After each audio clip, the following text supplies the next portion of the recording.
In Kyiv. President Zelensky praised the UK for its resolute support, and Boris Johnson offered to launch a major training programme for Ukrainian soldiers. We will continue, as we have from the beginning, to provide the military equipment that you need, and now, of course, the training that may be necessary to go with that new equipment, so that you, the Ukrainian people, the Ukrainian armed forces, will be able to do what I believe Ukrainians yearn to do, and that is to expel the aggressor from Ukraine. In developments inside Ukraine, there have been airstrikes that have killed at least 4 people in the eastern city of Lysychansk. Governor is saying a building where civilians were taking shelter was hit, as well as several other sites. Drone footage shows the extent of the damage. Local authorities say a community art centre was destroyed. Lysychansk is close to the battleground city of Severodonetsk, which in recent weeks has seen some of the most brutal street fighting since Russia invaded Ukraine. Well, Russia has announced more reductions in the natural gas it sends to Europe, including cutting flows by half to Italy and Slovakia. In recent weeks, Moscow has reduced or cut off deliveries to several European countries, which have imposed sanctions on it over the invasion. Russia is blaming maintenance issues because of those sanctions. But Italy's Prime Minister Mario Draghi has said this is a lie, accusing President Putin of politicising the use of energy. There are reports Italy might declare a heightened state of alert to reduce consumption next week if Russia continues to curb supplies.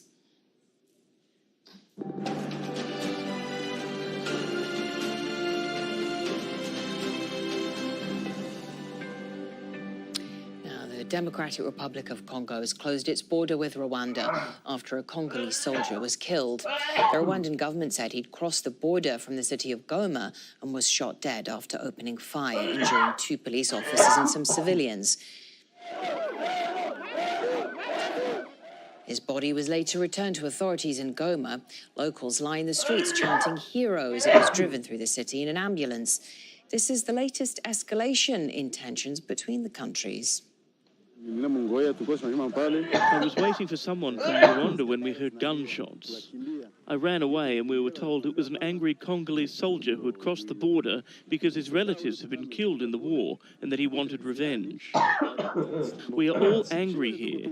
People are not happy. And if that soldier did this, we can all agree with him. Well, Al Jazeera's Malcolm Webb has more on the story now from Nairobi. Rwanda's army and Congolese police stationed at the border both said that a Congolese soldier walked from Congo towards Rwanda firing a weapon. A Rwandan soldier opened fire on him, killing him on the spot. An exchange of fire followed between the forces on the 2 sides of the border. This border is within the adjoined cities of Goma and Gisenyi. It's usually crowded with pedestrians and cars crossing both ways throughout the day. Some civilians were, we've heard, caught in the crossfire and injured. Now, just 2 days before, in the exact same place, thousands of Congolese marched towards Rwanda's border, saying they wanted to deal with Rwandan President Paul Kagame, who they blame for decades of military aggression in eastern Congo. This follows an escalation of violence recently in the North Kivu province between the M23 armed group, widely seen as a Rwandan proxy, and the Congolese army. There's, of course, vast mineral wealth in eastern Congo, but in this particular part of the country, it's control of trade routes along which those minerals can travel and these strategic border points.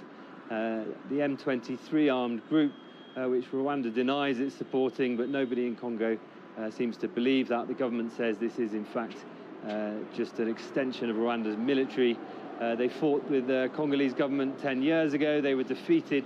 But just in November last year, they've started launching a series of attacks again. The Congolese army has struggled to contain them. At least 1 person has died in India as violent protests over the government's new military recruitment program spread across multiple states. Currently, young recruits are automatically offered a permanent role, but under the new policy, they'll be let go after 4 years without a pension or benefits. Pavni Mittal reports from New Delhi. Angry protesters set this train on fire. Across India, some have vandalized stations, blocked roads and torched buses. They're demanding the government withdraw its new recruitment policy for the military. Our exams have been postponed at least 9 times since March 2020. Now they say the exams will be cancelled because of the new scheme. Why are they executing the scheme? What will we do after 4 years of service? Those who are medically and physically fit should be examined again, and the old way of recruitment should be restarted. We completely object to the tour of duty way of recruitment. India has one of the largest militaries in the world. It employs nearly 1.5 million people. A new recruitment policy aims to bring down the average age of soldiers from 32 to 26 and reduce expenditure on salaries. Soldiers will now be hired for 4 years. Only top recruits will get a permanent job with health benefits and a pension. Regarding resumption, The government says this will improve the military. Agnipath Yojana mein Under the new scheme, the Indian youth will get an opportunity to serve in the Indian Armed Forces. This scheme has been brought in for strengthening national security and to prove an opportunity for military service for our youth. सुरक्षा को मजबूत करने But the backlash has been growing in recent days. One person was killed in the violence. Officials have shut down the internet in some areas. The government says after their service, recruits will be given a preference for jobs in security forces like the police. Experts point out this policy comes when economic recovery is slow and unemployment remains high. Analysts say this overhaul will help upgrade equipment, but have criticized its timing and implementation. It's not altogether a bad step, but there are problems with the way it is being implemented. And the biggest of the problems seems to be that they will still be left with the unemployment problem when these 4-year service people retire at the end of 4 years. Recruitment under the new scheme is set to begin next week.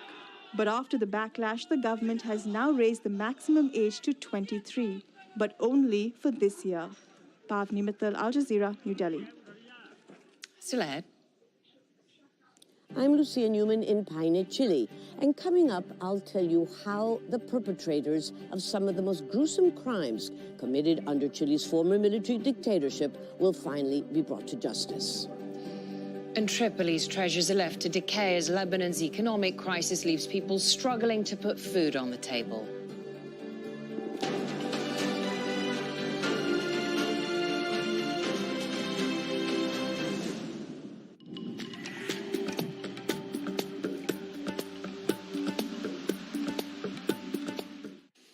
Now, if you're in Melbourne, you might wonder why it's not very warm.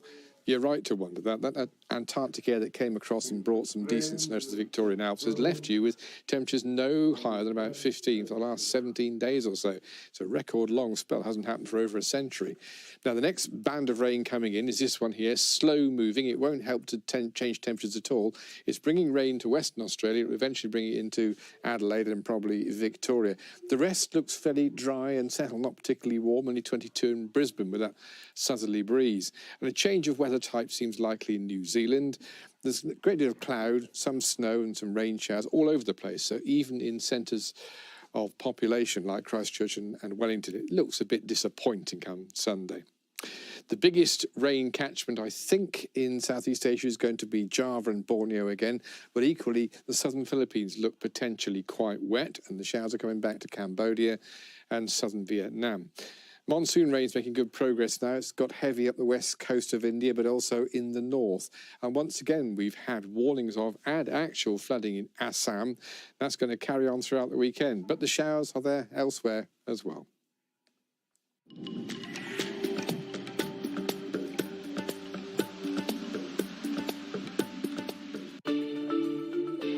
What has Zambia been doing with the money that it's borrowed? We bring you the stories and developments that are rapidly changing the world we live in. Argentina's Congress is debating a bill seeking to raise billions of dollars from the super rich to support families hit hard by the pandemic. Counting the cost on Al Jazeera. Similarities of cultures across the world. So no matter how you take it, we'll bring you the news and current affairs that matter to you.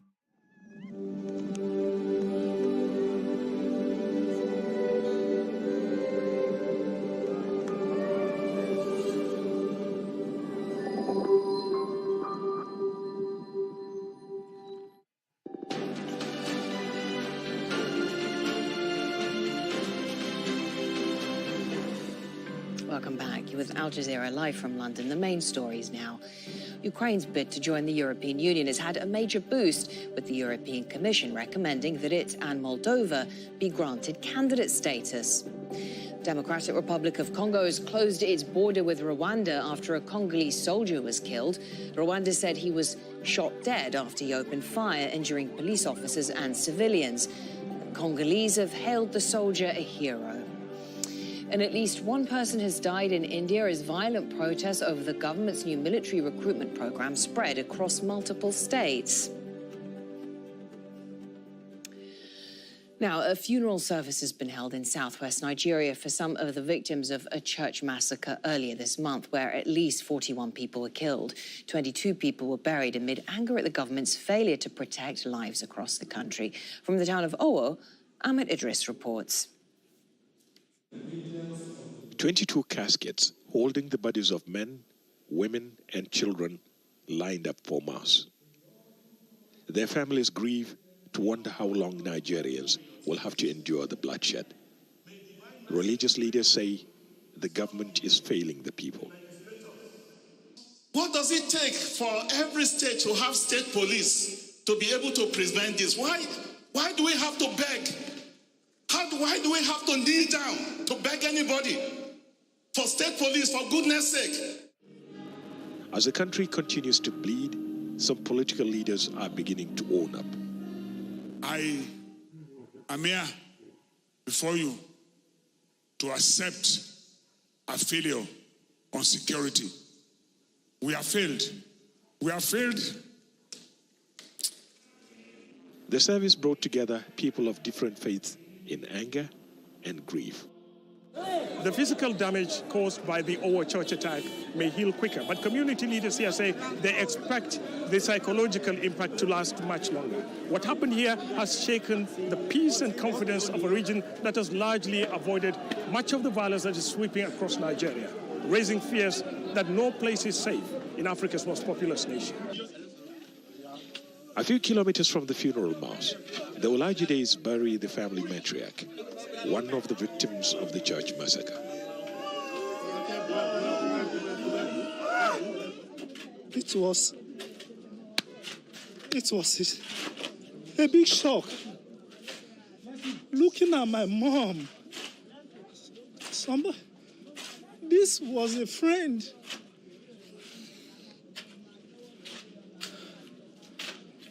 Lying lifeless, no life. Somebody I spoke to 2 days before the incident. St. Francis Church, where the attack happened, is cordoned off. Inside, some of the debris have been cleared. But the blood-stained ceiling is a graphic reminder of the carnage that took place here on June the 5th. And that attack has renewed concerns about safety of lives in the entire country, with less than a year to general elections. Ahmed Idris, Al Jazeera, Owo, southwest Nigeria. Brazilian federal police have confirmed that remains found in the Amazon rainforest belong to British journalist Dom Phillips. The remains of a second person thought to be Indigenous expert Bruno Pereira is still being analysed. Police say they believe the people arrested for the murders acted without the involvement of any criminal organisations. Their bodies were found after an 11-day search. Monica Yannikiev has more from Rio de Janeiro. The indigenous people have already responded to the federal police, saying they think it's not true, that this is not a crime on its own with just two fishermen shooting two people in the middle of a river. They think it has to do with a much bigger crime scene, because they have been reporting these invasions for months now. They have been reporting a liaison between illegal fishermen and drug cartels, and they say the police have ignored their reports. We just spoke right now to Indigenous leader Beto Marubu, who is part of the Union of Indigenous People from the Javari Valley, and he was saying this seems like a joke. Now, the Indigenous people have taken a month off for grieving. That's their tradition. They're mourning the loss of Bruno Pereira, but they say that they will continue the work that these men had started, the work that Bruno Pereira was doing, mapping out these criminal activities in the Javari Valley, which is home to the largest group of uncontacted tribes in the world. It was one of the worst crimes committed by Chile's military dictatorship in 1973. Decades later, the country's Supreme Court has finally jailed 11 former soldiers over the execution of dozens of farm workers in the community of Paine, from where our Latin America editor Lucia Newman reports. The rural community of Paine is home to a brutal statistic: the largest number of victims per capita of Chile's former military dictatorship. 65-year-old Sonia Valenzuela still lives in what's called Widow's Lane. She was 16 when soldiers raided the street and took her father, her 4 uncles, and her husband of only 6 months. From the window, I saw that they were taking away a line of people with their hands up like this. My uncle cried a lot. He said, "Sonia, they're going to kill me," and so it was.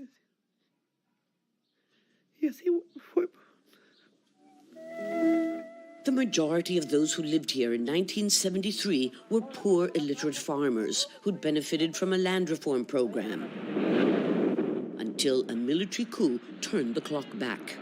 In all, 70 men were taken from here and disappeared, leaving their families penniless. We were destitute. My grandmother was left to care for 16 grandchildren. They asked for milk, for bread. But the worst part, she says, was the search for their bodies and for justice. Justice was finally served this week to 38 of the 70 victims who are honored at this memorial. After numerous appeals, the Supreme Court has ruled to imprison 11 soldiers and policemen with sentences of up to 20 years. Flor Lasso lost 2 brothers, 2 uncles, and her father. She says she's waited nearly 50 years to be able to sleep in peace.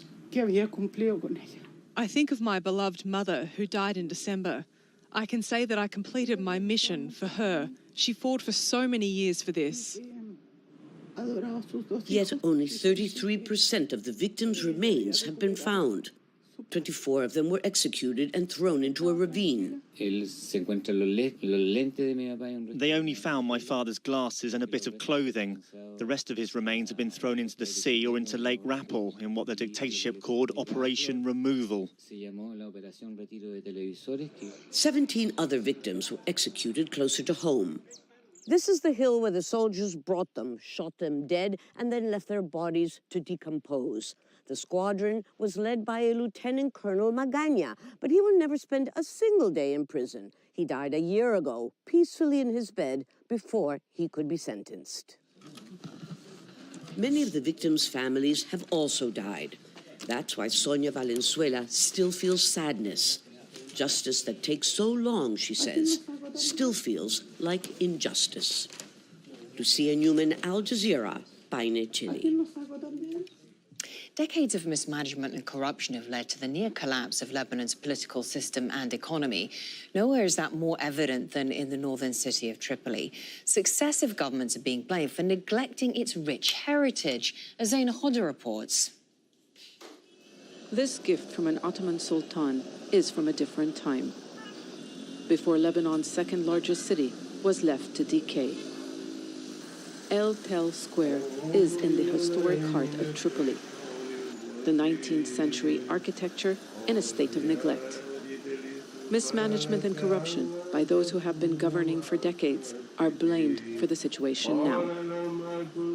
All these beautiful monuments are important for us, but we are concerned with putting food on the table. These markets, or what are known as souks, are rich in history and culture. But Tripoli is one of the poorest places in a country struggling with a collapsed economy. The crisis means more business for cobblers. There's extreme poverty in this city, where unemployment rates reach 60%. And their hardship is getting worse because politicians have done little to reverse the economic implosion. In the past, people threw away their old shoes. They were able to afford new ones. Now they can't even afford the cheapest pair of shoes. Preserving traditions is also a challenge. The copper and brass business is a centuries-old trade that is passed on from one generation to the next. We are barely working. Few can afford brass. Instead, they're buying aluminum and stainless steel. Another old craft is soap making. It's still being done by hand in this coastal city. But inside these ancient walls, people feel forgotten. Since the end of the Civil War in 1990, there has been no project to promote development. The city has the ability to lure tourists, whether foreign or Lebanese expats, yet the authorities have done nothing to preserve the historical monuments and bring life back to this place. Centuries ago, this courtyard, or what is known as a khan, was a place where traders and travelers meet. Today, it is empty. Tripoli is considered the second most archaeologically important city from the Mamluk Empire after the Egyptian capital, Cairo. The Mansouri Mosque is among some of the structures remaining from that era. Remnants from other eras as well are found here, but Tripoli's history is overshadowed by a turbulent recent past and a grim reality. Zena Khudr, Al Jazeera, Tripoli, northern Lebanon.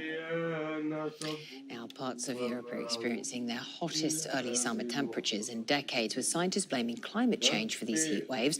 Parts of Spain have hit highs of above 40 degrees, while in one part of France, outdoor events have been banned, and a heat alert was also issued in southern England. Neve Barker reports from London. The British capital's grappling with June temperatures rarely seen in the United Kingdom. A questionable time, perhaps, for team-building exercises in the park. For others, though, it's a chance to do as little as possible. And for some, an opportunity to dust off membership to the city's most exclusive pools. Away from the stifling heat of the capital, this is Brighton on the south coast, where thousands jostled for a patch of beach and a space to cool off.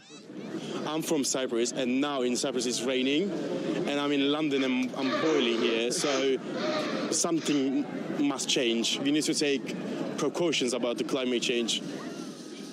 For a country that's made an art form of complaining about the usually wet weather, this heat gives people here something else to grumble about. But there's a seriousness about these soaring temperatures, real concern about how climate change may start to affect people's everyday lives. In the French capital, sweltering heat's been worsened by pollution, making it dangerous for the vulnerable to go out. And in the Spanish capital, Madrid, where temperatures have exceeded 40 degrees Celsius for several weeks, the government's issued an extreme weather warning due to the presence of sand and dust from the Sahara Desert. Little comfort for those struggling to work outside. Climate scientists are in no doubt about why this is happening. We're warming our climate generally, so the average temperatures have risen by just over 1 degree Celsius since the pre-industrial period. And that means that the hot extremes that we see every summer are becoming at least 1 degree hotter. They're also becoming more frequent, and they're also lasting longer. And climate activists are threatening more decisive action to perceived inaction by governments and big business. Similar to the Extinction Rebellion protests that shut down parts of central London a few years ago. We're fed up of hearing the rhetoric. We need meaningful action. And if our leaders are incapable of doing that, they're not capable of getting off of their fossil fuel addiction. They're just doubling down on it and continuing to pursue new fossil fuel investments, continuing to subsidise this harmful industry. Then we have to call them out, and education is key to the public, and also understanding the role of non-violent civil resistance in this moment, because everything else has failed. Climate scientists say the next decade will be defined by greater extremes of weather, but the fear is it will also be shaped by our collective failure to do more. Neve Barker, Al Jazeera, London.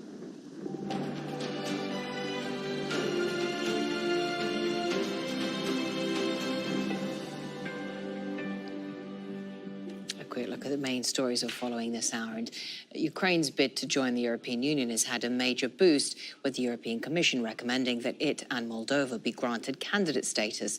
This is the first steps of many in what could be a lengthy process before full status within the EU can be achieved. All 27 member states will need to approve Ukraine's candidate status at a summit next week.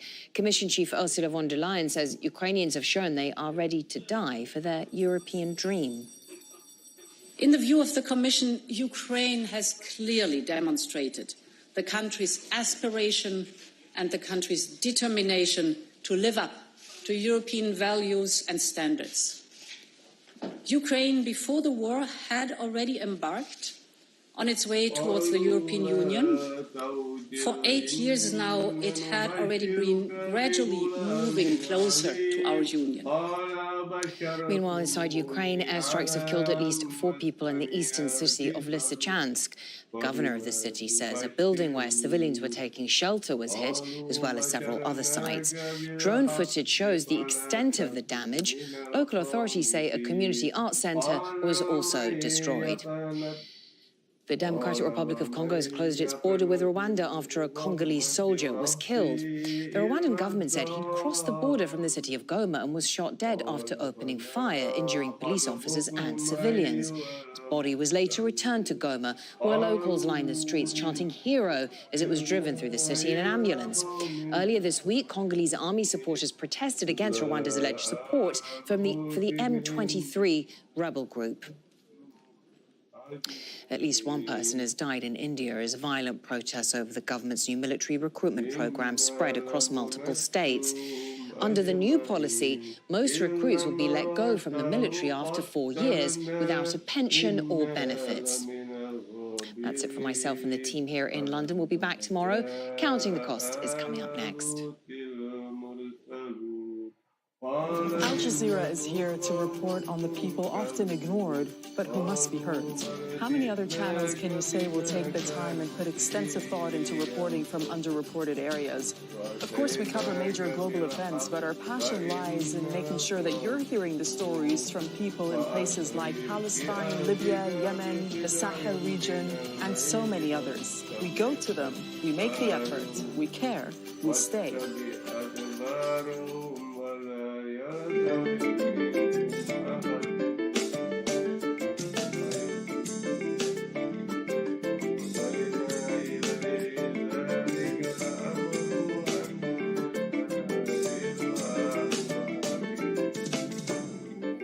Hello, I'm Darine Abugaida. This is Counting the Cost on Al Jazeera, your weekly look at the world of business and economics. This week, saving China's economy, the government has announced a 33-point stimulus plan to boost economic growth.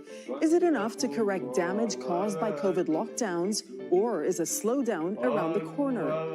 Also this week, the contentious Northern Ireland Protocol. The UK plans to scrap parts of the post-Brexit trade deal with the EU, but can it do so? And how will businesses be affected? And the tourism industry has had a strong start to the year despite rising prices.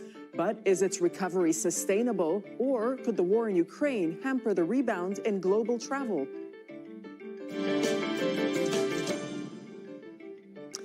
It's been the biggest source of global economic growth for the past 20 years, and China has long defied predictions it would soon hit a wall. But strict COVID lockdowns, a crackdown on tech companies, and a real estate slump are challenging the world's second-largest economy's expansion. So many financial institutions predict growth will fall well short of Beijing's target of around 5.5% this year for the first time in decades. So Beijing has announced a 33-point stimulus package in an attempt to boost economic growth. The measures include loans for small businesses and airlines, cheap mortgages for first-time home buyers, and subsidies to help people buy electric cars and laptops. The plan also includes big spending on infrastructure. And China has turned to state-owned policy banks to provide more than $120 billion in funding for the projects. Well, official data on industrial production, retail sales, and fixed investment revealed the economy slowed sharply in April. But the Chinese economy showed signs of partial recovery last month. Industrial output increased 0.7%, That's slightly higher than expected. But retail sales remained weak, and the government is persisting with its zero COVID strategy despite its impact on businesses, as Katrina Yu reports. Beijing authorities say they're racing against time to contain a ferocious resurgence of COVID-19. Less than a week after the capital eased virus restrictions, hundreds of new cases have been identified, all linked to this nightclub, Heaven's Supermarket. Its business license has been suspended, and the owners are under investigation. Police have launched a criminal investigation into the bar and the relevant people in charge of the bar on suspected interference with epidemic prevention. Several other people have been charged with breaking COVID rules, including 3 men who ignored orders to isolate at home. The cluster has spread to 14 of Beijing's 16 districts and prompted mass testing in the largest, Chaoyang. The reopening of schools has been delayed.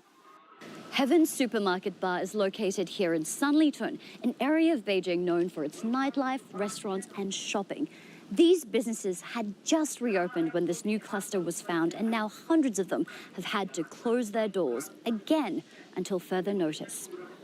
Dozens of cases have also been recorded in Shanghai, forcing tens of thousands of people back indoors. The commercial center emerged from a strict 2-month lockdown at the beginning of June. New economic data shows China's zero-tolerance approach to the pandemic is continuing to take a toll. In May, industrial output rose 0.7% compared to the same month last year, and property sales improved slightly. But retail sales fell 6.7%, with uncertainty weighing heavily on consumer spending. It is so incredibly susceptible to faltering the moment there is even a slight, COVID outbreak or a COVID scare even, that I think consumption is going to remain under severe pressure. And that is the biggest economic challenge for the party right now. But righting that is going to take a lot of effort, and that is going to mean a drastically different COVID policy than the one that we have in place today. Analysts say as long as China's leaders refuse to live with the virus, sustained economic recovery will be difficult, leaving business owners anxious, knowing they could be one COVID-19 case away from closing their doors. To discuss all of this, I'm joined now from Hong Kong by Jack Hsu, who's the Chief Investment Officer for Greater China at Credit Suisse. Jack, welcome to the program. Thanks for joining us. So, do you think this 33-point stimulus package announced by China is actually enough to bring the economy back on track? It will be one of the major supportive factors that will bring the economy back on track. When we look at this 33 stimulus packages, the most important one is being the special purpose bond issuances. And when we calculate the amount of bonds that needs to be issued, which would be 1.4 trillion renminbi in the month of June, versus in the last 5 months, about 1.8 trillion that's been issued. In a single 1 month, you're issuing about 80% what we've seen in the last 5 months. And that money will have to be deployed into work by the end of August. And when we calculate and compare this with the stimulus back in 2008, where they announced 4 trillion renminbi during the global financial crisis, the monthly spending is even higher than that 4 trillion that was spent over 27 months. So we are quite optimistic about the infrastructure that to be built from these money. And also, on top of these 33 measures, is the balancing of zero COVID with the economy that has been changing on the ground. And also because the regulatory crackdown that's pausing currently are all supportive factors for China's growth momentum going forward. All right, hang on a second. Let's drill down. All right, let's drill down on some of these points that you raised. So let's look at the infrastructure spending that you mentioned 2008 just a moment ago. So by increasing infrastructure spending this time around, China is in fact using the same tools that pulled it through the financial crisis a few years ago in 2008. Are they effective now as they were then?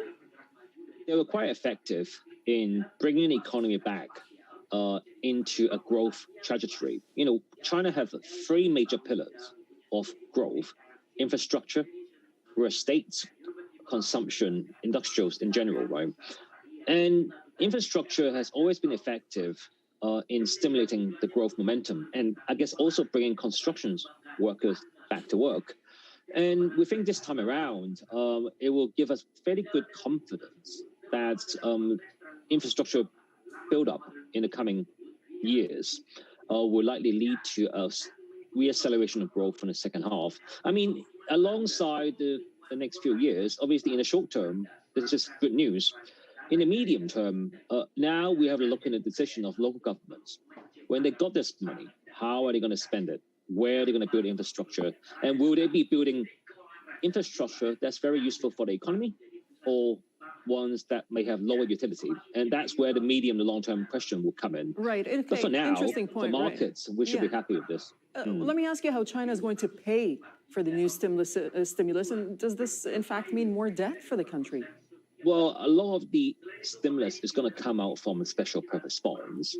And China's fiscal deficit this year, according to economists' calculation, is going to reach 12%. And this is comparable to 2020, where they were briefly below 12% for the full year.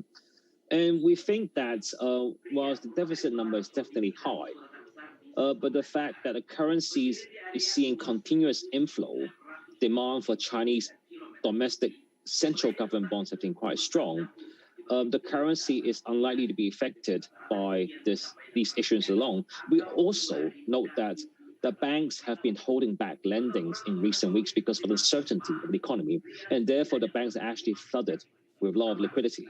So we think that the banks will take up most of the issuances and they will be the participant investor. And we don't think the deficit issue is going to be a problem, at least not in the near-term future for China.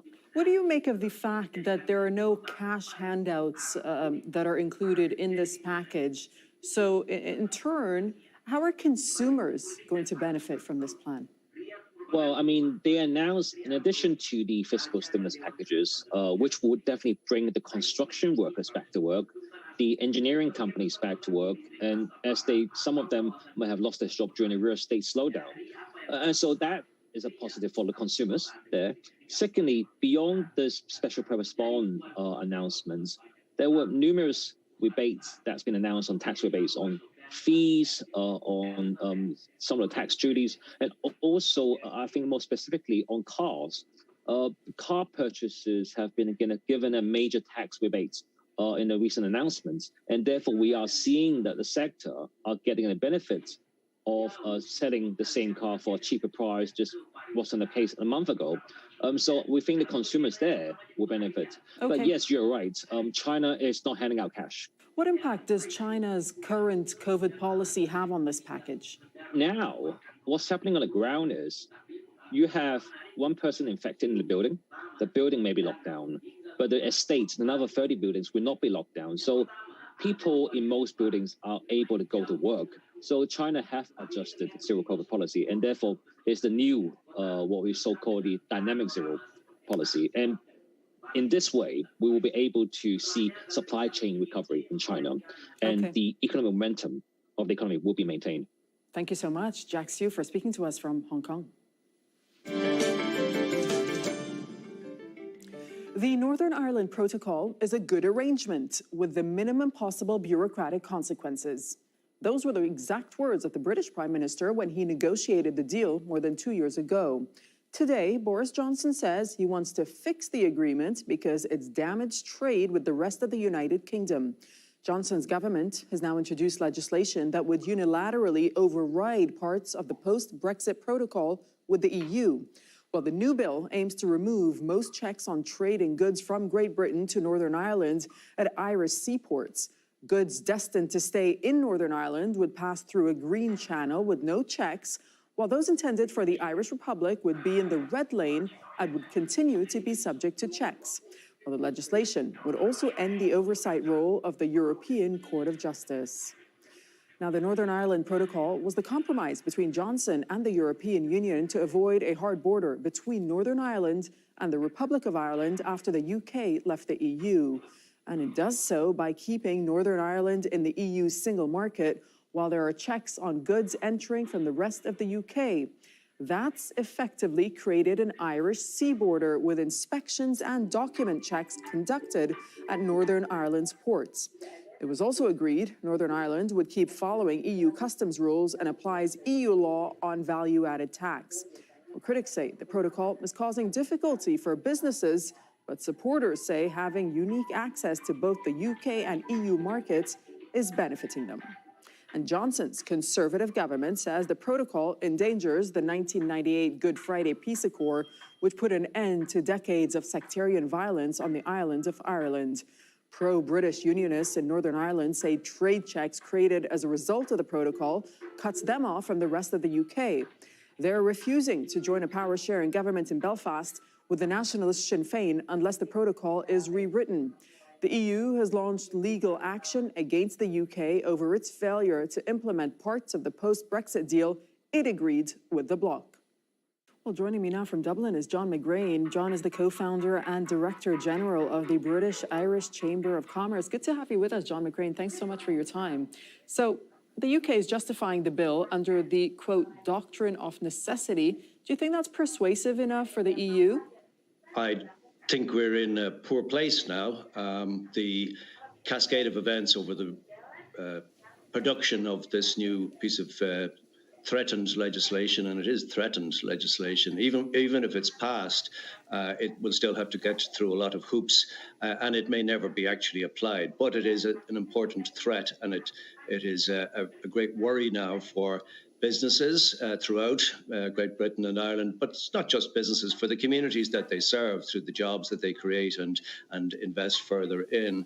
The use of the word necessity is a legalistic term, obviously, leaving lots of room for interpretation and calibration. The reality is that the greater number of businesses and communities served by those businesses have been getting on with the implementation of the protocol, albeit with some wrinkles. But every new regime, every new formulation of business rules does take time to adjust. And there are ample mechanisms in place to make those adjustments. Here's the thing. I mean, there have been complaints about excessive, time-consuming, as well as expensive inspections at ports because of the protocol. Do you think that this new legislation, if it goes ahead, if it passes, will it make it easier for traders? Well, no, as presented, it creates a very troublesome place for traders now on both islands and indeed beyond, because the level of uncertainty has been increased, not reduced. The proposed mechanisms now involving things like traders having to make a choice, and ultimately their consumers ending up being selected to consume products that are made to a British standard on the one hand, or as a total alternative, products made to a European standard on the other hand. The reality is the standards are the same, but the provision that things could vary and that effectively suppliers need to choose which regime and regulations they follow is extremely troublesome for business. It is unworkable for business and the nature of trade on these islands. John, you know, for the benefit of our international viewers, I wonder if you can just give us a little bit of context and tell us why the protocol has really been a source of tension since it was signed. People who are upset by the protocol are basically two groups. From the trade point of view, exporters from Great Britain into Northern Ireland, who have been exporting for a lifetime, and understandably so, are not inclined to take the workload of filling in declarations that now have to be completed to simply trade across the Irish Sea from England into Northern Ireland. That's an understandable frustration, but the fact that it has to be done at all is annoying, genuinely. Some people in Northern Ireland who feel, well, we never had that burden on our suppliers before, and this is a problem now because some of them are saying they don't want to supply us anymore. In reality, most traders have found workarounds and alternative sources of supply, and they are getting on with trade. But it is understandable that there is what we call an identity politics issue. There is a cohort, a minority but a relevant cohort, who have a, if you like, identity politics objection to the notion that they can't trade without formality in the way that they did previously with Great Britain. There is one area, in fact, just two areas that would solve most of this. Most of the issues of most of the compliance issues here are around the food sector. There are some others in engineering and such like, but the biggest issue is in food because it's about food safety, human health, and animal welfare, and the standards for that are extremely high across both islands and beyond. The issue could be solved about the need for checks on the, if you like, compliance and the safety of food products, food imports, food exports from these islands, and the supply chain issues, things like animal feed, as well as animal welfare in its own right, and things like animal and veterinary medicines. Right. So the entire supply chain is very secure. The signing of a veterinary agreement between the two nations with the blessing of the EU would take away 99% of those checks. All right, let me just jump in there, John, just very briefly, if you may. I mean, looking ahead, what do you think is going to happen? Do you expect a trade war with the EU? I can't rule that out. I certainly hope it doesn't happen because it would mark an escalation from which it would be very difficult to roll back. But there's no doubt about it. The threatening of this new legislation by really a minority faction in Westminster has raised the stakes. And it is understandable that having signed an agreement and now saying we want to go away from our own agreement, that the EU, the other counterpart to that agreement, will say, well, that's not an inconsequential matter, and that there will be sanctions on the EU side. And that is a dangerous state of affairs. It could escalate dangerously very fast. We need to get back to the negotiating table. And the second formulation that I mentioned is a thing called the Joint Committee, which already pre-exists and needs to be activated to deal with these practical issues and take it out of the political storm. All right, thank you so much, John McGrain, for speaking to us from Dublin. Thank you. Japan reopens its doors to travelers. The U.S. drops COVID-19 test requirements for airline passengers, and restrictions are eased around the world. Travel is finally getting a taste of a comeback after 2 years of industry devastation brought on by the pandemic. Destinations around the world have welcomed nearly 3 times as many arrivals in the first 3 months of this year compared to the same period in 2021.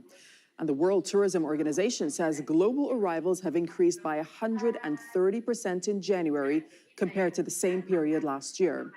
Destinations worldwide welcomed an estimated 117 million international arrivals compared to 41 million in the first quarter of last year. And tourism saw a 182% year-on-year increase between January and March. Europe and the Americas led the recovery. Europe welcomed almost 4 times as many arrivals as in the first 3 months of 2021, while the Americas' arrivals more than doubled in that same period. So people are so eager to travel that they're buying flights and booking hotel rooms, even at very high prices. A return economy class ticket between Hong Kong and London, for example, on Cathay Pacific Airways at the end of this month is more than 5 times the cost before the pandemic, for example.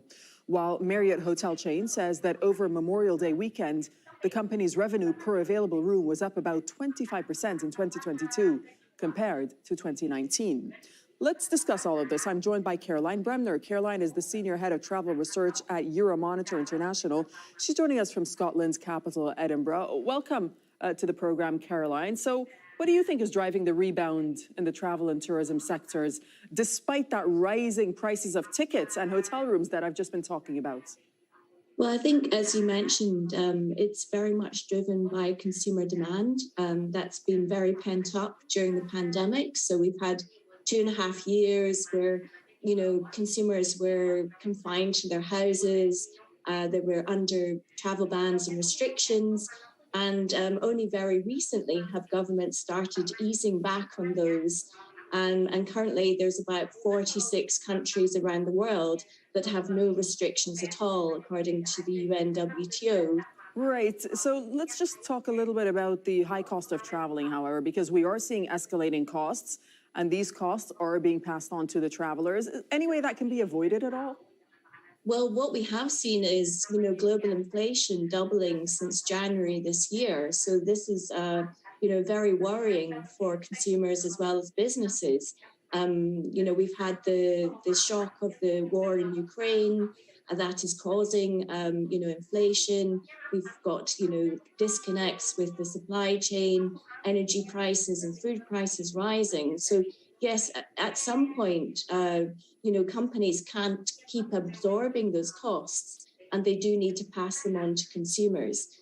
So yes, as you mentioned, there's very high airline ticket prices, but at the same time, there's so much pent-up demand because consumers spent 2.5 years without being able to travel internationally.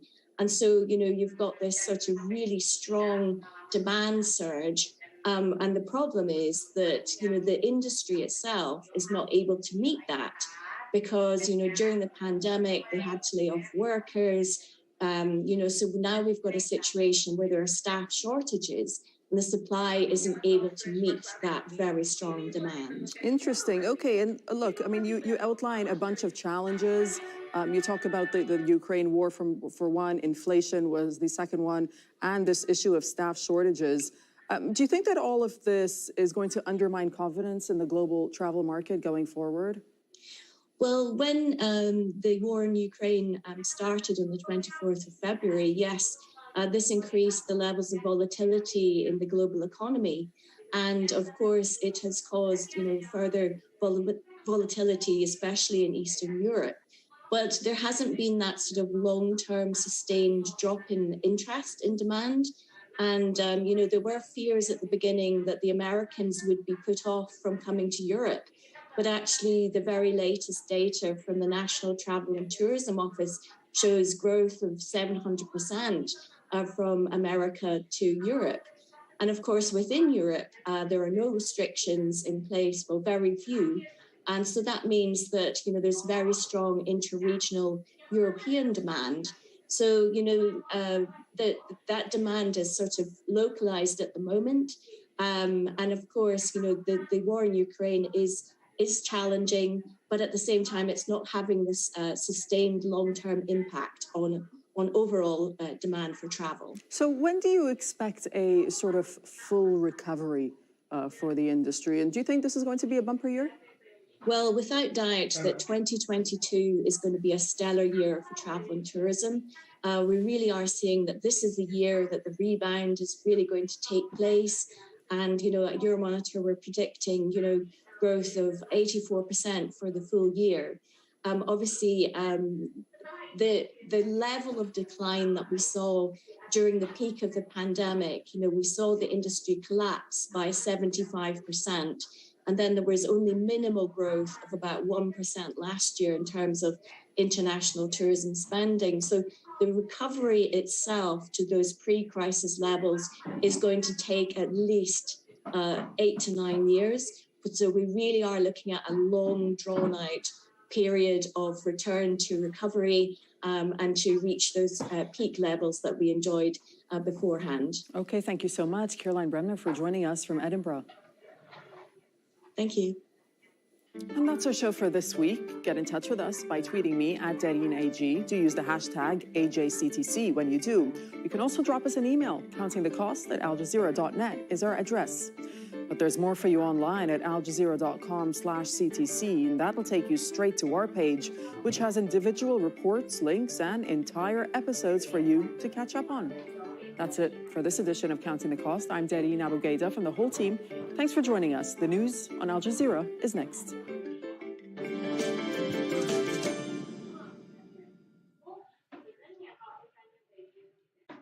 Investigative journalism. My role in this fight might be in information battle. Global experts in discussion. The pandemic didn't create all of these problems. It showed us our true colors. Voices from different corners. We don't need to sensationalize how we tell these stories. What journalists do best is look at the heart of the story. Programs that open your eyes to an alternative view of the world today. On Al Jazeera. We understand the differences and similarities of cultures across the world. So no matter how you take it, Al Jazeera will bring you the news and current affairs that matter to you. Al Jazeera.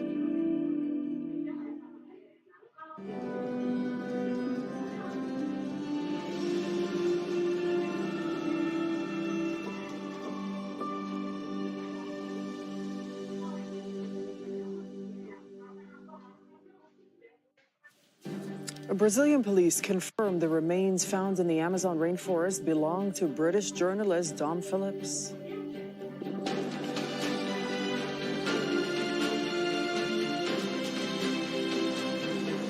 You're watching Al Jazeera live from our headquarters in Doha. I'm Darine Abugaida. Also coming up.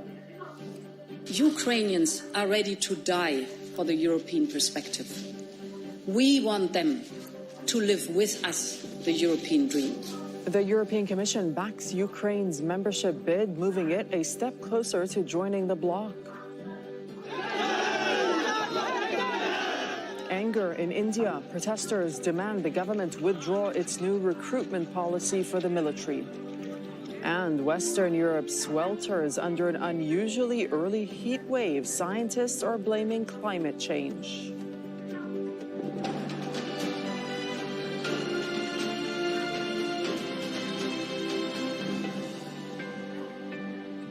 Hello, we start in Brazil. That's where human remains found in the Amazon rainforest have now been confirmed as missing British journalist Dom Phillips.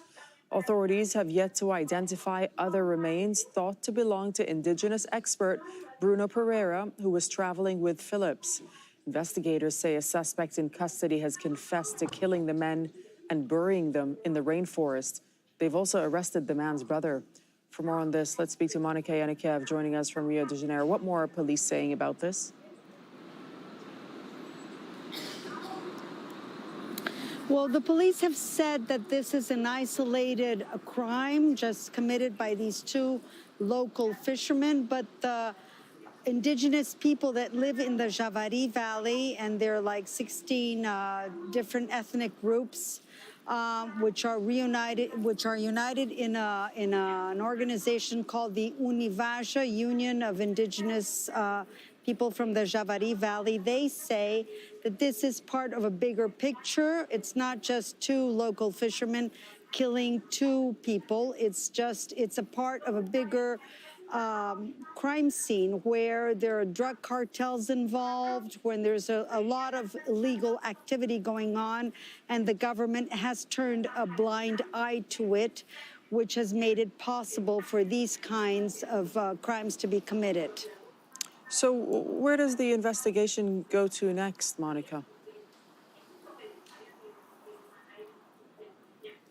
Well, the mortal remains of both people are still being analyzed in Brasilia. They said that they need at least a week to have everything confirmed. So far, they have just confirmed that some of the remains belong to Dom Phillips. Bruno Pereira, they still have not confirmed, but it is almost sure that it's him because Dom Phillips was traveling with Bruno Pereira, who is one of the leading indigenous experts of Brazil. They were both working in the Javari Valley, home to the largest number of uncontacted tribes in Brazil. And Bruno Pereira was mapping out the invasions to this territory, mainly by illegal fishermen and poachers.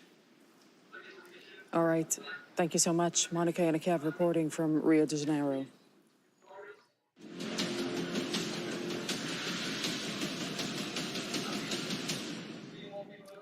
Ukraine's bid to join the European Union has had a major boost, with the European Commission recommending that it and Moldova be granted candidate status. It's an early step forward in the lengthy process to achieve full status within the EU. All 27 member states will need to approve Ukraine's candidate status at a summit next week. The Commission President Ursula von der Leyen says that Ukrainians have shown they are, quote, ready to die for their European dream. In the view of the Commission, Ukraine has clearly demonstrated the country's aspiration and the country's determination to live up to European values and standards. Ukraine, before the war, had already embarked on its way towards the European Union. For 8 years now, it had already been gradually moving closer to our union. Well, it could take many years for Ukraine to actually achieve full EU membership. Countries submit a membership application to the EU Council, which then collectively assesses their ability to meet the Copenhagen criteria. And this includes a functioning market economy, stable democracy, and the rule of law, as well as the acceptance of all EU legislation and the euro. It's expected that Ukraine will need to implement judicial and anti-corruption reforms. If the Commission's opinion is positive, the Council then begins to negotiate membership, often on a subject-by-subject basis, which can take years. 5 nations currently have EU candidacy status. Those are Albania, North Macedonia, Montenegro, Serbia, and Turkey, which has been on the list for more than 2 decades. Charles Stratford is in Kyiv. He says Moscow will likely feel threatened by Ukraine moving closer to EU membership. This process is going to take a very long time. Also, I think the Ukrainians are very aware of what many pundits and analysts say is the beginnings of a more apparent split amongst EU states as to whether indeed Ukraine is ready for some sort of candidacy status. Countries in Western Europe, such as the Netherlands, Portugal and Denmark, very much seen as saying that Ukraine is not yet ready, but a lot of pressure coming from the Baltic states and Eastern European countries saying, look, we've got to start this process now, let's give Ukraine a chance. And of course, the big question is what this really means, or what kind of reaction we're going to potentially see from Moscow to this bid for EU membership. In the last 24 hours, the Kremlin spokesman Dmitry Peskov has said that Moscow is monitoring Ukraine's EU membership bid closely, specifically in relation to increased cooperation militarily with European countries. Let's not forget that one of the reasons why Moscow said, it's believed that Vladimir Putin gave the go-ahead for an invasion of this country, was because, in his eyes, Ukraine is Russia's sphere of influence. So any move further west, any move towards Europe and NATO countries inside Europe is going to be potentially perceived as only adding to that sense of threat that Vladimir Putin says threatens Russia. The British Prime Minister has visited Kyiv for the second time in just over 2 months. Boris Johnson was cheered as he walked through the city with President Zelensky. Slava Ukraini! They greeted crowds and viewed an exhibit of damaged Russian weapons and tanks. It comes a day after the leaders of France, Germany, Italy, and Romania were there. President Volodymyr Zelensky praised the UK for its resolute support, and Johnson offered to launch a major training program for Ukrainian soldiers. We will continue, as we have from the beginning, to provide the military equipment that you need, and now, of course, the training that may be necessary to go with that new equipment, so that you, the Ukrainian people, the Ukrainian armed forces, will be able to do what I believe Ukrainians yearn to do, and that is to expel the aggressor from Ukraine. And Russians will not be allowed into Ukraine without a visa starting next month. President Volodymyr Zelensky said the decision will improve border security in the wake of Moscow's invasion. The move is largely symbolic since the border has already officially closed due to the war. Meanwhile, Russia's president has criticized the EU and the US for their sanctions against Moscow. Vladimir Putin made the comments at Russia's flagship economic conference in St. Petersburg. Безумных и, я бы сказал, бездумных. The sanctions are crazy and I would say reckless. The quantity and the speed at which they were signed off was unprecedented. The West's plan was plain to see, to hurriedly and forcefully crush the Russian economy by destroying business chains, forcing the recall of Western companies from the Russian market, freezing Russian assets, hitting the Russian industry, finance, people's quality of life. But they failed. Well, Russia has announced more reductions to the amount of natural gas it sends to Europe, and it plans to cut the supply going to Italy and Slovakia in half. In recent weeks, Moscow has reduced or cut off deliveries to several European countries which have imposed sanctions. Russia is blaming maintenance issues. Italy's Prime Minister Mario Draghi has called this a lie, accusing President Putin of politicizing the use of energy. To India now, where at least one person has been killed in violent protest against a new military recruitment program. Demonstrators blocked roads, burnt buses and trains across several states. They're angry with the new scheme offering employment only for 4 years, after which a majority of recruits would be let go without pension or benefits. Pavni Mittal reports from New Delhi. Angry protesters set this train on fire. Across India, some have vandalized stations, blocked roads and torched buses. They're demanding the government withdraw its new recruitment policy for the military. Our exams have been postponed at least 9 times since March 2020. Now they say the exams will be cancelled because of the new scheme. Why are they executing the scheme? What will we do after 4 years of service? Those who are medically and physically fit should be examined again, and the old way of recruitment should be restarted. We completely object to the tour of duty way of recruitment. India has one of the largest militaries in the world. It employs nearly 1.5 million people.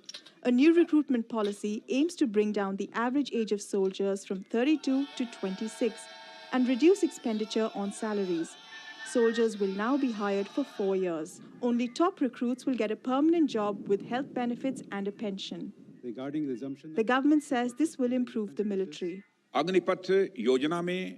Under the new scheme, the Indian youth will get an opportunity to serve in the Indian Armed Forces. This scheme has been brought in for strengthening national security and to prove an opportunity for military service for our youth. But the backlash has been growing in recent days. One person was killed in the violence. Officials have shut down the internet in some areas. The government says after their service, recruits will be given a preference for jobs in security forces like the police. Experts point out this policy comes when economic recovery is slow and unemployment remains high. Analysts say this overhaul will help upgrade equipment, but have criticized its timing and implementation. It's not altogether a bad step, but there are problems with the way it is being implemented. And the biggest of the problems seems to be that they will still be left with the unemployment problem when these 4-year service people retire at the end of 4 years. Recruitment under the new scheme is set to begin next week. But after the backlash, the government has now raised the maximum age to 23, but only for this year. Pavni Mittal, Al Jazeera, New Delhi. Still ahead on Al Jazeera. I'm not going to meet with MBS. I'm going to an international meeting. President Biden says his controversial trip to Saudi Arabia won't include talks with Crown Prince Mohammed bin Salman and there's sorrow and anger in Nigeria as funerals are held for some of the people killed in a mass shooting at a church.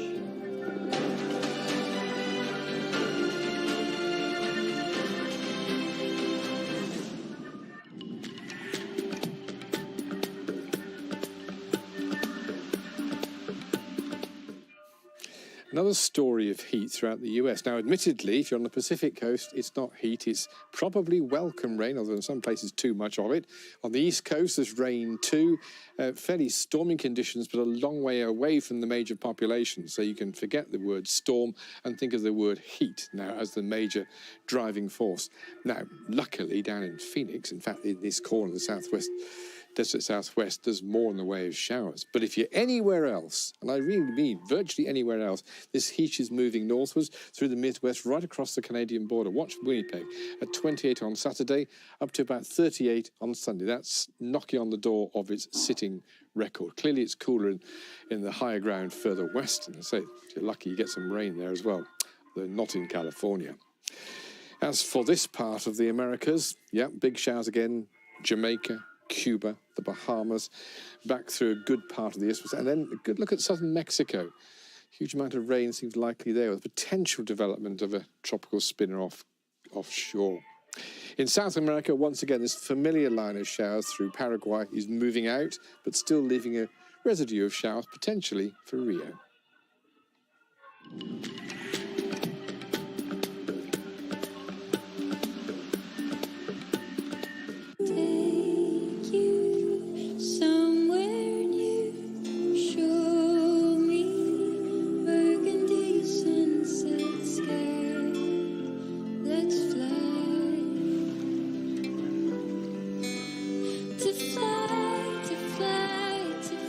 Wherever you go in the world, one airline goes further to make it feel exceptional. Qatar Airways, going places together.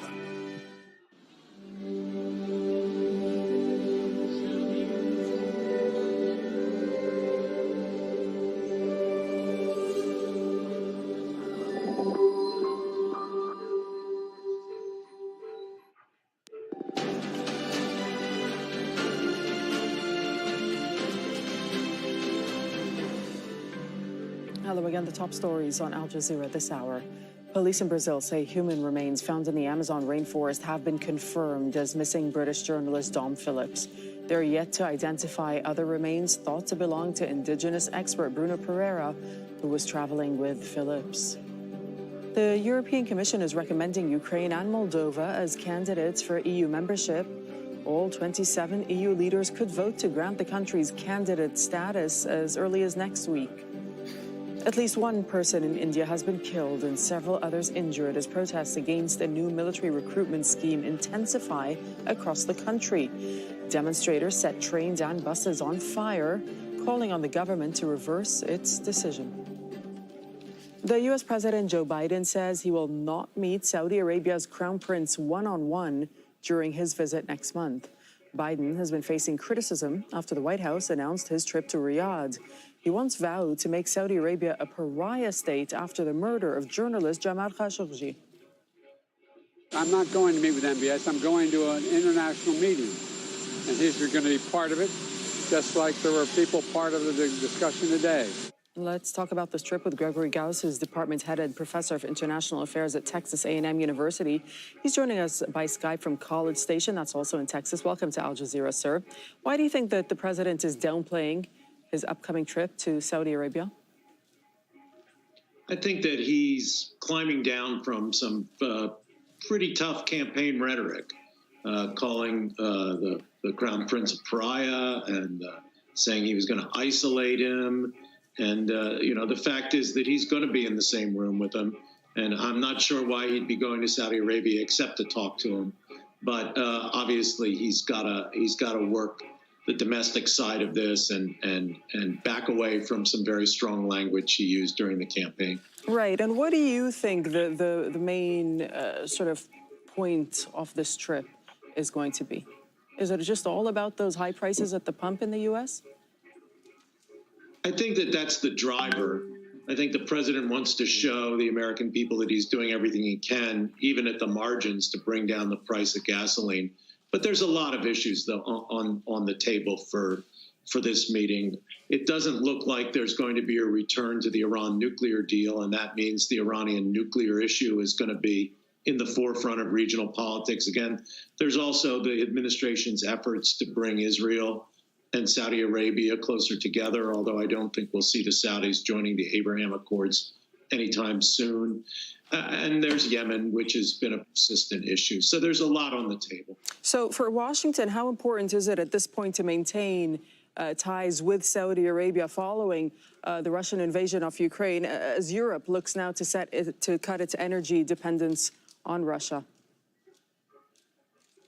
Well, I think that the Ukraine issue just brought into very stark relief the fact that Saudi Arabia is still the major player in the world oil market. And even though the long-term goal of the Biden administration is clearly to reduce the importance of fossil fuels, that's not going to happen in the short term. People are still driving their cars and they still need gasoline. And so combined with these other geopolitical issues in the Middle East, the Ukraine war and the effect it's had on energy markets is really driving the Biden administration back into a relationship with Saudi Arabia. And let me put this to you, because some people say, shunning Saudi Arabia would just be counterproductive for the United States, because that then would drive the kingdom into the arms of Russia and China. What do you make of that argument? So I think that Saudi Arabia already has very interesting relations with both China and Russia, and they're not going to give those up. China's its major energy consumer partner, right, the major buyer of Saudi energy. And Russia and Saudi Arabia are the two key players in any efforts to control the volatility of the world oil market. Not so much Russia now with the sanctions in the Ukraine war, but before the OPEC Plus framework. And so there's going to be a relationship there, but neither Russia nor China can provide the kind of security guarantees and the security assistance that the United States can to Saudi Arabia. I think the Saudis understand that, and that's why they're anxious for getting the relationship back on some kind of normal footing. All right, we'll leave it there. Thank you so much for speaking to us from Texas. My pleasure.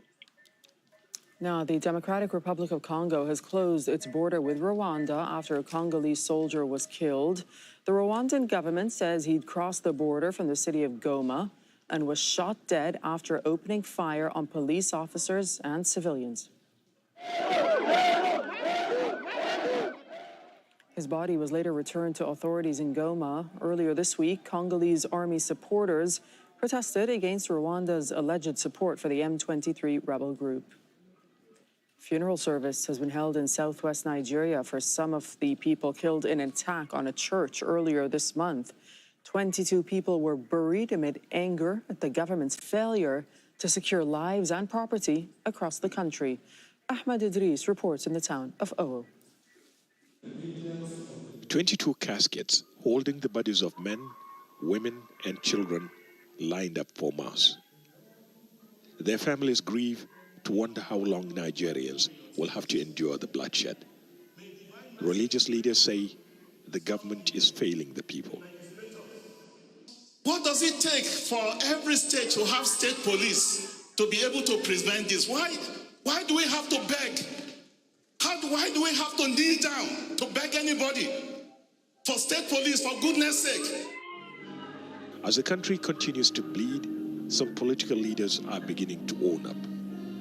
I am here before you to accept a failure on security. We have failed. We have failed.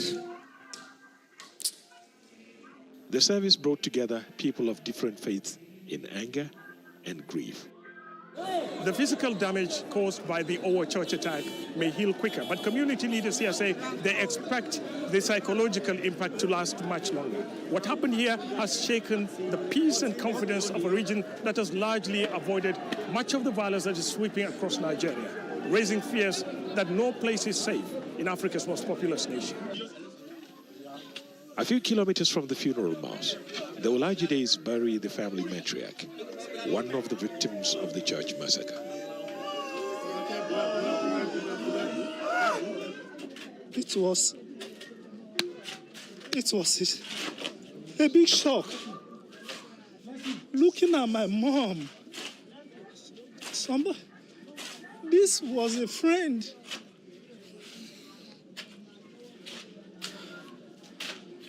Lying lifeless, no life. Somebody I spoke to 2 days before the incident. St. Francis Church, where the attack happened, is cordoned off. Inside, some of the debris have been cleared. But the blood-stained ceiling is a graphic reminder of the carnage that took place here on June the 5th. And that attack has renewed concerns about safety of lives in the entire country, with less than a year to general elections. Ahmed Idris, Al Jazeera, Owo, Southwest Nigeria. WikiLeaks founder Julian Assange will appeal a decision by the British government to extradite him to the United States. Washington wants the Australian to face spying charges for his role in releasing hundreds of thousands of classified military documents in 2009. WikiLeaks says the decision represents a dark day for press freedom. We're going to fight this. We're going to use every appeal avenue. And we're going to fight. I'm going to spend every waking hour fighting for Julian until he's free, until justice is served. The first entirely Chinese designated and built aircraft carrier has been launched. The Fujian is Beijing's third aircraft carrier, and it's the largest and most modern. The Chinese Navy is the largest in the world. Beijing is trying to overhaul its fleet amid heightened tensions with the United States. Katrina Yu is in Beijing with more on the vessel's launch. The Fujian will join two previous aircraft carriers called the Liaoning and the Shandong, and it's seen as a major leap forward for China's Navy, which is already the biggest navy in the world when it comes to number of ships, although most of these vessels are smaller vessels. Now, China does have very big ambitions, though, when it comes to its Navy. It's planning at least 6 aircraft carrier strike groups by 2035. Domestically, this is being seen as a big boost to national pride, as a big step forward when it comes to China's military prowess. But it's also very significant when you look at the current geopolitical situation in the waters surrounding China, specifically in the South China Sea. Now, if you look at Taiwan, for example, there's growing tensions there. Taiwan is a democratically self-ruled island. Beijing sees it as rogue Chinese territory, and Chinese President Xi Jinping has said a number of times that it will be reunified with the mainland peacefully, preferably, but by force if necessary. So for sure, this growing step forward when it comes to China's Navy is going to be seen as an increasing threat for Taiwan. It's also significant when you look at the growing rivalry with the U.S. The U.S., the Biden administration in particular, has been moving to strengthen its ties with Asia-Pacific countries, specifically to counter China's growing influence in the region and its growing military might. Millions have been left displaced by extreme weather events in China. The southern city of Guangzhou has been struck by record rainfall, heat waves, and a tornado. While in the northeast, the cleanup is underway in Harbin. Heavy rain caused flash floods in this city. Well, parts of England have recorded their hottest June day in decades. A heat alert has been issued to protect public health. Soaring temperatures have also been recorded in France and Spain. Scientists are blaming the increasing frequency of heat waves and extreme weather on climate change. Eve Barker reports from London. The British capital's grappling with June temperatures rarely seen in the United Kingdom. A questionable time, perhaps, for team-building exercises in the park. For others, though, it's a chance to do as little as possible. And for some, an opportunity to dust off membership to the city's most exclusive pools. Away from the stifling heat of the capital, this is Brighton on the south coast, where thousands jostled for a patch of beach and a space to cool off. I'm from Cyprus, and now in Cyprus it's raining, and I'm in London and I'm boiling here, so something must change. We need to take precautions about the climate change. For a country that's made an art form of complaining about the usually wet weather, this heat gives people here something else to grumble about. But there's a seriousness about these soaring temperatures, real concern about how climate change may start to affect people's everyday lives. In the French capital, sweltering heat's been worsened by pollution, making it dangerous for the vulnerable to go out. And in the Spanish capital, Madrid, where temperatures have exceeded 40 degrees Celsius for several weeks, the government's issued an extreme weather warning due to the presence of sand and dust from the Sahara Desert. Little comfort for those struggling to work outside. Climate scientists are in no doubt about why this is happening. We're warming our climate generally, so the average temperatures have risen by just over 1 degree Celsius since the pre-industrial period. And that means that the hot extremes that we see every summer are becoming at least 1 degree hotter. They're also becoming more frequent, and they're also lasting longer. And climate activists are threatening more decisive action to perceived inaction by governments and big business. Similar to the Extinction Rebellion protests that shut down parts of central London a few years ago. We're fed up of hearing the rhetoric. We need meaningful action. And if our leaders are incapable of doing that, they're not capable of getting off of their fossil fuel addiction. They're just doubling down on it and continuing to pursue new fossil fuel investments, continuing to subsidise this harmful industry. Then we have to call them out. And education is key to the public, and also understanding the role of non-violent civil resistance in this moment, because everything else has failed. Climate scientists say the next decade will be defined by greater extremes of weather. But the fear is it will also be shaped by our collective failure to do more. Eve Barker, Al Jazeera, London. Next year's Eurovision Song Contest will not be held in Ukraine. It was due to be hosted in Kyiv after Ukrainian groups Kalush Orchestra won this year's competition. But the European Broadcasting Union says Ukraine can't meet the necessary security and operational requirements because of the war. There are talks now to hold it in the UK since it was the runner-up.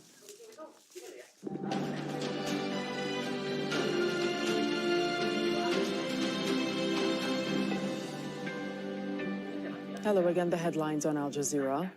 Police in Brazil say human remains found in the Amazon rainforest have been confirmed as missing British journalist Dom Phillips. They are yet to identify other remains thought to belong to indigenous expert Bruno Pereira, who was traveling with Phillips. Monica Yanikev has more from Rio de Janeiro. People from the Javari Valley, they say that this is part of a bigger picture. It's not just two local fishermen killing two people. It's a part of a bigger crime scene where there are drug cartels involved, when there's a lot of illegal activity going on, and the government has turned a blind eye to it, which has made it possible for these kinds of crimes to be committed. The European Commission is recommending Ukraine and Moldova as candidates for EU membership. All 27 EU leaders could vote to grant the country's candidate status as early as next week.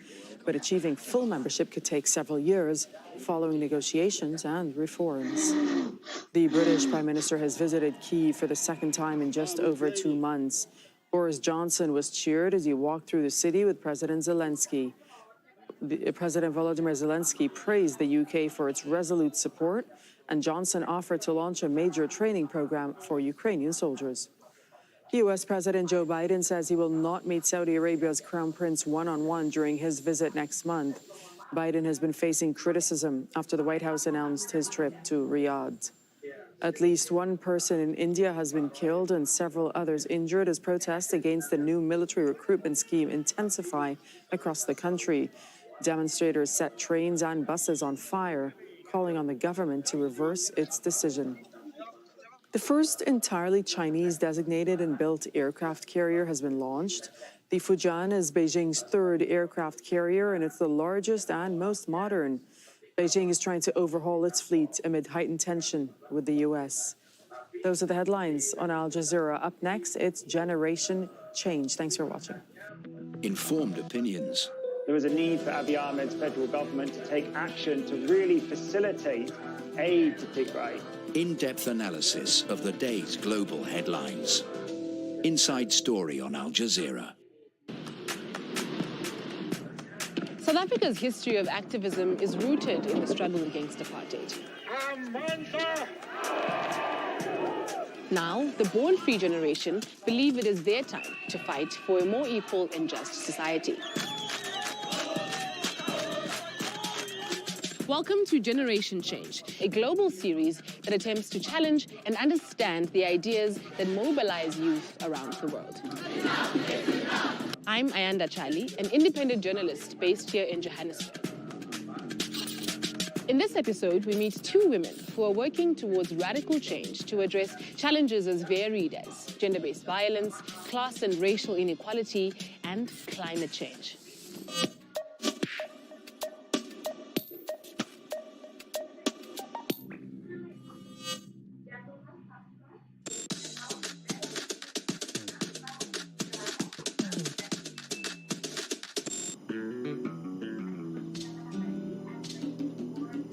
Kitimeto, you were born after 94, at the end of apartheid.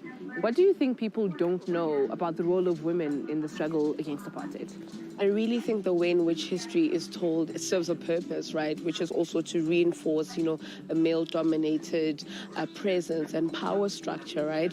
There's this reinforcement of these martyrs, right? These men who come and save this vulnerable group of women, which is inherently wrong and false. Women were organizing in churches, stock sales, trade unions. Women were literally carrying the country on their backs and shoulders.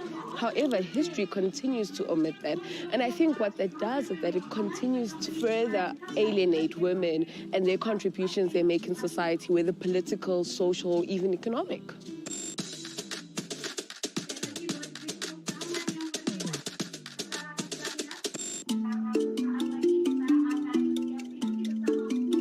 here at Constitution Hill in Johannesburg, and particularly in this structure, we are at the women's jail. Why was this a significant space for you? When I think about the caliber of women that were incarcerated in this place, you know, it literally just brings me in awe. It's the persistence of women writing themselves into history, even in their absence, right? And for me as a young feminist, as a young activist, that has been really pinnacle in grounding my own activism. As a new generation, as the woke generation, we must never ever get tired of developing new resistance strategies. I mean, if these women were able to organize themselves under probably one of the most difficult conditions, I see no reason why we're unable to achieve, you know, the idea of building the biggest feminist global movement.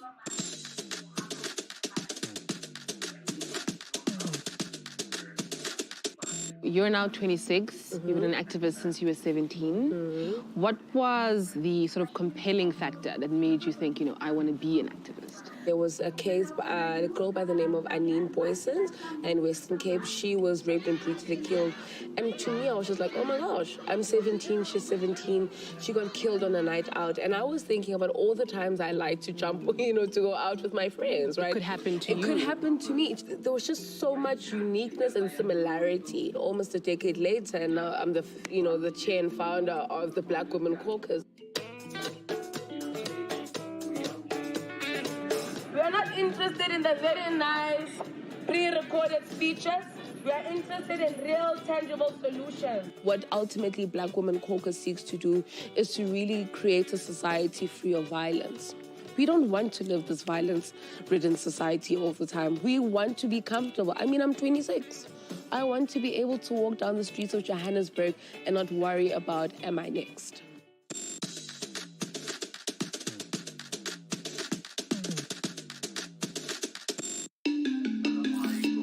So you're 17, yes, and you've already been an activist for a few years now. How did you start, and what was it that made you start?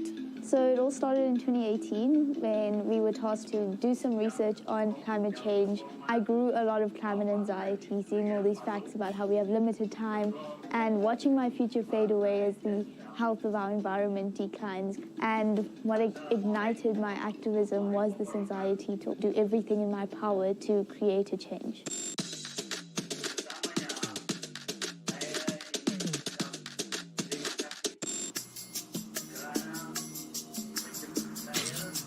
Well, I mean, some people will say that, you know what, this stuff is for people who can afford to have 5 different bins and recycle. But, you know, you've spoken to the fact that it does affect people who, you know, live in the townships, poor people. The first time I came to realize the seriousness behind environmental racism was when I spoke to a friend of mine who said when she was very young, she had to live with her grandmother who stayed in Soweto. When she stayed there, she developed breathing difficulties. And a few years later, when she moved back to the suburbs, everything was fine. And that's when she made the link that the air quality in Soweto was so terrible that she developed asthma from that. And you can make that link with apartheid, how the apartheid government basically dumped the black people in one area and Indian people in another area and colored people in one area, and gave white people that land that belonged to those citizens that they just dumped in other areas. And even though we live in a post-apartheid South Africa, that neglect is still carried out.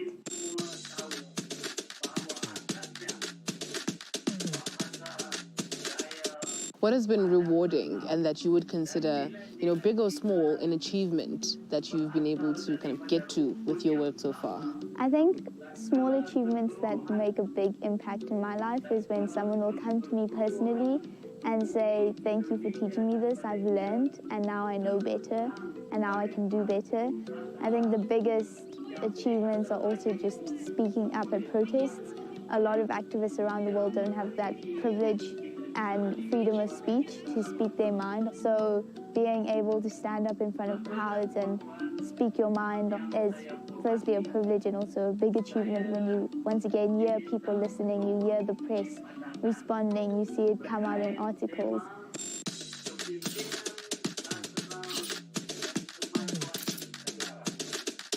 Sarah, you're 17, and Kitumeza, you're 26. I'm wondering for both of you what you feel the defining values and elements of each of your respective generations' activisms are. Okay. So firstly, I belong to the first cohort of the born frees, the generation that was just born after democracy in South Africa. And I think for a large, to a large extent, our activism is really centered and grounded around holding, our democratic government accountable, right? Hoping for a significant change in the living conditions of youth and just the population more broadly. So we do borrow a lot from the anti-apartheid struggle in terms of the music, the songs, the kind of the struggle songs that we sing, and also some of the organizing and mobilizing strategies. We're really still focused in terms of mass-based movement building, and this is quite evident with the Fees Must Fall student protest, across 26 institutions of higher learning, which saw university students demanding for free decolonized higher education. But of course, the success of, moments such as Fees Must Fall are largely attributed to digital and online activism, and how that has also helped us in terms of shaping our own narratives. Sarah, you know something about that. What would you like to add? Gen Z, we grew up in the age of technology, the world of social media, and that came with a lot of benefits in terms of with mobilizing people internationally, and especially now during a pandemic. What social media has also brought is lots of inclusivity, because you're moving away from just that mainstream media narrative and you're embracing a diverse range of narratives, and you getting to include so much more within your activism. So I think the inclusivity that social media has brought has been a key and defining factor with Gen Z. South Africa's most recent youth-led mass movement was Fees Must Fall, which, as you mentioned earlier, was the fight to gain wider access for free and decolonized tertiary education. What do you think it was about that movement, Kitumetse, that made it resonate so widely with our generation? I think a big part of Fees Must Fall, beyond issues of access, was really holding our government accountable to say, to what extent are you prepared to sacrifice an upcoming generation of young leaders and activists purely on the basis of, keeping or being deliberate about keeping a commodified, a capitalist, a racist system that continues to marginalize and exclude Black students specifically from institutions of higher learning. Sarah, you were about 12 or 13 when this was unfolding on, the news media. What did it mean for you on a personal level to see young people really, rise up on such a mass scale? It was really inspiring. It was watching history unfold right before my eyes. And while I didn't understand how complex the issue was back then, I understood the surface level of it. But diving into activism, the Fees Must Fall activists are one of the most inspiring activists that I look up to. Did it give you permission to be angry as well? Yes, 100%. And like I said before, that anger just ignites a passion to stand up and fight. Kitumetse, as your t-shirt says, you are the founder, in fact, of the Black Women's Caucus, which, among the many mandates you have, is looking into eradicating gender-based violence. Can you talk to me about the myriad of violences that South African women right now are facing? I mean, when we speak about gender-based violence, of course, the most immediate understanding is around sexual and physical forms of violence, and this makes sense. I mean, South Africa is seen as a rape capital globally, not a pretty tag to have on, by the way. Our femicide rate is 5 times higher than the global average, right? And so our understanding around gender-based violence and femicide has really been within, that conceptual framework. However, as Black Women Caucus, we're saying that it is a disservice for us to reduce gender-based violence and femicide to only physical and sexual forms of violence, political violence, economic violence, environmental violence, social violence are all violences that contribute to the vulnerabilities of women. And it's important that when we find solutions and we propose solutions, that they must be multi-pronged and they must be cross-sectoral so that they're able to address the sources of the violence. So can you give me an example of what that work looks like, or how you bring these solutions to the public? Of course. A lot of the stats and research done in South Africa around gender-based violence has attributed to a women's economic participation as a massive driver of vulnerability to gender-based violence and femicide.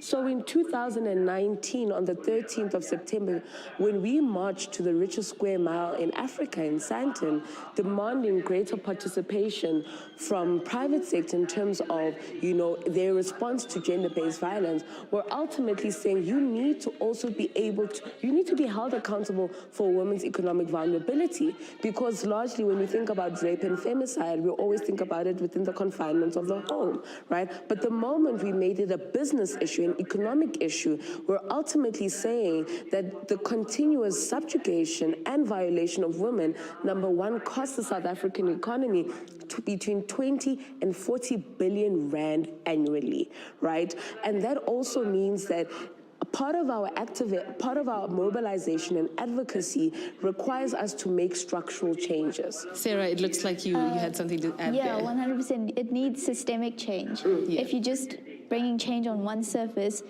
that surface is widespread.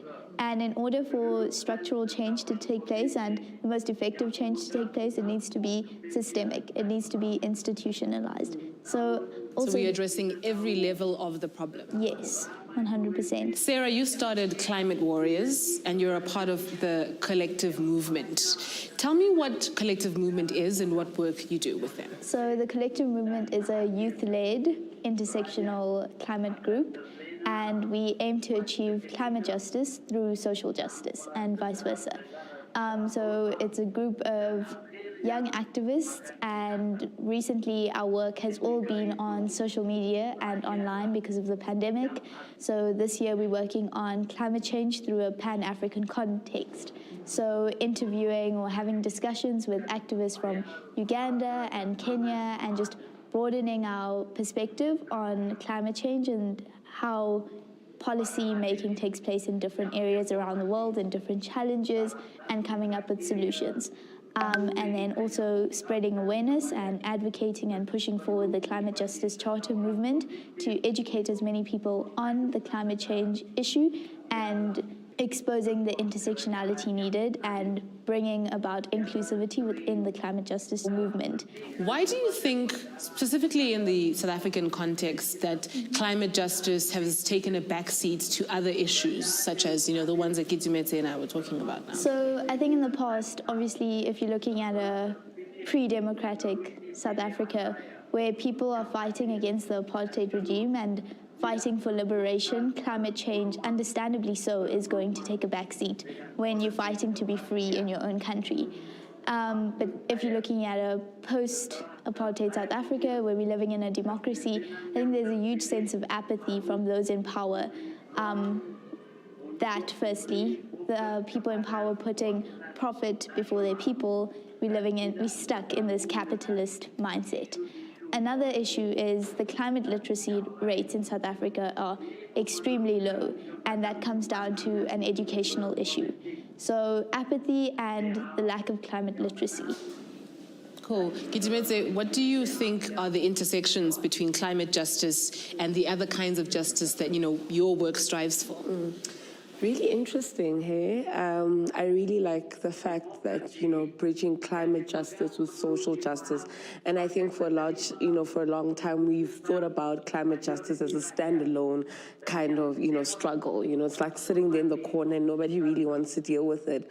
But what has been very important and has been quite a big eye-opener for me, myself as a feminist, is the work we've been doing in informal settlements, and how when you spoke about literacy, environmental literacy, how, we're still struggling to make the connections at community level between the environment and social justice. For an example, one of the communities that we work in is called Kathrada Park Informal Settlement.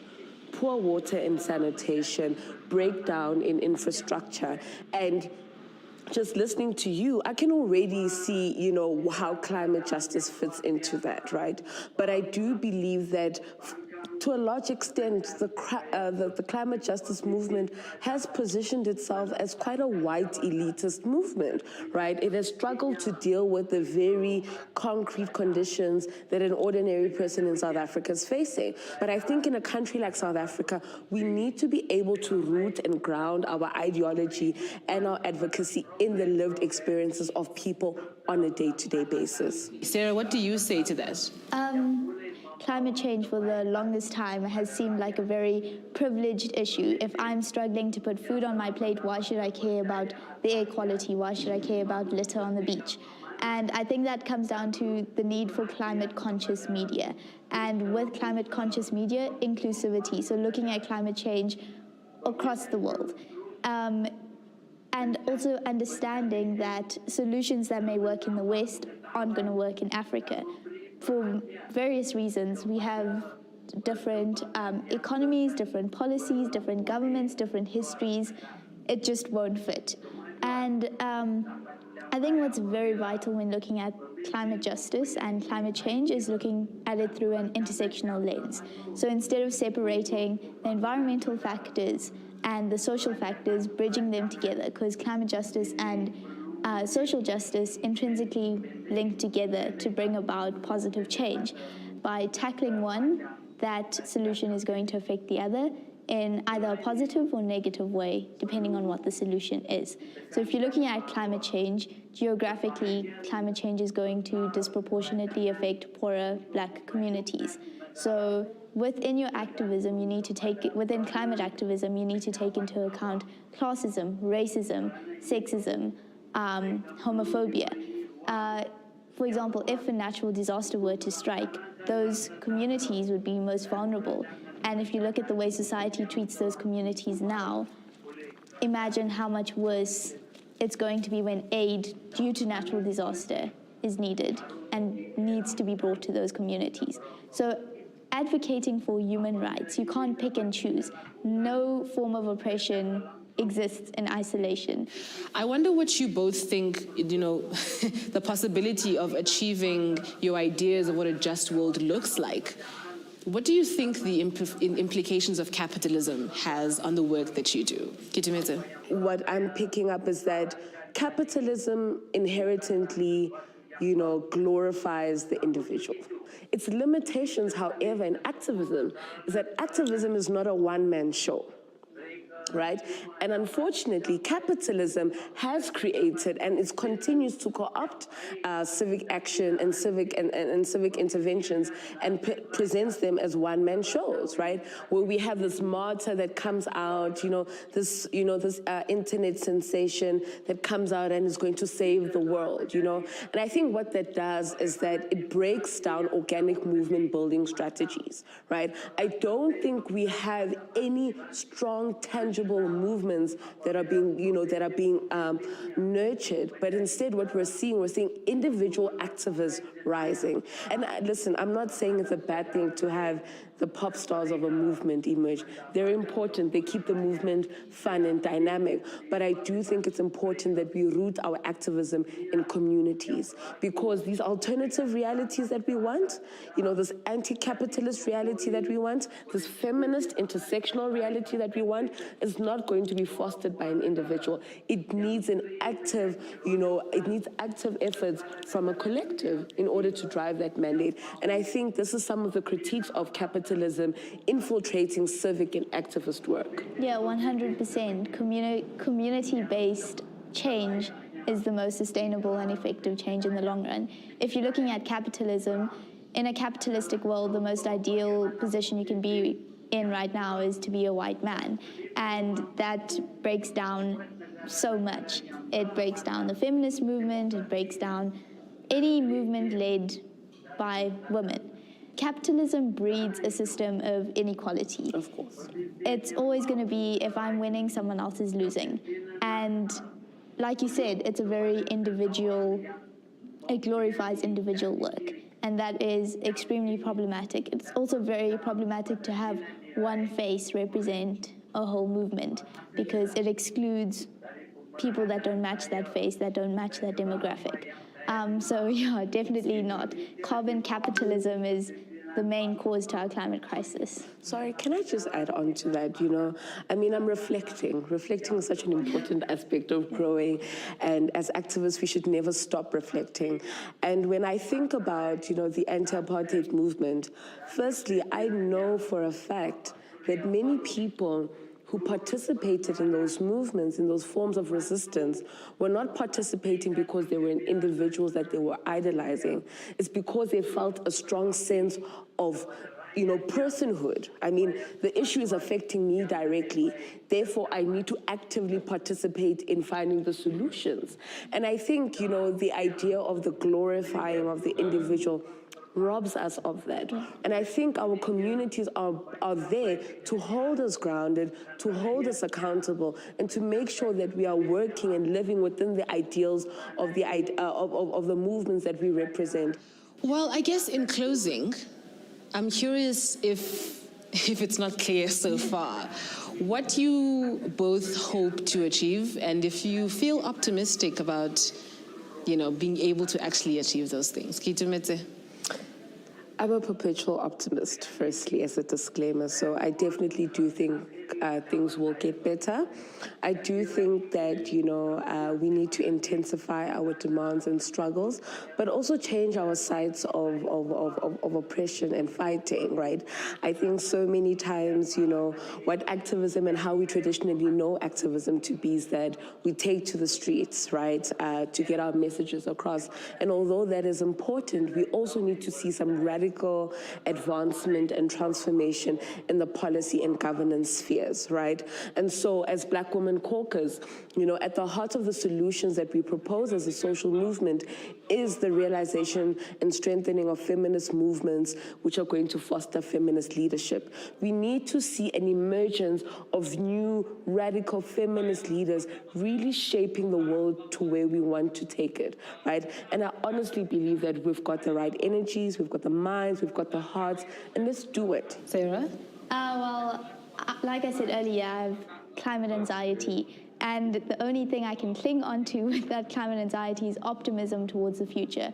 It drives me to constantly wake up and make the decision that this is what I'd like to change, and this is where, that quote, be the change you want to see and advocate for the change that you'd like to see. So I think a main goal is to just get the same urgency that we are carrying today, with sending that to the hearts of our government and our leadership to demand a climate emergency and to attack all of these social issues that we've unpacked today.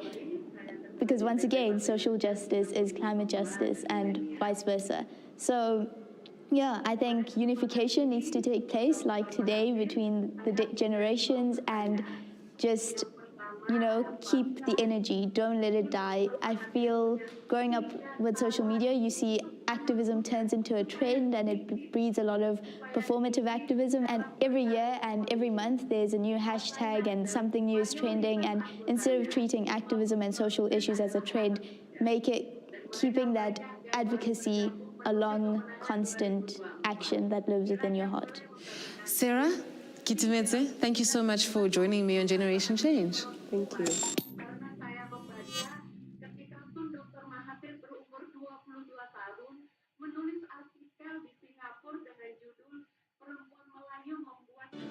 Assalamu alaikum. It's great to see you. Welcome to the Qatar Economic Forum powered by Bloomberg. Some people say that there's a de-globalization going on, but I prefer to think of a re-globalization. Our accomplished speakers, from heads of state to business and policy leaders, will discuss evolving technologies, education, culture, sustainability, and the impact on the economy. During the colonization of Africa, thousands of artifacts were removed by the major European powers. The French occupation gradually removed a lot of works. A new three-part series tells the story of the struggle by African countries to reclaim their priceless heritage. It didn't happen overnight. We were robbed over time. Restitution, Africa's Stolen Art. Coming soon on Al Jazeera. From the world's most populated region, in-depth and untold stories from across Asia and the Pacific. discover the current events with diverse cultures and conflicting politics. 101 East on Al Jazeera. Unprompted and uninterrupted discussions from our London Broadcast Centre on Al Jazeera.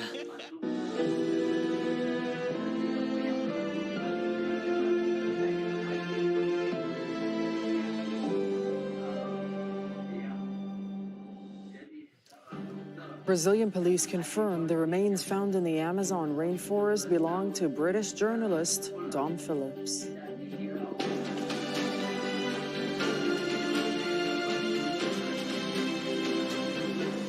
You are watching Al Jazeera live from our headquarters in Doha. I'm Darine Nabugeda. Also ahead. Ukrainians are ready to die for the European perspective. We want them to live with us the European dream. The European Commission backs Ukraine's membership bid, moving it a step closer to joining the bloc.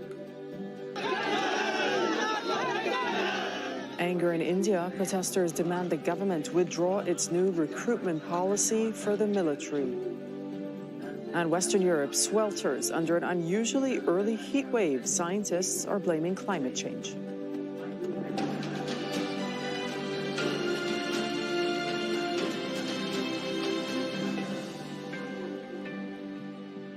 Hello, we start in Brazil. That's where human remains found in the Amazon rainforest have been confirmed as missing British journalist Dom Phillips. Authorities have yet to identify other remains thought to belong to indigenous expert Bruno Pereira, who was traveling with Phillips. Investigators say a suspect in custody has confessed to killing the men and burying them in the rainforest. They've also arrested the man's brother. Monica Yannikevru has the latest from Rio de Janeiro. People from the Javari Valley, they say that this is part of a bigger picture. It's not just two local fishermen killing two people. It's a part of a bigger crime scene where there are drug cartels involved, when there's a lot of illegal activity going on, and the government has turned a blind eye to it, which has made it possible for these kinds of crimes to be committed. Remains of both people are still being analyzed in Brasilia. They said that they need at least a week to have everything confirmed. So far, they have just confirmed that some of the remains belong to Dom Phillips. Bruno Pereira, they still have not confirmed, but it is almost sure that it's him because Dom Phillips was traveling with Bruno Pereira, who is one of the leading indigenous experts of Brazil. They were both working in the Javari Valley, home to the largest number of uncontacted tribes in Brazil.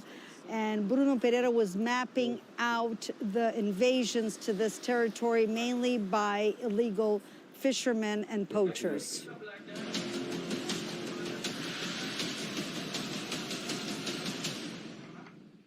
Ukraine's bid to join the European Union has had a major boost, with the European Commission recommending that it and Moldova be granted candidate status.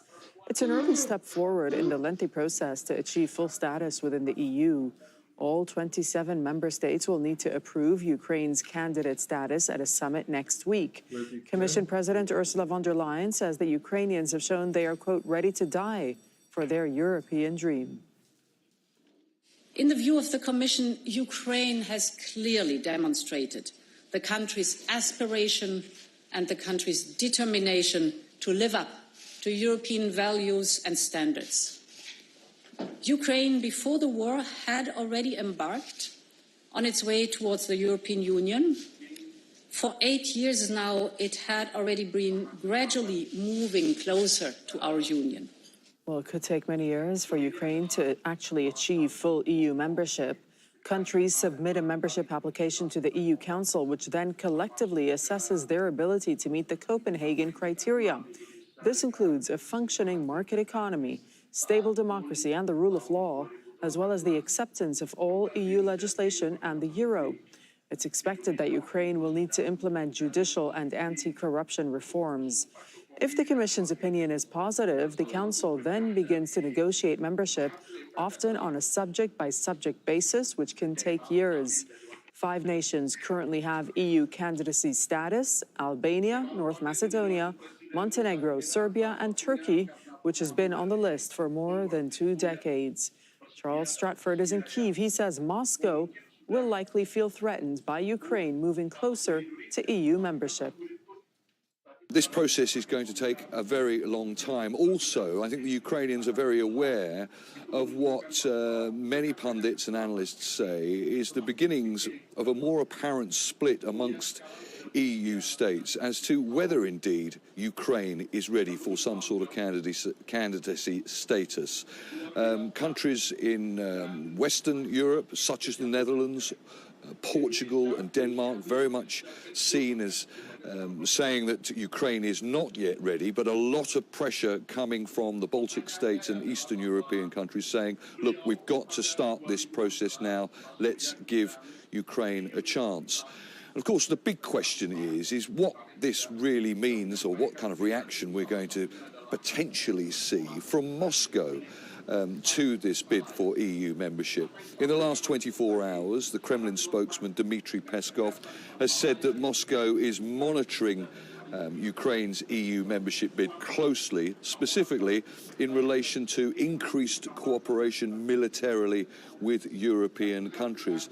Let's not forget that one of the reasons why Moscow said it's believed that Vladimir Putin gave the go-ahead for an invasion of this country was because, in his eyes, Ukraine is Russia's sphere of influence. So any move further west, any move towards Europe and NATO countries inside Europe is going to be potentially perceived as only adding to that sense of threat that Vladimir Putin says threatens Russia.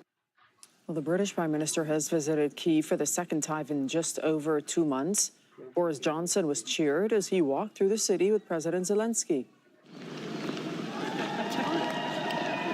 Slava Ukraini! They greeted crowds and viewed an exhibit of damaged Russian weapons and tanks. It comes a day after the leaders of France, Germany, Italy, and Romania were also there. President Zelensky praised the UK for its resolute support, and Johnson offered to launch a major training program for Ukrainian soldiers. Meanwhile, Russia's president has criticized the EU and the US for their sanctions against Moscow. Vladimir Putin made the comments at Russia's flagship economic conference in St. Petersburg. Безумных и, я бы сказал, бездумных. The sanctions are crazy and I would say reckless. The quantity and the speed at which they were signed off was unprecedented. The West's plan was plain to see, to hurriedly and forcefully crush the Russian economy by destroying business chains, forcing the recall of Western companies from the Russian market, freezing Russian assets, hitting the Russian industry, finance, people's quality of life.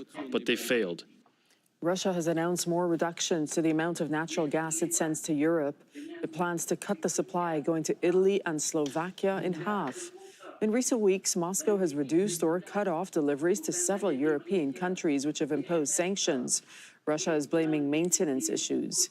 Italy's Prime Minister Mario Draghi has called this a lie, accusing President Putin of politicizing the use of energy. To India now, where at least one person has been killed in violent protests against the new military recruitment program. Demonstrators blocked roads, burnt buses and trains across several states. They're angry with the new scheme offering employment for only 4 years, after which a majority of recruits would be let go without pension or benefits. Pavni Mittal reports from New Delhi. Angry protesters set this train on fire. Across India, some have vandalized stations, blocked roads and torched buses. They're demanding the government withdraw its new recruitment policy for the military. Our exams have been postponed at least 9 times since March 2020. Now they say the exams will be cancelled because of the new scheme. Why are they executing the scheme? What will we do after 4 years of service? Those who are medically and physically fit should be examined again, and the old way of recruitment should be restarted. We completely object to the tour of duty way of recruitment. India has one of the largest militaries in the world. It employs nearly 1.5 million people. A new recruitment policy aims to bring down the average age of soldiers from 32 to 26. and reduce expenditure on salaries. Soldiers will now be hired for 4 years. Only top recruits will get a permanent job with health benefits and a pension. The government says this will improve the military. Under the new scheme, the Indian youth will get an opportunity to serve in the Indian Armed Forces. This scheme has been brought in for strengthening national security and to prove an opportunity for military service for our youth. But the backlash has been growing in recent days. One person was killed in the violence. Officials have shut down the internet in some areas. The government says after their service, recruits will be given a preference for jobs in security forces like the police. Experts point out this policy comes when economic recovery is slow and unemployment remains high. Analysts say this overhaul will help upgrade equipment, but have criticized its timing and implementation. It's not altogether a bad step, but there are problems with the way it is being implemented. And the biggest of the problems seems to be that they will still be left with the unemployment problem when these 4-year service people retire at the end of 4 years. Recruitment under the new scheme is set to begin next week. But after the backlash, the government has now raised the maximum age to 23, but only for this year. Pavni Mittal, Al Jazeera, New Delhi. Ghazala Wahab is the executive editor of Force News magazine on national security and defense, and she explains why the government believes these changes to India's military recruitment are necessary. I think the government has no choice. It has to take a very drastic measure, either to roll back the scheme or to keep adding these SOPs as it goes.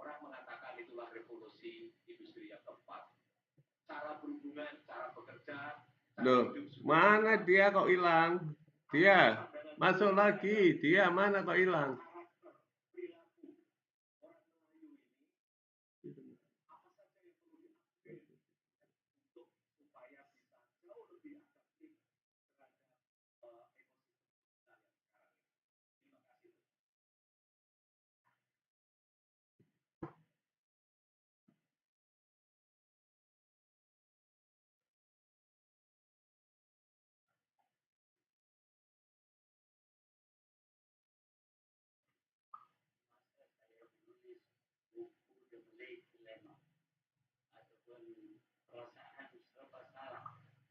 Orang Melayu di Malaysia.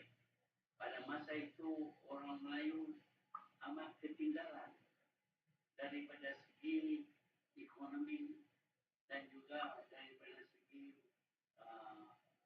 skill, education, ketinggalan, dan mereka amat miskin sekali. Kebanyakan daripada mereka tinggal di luar bandar. Mereka tidak berniaga. Dengan kerana itu, mereka tidak berkuasa berpengaruh dalam politik di Malaysia. Dan kita boleh, apabila kita mencapai kemerdekaan, sepatutnya kerajaan pemerintah menumpu kepada usaha untuk membangunkan orang Melayu. Kerana kalau kita lihat, kalaulah kita ada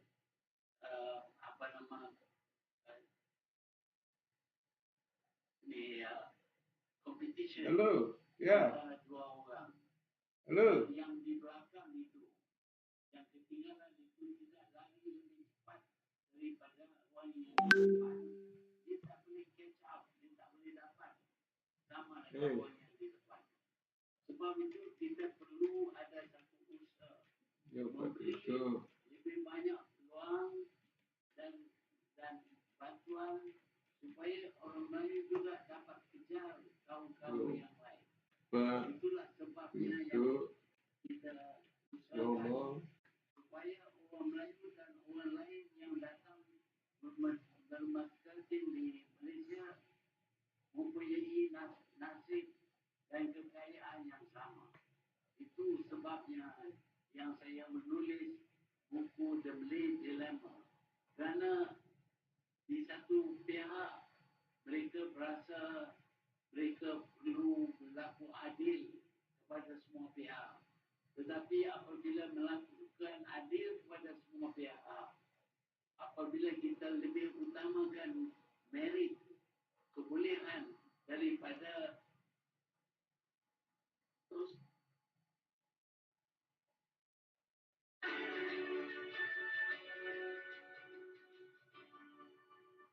selamat datang di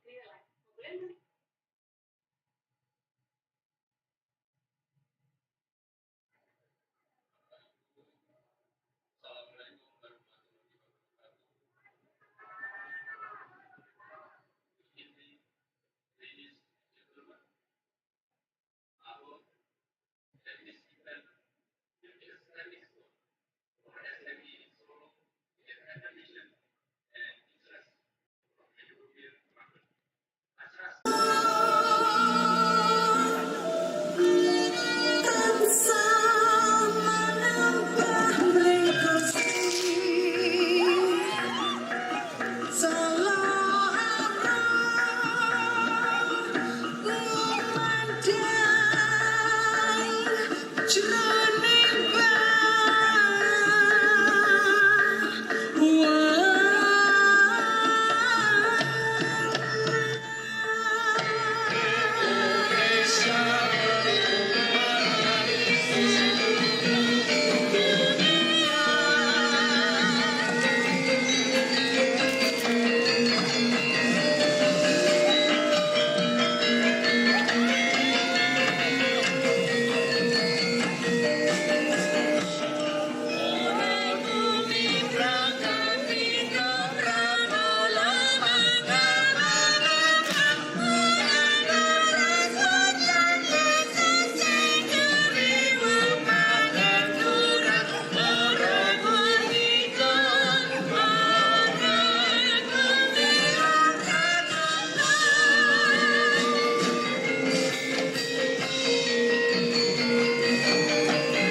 Ladies and gentlemen, I hope that this event will be a stepping stone for SME in Solo to get recognition and interest from the European market.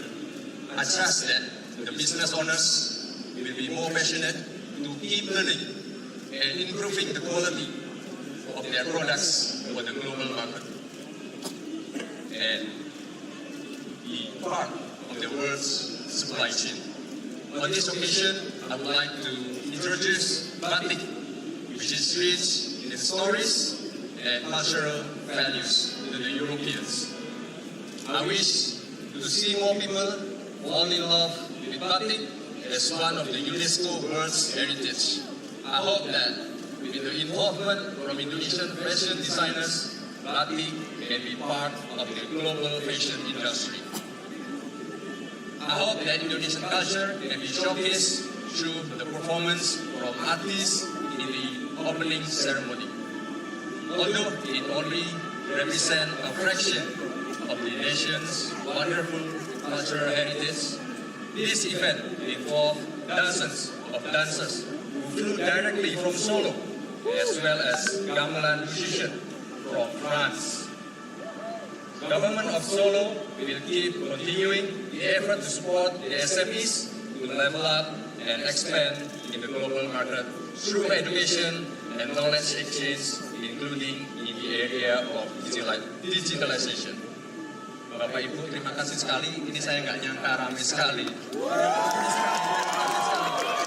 Matur nuwun. Terima kasih. Wassalamualaikum warahmatullahi wabarakatuh. Terima kasih.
Dalam bisnis, punya produk yang fantastis tidaklah cukup. Perusahaan harus dapat membantu, bisa diandalkan, dan mudah dijangkau oleh para pelanggannya.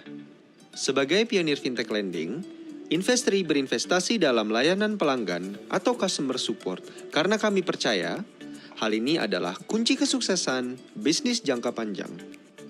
Kali ini, Investri akan berbagi kepada Anda rahasia kami dalam memberikan layanan customer support terbaik dan konsisten yang mampu membuat Investri mempertahankan posisi di puncak permainan industri. 1. Memahami produk dan layanan.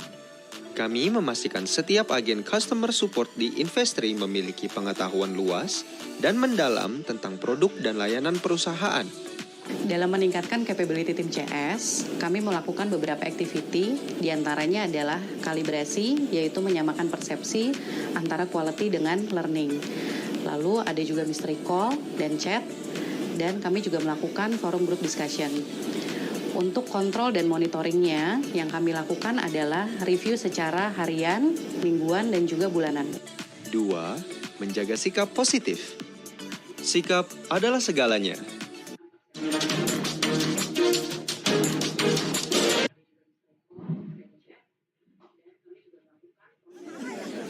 Bapak Ibu, Assalamualaikum warahmatullahi wabarakatuh.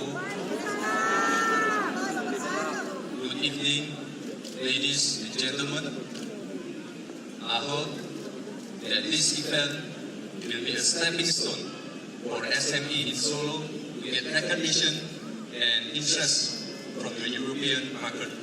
I trust that the business owners will be more passionate to keep learning and improving the quality of their products for the global market and be part of the world's supply chain.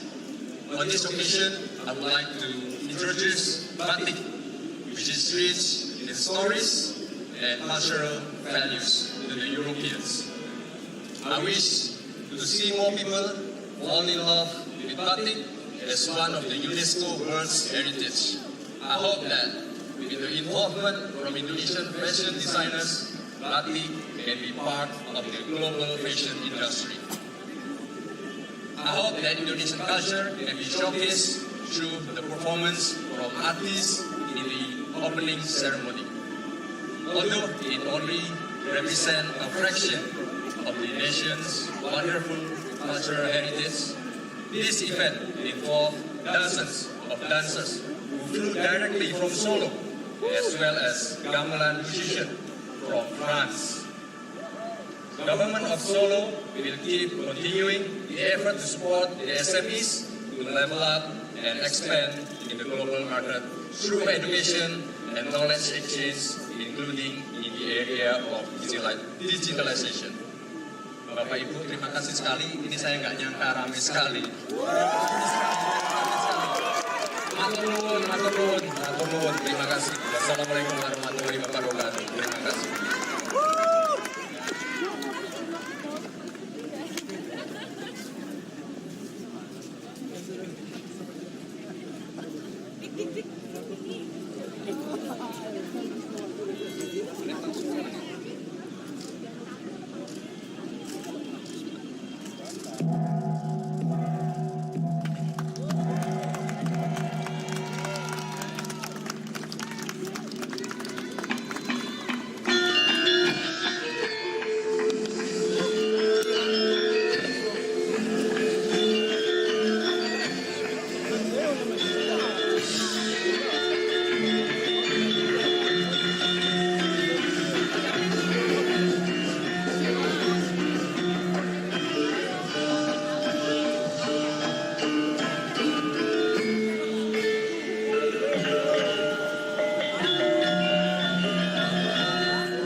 Dalam bisnis, punya produk yang fantastis tidaklah cukup. Perusahaan harus dapat membantu, bisa diandalkan, dan mudah dijangkau oleh para pelanggannya. Sebagai pionir fintech lending, Investri berinvestasi dalam layanan pelanggan atau customer support karena kami percaya hal ini adalah kunci kesuksesan bisnis jangka panjang. Kali ini, Investri akan berbagi kepada Anda rahasia kami dalam memberikan layanan customer support terbaik dan konsisten yang mampu membuat Investri mempertahankan posisi di puncak permainan industri. 1. Memahami produk dan layanan. Kami memastikan setiap agen customer support di Investri memiliki pengetahuan luas dan mendalam tentang produk dan layanan perusahaan. Dalam meningkatkan capability tim CS, kami melakukan beberapa activity, diantaranya adalah kalibrasi, yaitu menyamakan persepsi antara quality dengan learning. Lalu ada juga mystery call dan chat, dan kami juga melakukan forum group discussion. Untuk kontrol dan monitoringnya, yang kami lakukan adalah review secara harian, mingguan, dan juga bulanan. 2. Menjaga sikap positif. Sikap adalah segalanya. Customer Support Investri selalu memelihara sikap positif serta mengedepankan kehangatan dan personalisasi. 3. Merespons dengan cepat. Kami menghargai waktu yang dimiliki oleh pelanggan. Customer Support Investri berusaha untuk menyelesaikan setiap permasalahan pelanggan secara cepat dan tepat. 4. Proaktif membantu memecahkan masalah. Going extra miles. Kami berkomitmen untuk mengantisipasi kebutuhan pelanggan, bahkan sebelum mereka menanyakannya. Untuk meningkatkan layanan, diadakan survei berkala untuk mengetahui saran dan masukan dari para borrower dan lender. Kami juga bekerja sama dengan rekan customer support, yaitu Radikari. Investri memiliki semangat untuk mendukung pertumbuhan ekonomi masyarakat melalui produk-produk yang diberikan untuk mendukung sektor UMKM. Hal ini selaras dengan misi Radikari dapat bermanfaat bagi masyarakat dengan memberikan lapangan pekerjaan yang luas bagi masyarakat, terutama generasi muda bangsa Indonesia. Persamaan ini yang menjadi dasar atas hubungan baik yang dibina antara Investri dan Radikari. 5. Aktif mendengar dan melayani secara personal. Kami terbuka atas feedback, mendengarkan secara real time, dan mengapresiasi setiap kepribadian unik pelanggan. Karena Anda spesial. Penting bagi Investri untuk menyediakan layanan pelanggan dengan respon yang cepat dan tanggap dan juga berkualitas. Saat ini kami memiliki layanan unggulan dengan menyediakan CS Dedicated Person untuk menangani VIP lender via WhatsApp, di mana VIP lender itu sendiri adalah para lender yang memiliki outstanding di atas 500 juta rupiah. Maraknya kasus fintech serta akun ilegal belakangan ini juga menjadi fokus Investri. Di sini, Customer Service Investri menjadi garda terdepan dalam menangani laporan yang muncul. Apabila terjadi penipuan, calon lender ataupun borrower dapat melaporkan melalui channel resmi CS Investri, yaitu email, telepon, dan telegram, serta melaporkan ke pihak yang berwajib dan juga OJK. Pastikan Anda mengakses informasi dari website dan kanal media sosial resmi Investri, serta melakukan aktivitas pinjam-meminjamnya hanya di www.investri.id atau aplikasi Investri for Lender.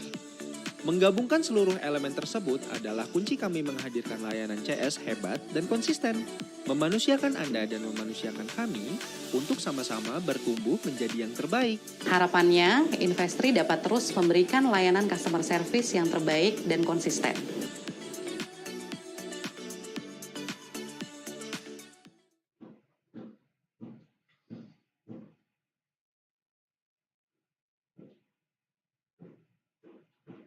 Kami memilih Talenta karena sistem yang disediakan oleh Talenta itu tergolong komplit. Mulai dari absen, payroll, loan, sampai ke reminder untuk melakukan payroll itu juga terfasilitasi oleh Talenta. Talenta dapat membantu kami memberikan kenyamanan dan fleksibilitas karyawan kami dalam bekerja. Ketika menghandle banyak banget pekerjaan, otomatis sebetulnya kita butuh support yang betul-betul yang bisa meng-cater basic HR proses gitu. Talenta membantu banyak dalam aku mempertahankan basic needs of the end. Kita sangat suka dengan fitur payroll-nya sih. Dia udah bisa auto calculate misalnya pajaknya berapa. Apalagi misalnya kita kalau company-nya banyak komponen gitu, misalnya kayak insentif allowance dan lain-lain. Dengan talenta dia kayak segampang itu, misalnya nambah kayak satu tab, oh ini ada insentif ini dan lain-lain, tinggal calculate report dan dia langsung bisa generate report. Sebenarnya itu alasan kita pakai talenta.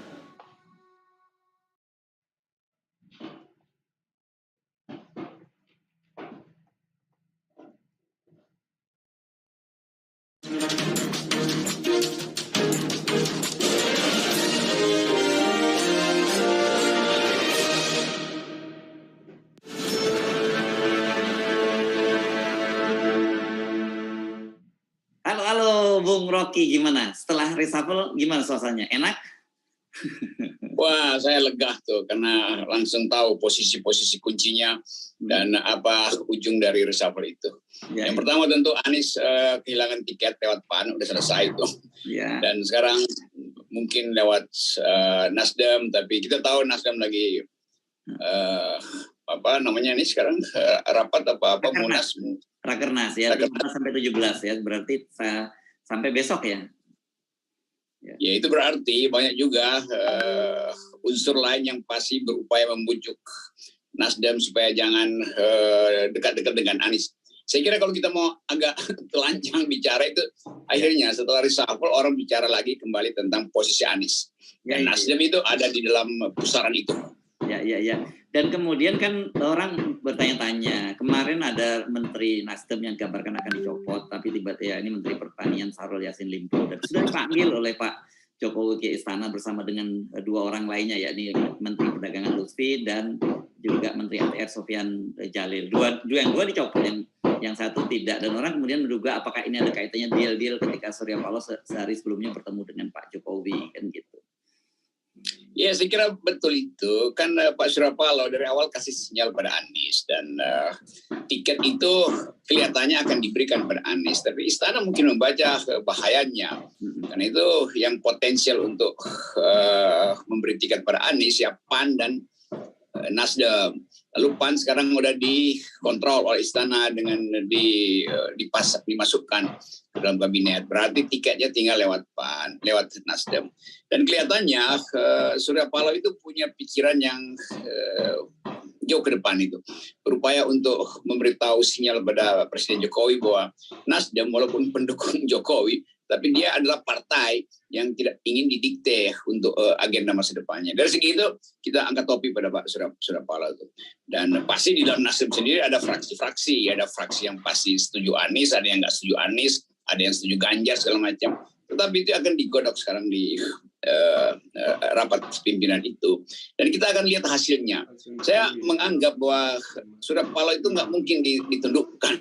Apalagi nggak ditundukkan oleh segala lembaga survei. Dia paham tentang lika-liku politik istana. Jadi kelihatannya itu yang menyebabkan kenapa Surya Paloh bukan nekat. Itu wataknya Pak Surya untuk datang ke istana dan memastikan bahwa tidak akan ada menterinya yang dicopot tuh. Dan kelihatannya itu yang terjadi. Lalu orang berspekulasi bahwa akhirnya Pak Jokowi takut juga tuh pada kegigihan Surya Paloh. Saya nggak mau bilang kenekatan, tapi kegigihan Surya Paloh untuk mempertahankan menterinya di situ tuh. Itu sinyal pertama, sehingga sekarang timbul sinyal kedua bahwa Surya Paloh akan terus tanpa harus tunggu survei atau didikte oleh istana, apalagi didikte oleh lembaga survei. Nah, watak ini yang saya kira sejajar dengan watak Pak Lanyala yang nggak ingin diintervensi dan selalu ingin kepentingan rakyat itu didahulukan.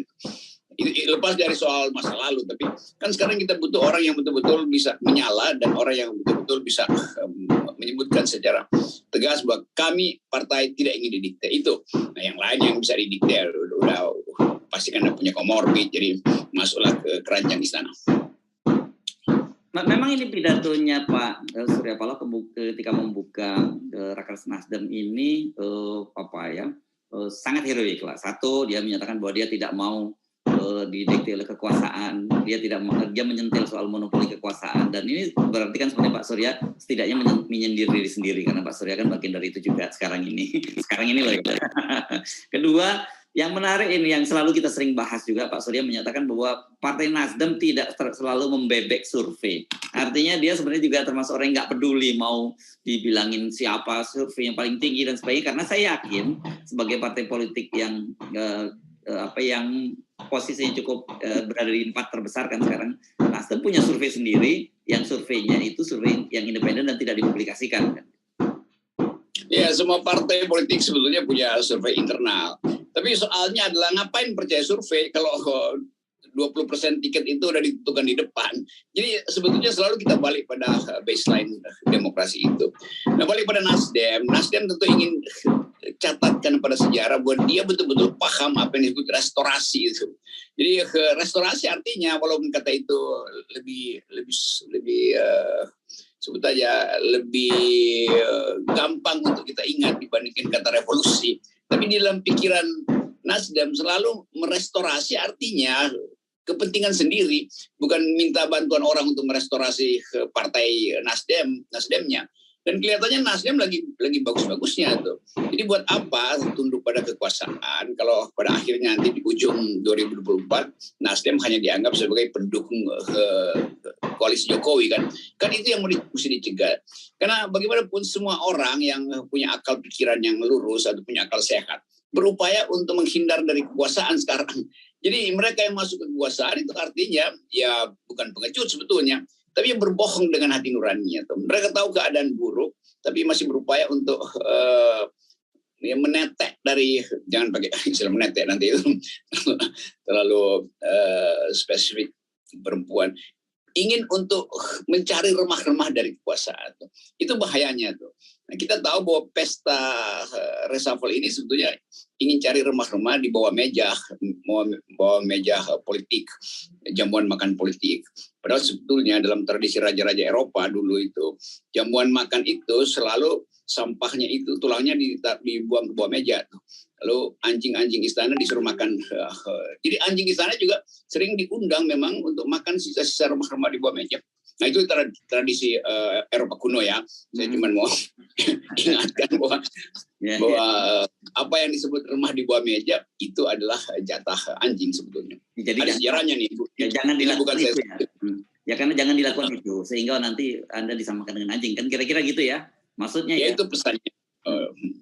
Oke, jadi sekali lagi Anda berani meyakinkan kita semua gitu bahwa nggak mungkin Nasdem bisa didikte oleh Pak Jokowi. Meskipun kalau kita lihat ini foto-foto ini ya, Bung Rocky, foto-foto ke jalan-jalan ini sekarang lagi ramai diperbincangkan nih foto para ketua umum partai berjalan mengapit Pak Jokowi ini dianggap apakah ini Anda menganggap ini hanya sekedar apa ya semacam komunikasi politik lah atau gimmick media gitu?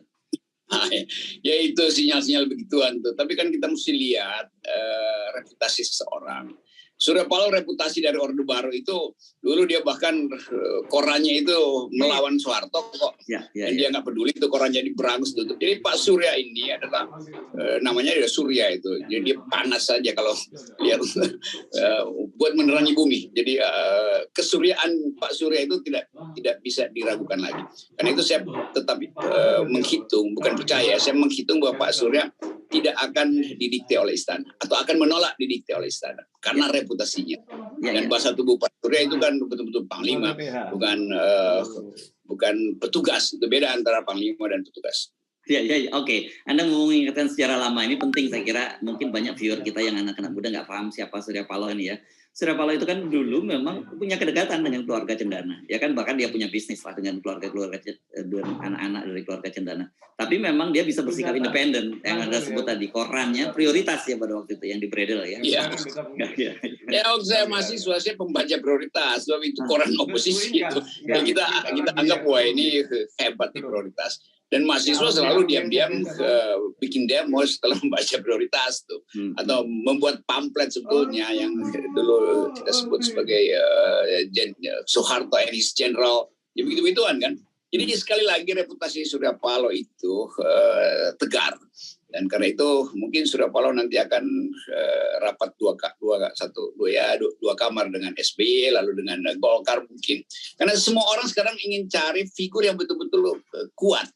Bukan yang lembek, yang disobok jadi macam-macam langsung jadi lunglai.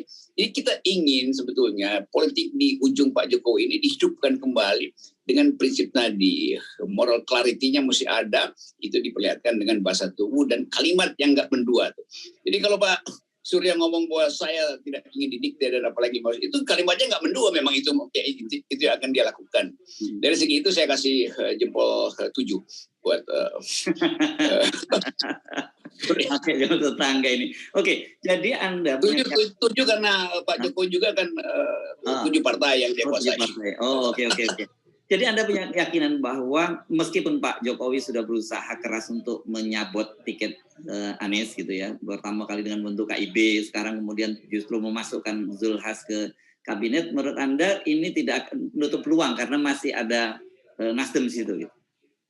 Iya, Nasdem dan sangat mungkin PKS berubah pikiran karena saya baca PKS ragu-ragu untuk judicial review karena sekjennya udah mengucapkan lebih baik kita berkolaborasi daripada beroposisi. Tapi nanti bisa berubah juga. Itu pentingnya.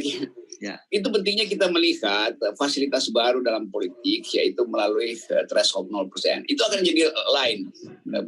Perpolitikan kita akan direstorasi oleh 0%. Dan kita dorong Nasdem cepat-cepat ajukan juga 0% supaya konsisten.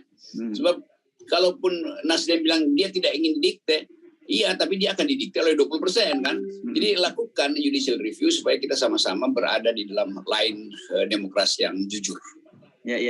Oke, jadi seperti apa yang Anda bayangkan ini konfigurasinya gitu ya. Meskipun orang kemarin bukan orang, maksud saya istana mencoba menampilkan gimmick-gimmick media menunjukkan bahwa solid partai pendukung pemerintah saat ini. Enggak lah, itu pasti yang bagian muket tipu juga kan banyak di depan Pak Jokowi. Pak Jokowi juga tahu muket tipunya siapa. Tapi beliau udah terjebak di dalam pola ini, yaitu reshuffle dalam rangka untuk rekonsolidasi itu. Jadi dicicil sebetulnya. Ini masih ada jatah, wamen.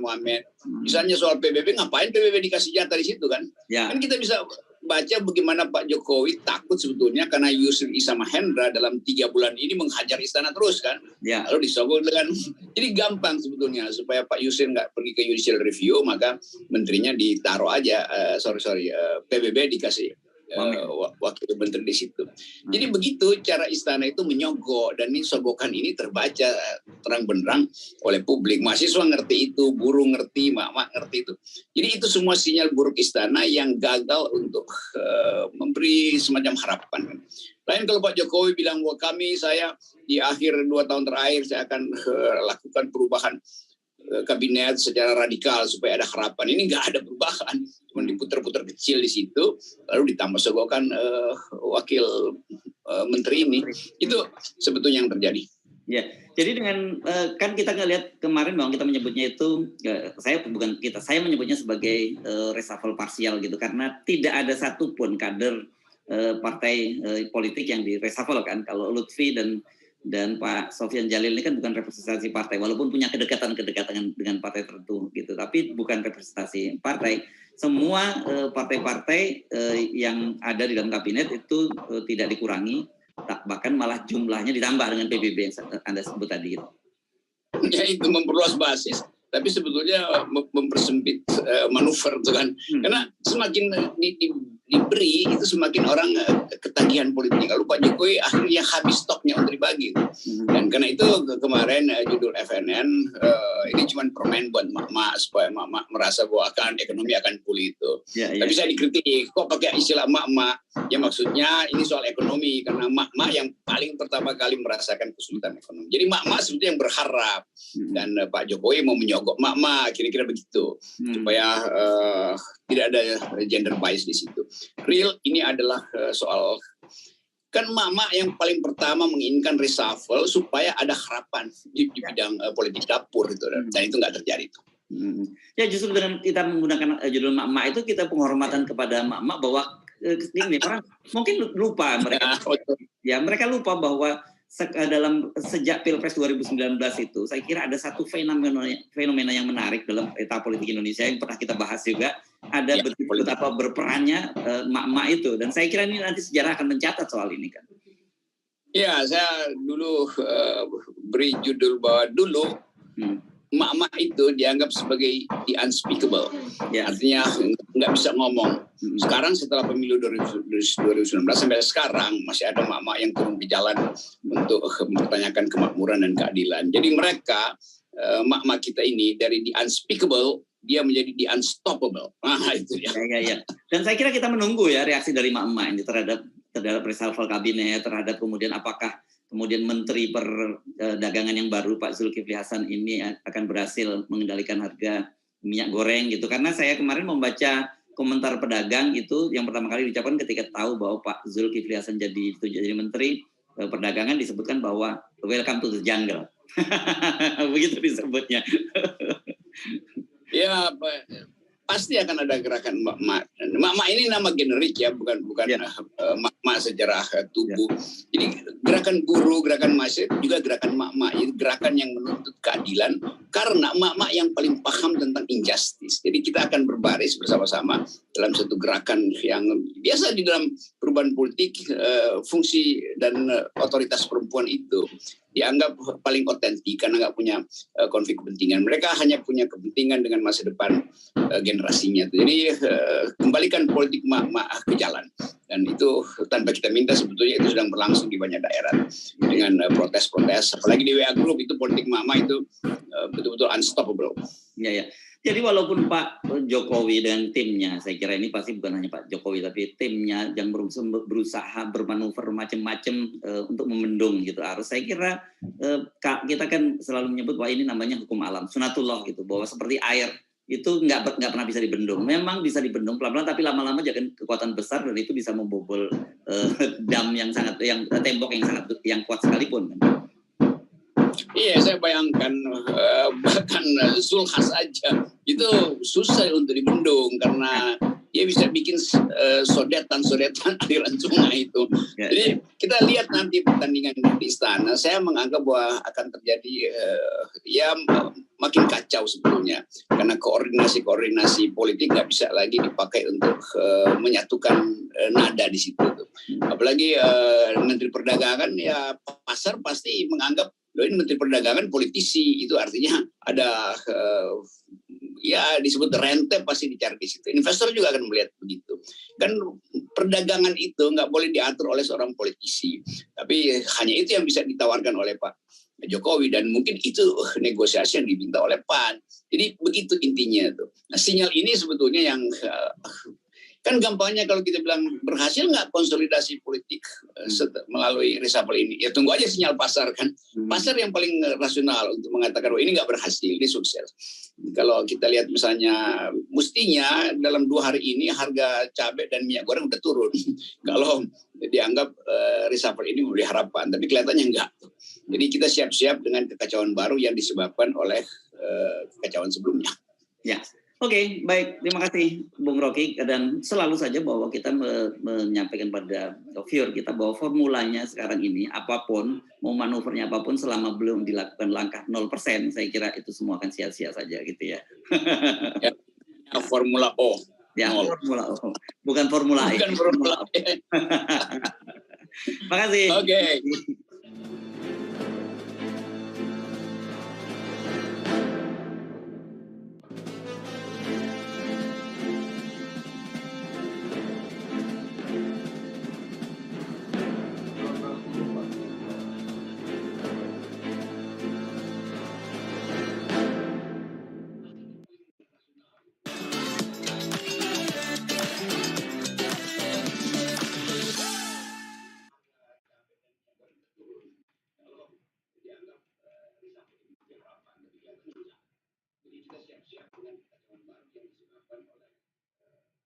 Ibu, Jadi ya udahlah, emang kita cuma dibolehin untuk melihat siapa selfie sama siapa duduk sama siapa, gimana senyumnya SBY ketika ketemu Surya Paloh, gimana Jokowi katanya berantem sama Mega dan Ganjar nggak dapat posisi. Akhirnya memang kita cuma bisa secetek-cetek itu membahasnya. Iya. Surface level politik banget.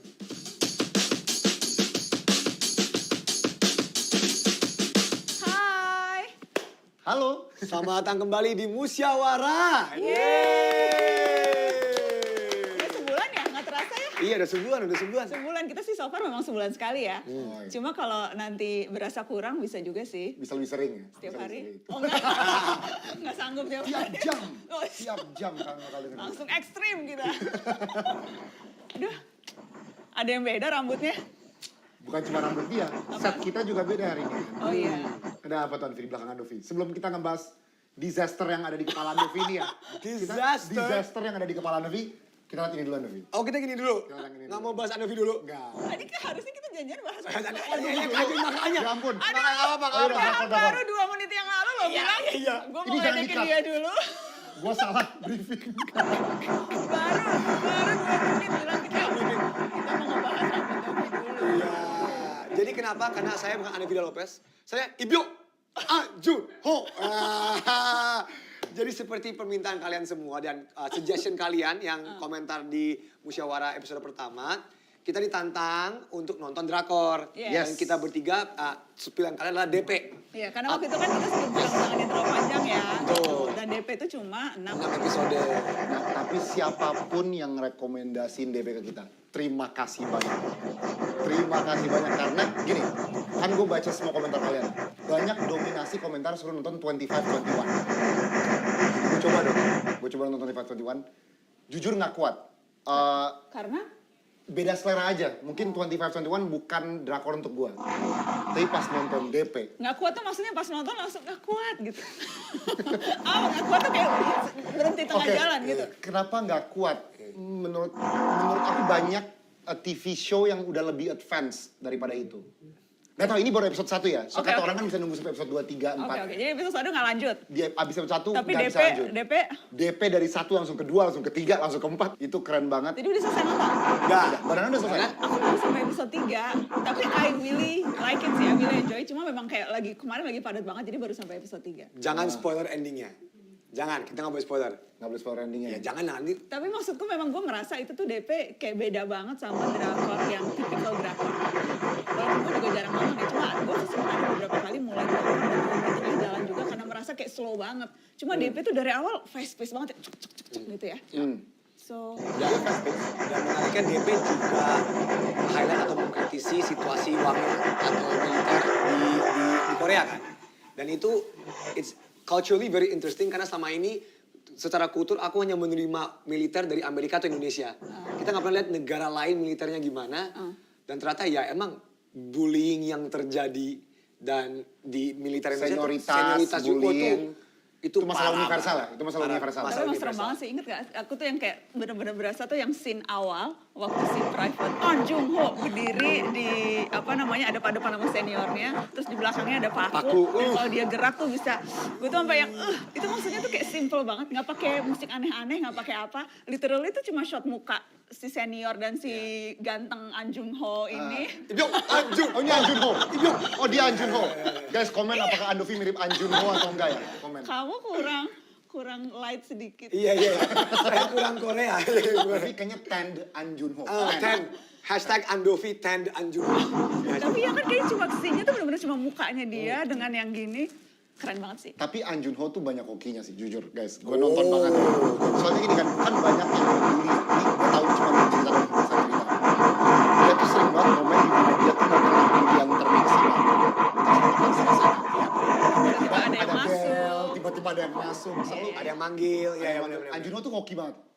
Sedangkan temennya yang Banana harus nonton nanti. Ya jangan, kita jangan. Gak begitu hoki temennya. Itu yang episode keberapa? Keempat ya? Aku 45, 6 tentang temennya. 46 tuh lumayan Kamu nontonnya one sitting? Enggak. Jadi aku nontonnya 2 sitting. 1, 2, 3, 4, 5, 6. Tapi dalam 2 hari. Kayak Star Wars dong. 4, 5, 6, 1, 2. Beda. Tapi ada lucu-lucunya juga sih walaupun kayak dark comedy gitu ya. Maksudnya kayak relationship sama siapa temannya. Gue tuh suka Honyo. Suka susah deh nama. Kocak tuh Honyo. Suka susah nyebut nama Korea. Apa Han Jung Oh? Apa? Ahn Jung Ho. Itu Han Jung Ho yang temennya. Honyo. Iya, itu kayak bromance-nya tuh lucu ya. Iya. Itu bisa lucu dan chemistry mereka dan fakta menarik ini dikasih sama tim musyawarah itu menang best drama. Hah? Ya, best drama, best new actor si Ko Kyu Hwan itu siapa? Ya. Itu kayaknya kita nggak tahu. Ko Kyu Hwan itu siapa? Ya itu. Oh, yang menang best actornya dia. Bukan si Ahn Jung Ho-nya. Yang justru best temennya supporting actor. Si Honyo. Menang best new actor. Wow. Emang jago sih tuh orang. Iya. Keren. Akan keluar season 2. Betul. Nah, ukurannya adalah kalau lu benar-benar suka, lu akan nonton season 2. Ya. Would you? I would.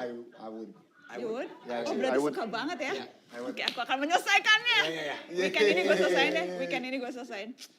Tapi untuk mungkin hal terakhir tentang drama Korea ini ya. Menurut gue dia berani banget sih. So ini kan mengkritik militer Korea. Iya. Dan pemerintah Korea akan membiarkan kritikan dalam balutan seni ini boleh ada gitu. Sedangkan kan di banyak negara lain kritikan dalam balutan seni di take down, dijadiin masalah, diapain. Ini dibiarin aja. Kayak rakyatnya aja yang menilai. Aku pengen tahu deh, kalau misalnya would you apply? Oke, jadi menarik. Apa military? Militer enggak, karena Indonesia berarti kan? Indonesia itu kan ada komponen cadangan. Iya. Itu sukarela, bukan wajib. Dan itu tuh bisa 18 sampai 35 dan 35 tahun. Dan masa pelatihannya tuh kalau gua nggak salah 3 bulanan lah gitu. Tertarik nggak? 3 bulan, jadi masa pelatihan diajarin cara pakai senjata, taktik militer, terus diajarin apa sih, adalah kurikulumnya. Tapi pada intinya lu belajar 3 bulan, lu dapat uang saku selama 3 bulan itu, asuransi dan sebagainya. Tapi lu status lu masih warga sipil. Dan tapi ketika nanti negara membutuhkan, lu akan dipanggil, dimobilisasi dipanggil untuk ikut membantu negara. Kayak mirip-mirip Ukraina nggak sih? Enggak ya? Enggak, jadi Ukraina Wamil, wajib. Kan yang wajib kalau nggak salah Rusia, Ukraina, Korea, Singapura, Korea, Israel, Thailand. Iya, ada beberapa negara. Kalau Palestina nggak wamil. Wah, nggak juga. kan kalau selesai ya udah oke lanjut. Ya udah. Tapi tertarik atau enggak? Tertarik, tapi I don't think I'm strong enough. 3 bulan digituin kayak pasti keras kan, latihan 3 bulan ini pasti kayak I'm not really sure, yang jelas mungkin nggak akan separah penggambaran yang ada di DP ya, tapi yang tertarik itu banyak banget, kayak yang puluhan ribu orang tertarik dengan berbagai motivasi ya. Ada yang motivasinya sebatas dapat uang saku,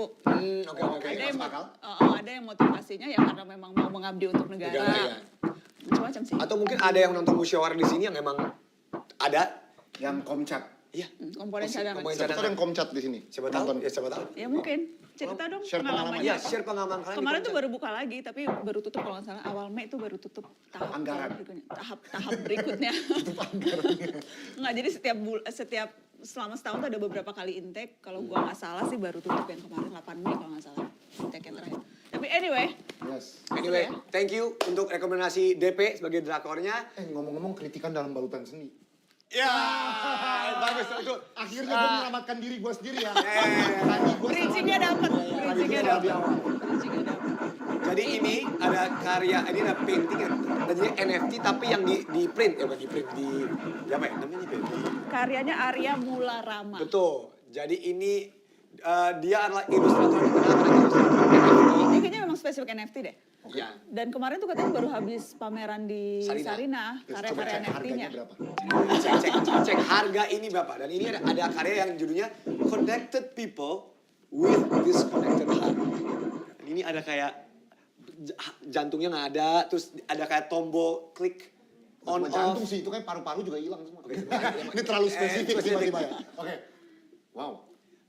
Dan lucunya kan vein sama artery kita kan warnanya biru sama merah. Vein sama artery dijadiin hubungnya ke HP. Keren ya? Hubungnya ke it's really good. I mean keren deh Arya. Dan kita tuh memang selalu kan kayak di awal kita bilang kan kita mau selalu kayak highlight karya-karya seni gitu. Betul. Karena karya seni itu kan menghangatkan hati ya.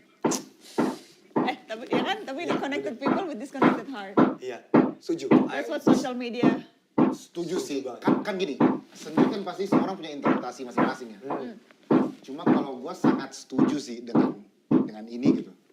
Karena emang sekarang orang serba terhubung, kayak kita bisa tahu segala hal yang terjadi di dunia. Tetapi itu cuma secara informasi. Apakah hati kita benar-benar juga connected to the situation in the world gitu kan? Ini tadi Mbak Nana sempat ngomong masalah empati kan ini. Iya. Iya, soalnya sekarang tuh dapat informasi apapun gampang banget. Iya. Kalau dulu kan harus nyari perpustakaan gitu kan yang sulit. Tapi itu nggak otomatis berkorelasi dengan gimana cara kita berempati pada situasi ya. Iya, benar. Karena dilihat semakin banyak kita tahu, semakin banyak kita ngelihat, tetap aja tuh komen-komennya jahat banget. Maksudnya sama sekali terkadang komen-komen yang dikasih tuh kayak nir empati sama sekali gitu. Dan bikin kita jadi seolah-olah orang tuh jadi jauh lebih kejam di sosial media loh. Dibanding dengan real dunia nyata. Oh guys, karena gini, it's the Ricky Gervais thing. Tapi tau gak? Yang mana? Jadi masalah dengan sosial media tuh ini. Kan dulu, sebelum, aduh ini gue paling benci kalau ngomong dulu. Semua Kak Joni kayaknya dulu banget gitu. Oke, ini bukan zaman YouTube ya, bukan. Ini kita ngomong dulu ya, sebelum sosmed ya. Kita hanya mendapatkan informasi yang kita inginkan.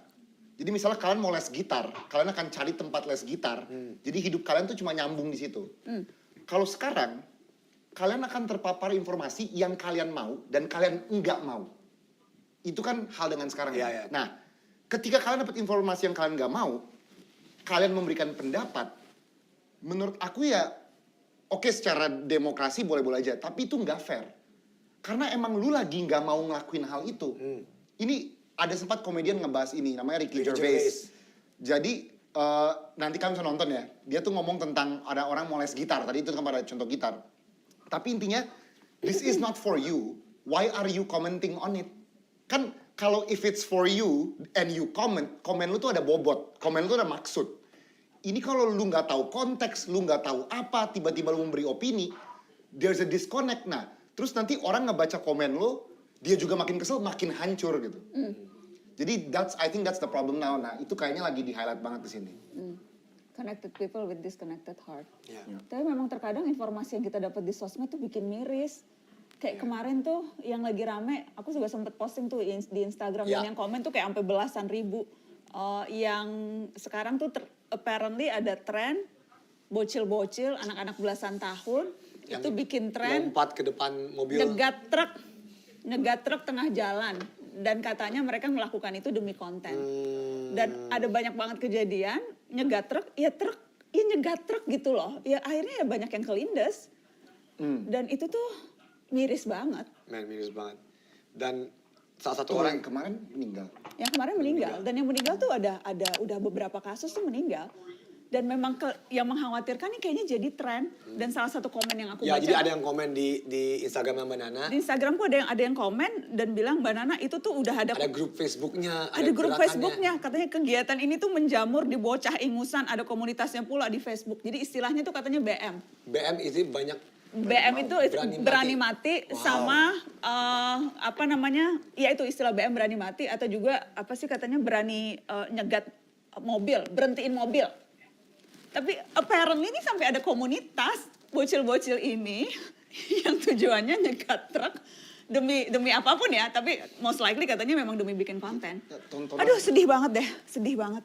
Iya, maksudnya kayak tontonan mereka, referensi mereka tuh apa sampai mereka mau melakukan ini gitu. Itu yang Nah, so gini, here's the thing yang zaman dulu juga, tapi bukan Ricky Gervais yang ngomong itu. Look, young kids, teenagers emang we do stupid things. Eksperimen, banyak eksperimen dalam hidup. Ya. Pas umur remaja, kaju remaja, Mbak Nana mau remaja nakal, I have no idea. Tapi mungkin nanti ada episode membahas kenakalan masa remaja. Iya, mungkin. Jadi kayak dulu dalam segala generasi anak-anak muda dan remaja pasti nakal, pengen mencoba hal-hal yang baru. Tapi sekarang hal-hal tersebut tuh lebih ekstrim. Dan ada venue untuk menonjolkan kebodohan-kebodohan ini. Dan kebodohan-kebodohan ini bisa dimonetisasi, menjadi sebuah perbincangan, jadi viral, diomongin orang. Jadinya kayak ngerti gak? Kayak being a stupid young kid is not something new. We were all stupid young kids gitu kan. Benar. Tapi karena ada elemen bahwa ini bisa jadi konten, jadinya kayak, oh gue bisa bikin lebih ekstrim. Karena orang-orang suka nih kalau gue lebih ekstrim ditambah terus. Jadi kayak sebenarnya kita secara filosofi kita harus mendefinisikan apa sih konten itu sebenarnya lebih ke filosofinya. Karena jujur kayak menurut aku ya, mungkin ini agak radikal. TK, SD, SMP kita harus ada ajaran apa sih artinya konten. Karena I think the meaning of content has become so lebar banget. Lebar and diluted kayak, oh ini konten. Bikin film itu konten, tapi lompat depan truk itu juga konten. Tapi sebenarnya enggak gitu. Jadi mungkin butuh pelajaran apa itu konten. Sama seperti internet, waktu internet naik semua orang belajar apa sih internet. How do you make, bagaimana cara kita navigasi internet. Butuh hal yang sama seperti apa sih makna dan inti dari konten ya, sekarang itu. semua disederhanakan, apapun yang bisa lu munculkan di tangan gitu. Di lewat teknologi itu dianggap konten. Dan memang kan kemudian juga jadinya memang anak-anak, gue gak tahu ya, gue bocil-bocil ini memang kayak lagi haus pembuktian, eksistensi. Dan menurut gue akhirnya ukuran mereka sukses itu adalah ketika lu viral. Iya, itu sedih banget. Jadi patokan mereka dianggap berhasil atau sukses dalam hidup atau bisa dianggap keren adalah ketika lu ngetop di sosial media. Akhirnya lu akan melakukan apapun untuk bisa ngetop. Karena definisi sukses lu hanya sebatas itu gitu. termasuk lompat di depan truk. Aduh, kok depressing ya? langsung drop gitu, langsung kayak. Tapi ya.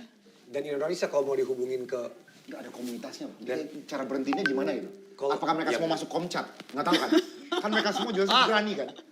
Kan mereka ini semua orang daring dan berani gitu kan? Nah, jujur mungkin sedikit callback ke DP, mungkin ya, imagine the energy of these young men yang mau beraktivitas secara fisik bisa disalurkan ke hal yang positif. Ya, tadi kayak Komcat, boxing, bela diri. Paham kan? Jadi mungkin bisa disalurkan. Atau bikin karya NFT, bikin musical, bikin nyanyi. Tapi mungkin itu nggak dianggap nggak sekeren berhentiin truk. Bener. Itu apa kerennya ya? Apa gue yang udah terlalu jauh ya? Tapi nggak ada yang ya. Nggak, apa definisi kita salah? Apakah itu emang keren? Kita nggak tahu. Seharusnya enggak sih, seharusnya itu nggak keren. Enggak sih. Lompat depan truk terus meninggal, aduh no. Oh mereka berharap pas lompat truknya berhenti gitu? Iya. Jadi tantangannya itu truk, ya? Cegat truk. Mereka nggak mikir tuh truk dengan muatan tonase berapa, lu nggak bisa secepat itu berhentiin. Kan ada jarak tertentu di mana lu bisa ngerem. Iya kan? Mobil kecil aja kalau ngerem mendadak, kan nggak bisa tiba-tiba berhenti kan, apalagi truk gitu. Ada tuh gue salah satu komentar itu atau yang hitung-hitungan, truk dengan tonase segini, muatan segini, lu nggak bisa berhenti dalam jarak waktu segini. Waktu itu common sense aja. Anyway. Dan bukan cuma itu lagi, sayang sekali kita harus bahas satu lagi konten yang sempat viral baru-baru ini, yaitu kalau kalian lihat yang ada orang hutan yang narik orang, terus nggak mau dilepas.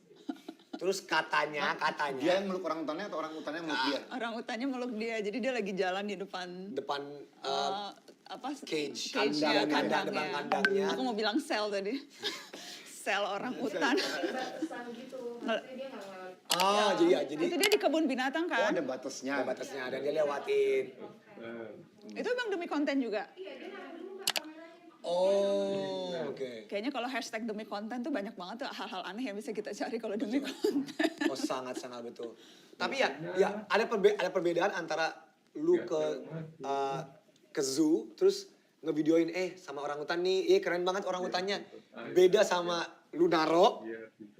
Nih gue mau peluk nih. Kayak beda, sama-sama ngerekam orang hutan. Nggak ada masalahnya kita semua foto bareng orang hutan. Kita semua pasti mau selfie sama orang hutan dong. Pasti mau, tapi dengan ada aturannya. Jadi ada batasannya. Yuk foto, itu menurut aku konten yang wajar. Videoin kayak, guys ini ada orang hutan keren banget. Beda sama kayak taruh HP dengan maksud dan tujuan gue mau peluk kayak. Dua-duanya konten tapi it's not the same. Dan mungkin ini yang butuh diajarin sama generasi masa depan Indonesia gitu. Kita ngajarin sih narasi akademik. Nah, itu dia masuk. Narasi akademi yang akan di segmen berikutnya, tapi kita meja masih banyak tempat kosong nih Mbak Nana untuk naruh apa gitu kan? Iya ya, minuman cangkir. Aus ya? Aus ngomong terus. Ya, tapi gitu ya. Maybe that's it on the content. Ya. Nggak, tapi tadi yang Mbak Nana ngomong apa yang orang luar negeri malah fokus ke orang hutan dalam kandang. Iya, jadi tuh itu kan viral juga tuh video orang hutan dipeluk dan orang hutannya nggak mau ngelepas pelukan. Itu tuh juga diposting di salah satu akun yang banyak di follow orang luar negeri. The Deepest Dark of Internet apa kalau nggak salah aku follow juga, kan suka aneh-aneh gitu. Dan kalau baca komentarnya tuh beda banget sama komentar yang kita baca kalau di akun orang Indonesia gitu. Rata-rata orang Indonesia komennya ya, oh demi konten, demi ini. Ya ini, kalau yang itu tuh bener-bener dari perspektif orang utan. Bilangnya, aduh kasihan banget nih orang utannya. Kenapa dia harus ada di balik kerangkeng gitu. Dan ketika dia meluk itu apa sih? Apakah dia lagi butuh perhatian? Apa dia lagi marah gitu. Jadi kita kan sekarang betul-betul perspektifnya ngelihat ke orangnya ini nih. Mereka tuh ngelihatnya dari sisi perspektif orang utannya. Perspektif orang utan. Why? Kenapa orang utan itu sampai kayak gitu? Apa dia terprovokasi, dia marah? Atau karena memang gimana? Orang utan ini kan makhluk yang cerdas loh. Apa dia memang udah gak tahan berada di sel selama itu, terus ada orang deket dia mau meluk dan sebagainya, apa dia itu.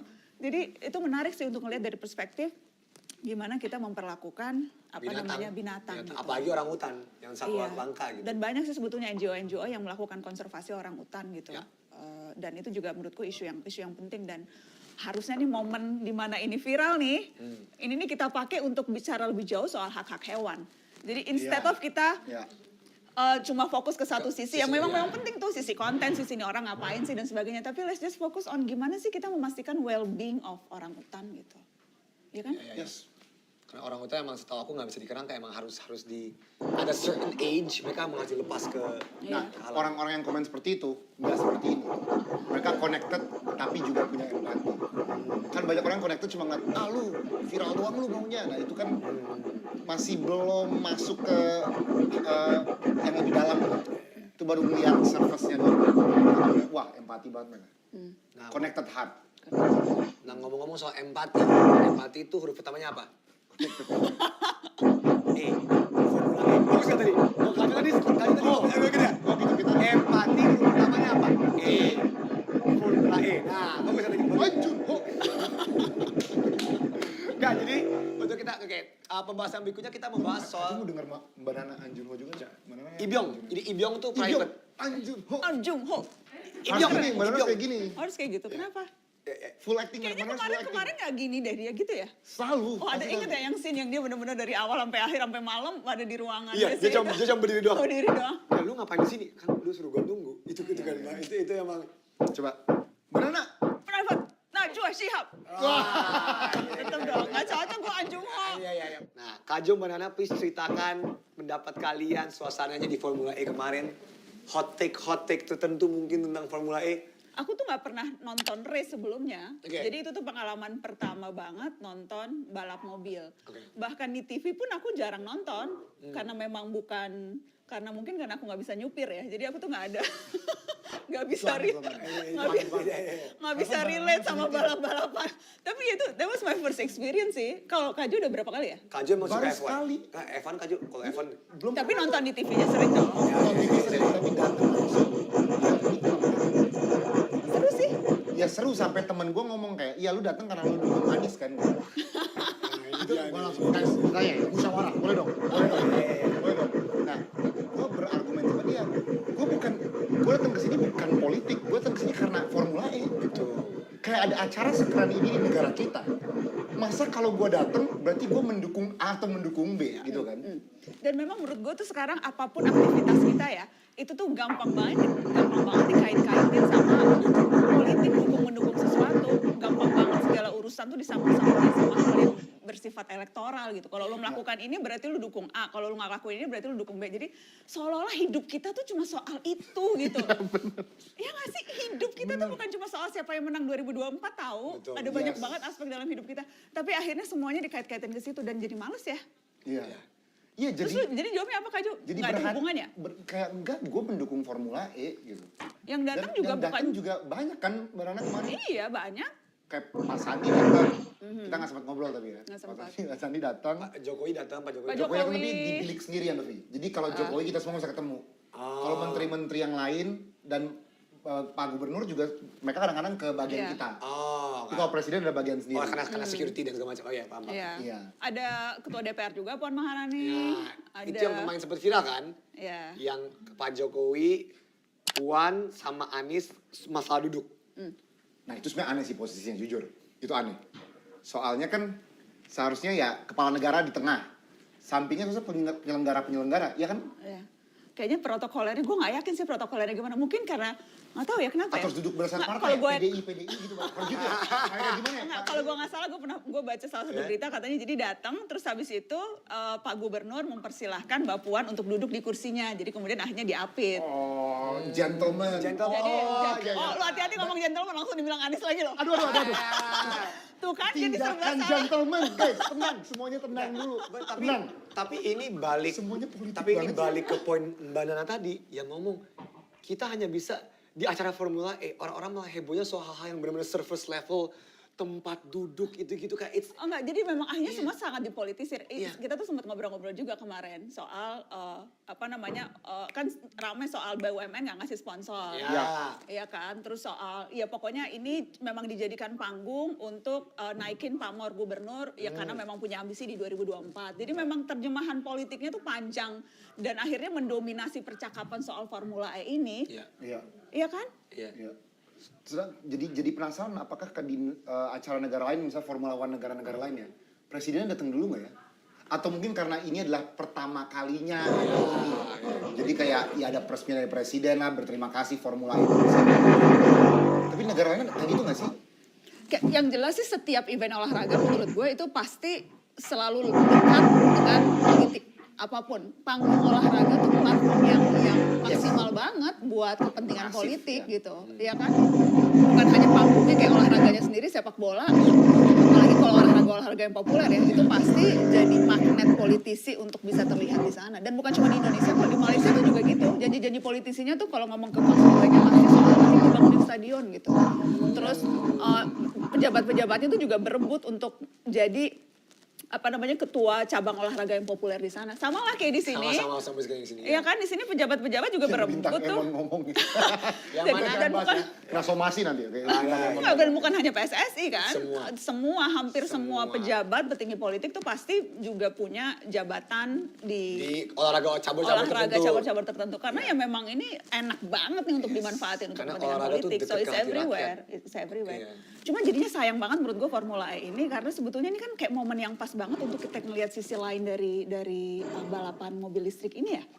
Karena gue ingat waktu gue berdiri di samping tuh sama Kajo sempet yang walaupun gue nggak pernah kesana cuma sempet ingatan gue tuh biasanya kalau di balapan tuh berisik gitu. Kadang-kadang nanya gini, jadi kan tiba-tiba mobilnya jalan ya. Sempat kemarin kayak, Aju ini udah mulai belum? Ya udah, tapi nggak ada suara apa-apa. Terus baru sedetik kemudian sadar, oh iya ya Formula E listrik.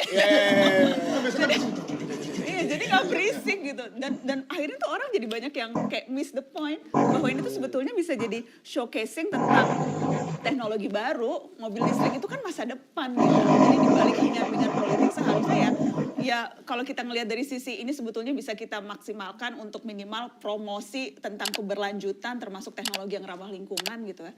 Itu seharusnya kalau highlightnya ke situ seperti yang dibilang Pak Jokowi loh. Pak Jokowi waktu datang dan konferensi ngomongnya gitu. Dia ngomongnya soal sustainable energinya. Iya, bahwa kita tuh penghasil nikel terbesar. Cadangan nikel kita terbesar dunia sampai 30%. Gimana kita mau bangun industri smelter, mau bangun pabrik baterai listrik dan sebagainya. Dia ketahuan hopefully tetap bisa. Tapi ini kan Bang Elon, jangan beli Twitter doang. Bang Elon kesini. Tapi ya kan, tapi kita tuh udah terbutakan sama ya itu soal politik-politiknya ya karena emang lebih bahas itu ya. Lebih. Nah, ngomong-ngomong kan tadi, bener katanya apa? Everything is about politics right now. Apalagi menurut apa sih? Dan baru-baru ini ada terjadi banyak-banyak romantisasi politik. Ada pertemuan antara A dan B, abis itu C, abis itu ke E. Nah, itu padahal DPR baru post hari ini ya. Apa? Tentang tanggal-tanggalnya. Jadi DPR bilang pencalonan presiden itu September 2023 bukan? Capres-cawapres dari 19 Oktober sampai 25 November 2023. Mana kita ngomong di Makeup Room soal kenapa pertemuan-pertemuan ini hanya di balik layar dan kita cuma bisa lihat foto-fotonya di depan. Mau itu Prabowo ketemu Surya Paloh, PAN, Golkar, dan PPP bentuk KIB, Kabinet Indonesia Bersatu. Tapi semua pertemuan koalisi Indonesia Bersatu, kenapa cuma kayak kita sebagai masyarakat cuma bisa melihat? Iya, makanya yang akhirnya kita bahas kan soal gesture-nya lah, soal selfie lah, soal gimana senyumnya lah, soal tempat duduknya ya. Lah, jadi tuh rakyat tuh dipaksa cuma ngomentarin hal-hal yang nggak penting karena ya memang kita dianggap nggak penting. Kita tuh dianggap cuma penonton. Semua deal-deal yang dilakukan itu tuh di ruangan tertutup. Dan untuk mereka ya? Iya, kita nggak pernah tahu tuh mereka ngomongin apa, dealnya apa, berapa cuan, apa dapat apa. Kita dipaksa untuk nonton dan menerima hasil kong kali kong para elit. Jadi ya memang kita negara mereka dong. Kita hanya dan kan aneh banget mengisi kekosongan. Karena kebayang nggak sih? Kita tuh 270 penduduk, tapi capres kita tuh maksimal cuma bisa 3 atau 4. Sementara tuh kemarin pas aku ke Timor Leste, itu tuh penduduknya cuma 1,4 juta. Tapi capresnya tuh sampai 16, 4 diantaranya perempuan. Prancis baru bikin pemilihan presiden, penduduknya 70 juta, capresnya sampai 12. Kita sebanyak ini pilihan kita hanya dikotakkan pada maksimal 3 calon. Itu pun calonnya yang nentuin orang-orang yang sekarang lagi ketemu silaturahmi yang cuma kita bisa lihat dari depan. Pintunya dikunci, yang mereka omongin nggak tahu apa, kita betul-betul dipaksa jadi penonton. Dan menurut gue itu sedih sih, menurut gue miris. Dan salah satu sebabnya adalah karena itu ambang batas presiden. Ya. Dan kita cuma boneka voting doang. Jadi nanti abis mereka menentukan pilihan mereka Mereka bakal cari cara untuk memenangkan hati kita aja supaya dapat suara kita kan. Dan sayang banget, maksudnya kayak bener-bener banana gitu. Menurut saya ya pribadi ya, banyak banget orang capable di bangsa ini, tapi karena bukan di circle mereka, jadi tidak menjadi pertimbangan, atau mungkin karena tidak menguntungkan bagi bisnis mereka, jadi tidak dipertimbangkan. Dan selalu alasannya kan, oh karena memang untuk ngajuin presiden, kalau syaratnya ada ambang batas, jadi harus minimal 20% perolehan kursi di DPR atau 25% nasional, baru partai politik bisa mencalonkan. Dan alasannya ambang batas itu katanya supaya pemerintahannya stabil. Tapi itu menurut gue BS banget sih. Ambang batas dengan alasan itu tuh benar-benar omong kosong menurut gue. Karena pakai syarat ambang batasnya juga pakai patokan pemilu yang lalu. Gimana caranya lu memastikan stabilnya pemerintah kalau pakai hitungan pemilu yang lalu untuk menentukan calon presiden yang akan lu pilih 2024. Plus udah gitu, semua koalisi itu kata aja Crudable itu apa gitu ya. Jadi Crudable itu merupakan startup company yang bergerak sebagai pionir gudang online yang membantu para UMKM untuk mengembangkan bisnisnya dari sisi fulfillment service. Fulfillment service tahu nggak apa artinya? Nggak tahu ya? Berisi. Nggak bisa bahasa Inggris. Full apa? Full isi? Full isi. Fulfillment? Fill isi juga. Semuanya memang. Jadi fulfillment itu konteksnya adalah operasional. Dari kita bantu dari mulai managing stok, lalu kemudian kita bantu packing sampai dengan kita pengantaran ke mitra logistik. Jadi barangnya udah ada, kalian yang bantu dari mulai packing sampai dikirim ke orangnya. Sambil kita lihat kali ya. Boleh, nanti kita...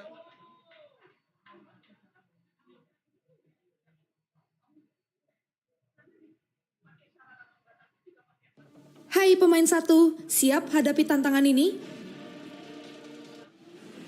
Masuki Valorant dan main sebagai salah satu agen global dari penjuru dunia. Gabungkan FPS, kekuatan supernatural, dan ratusan strategi taktis. Persiapkan tim yang kuat dan habisi lawan. Dalam laga FPS taktis tiada dua. Makin dalam pemahamanmu, makin seru permainanmu.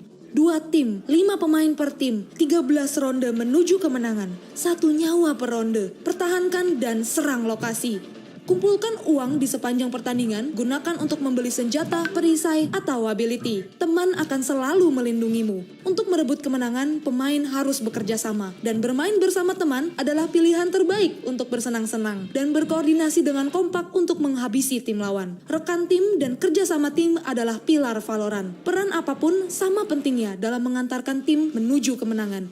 Tunjukkan keahlianmu. Jika merasa yakin dengan keahlianmu, jika sinergimu solid dengan semua rekan tim, tak peduli bersama siapa kamu bermain, sistem rank hadir untuk pemain sepertimu. Rank di Valorant terdiri dari berbagai tier. Memenangkan pertandingan atau bermain luar biasa baik, membawa pemain menaiki tangga rank, menggapai puncak mode kompetitif tingkat tinggi ini. Singkatnya, jika kamu menyukai game yang dinamis, penuh taktik dan strategi, dengan banyak agen unik berkeahlian, latar belakang, kepribadian, dan gaya tersendiri yang menitikberatkan permainan tim, tempat keahlian, dan kerjasama menjadi kunci, mungkin Valorant adalah game yang kamu tunggu-tunggu selama ini. Unduh game dan mainkan gratis. Temukan gaya unik kamu dalam bermain Valorant.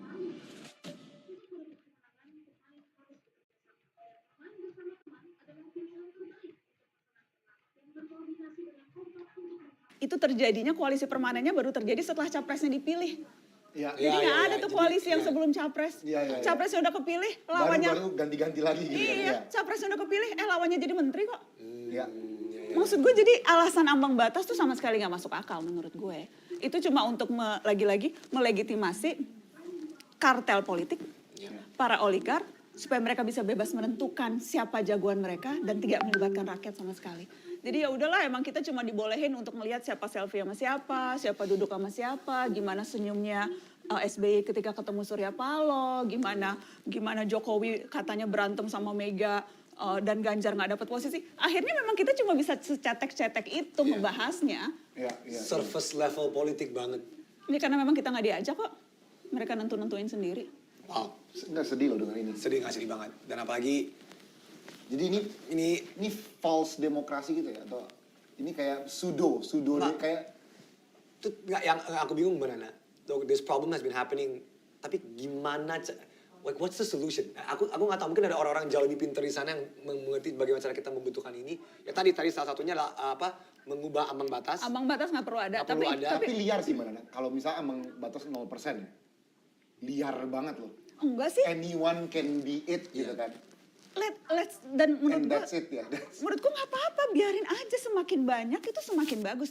Toh nanti terfilter sendiri gitu kan. dan kan dan di mana-mana di banyak negara tuh ambang batasnya adalah ambang batas lu menjadi presiden, bukan ambang batas lu mencalonkan diri jadi presiden. Dan kita udah ada syarat. Ini kan ambang batas pencalonan.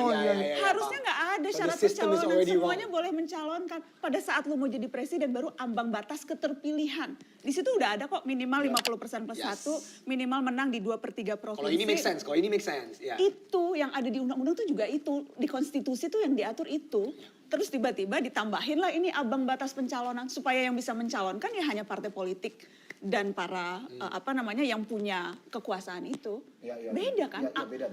Kalau lu bisa kepilih, oke setuju, harus ada syaratnya lu bisa jadi presiden. Tapi kalau lu mau maju jadi presiden, ya anyone harusnya bisa dong dapat kesempatan untuk itu. S yang sudah berkoalisi dan punya 20% ini, intinya gitu kan? Iya. Harus masuk circle mereka dulu. Atau lu punya cukup banyak duit untuk bayar. Ganti ambang batas. Banyak, nggak kayak udah belasan kali tuh dimajuin ke Mahkamah Konstitusi soal ambang batas tapi ini. nggak pernah Belasan kali juga selalu yang baru menikah dengan adiknya Jokowi, bukan itu beda orang. Betul, ketua Mahkamah Konstitusi. Oh ya. Menarik sekali. Menarik. Menarik guys. Nah, oke, terakhir mungkin terakhir soal politik. This is what I really don't understand. Politik Indonesia dengan segala drama tadi, dengan selfie yang ketemu nikah apa whatever. Sebenarnya yang aku bingung, kenapa contoh-contoh nyata, kenapa Indonesia tidak punya House of Cards-nya kita? Bagi yang nggak tahu, House of Cards adalah acara di Netflix dan dulu mainin Kevin Spacey yang menceritakan tentang politik Amerika, tentu ada drama. Bagaimana dia dari anggota DPR menjadi wakil presiden dan akhirnya presiden. Indonesia jelas-jelas demand untuk drama politik ada. Skala satu kita politisasi. Ternyata mana itu bisa laku banget loh. Karena kalau kita harus masih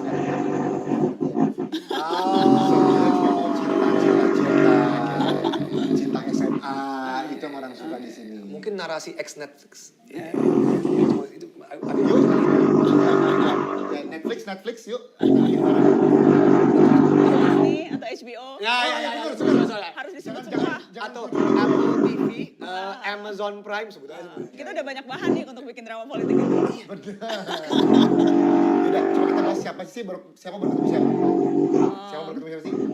Prabowo ketemu Surya Paloh, SBY datang ke Surya Paloh, KIP itu P3 PAN sama Erlangga, Suharso sama Zulkifli ketemu bertiga. Dan katanya udah jadi koalisi itu kan? Iya. Jadi koalisi. Saya udah pasti 23% apa katanya total, jadi mereka bisa ngajuin calon siapapun. Ya. Tapi terus katanya calonnya mungkin ada lagi rumor katanya itu sebetulnya kendaraan untuk Ganjar. Kalau misalnya Ganjar nggak akan dicalonin PDIP, gitu. Jadi ya gitu sih. Tapi ya itu lagi-lagi kan kita cuma bisa nebak-nebak. Nggak diajak masuk, nggak boleh masuk. Urusan mereka sendiri. Kita cuma dianggap nanti pas pemilu. Itu dia. Dan kita akan dimenangkan. TikTok siapa yang terkeren? Dia presiden saya. Sangat sedih. Gak peduli dia pinter atau enggak. Gak peduli dia dulu ngapain. Yang penting TikToknya bagus. Dia presiden saya. Harus dikasih teks sarkas. Ya. Oh ya bener. Nanti orang kira kado beneran lagi. Hashtag sarkas. Apalagi sih yang seru minggu ini yang kita bisa yang bahas? of course yang baru-baru naik baru-baru ini adalah harga tiket candi. Yang kemudian dibatalkan. Yang kemudian setelah netizen dan masyarakat Indonesia bersuara, direvisi kebijakannya sama Jokowi kata tahan. Kita nggak banyak yang ngomong. Kenapa yang ngomong bukan Sandiaga Uno, Parekraf Menteri. Yang ngomong Luhut. Karena memang Menko Marifest itu membawahi. Tapi juga dan berteori, jangan nanti elektabilitas Sandi turun kalau dia ngomong masalah ini. Misalkan Luhut kan bukan calon.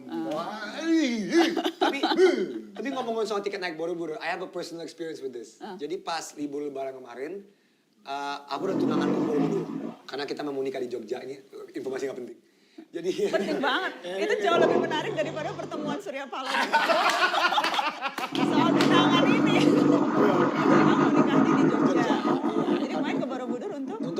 cek tempat. Jadi Reki. ada reki tempat. Ada 2 hotel lah. Nah, salah satu hotelnya tuh yang Aman Jiwo kan. bukan Aman Jiwo, yang ini Pelataran. ada pelataran Borobudur kan. Anyway, ini nggak penting guys. Hashtag bukan nikahan murah ini ya. Ini kayaknya pelataran Borobudur mahal. Terima kasih banyak.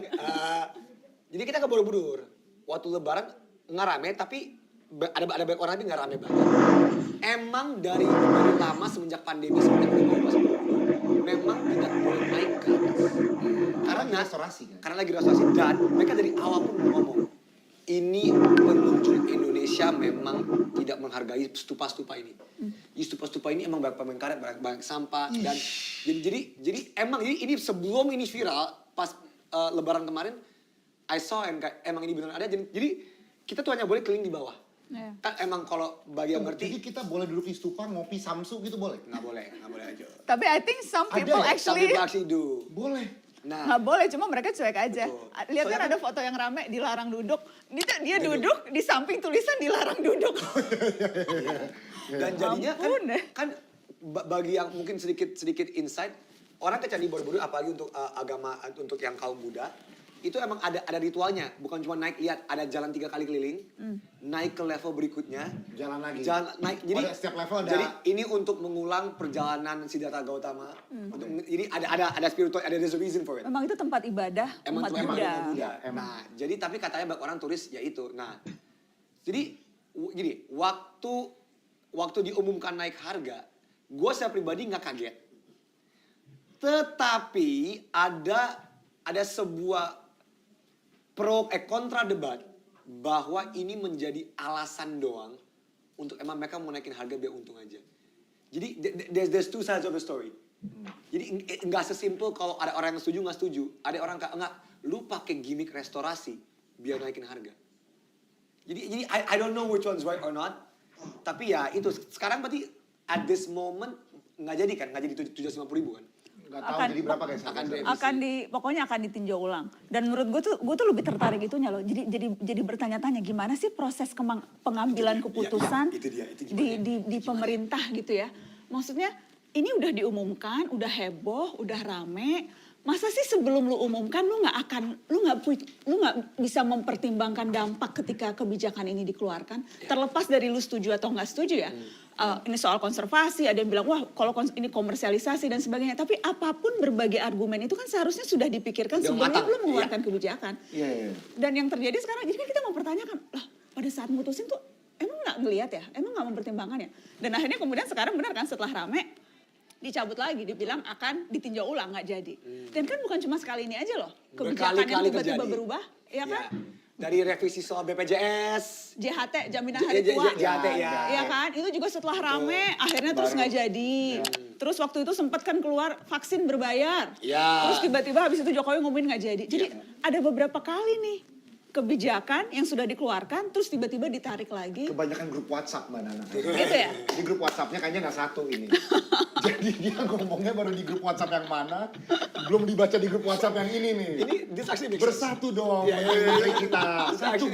Satu grup WhatsApp. So mereka takutnya, kalau gue di grup WhatsApp ini berarti gue dukung dia presiden. Nah grup WhatsApp aja dijadiin dukung presiden. Jangan gitu ya. Aduh. Gimana sih? Gitu. Tapi emang kalau tempat-tempat kan, I don't know, aku nggak pernah. Kan orang kan kemudian banyak kebandingin nih Borobudur dengan tempat-tempat wisata yang lain. Kamu kan pernah tinggal di India kan? Yes. Taj Mahal tuh seberapa mahal? Jadi gini, jadi I have to tell the story. Karena Kaju pemeran utama di cerita ini. Yes. Jadi guys, fakta menarik. Jadi kita meriset perbandingan harga dengan tempat-tempat wisata lainnya. Contoh Pyramid of Giza, Colosseum Rome, Angkor Wat, Machu Picchu.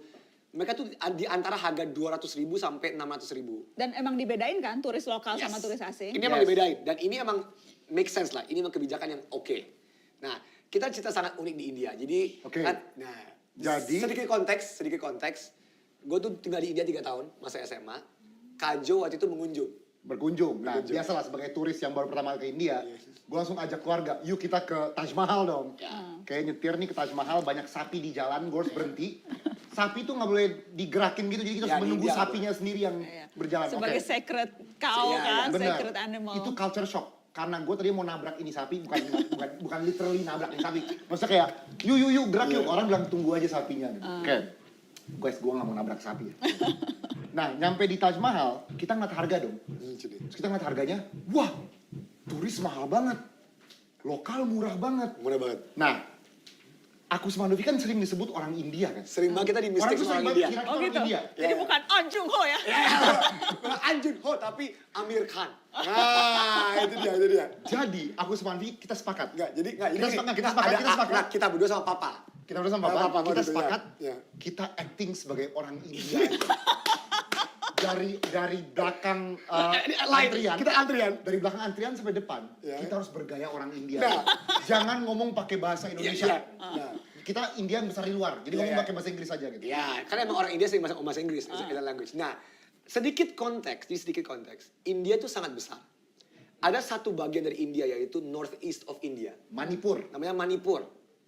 Orang-orang Manipur emang kelihatannya kayak kita. Mirip Andovi. Genetikanya tuh kayak orang India yang udah ketemu orang Melayu. Jadi muka-mukanya tuh kayak gini. Betul. Jadi emang ada. Oh, jadi manis-manis gini. Ada.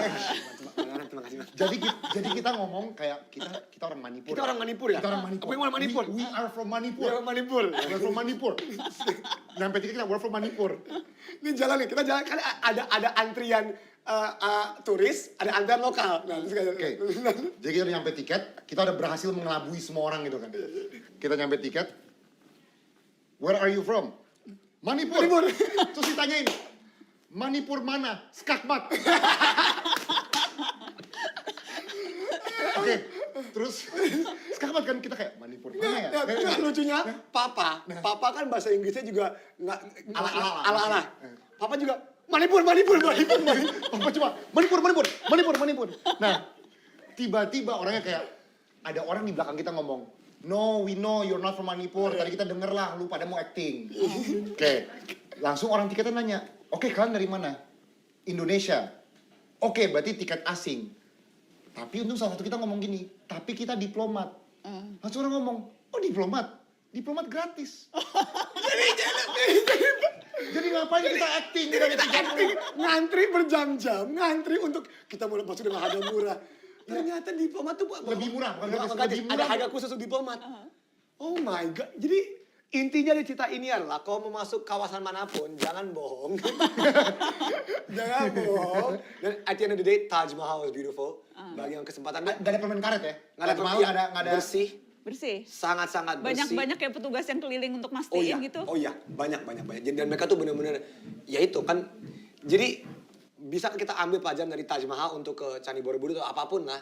Untuk ya, it's a testament untuk tempat-tempat, ini dipanggil sebagai Seven Wonder of the World ya. Aku lupa tempat-tempat kayak gini oleh UNESCO dulu. Iya. Ya, kan ganti-ganti. Ya.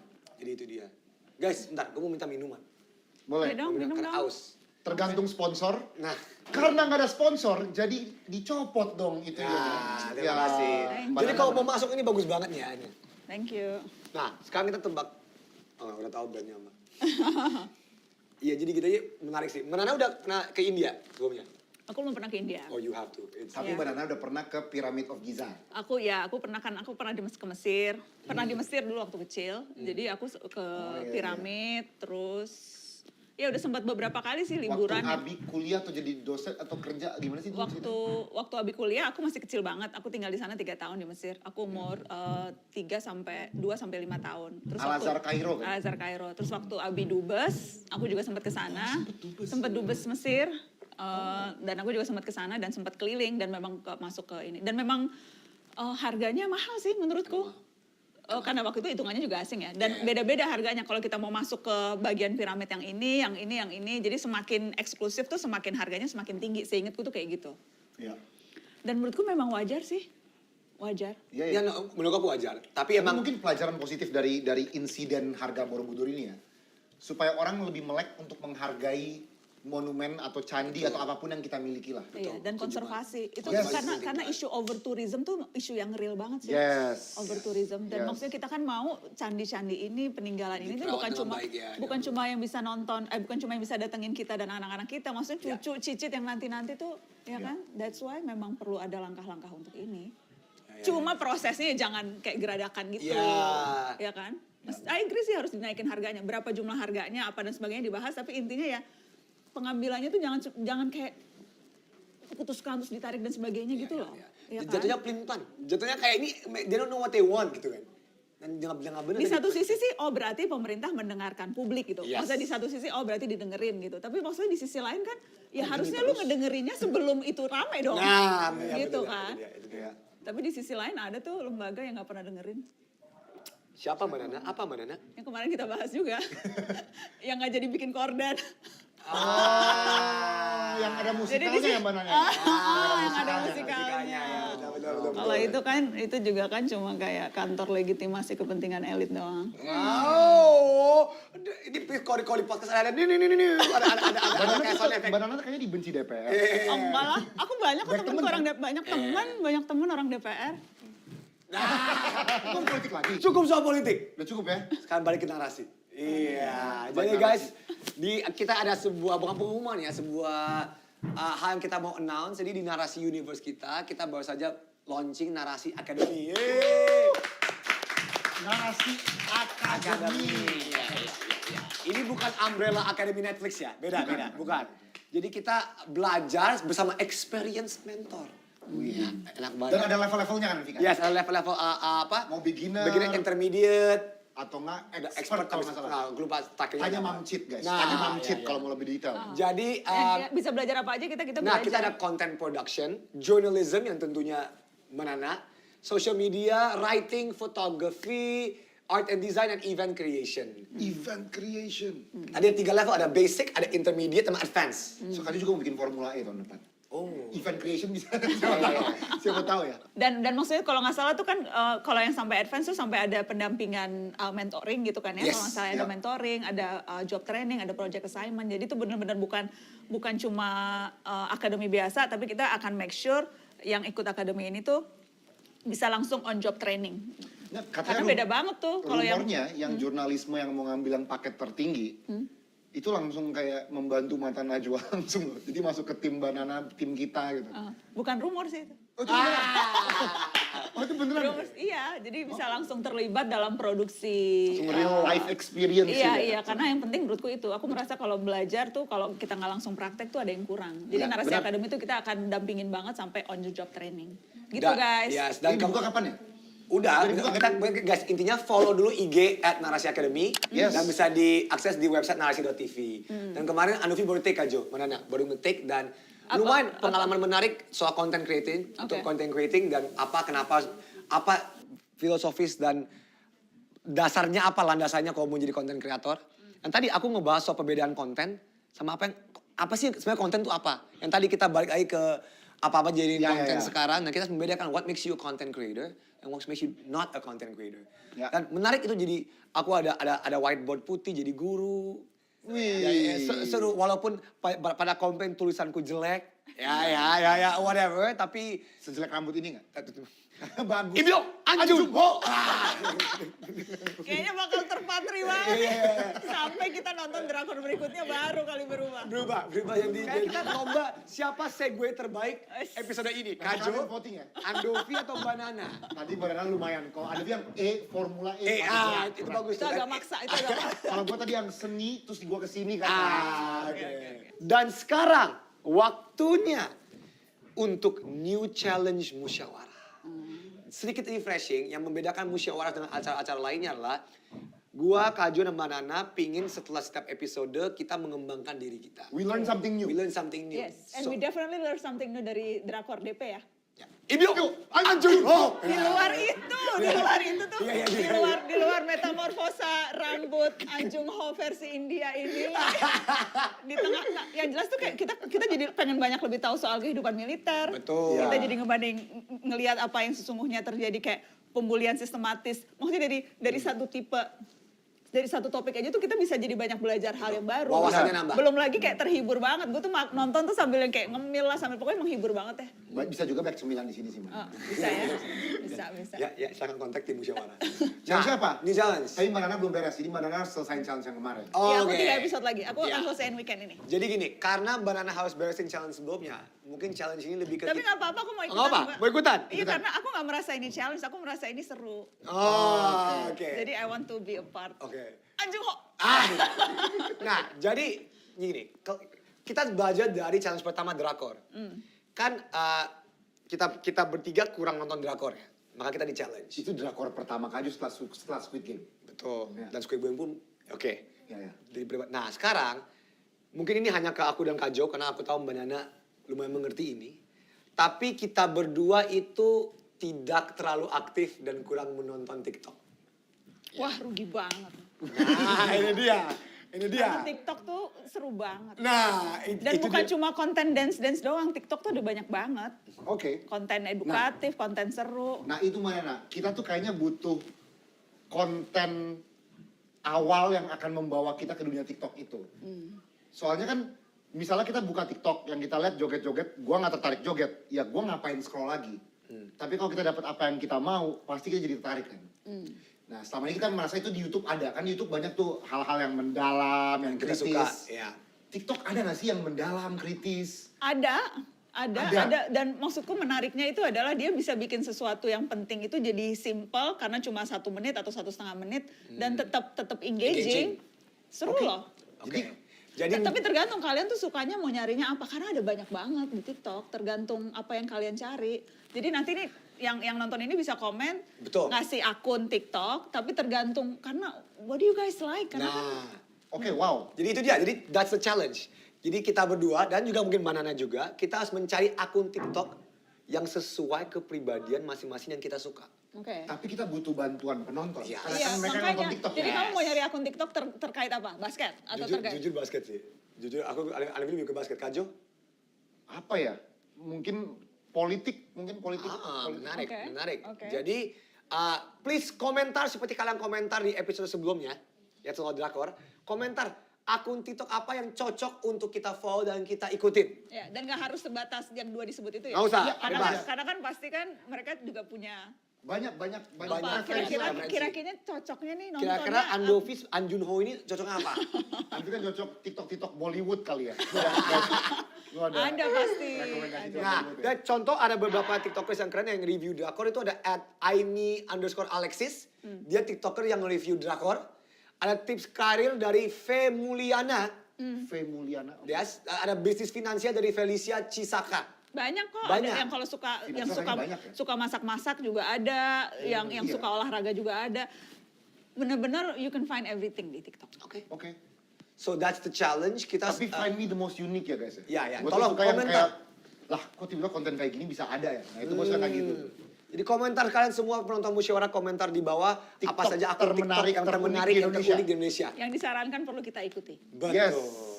Gitu. Jadi itu dia. Oke. Udah nih musyawarah kali ini. Iya. Sangat-sangat menarik, kita membahas dari A sampai Z. Yang ngomong menarik tuh yang nonton, jangan kita ngaku menarik. Gak apa-apa, harus pede. Bener. Bagus ya belakangnya. Aduh. Dragon Riding. Itu dia. Sama. Ini juga ada sesuatu di belakang. Kelihatan nggak sih? House of Cuff. Ini jadi House of Cuff kita. Lucu. Ya. Jadi Banana sepatu hari ini apa nih? Nah, itu dia. Ini Susan Air Max. Ini this is also one of my favorite. Aku tuh kalau naik itu sukanya Air Max karena tinggi. Karena kan aku kan nggak terlalu tinggi ya. Jadi kalau ini tuh platformnya agak tinggi dan agak langsing gitu. Kalau yang terlalu gede-gede bikin aku kayak bulky. Kalau ini tuh agak langsing. Dan Banana tuh selalu color coordinated loh. Itu kan kayak kuning coklat. Jaketnya juga ada kuning merah kecoklatan. Matching. Gitu kan. Atau enggak, mungkin tips untuk kita pribadi untuk episode berikutnya selain dibeliin sepatu sama fans. Bukan. Selain kita bahas soal seni, mungkin kita bisa bahas tentang sepatunya Banana, apa yang kita pakai. Itu menarik loh. Mungkin ada desainer clothing Indonesia yang menarik. Kalau ini sih yang jelas lokal semua nih. Lokal semua kan? Lokal. Kita kan wajib pakai lokal. Yes. Ini Jadi kan lokal. kalian komentar aja mungkin. Iya. Tapi yang jelas mudah-mudahan next month ininya juga something yang baru. Again kita tuh mau highlight artis-artis muda yang keren-keren. Dan kita mau bahas seni karena sekali lagi seni itu bisa menghangatkan jiwa. Benar. Mengasah rasa. Benar. Mengolah empati. Waduh, ini kayak akhir mata najwa. Iya. Gue jadi kayak. Kok jadi sama kayak mata najwa? Next berikutnya adalah kita bahas puisi dong. Boleh. Banana banget ya. Puisi. Nggak apa-apa tahu. Udah nggak apa-apa. Harus. Tapi nanti aja. Ini kita tutup dulu aja karena kan kita masih mau minum ya. Itu kan? Ini masuk lagi nih. Jadi terima kasih kalian semua nonton episode musyawarah kali ini. Komentar apa aja yang kalian mau, kasih kita masukan, kritik atau episode-episodenya mau ngomongin apa aja. Follow semua akun kita, jangan nonton podcast orang lain. Bercanda. Ayo, tapi kan kita bukan podcast, kita musyawarah. Benar. Iya. Benar.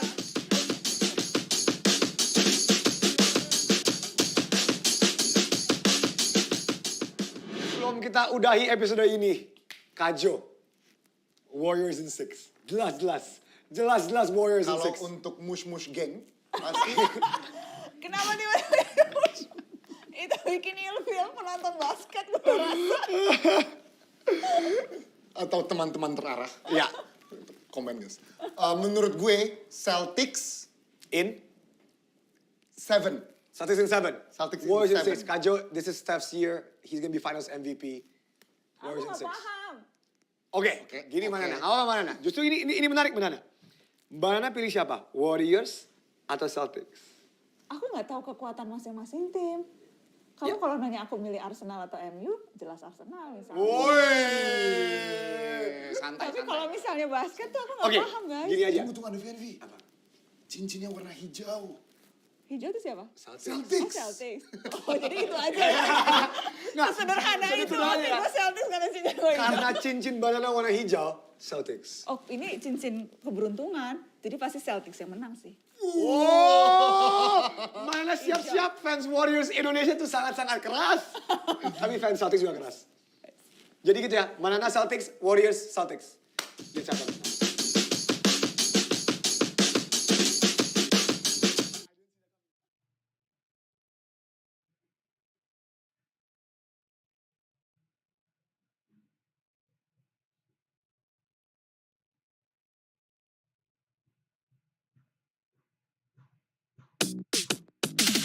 Butuh cepat belanja kebutuhan?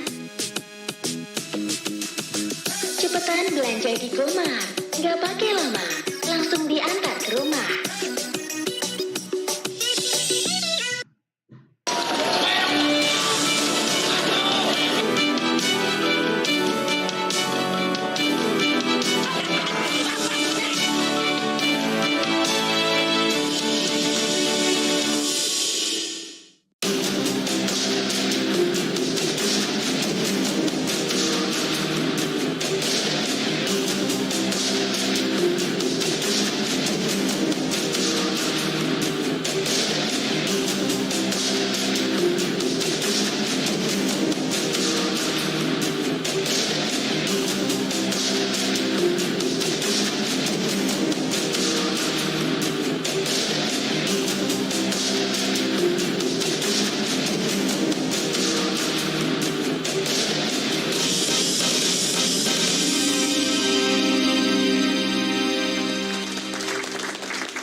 Pemirsa, kita ketemu lagi malam ini di Indonesia Lawyers Club. Tema kita malam ini adalah tema saya kira yang paling hangat. Hangat karena baru kemarin para menteri yang baru dan wamen yang baru dilantik oleh Presiden. Yang ingin kita pertanyakan, kabinet baru Jokowi sanggupkah menghadapi krisis? Baik krisis ekonomi, tapi kalau politik mungkin bukan krisis. Gonjang-ganjing. Karena tinggal dalam 2 tahun ini banyak sekali peristiwa politik yang terjadi. Dan karena itu, karena mengambil angle juga dengan politik, saya minta Henry Satrio sebagai pengamat politik bagaimana membacanya, karena kita menduga banyak menteri yang direshuffle, tapi ya ternyata yang ada itu 2 menteri doang. Jadi kalau istilah saya dari kemarin, ini bukan reshuffle, ini sisipan. Karena kalau reshuffle kan dirombak, dikocok ulang gitu. Nah, tapi ini hanya disisipin 2 orang. Bagaimana bacanya ini? Ya kemarin saya rasa kita banyak semua yang kecelek gitu ya. Karena kehebohan reshuffle kemarin itu, hebohnya di awal ya. Mirip seperti Pak Jokowi baru bikin kabinet baru gitu. Semuanya dipanggilin. Pak Prabowo dipanggilin, bahkan beberapa menteri yang kita duga akan digeser itu pun dipanggil kan, ada Syahrul Yassin Limpo, kemudian bahkan nama-nama wamen juga beredar gitu ya. Pak Ferry korban kemarin tuh kan udah diumumkan terus tahunya nggak ada muncul wamennya gitu. Wamennya nggak ada. Wamennya nggak ada, karena kan cuma 3 ternyata digeser. Ya malah saya curiga kemarin jangan-jangan Prabowo juga dicopot nih, karena dipanggil juga kan. Tapi terus kan nggak ada gitu. Kita aja mungkin yang ekspektasi ya, namanya ini injury time kan, saya sudah sering bilang, wah ini kalau ada reshuffle gol-gol cantik bisa terjadi nih kan. Tapi ternyata nggak juga gitu. Apa yang kita lihat,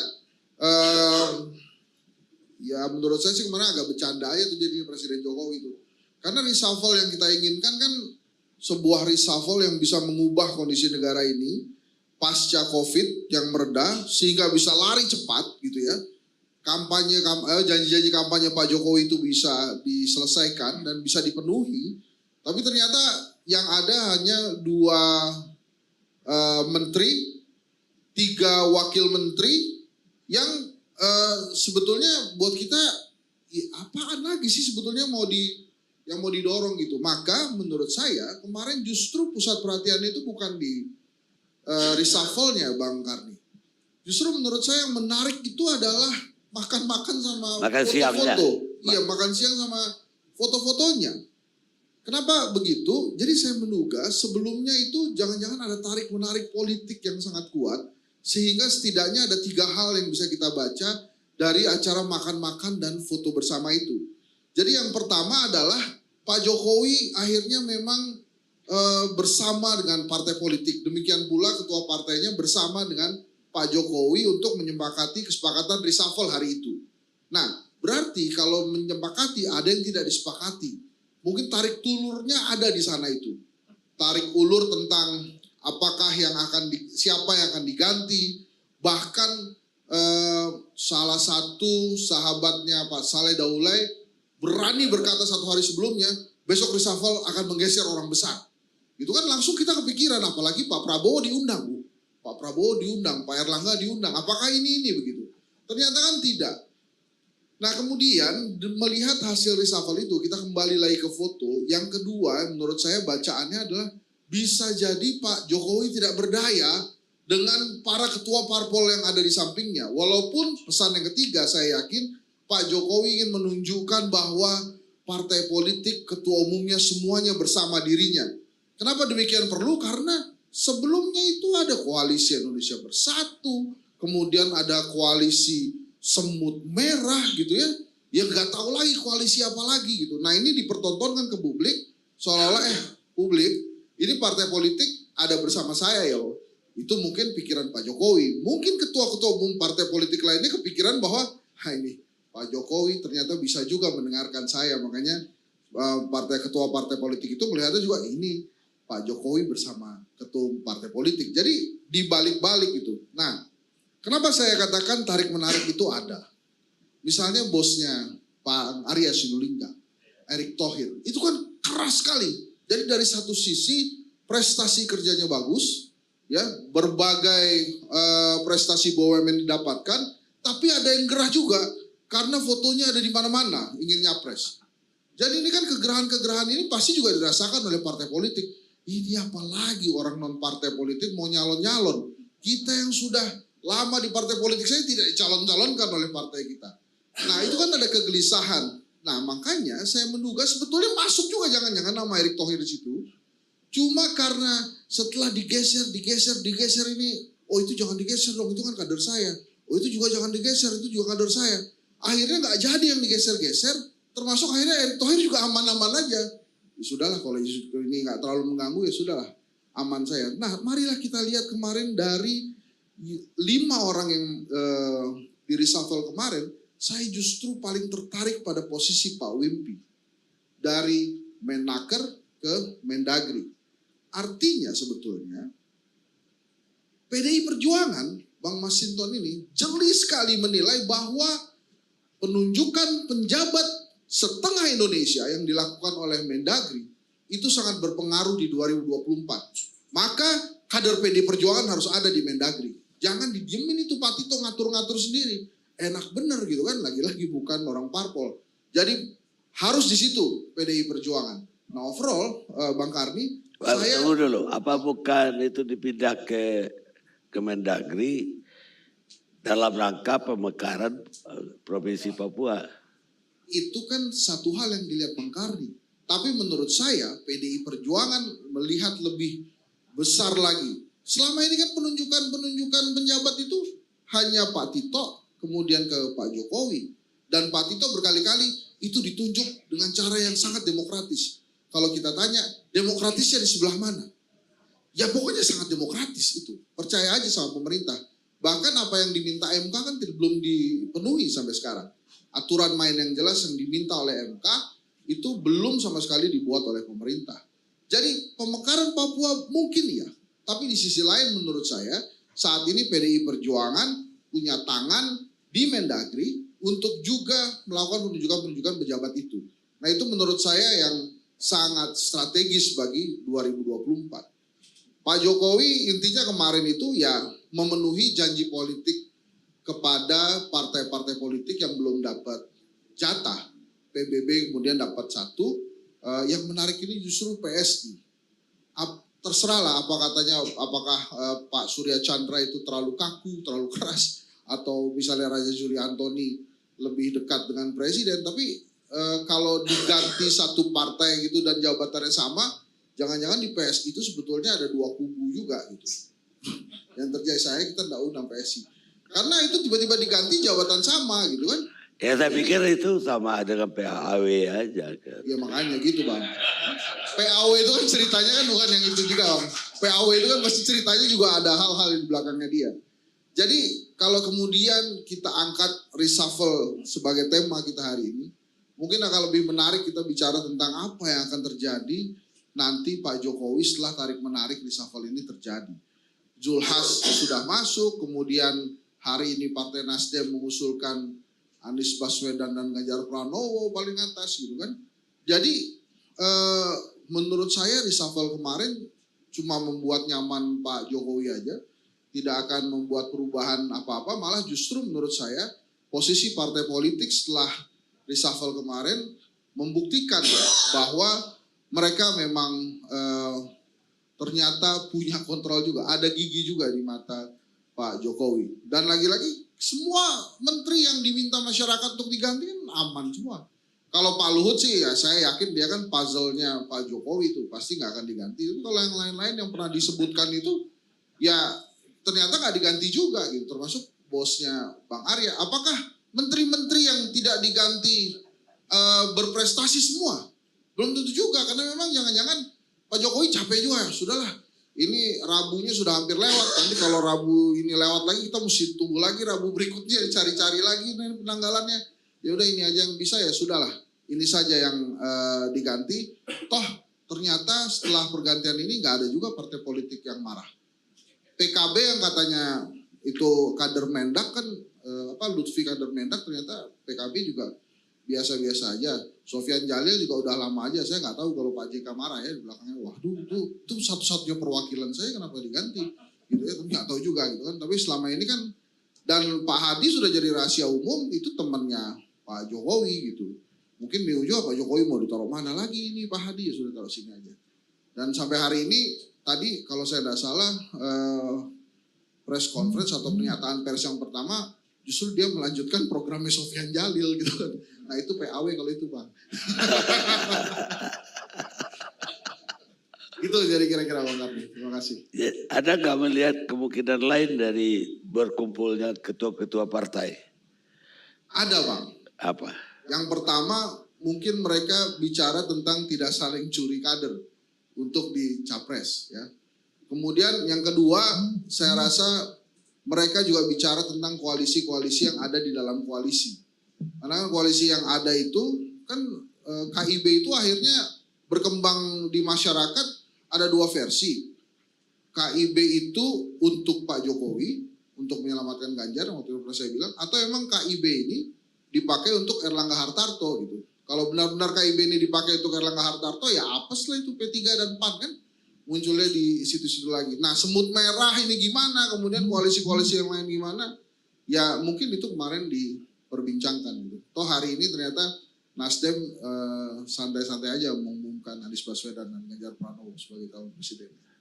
Apa tidak mungkin bahwa berapa orang yang mau dia ganti itu belum diizin dari ketua partai, jadi pada makan-makan itulah dia minta izin.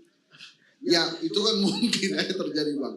Makan-makan itu saya sekedar nggak melihat cuma sekedar makan-makan. Selama ini reshuffle itu tanpa makan-makan. Nah kemarin itu makan-makan berarti menurut saya ada yang urgent yang memang harus disampaikan. Nah kalau menurut saya salah satu urgentnya Pak Jokowi mempertontonkan bahwa dia dan ketua-ketua umum partai itu santai-santai aja ya. Menurut saya dia ingin menunjukkan ke masyarakat bahwa ini tidak ada apa-apa loh. Ini semuanya harmonis loh. Nah masalahnya adalah kalau sampai harus diklarifikasi, masyarakat melihat berarti ada apa-apanya juga. Gitu. Nah bisa mungkin nggak kemarin bicara juga tentang 3 periode dan penundaan pemilu? Oh ya bisa saja kan Bang. Kita nggak pernah tahu itu kan dari kemarin saya katakan ini pasti opsinya 3 periode. Kalau 3 periode nggak berhasil, penundaan pemilu. Kalau penundaan pemilu tidak berhasil, nah kalau bisa calon presidennya saya milih lah gitu kira-kira. Rezim yang pilih. Nah mungkin itu juga diperbincangkan kemarin. Abang nggak di situ? Kalau yang saya dengar katanya itu disepakati bahwa seluruh ketua partai itu sepakat tidak mencalonkan orang yang bukan kader partai. Ya itu makanya tadi saya sebutkan Bang. Tapi ternyata hari ini disebutin juga tuh Bang sama Pak Surya. Oh disebut? Disebut. Ya, itu Ganjar sama Anies. Walaupun Anies dapatnya paling banyak sih 21 wilayah. Sisanya Ganjar. Anies kan masih kadernya Nasdem lah. Oh ya ikut mendirikan ikut dulu. Mendirikan. Kalau Pak Erik ini kadernya siapa? Disebut juga tadi tuh. Kadernya ya Pak Jokowi itu sekarang. Oh Pak Jokowi. Main aman juga Bang nih.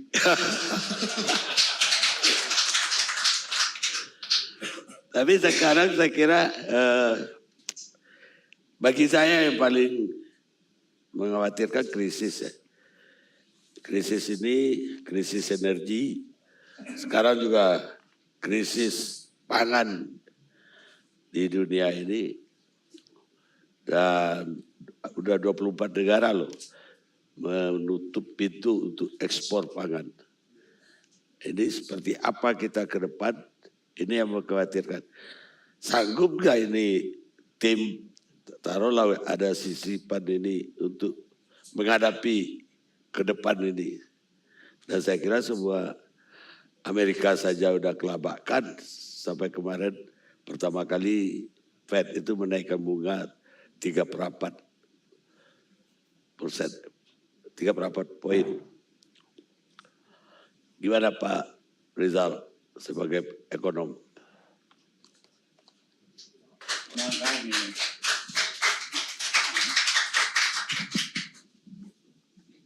Bang Karni, sebetulnya kan reshuffle di negara demokrasi itu biasa dan nggak aneh.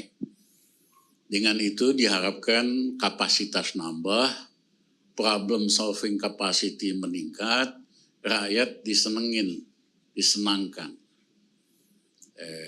Jadi sebetulnya kesempatan reshuffle, kesempatan untuk memperbaiki kinerja, memberikan optimisme baru, tapi sayangnya tidak terjadi. Padahal, mohon maaf saya, Indonesia ini bagaikan kapal Titanic. 270 juta orang itu sangat tergantung sama kaptennya. Cuman kaptennya kepedean Bang Karni. Ya, kru-krunya ada yang bagus, ada yang tidak punya keahlian sama sekali. Dan yang ketiga, mohon maaf, krunya juga dagang solar sama kapal tanker yang lain gitu. Maksudnya konflik kepentingan. Nah, kita dalam proses krisis, ya saya ramalkan, mohon maaf, Rizal Ramli satu-satunya yang meramalkan krisis tahun 98, 2 tahun sebelumnya. Saya dikritik oleh dalam luar negeri, ternyata kejadian. Nah, 2 tahun yang lalu sebelum begitu COVID datang, kami udah bikin rilis bahwa akan terjadi masalah pangan. Jadi anjurkan supaya realokasi anggaran strategis, tinggalin dulu yang lain-lain, fokus di dalam menangani masalah COVID, fokus di dalam meningkatkan produksi pangan. Ya, nah, tapi ternyata tidak terjadi. Nah, di dalam produksi pangan ini, peningkatan produksi, mentalnya pun proyek, yang penting ada proyek ini, proyek itu. Padahal naikin produksi pangan tidak harus dengan proyek, tapi dengan kebijakan. Saya berikan contoh sederhana, zaman Gus Dur, ya kita naikin harga beli gabah yang biasanya dibandingkan harga pupuk itu 3:2, kita naikin 1,75, jadi harga pupuk 75nya keuntungan petani naik. 2 tahun kita nggak usah import itu. Jadi mengubah peningkatan produksi tidak selalu berarti proyek loh. Ya, tetapi kebijakan memberikan rangsangan insentif untuk petani untuk berproduksi. Nah, apakah tim ini punya kemampuan untuk memperbaiki menghadapi krisis ekonomi? Mohon maaf, kagak, ya kan? Sederhana, saya memang masalah minyak goreng udah bulan ke-6, ya kan? Udah ganti komandan, macam-macam, nggak ada kemajuan yang berarti. Karena ya saya kan kenal semua pemainnya. Maksudnya pemain yang di kabinet, apa kapasitasnya kan kita kenal lah. Ya, nah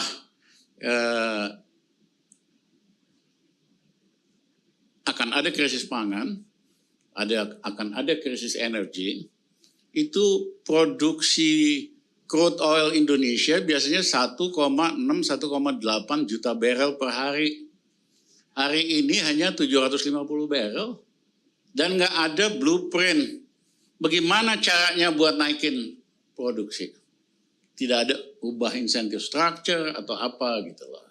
Sehingga kita makin tergantung pada harga oil lagi naik terus. Nah,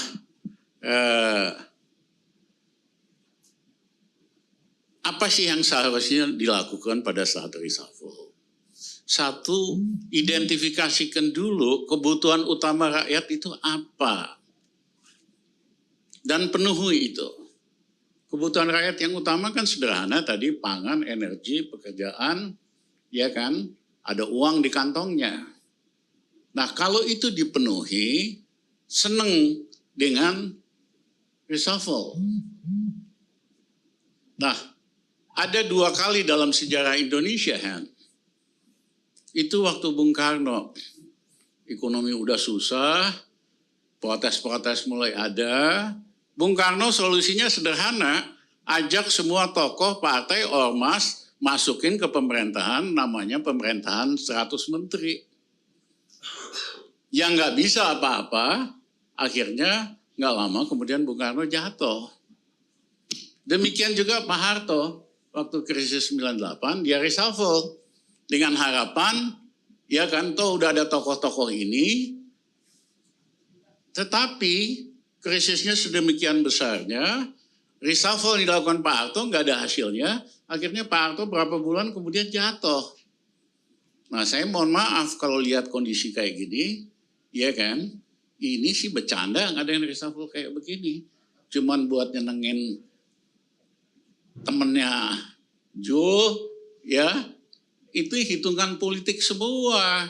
Pertanyaannya, mampu nggak mereka memperbaiki kondisi hidup rakyat yang lagi susah ini? Unfortunately not.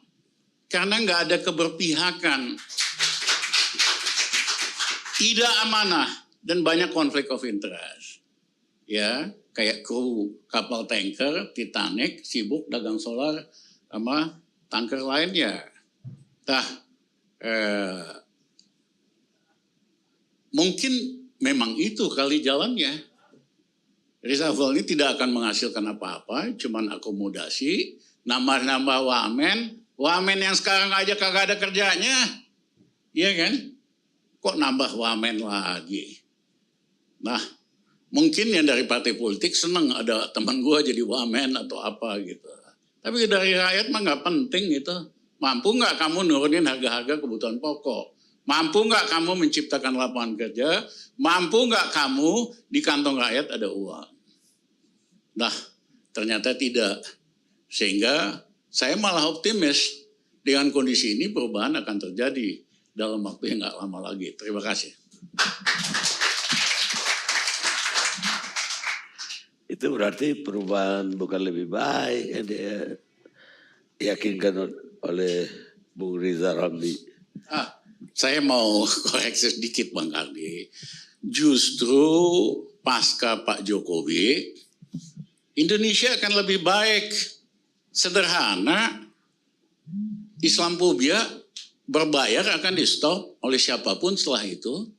Kita biasa damai dulu, nggak ada masalah suku, nggak masalah agama, nggak masalah kulit, iya kan? Ini kan gara-gara ini aja nih, terus sponsorin Islamophobia buat rakyat mengalihkan isu dari isu yang konkret dalam hidup mereka. Nah yang kedua, pemerintahan pasca Jokowi pasti lebih tegas soal KKN. Yang merusak Indonesia ini KKN, Pak. Ya, yang ketiga, pemerintahan pasca Jokowi dalam waktu 6 bulan bakal bisa nurunin harga minyak goreng, bakal bisa nurunin harga listrik ke posisi 2 tahun yang lalu, ya. Dan rakyat tagihan listriknya akan berkurang 30-40%, di uangnya akan ada, di kantongnya akan ada uang.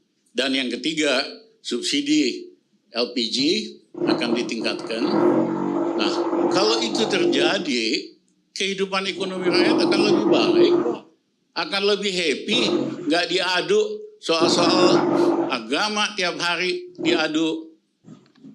Nah, kita justru optimis bahwa pasca Jokowi Indonesia akan lebih baik. Terima kasih. Bukan tergantung siapa yang terpilih. Tergantung siapa yang terpilih. Kalau terpilih itu kan urusan pemilu. Kita nggak mau pemilu kok. Terima kasih, Pak. Tapi bagaimana dengan ada rencana mengekspor beras ke Cina? Sementara banyak negara menyetop ekspor. Itu kan mainan supaya kelihatan berprestasi. Ya, kalau kita lihat angkanya Bang Kardi, produksi beras, produk pertanian malah anjlok selama berapa tahun terakhir. Kenapa? Sederhana, harga pupuk mahal banget. Ya, yang tidak disubsidi lebih mahal lagi. Yang kedua, rasio harga pembelian gabah dengan pupuk yang tidak disubsidi itu negatif kok. Artinya petani kalau dia nanam, dia bakal rugi. Sehingga yang terjadi di daerah-daerah, petani hanya nanam untuk dia makan. Dia nggak mau nanam untuk yang dia jual. Nah, yang ketiga, harga bibit juga lain-lain mahal. Dan mohon maaf, Menteri Pertanian memang nggak ngapa-ngapain kok. Ya mohon maaf nih teman dari Nasdem. Ya, padahal itu penting sekali. Nah menteri-menteri di luar pertanian pidato mau meningkatkan produksi dengan cara bikin proyek apalah pertanian di Medan atau di mana gitu loh. Lihat aja nggak ada hasilnya, cuma ngabisin duit budget aja. Karena meningkatkan produksi pertanian tidak harus dengan merojek dengan kebijakan harga. Terima kasih. Sekarang giliran Bestari Barus, politisi Partai Nasdem. Ya baru saja rakernas. Ya, masih berlangsung. Masih berlangsung. Tapi kayak udah keluar nama calon tuh. Belum, Bang Karno. Masih dalam tahapan proses sampai dengan mungkin besok siang lah. Sabar sedikit.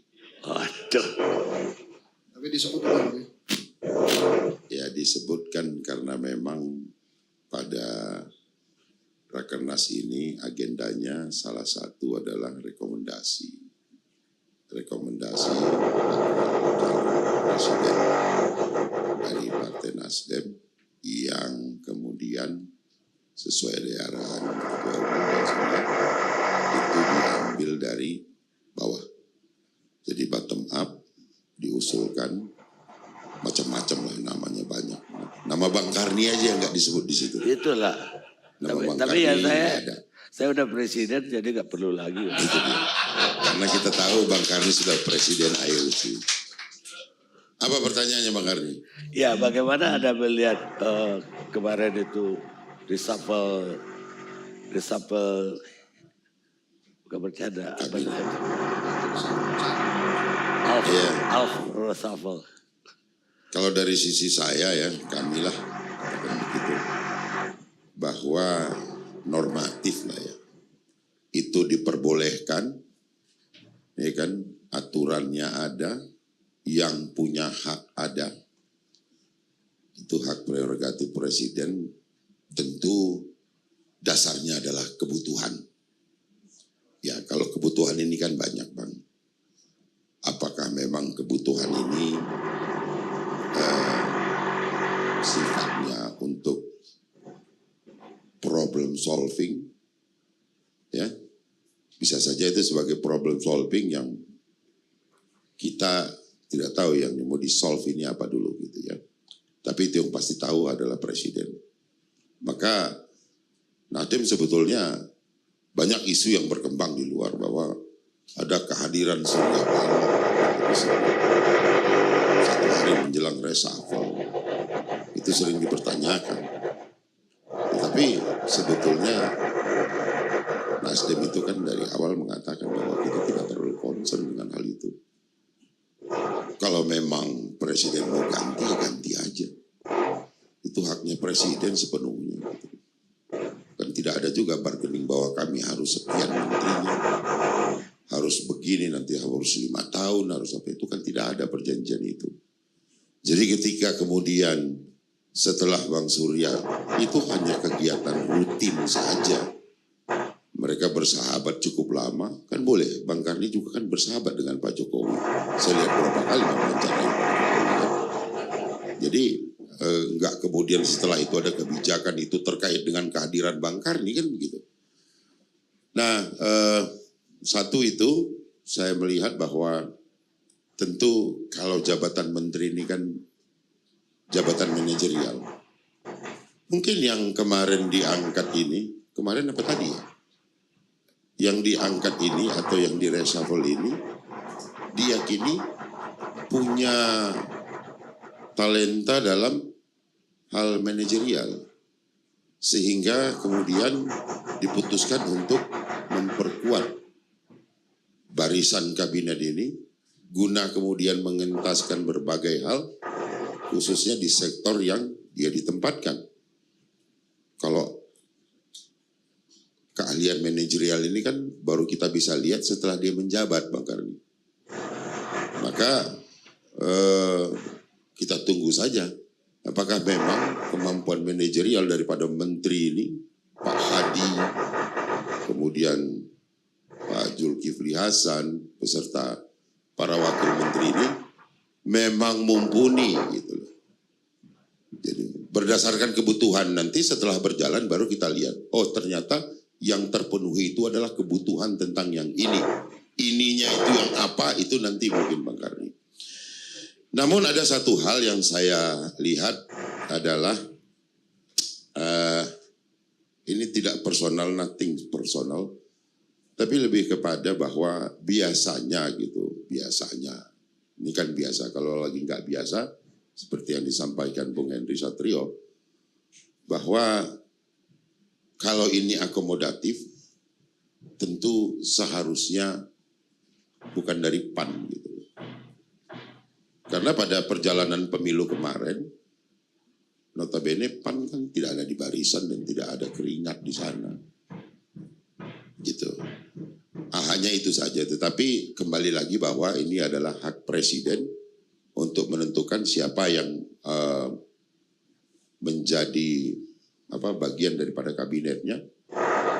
dan Nasdem berpikir positif. Kami juga diminta bantuan oleh Presiden untuk menempatkan orang-orang terbaik di sana. Yang tadi agak dikritik oleh Bang Rizal Ramli, ini ngapain aja di menteri. Tetapi bahwa kemudian hari ini ternyata masih menteri, saya kira ada pandangan positif dari Presiden bahwa kementerian itu berjalan dengan baik. Sehingga tetap dipertahankan dan mudah-mudahan menteri-menteri yang dari Nasdem ini dapat membawakan manfaat yang lebih besar lagi ke depan. Ekspornya jangan direncanakan hanya 200.000 ton, tapi bisa dilipat-lipat dengan ya teknologi kah atau yang kemudian perencanaan yang lebih baik. Saya kira itu yang dibutuhkan negeri kita. Itu menteri-menteri dari Nasdem itu dipertahankan, apakah gara-gara Bang Surya datang last minute itu? Setahu saya begini, bahwa saya sering kok mendengar bahwa Bang Surya sedang bersama Pak Jokowi, tapi besoknya nggak masuk berita. Dan tidak ada kebijakan apapun. Pak Jokowi sebagai presiden tentu bebas memilih siapa teman diskusinya terkait hal-hal tertentu yang mereka berdua yang tahu, Bang Karni. Jadi saya kira komitmen Nasdem adalah bukan sirkulasi kekuasaan, tetapi menghadirkan yang terbaik bagi bangsa dan negara. Saya kira itu. Tadi nyinggung PAN, bahwa PAN ya katakanlah tidak berkeringat waktu pemilu. Yang saya ingin tanyakan, kenapa sekarang Ketua Umum PAN ditarik jadi menteri? Ini kalau tuduhannya si Rocky Gerung ya, bahwa itu untuk menutup jalan bagi si Anies Baswedan yang hari ini mendapat suara terbanyak di PAN, di Nasdem. Ya, hari ini belum bisa dipastikan bahwa Anies Baswedan bakal dicalonkan oleh Nasdem. Karena memang masih dalam proses, kita baru menyelesaikan tadi jam 1:30 sore, masukan dari seluruh DPW Nasdem se-Indonesia, variatif. Satu DPW bisa mencalonkan 5 nama, ada 3 nama. Kalau DKI Jakarta itu mencalonkan Anies Baswedan, kemudian ada Sahroni, ada Lestari Murdiat, yang daerah lain ada Ganjar Pranowo dan segala macam.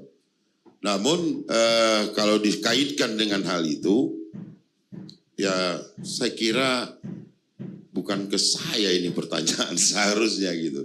Karena tanggapannya. Tanggapan saya begini aja, bahwa nanti kita tanyakan juga kepada Pak Presiden apakah betul seperti itu. Tapi saya kira enggak lah Bang Karni. Kemungkinan ada kemampuan manajerial yang tersembunyi sebagai satu talenta yang selama ini tidak terlihat, sehingga diputuskanlah bahwa Pak Zulkifli Hasan yang mampu kemudian menyelesaikan persoalan-persoalan yang hebat ini. Oke. Saya kira itu. Ya ini pandangannya pendapat saya gitu. Karena saya yakin betul bahwa Pak Presiden ini sangat bertanggung jawab terhadap tugas dan kewajibannya di dalam membawa perahu Titanic tadi itu. Yang jangan sekarang jangan Titanic lah, apalah namanya perahu yang paling hebat gitu. Tadi kan dibilang Anies walaupun suara terbanyak dari DPW Nasdem. Lah kalau bukan dia berarti Ganjar Pranowo. Belum tentu juga. Karena nomor 2 Ganjar loh. Jadi begini Bang Kardi, ini kayaknya mau masuk kepada sesuatu yang belum kami selesaikan.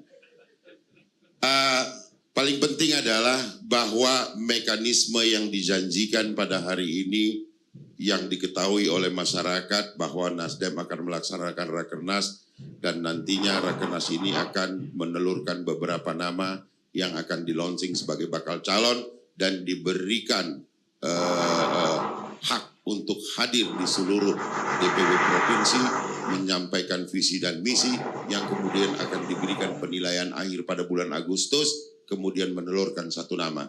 Karena Nasdem tidak akan kemudian membuka ruang koalisi sebelum ada calonnya. Dan Nasdem memberikan kesempatan bagi putra-putri terbaik bangsa. Jadi bukan cuma putra, ada putri juga. Gitu ya, putra-putri terbaik bangsa untuk diberi kesempatan. Bahkan dari dalam dan dari luar pun diberi kesempatan semuanya. Kan itu nih. Jadi kalau dibilang siapa akankah Anies atau Ganjar, maka nanti tunggu saja pas HUT RI di tanggal 17 Agustus itu sudah ada titik terang dan kita bisa ketemu lagi di ILC. Iya. Pemirsa, kita rehat sejenak.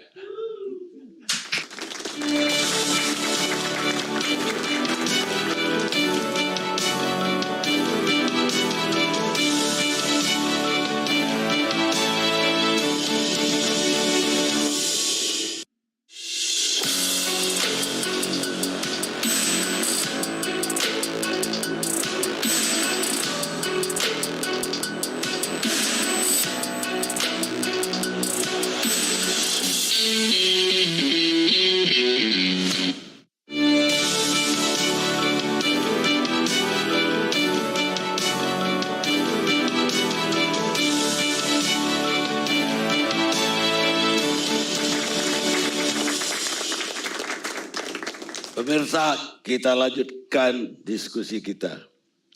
Sekarang saya mau ke politisi Partai Golkar, Aceh Hasan. Bagaimana Golkar melihat? Ya, ini kan sebetulnya proses yang biasa ya di dalam demokrasi kita dan juga dalam konteks pengelolaan kekuasaan di kabinet manapun ya, bahwa jika ada yang dinilai tidak perform maka berhak dong untuk diganti gitu ya. Pertama itu. Yang kedua, harus dilihat bahwa masuknya PAN sebagai partai pendukung pemerintah dan itu diakomodasi melalui proses politik dengan menempatkan Ketua Umum PAN Pak Zulkifli Hasan harus dilihat sebagai bagian menjaga stabilitas pemerintahan gitu ya.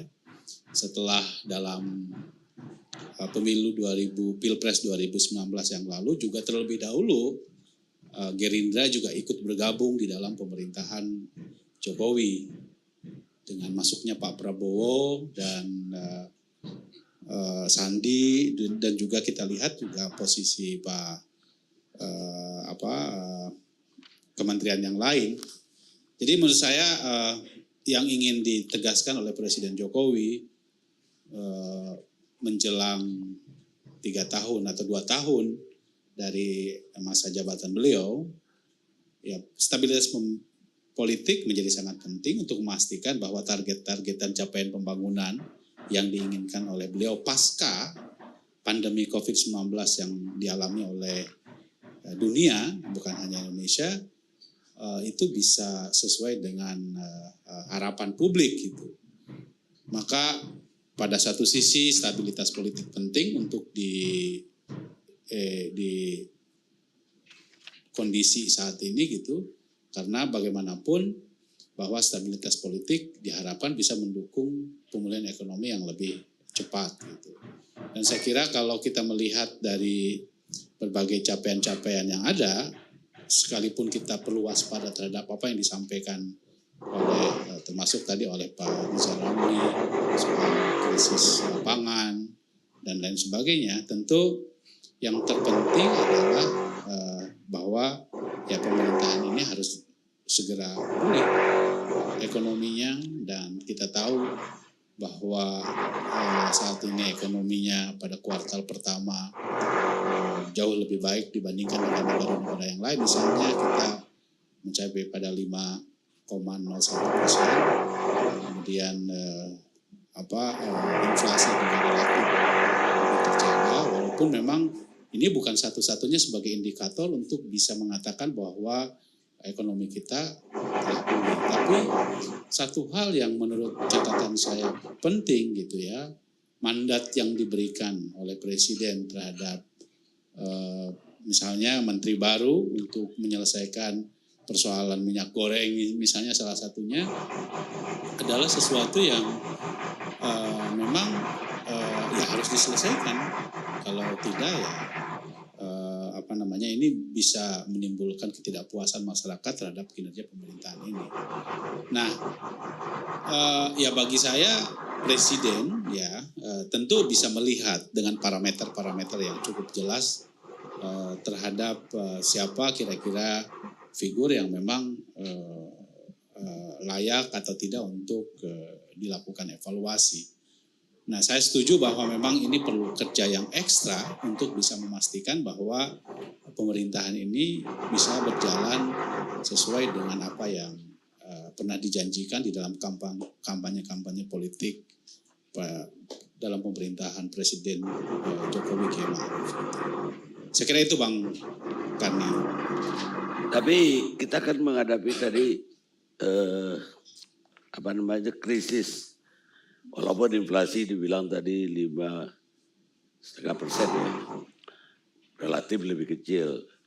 Tapi kalau saya melihat kenapa bisa inflasi ditekan itu karena BBM tidak dinaikkan sama sekali dan disubsidi kenaikannya disubsidi banyak sekali dan nggak aja BBM ya disubsidi tapi listrik juga dapat subsidi yang banyak. Jadi bukan sesuatu yang bisa kita katakan berhasil. Artinya ini semuanya baru keluar tuh akhirnya subsidi itu jadi utang berapa besar. Ya tantangannya saya kira ke sana. Tadi kan kita harus kembali menempatkan bahwa rakyat harus dijadikan sebagai prioritas utama, ya.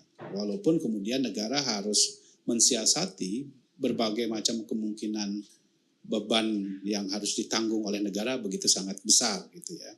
Tetapi kan dalam konteks bahwa pilihan-pilihan atau opsi-opsi strategi mengatasi berbagai persoalan, tadi soal kenaikan harga BBM, besarnya subsidi, itu harus dilakukan ya dalam kaitan bagaimana kita menjaga supaya ya rakyat jangan sampai terbebani gitu kira-kira kan begitu. Nah, tentu dalam kaitan bagaimana kita memastikan agar proses beban yang dimiliki oleh rakyat ini jangan sampai begitu kuat gitu ya. Maka ya memang perlu ada strategi-strategi khusus yang harus dilakukan oleh pemerintah. Jangan sampai kemudian beban subsidi yang terlalu besar bisa menimbulkan masalah di kemudian hari. Tapi intinya sekali lagi ya, soal tantangan yang dihadapi di tengah tantangan krisis energi, di tengah krisis pangan, di tengah climate change, perubahan iklim, kemudian soal beban subsidi yang besar dan lain-lain. Saya kira memang itu tantangan yang harus dihadapi oleh kita semua gitu ya. Dan saya kira pemerintah sadar akan itu. Karena itu pertama kali yang harus dicarikan solusinya adalah bagaimana kita menunjukkan kekompakan terlebih dahulu gitu. Karena kalau tidak, ya saya kira akan sulit bagi pemerintah untuk bisa menjaga pemulihan ekonomi ini bisa berlangsung dengan cepat gitu. Enggak, maksud saya kalau BBM dan listrik tidak disubsidi, maka inflasi udah legit. Ya itu pilihan, Bang. Pilihan dari strategi ekonomi yang diambil oleh pemerintah. Dan saya kira ini kan juga menyangkut dengan, ya bukan hanya pemerintah, tapi juga kan DPR untuk bisa menyetujui berapa besaran anggaran APBN dari subsidi untuk energi dan lain sebagainya gitu ya. Karena itu ya sekali lagi ini kan juga membutuhkan dukungan politik yang bisa memastikan stabilitas ekonomi tersebut. Baik, Pak Rizal. Kalau soal inflasi, memang daya beli kan rontok banget. Itu itu mengerem kenaikan inflasi. Walaupun belakangan inflasi akan naik lagi karena harga food dan energi. Tapi jangan melihat, saya mohon maaf Mas Aceh, jangan hanya melihat soal subsidi. PLN itu satu, karena jor-joran proyek 35.000 megawatt. Dan itu akhirnya nambah kerugian PLN. Saya berapa tahun yang lalu udah ngomong, ya kan? Indonesia cukup 18 megawatt, nggak usah 35. Tapi ada pejabat yang terus jor-joran, sekarang kebanyakan kapasitasnya, tapi tetap harus bayar produsen listriknya. Itu salah satu sumber kerugian PLN. Yang kedua, dulu ada aturan khusus untuk PLN, harga batu baranya ditetapkan $70 per ton. Belakangan karena pengaruh oligarki itu nggak berlaku. Ya, ngikutin perkembangan kecenderungan harga internasional batu bara yang hari ini $200. Jadi kalau mau pemerintah belain rakyat dong, jangan belain oligarki. Wong batu bara milik sumber daya alam, milik rakyat Indonesia. Ya kan? Ya, tetapkan kembali. Beli batu baranya PLN cukup $70, maka kerugian PLN nggak akan besar, nggak perlu disubsidi, nggak perlu kenaikan harga terlalu tinggi. Sekarang Ija Panjaitan.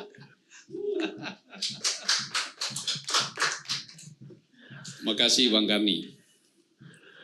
Ini kalau reshuffle ini saya mau coba melihatnya dari pendekatan sepak bola lah ya Bang Karni. Penonton sudah menunggu pertandingan ini, sudah melewati babak pertama sudah lewat, yaitu 5 tahun pertama. Sekarang memasuki babak kedua yang sudah mendekati 2 tahun, hampir 2 tahun lebih, menjelang nanti 3 tahun. Nah, apa yang terjadi? Tentulah pelatih melihat betul siapa pemainnya yang sudah mulai ngos-ngosan, mungkin endurance-nya tidak kuat, atau strateginya kurang pas begitu. Misalnya, kalau kita lihat Bang Karni, di sektor perdagangan yang tadi Bang Karni angkat sampai kemudian menjadi krisis pangan yang mendunia, ini termasuk kalau di sektor ini luar biasa ini beratnya. Mengapa begitu? Ternyata Presiden Jokowi telah melakukan berkali-kali reshuffle penggantian ini. Ketika dimulai dengan Pak Rahmat Gobel, hanya 1 tahun, digantikan Thomas Lembong, hanya 1 tahun, digantikan lagi Enggar Tiasto Lukita, ini agak panjang, 3 tahun, 2016 sampai 2019.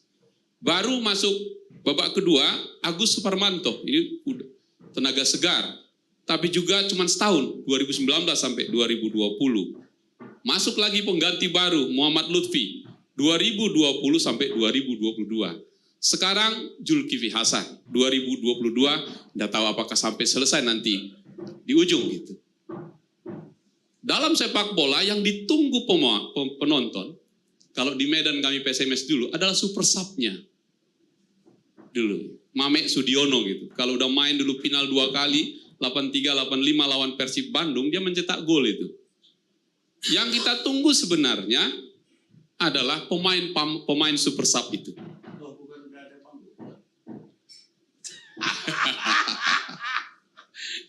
Nanti yang lain lagi itu. Jadi 6 pemain hebat diturunkan di sektor ini. Tapi tak kunjung selesai juga. Karena urusan minyak goreng misalnya, itu merembet jauh ke sektor-sektor lain. Termasuk tadi kalau minyak sawit tadi, itu nyambung kepada masyarakat kecil yang punya sawit, kemudian gara-gara harga atau stop ekspor sebentar, ini babak belur. Lalu kemudian BBM-nya tidak ada. Sehingga masyarakat kecil di desa-desa, seperti di kampung kami dengan Pak Daula ini, di Bandar Pulo, di Eksongsongan, sampai ke Asahan sana. Itu di desa-desa, di gunung-gunung. Sawitnya kan tidak boleh dibilang, berhenti dulu kau. Belum ada BBM ini gitu. Tidak bisa. Dia terus memanen. 1 kali 2 minggu, dan seterusnya. Hancur betul itu. Jadi sektor perdagangan tadi sampai juga ke sektor transportasi masyarakat desa tadi, masyarakat miskin tadi. Jadi kalau Bang Karni mengangkat soal isu ini benar sekali. Dan itu dirasakan betul. Teman-teman Pertamina misalnya hanya mampu memastikan BBM dengan SPBU di tingkat ibu kota kecamatan. Ibu kota kecamatan. Padahal negara harus berkewajiban mengantarkan BBM itu sampai ke depan-depan pintu rumah rakyat kecil. Dari ibu kota kecamatan itu bisa sampai 50-80 km jauhnya. Dilarang membeli pakai along-along. Kalau along-along ini Bang Karni di kampung kami pakai sepeda motor itu, beli pakai jerigen untuk ibu-ibu dan bapak-bapak yang tadi di desa sana. Saya mau ngejar apa yang Bang Karni tanyakan. Apa yang terjadi? Betul Pak Bang Rizal Ramli, situasinya tidak dengan baik-baik saja ekonomi kita di sektor itu. Jadi saya berharap sekali Bang Zulkifli Hasan ini pemain super sub lah. Kalau di Liga Eropa mungkin ini Gareth Bale. Mungkin gitu ya, dengan pengalamannya dan seterusnya. Tetapi sudah parah sektor perdagangan ini. Sehingga saya khawatir juga bola-bola lambung untuk Gareth Bale ini tidak ada. Menyisir bola di atas garis hampir out dan hampir offside ini berat ini. Menusuk ke kotak penalti itu. Karena itu saya agak khawatir apakah sektor ini bisa diselesaikan dalam waktu yang singkat ini.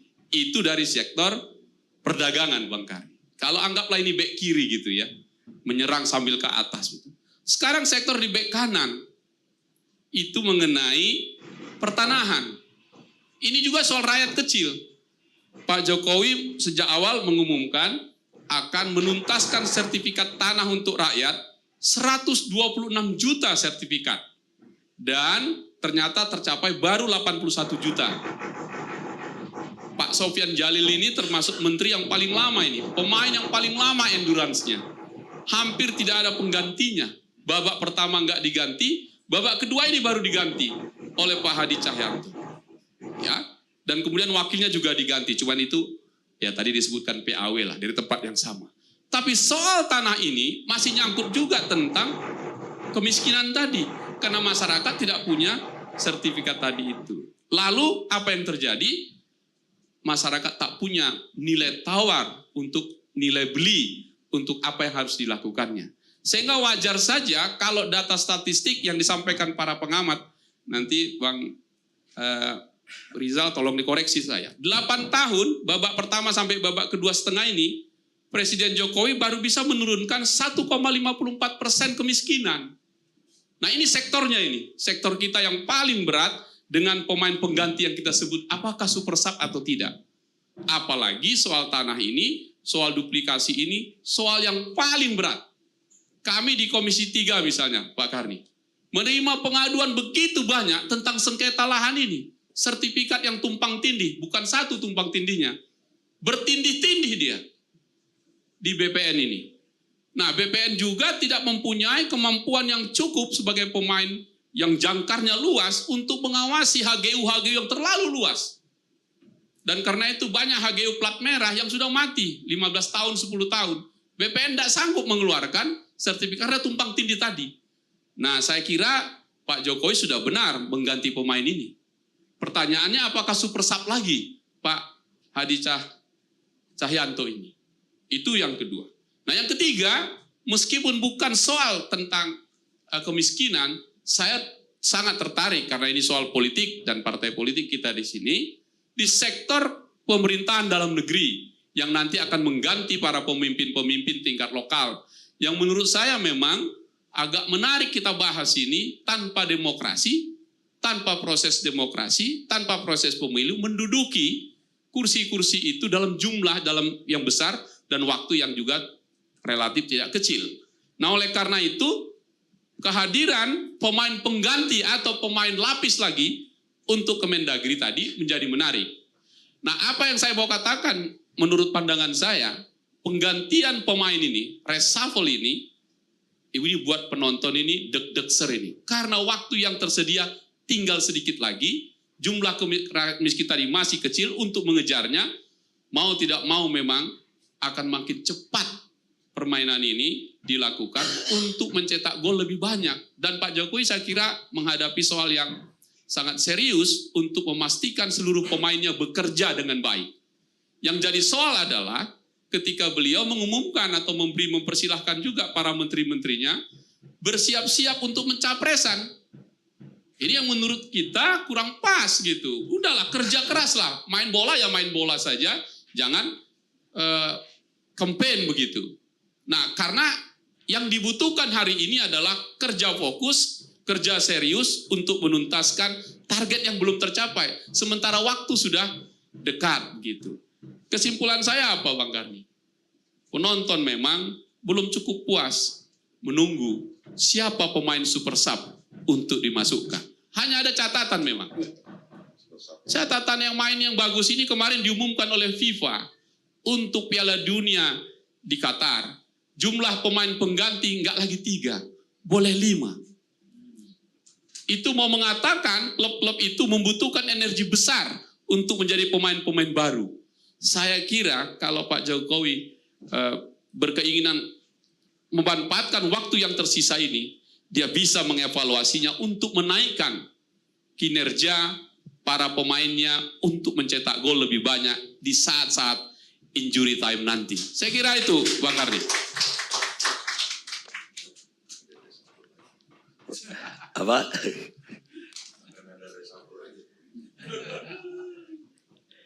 Ya masa injury time reshuffle. Sekarang politisi Partai Amanat Nasional. Saleh Daulay.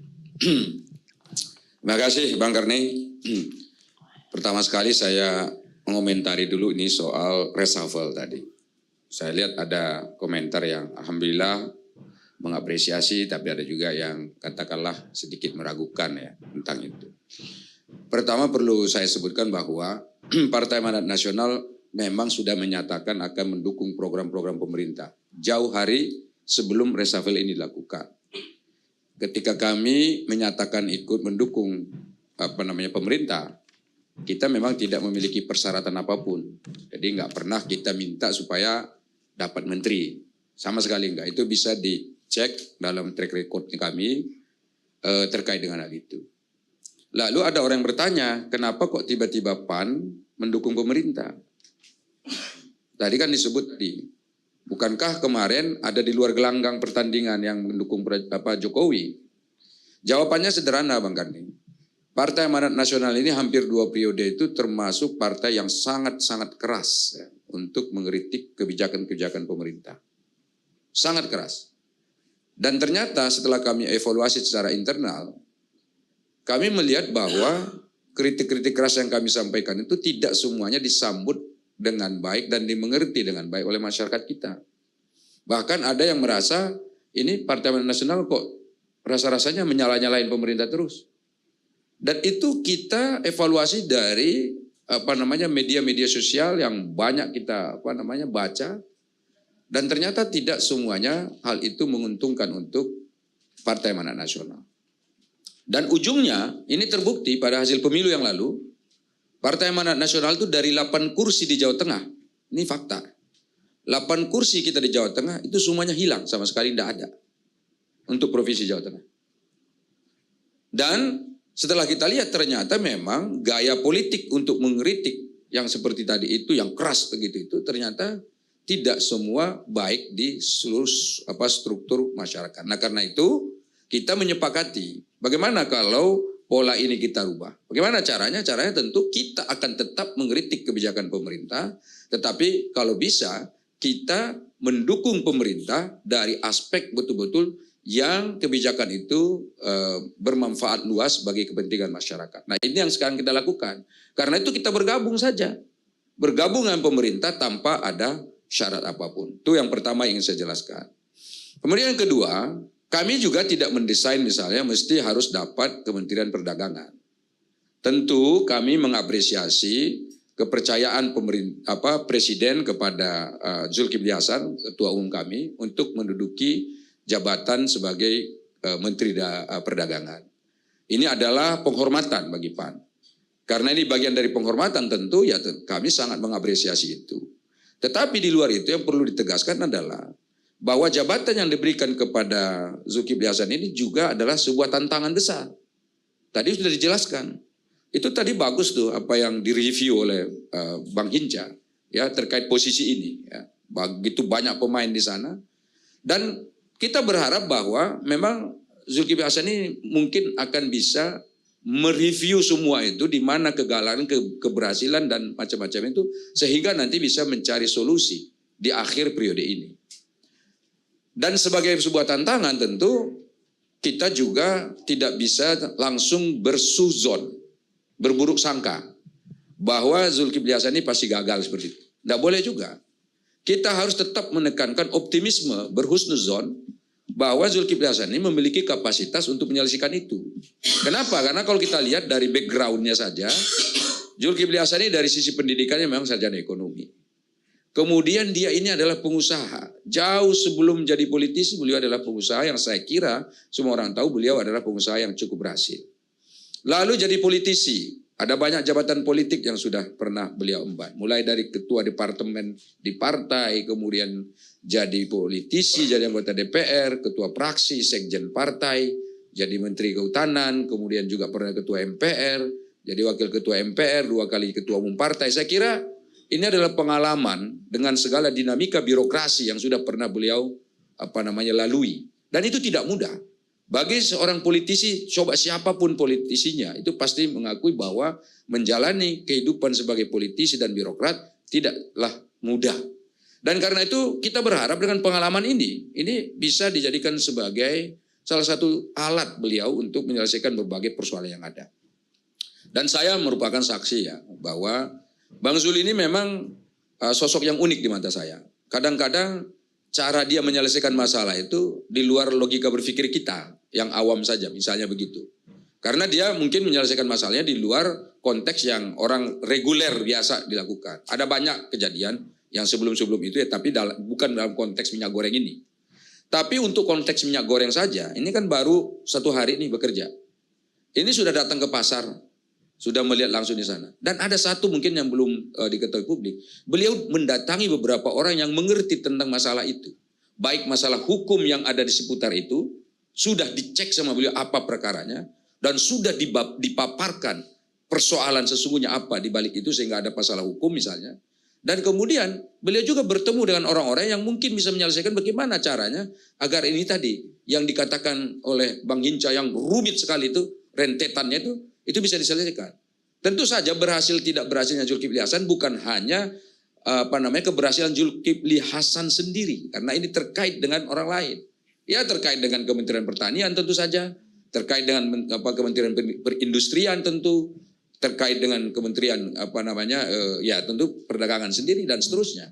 Jadi karena itu kami merasa optimis bahwa nanti mudah-mudahan kita doakan berhusnuzon Zulkifli Hasan dibukakan jalan yang mudah dalam rangka menuntaskan pelayanan terbaik bagi masyarakat kita. Kami ya di PAN merasa ya ini tidak mudah. Kami juga kemarin tuh terkejut juga Bang Karni. Loh dapatnya kok Menteri Perdagangan. Awalnya kan diisukan Menteri Perhubungan, kemudian berubah lagi jadi Menteri PMK ya. Kemudian habis itu berubah lagi jadi Menteri Pertanahan tadi itu. Kemudian berubah pada last minute begitu saya dengar berubah lagi jadi Menteri Perdagangan. Nah, kenapa Zulkifli Hasan yang didorong? Karena memang menurut kami dia adalah kader partai yang pas di posisi itu karena memang background-nya pengusaha begitu. Dan background dia di politisi dan birokratis saya kira udah cukup lah untuk dijadikan sebagai modal. Dan kita di PAN ini, Bang Karni, banyak pengusaha lain. Bang Hatta Rajasa itu pengusaha besar. Sutrisno Bakir itu juga punya background pengusaha. Kita juga punya ekonom, ada Derajat Wibowo, ada Didi Rahbini, yang sekarang masih ada di lingkaran kita semua. Dan masih banyak lagi yang lainnya yang saya kira bisa mendukung ini sebagai sebuah kekuatan yang bisa kita satukan untuk membantu Zulkifli Hasan dalam menyelesaikan masalah yang ada saat ini. Dan karena itu ya sekali lagi, ya kita harus optimis Bang Karni. Jangan buruk sangka dulu, ya kan? Jangan kemana-mana, ini jangan-jangan begini, jangan-jangan begitu. Itu kan jangan-jangan.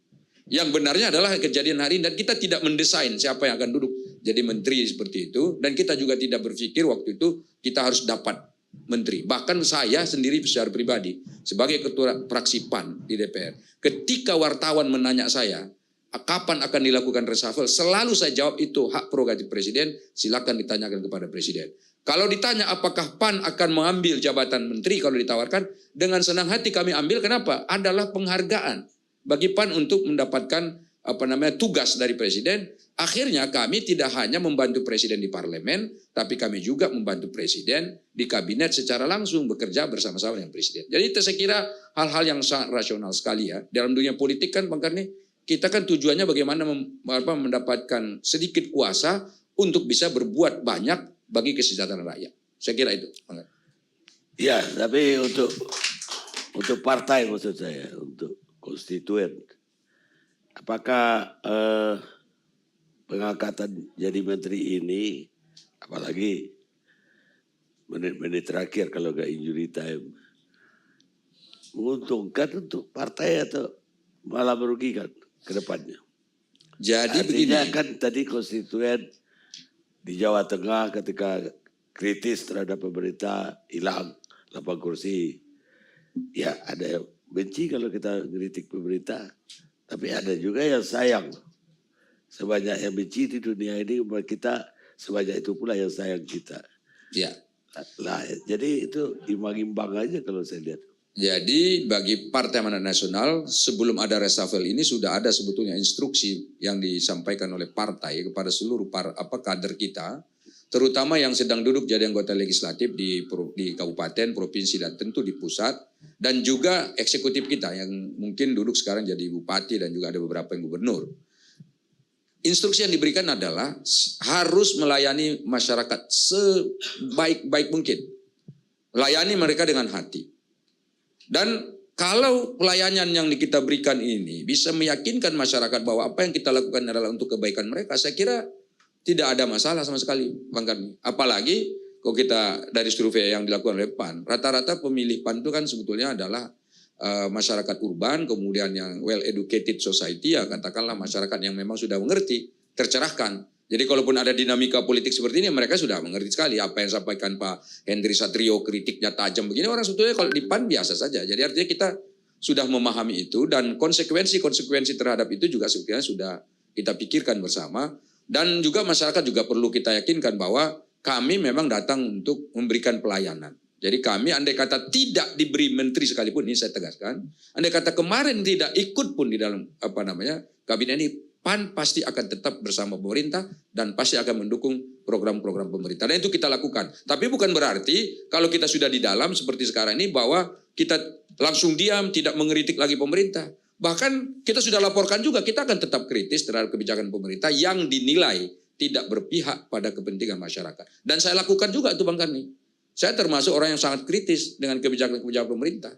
Dan saya kira masyarakat luas tahu persis apa yang saya lakukan. Termasuk kemarin soal PMI, termasuk soal vaksin, termasuk soal bagaimana pelayanan dalam bidang penanganan pandemi di kesehatan dan seterusnya. Itu saya lakukan dan itu tegas-tegas kalau memang tidak berpihak pada rakyat, kita masih tetap konsisten bersama dengan rakyat. Dan kalau itu konteksnya, saya kira ya masyarakat pasti akan memahami posisi yang diambil oleh PAN, keputusan politik yang diambil oleh PAN untuk bergabung di kabinet Presiden Jokowi ini.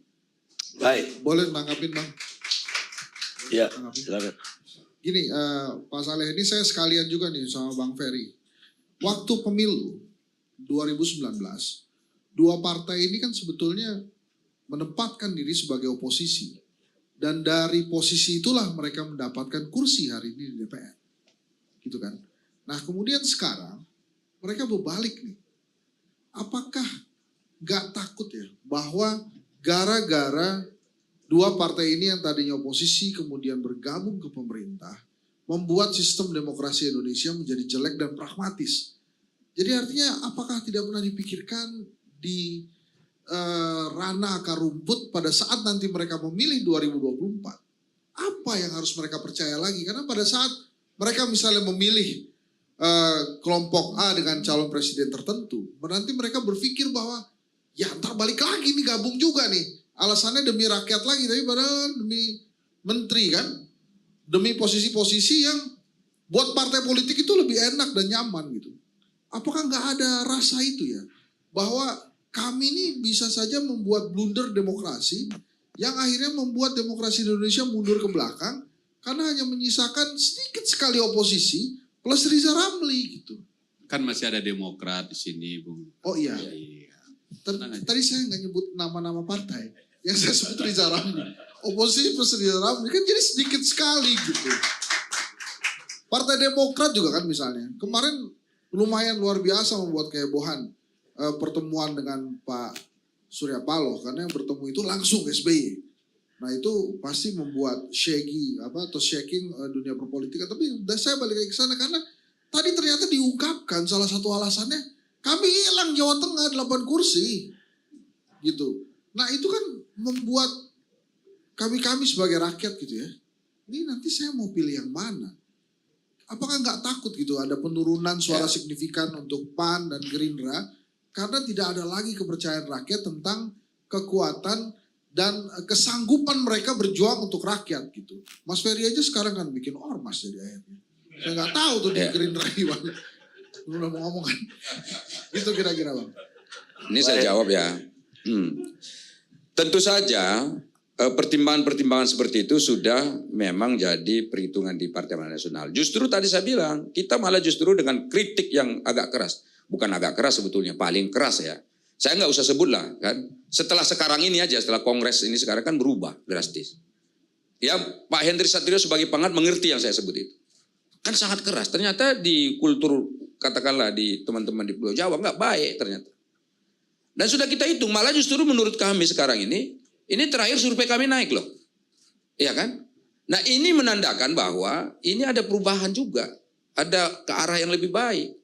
Jadi jangan juga kita misalnya bersuzon sekali lagi, berburuk sangka kepada masyarakat. Kalau kita ambil keputusan begini langsung kita malah tidak disukai masyarakat. Tidak begitu, masyarakat itu pintar Pak. Terus yang berikutnya yang perlu saya tegaskan ya, bahwa politik itu Pak Henry Satrio sebagai pengamat yang sangat saya kagumi juga termasuk ya. Itu adalah gabungan idealisme dan pragmatisme Pak. Bohong orang kalau bilang pragmatisme nggak ada di politik. Ngapain berpolitik? Kalau mau nggak dapat kekuasaan majelis taklim aja. Jangan masuk ke parpol. Masuk ke partai politik itu pasti ada nilai-nilai pragmatismenya. Nah idealismenya di mana? Idealisme tetap harus didepankan. Dikedepankan sekali lagi. Saya katakan tadi, di mana nilai idealisme akan muncul lagi? Di saat kita mengkritiki kebijakan pemerintah yang tidak berpihak pada rakyat, di mana kita sekarang sudah berada di dalam kabinet. Waktu ketum minta penundaan pemilu, Bang Saleh apa reaksi? Loh, kita sebetulnya ya dalam konteks itu soal penundaan pemilu sekalipun, itu sebetulnya sudah kita hitung apa yang akan terjadi. Pak Henry, kalau kemarin mohon maaf ini belum diungkap oleh 3 partai ini. Soal itu, jangan-jangan nanti kalau di ujung jadi penundaan pemilu Pak. Kalau sekarang kan nggak ada lagi itu soal penundaan pemilu. Kenapa? Sudah selesai. Apa urusannya? Kami sudah ada KIB. Sudah siap pemilu, malah justru Golkar sudah mendeklarasikan kami ada capresnya. Ya kan? Walaupun belum ada kesepakatan 3 partai ini, kalau dia kan sudah punya capres, kita hormati. Nanti kita diskusikan. Apakah betul nanti Erlangga ini siap untuk tarung? Kita hitung. Karena kami ini Pak Henry Satrio pernah saya tegaskan sekali, sadar betul PAN ini 2 kali pemilu 2 kali kalah Pak Pilpres itu. Ya kan? 2 kali pemilu 2 kali kalah kami Pilpres. Dan karena itu secara rasional, realistis, kami tidak mau lagi pemilu akan datang kalah, begitu loh. Ini yang kami siapkan. Bagaimana caranya? Kita akan lihat ini secara matang. Siapa capres-cawapres yang paling pas untuk kita dukung pada pemilu akan datang. Golkar, walaupun dia sudah mendorongkan Erlangga, ini menurut saya ya, kan akan realistis juga, akan rasional juga. Ya kan? Belum tentu tuh saya rasa. Nah iya makanya saya bilang kan nanti pada saatnya politik itu bukan hanya ditentukan oleh orang per orang Pak. Ada ketentuan realitas politik yang akan menentukan semua di balik apa yang terjadi. Karena mereka juga ingin menang, sama seperti kita begitu. Bang Karni saya nambahin nanggapi soal Mas Hendy. Boleh. Ditanyakan. Jadi kalau Partai Gerindra di pemilu 2019 perolehan suaranya sebenarnya justru naik dari yang sebelumnya.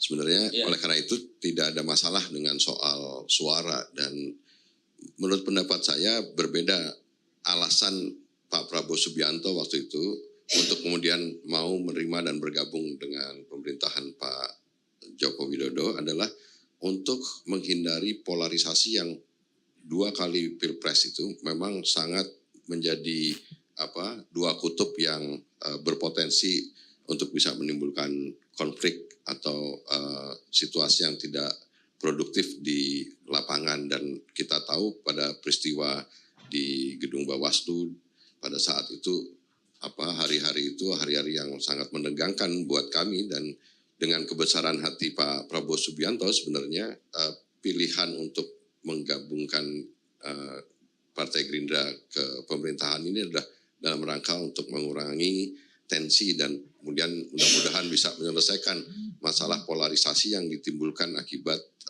Pilpres 2019 dan yang sebelumnya yang hanya 2 pasang ini, Pak. Jadi berbeda alasan Pak Prabowo dan Partai Gerindra memutuskan untuk bergabung itu. Nah, sekalian saya mau melanjutkan soal ini udah pertanyaannya ada nggak Pak Bang Kani? Tapi gini, kalau menurut saya sih sekarang Partai Gerindra menanggapi soal reshuffle ini, sebenarnya yang kemarin dilakukan oleh Pak Joko Widodo adalah pertama kita bersyukur bahwa kelihatannya pemilu 2024 jadi dilaksanakan di 2024. Ini kelihatannya sudah menjadi kesepakatan semua partai, dan kemudian dengan foto yang diperlihatkan ketika keakraban Pak Jokowi bersama dengan pimpinan partai politik itu memperlihatkan bahwa Presiden ingin memberi kesan kuat kepada masyarakat bahwa tidak benar ada potensi keretakan di kabinet dan di dalam pemerintahan, sehingga menurut pendapat kami bahwa Presiden dalam memutuskan soal reshuffle yang sekarang ini, Pak Rizal, kelihatan bahwa Presiden ingin mengkonsolidasikan partai politik yang ada, karena konsolidasi partai politik itu sebenarnya juga menyelesaikan sebagian atau setengah dari masalah yang harus dihadapi oleh pemerintah ke depan dalam rangka tadi apa yang disampaikan, masalah-masalah besar dan taruhannya juga besar.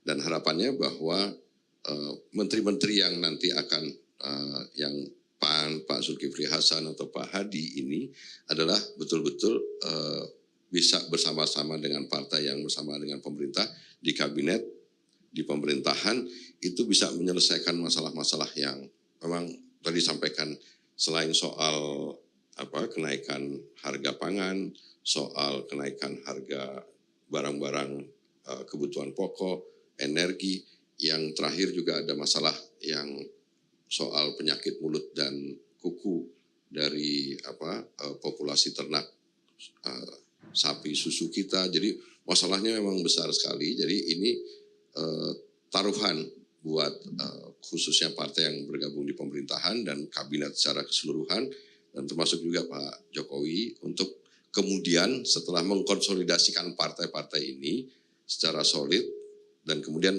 menyelesaikan masalah-masalah yang besar dan berat yang akan dihadapi di depan ini. Gitu. Baik. Saya bisa nambahin sedikit Pak. Jawab Henry. Partai politik tuh biasa, di luar, di dalam. Negara demokratis tuh ya begitu. Yang membedakan tradisi demokratis kita dengan di luar, mereka di dalam punya sikap policy terhadap sektor-sektor atau apa. Mereka di luar juga tetap sama. Ya, misalnya Partai Demokrat, ya, beda sekali dengan Partai Republik, mau di dalam mau di luar pemerintahan. Atau Partai Buruh di Inggris dengan Partai Konservatif.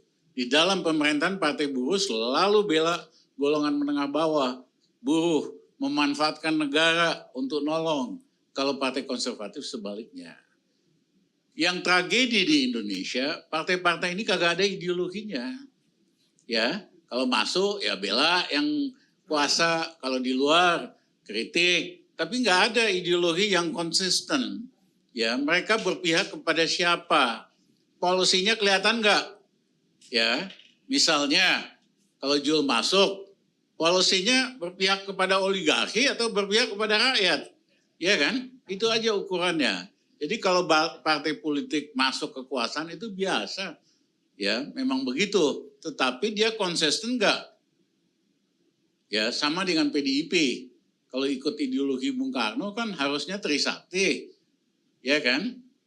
Trisakti enggak di pemerintah? Ya kagak. Ya kan?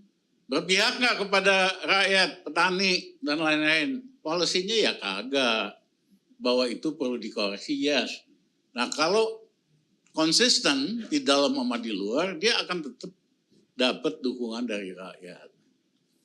Kalau soal Jawa Tengah, Taleh, ya kan? Jawa Tengah memang unik, tapi Jawa itu bukan Jawa Tengah. Jawa Barat karakternya beda, Jawa Timur senang orang yang terbuka, yang transparan, pantai utara Jawa itu juga beda karakternya. Solo dan sekitarnya memang beda. Ya, saya ingat dulu Buya suka datang, ya cerita sama saya, Rizal kamu harus lebih Jawani. Saya bilang saya nggak mau dan saya nggak bisa, palsu kalau Rizal Ramli Jawani. Jadi, tapi saya bilang sama Buya, Jawa itu bukan hanya Solo, Jawa itu Jawa Timur, pantai utara Jawa, nyaman kita dengan kultur itu. Jawa Barat, saya dari kecil di Jawa Barat, biasanya Rio Sunda. Jadi jangan interpretasikan budaya Solo sebagai budaya Jawa. Terima kasih. Baik. Pemirsa, tadi Bung Henry Satrio mengatakan bahwa di pemilu kita bingung nanti mau pilih yang mana. Menurut saya pilih yang paling sedikit janjinya. Karena juga dia akan sedikit mengecewakan. Itu kata negarawan Amerika, Baruch. Bernard Baruch. Kita rehat sejenak.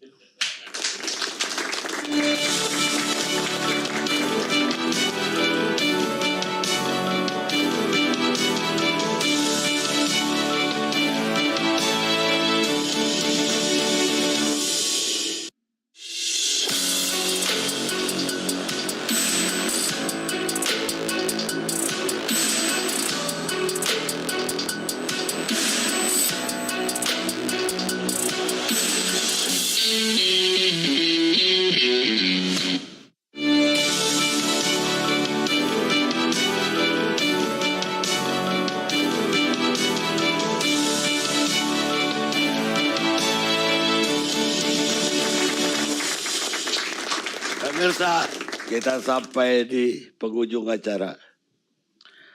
Katanya Hendry mau bicara lagi.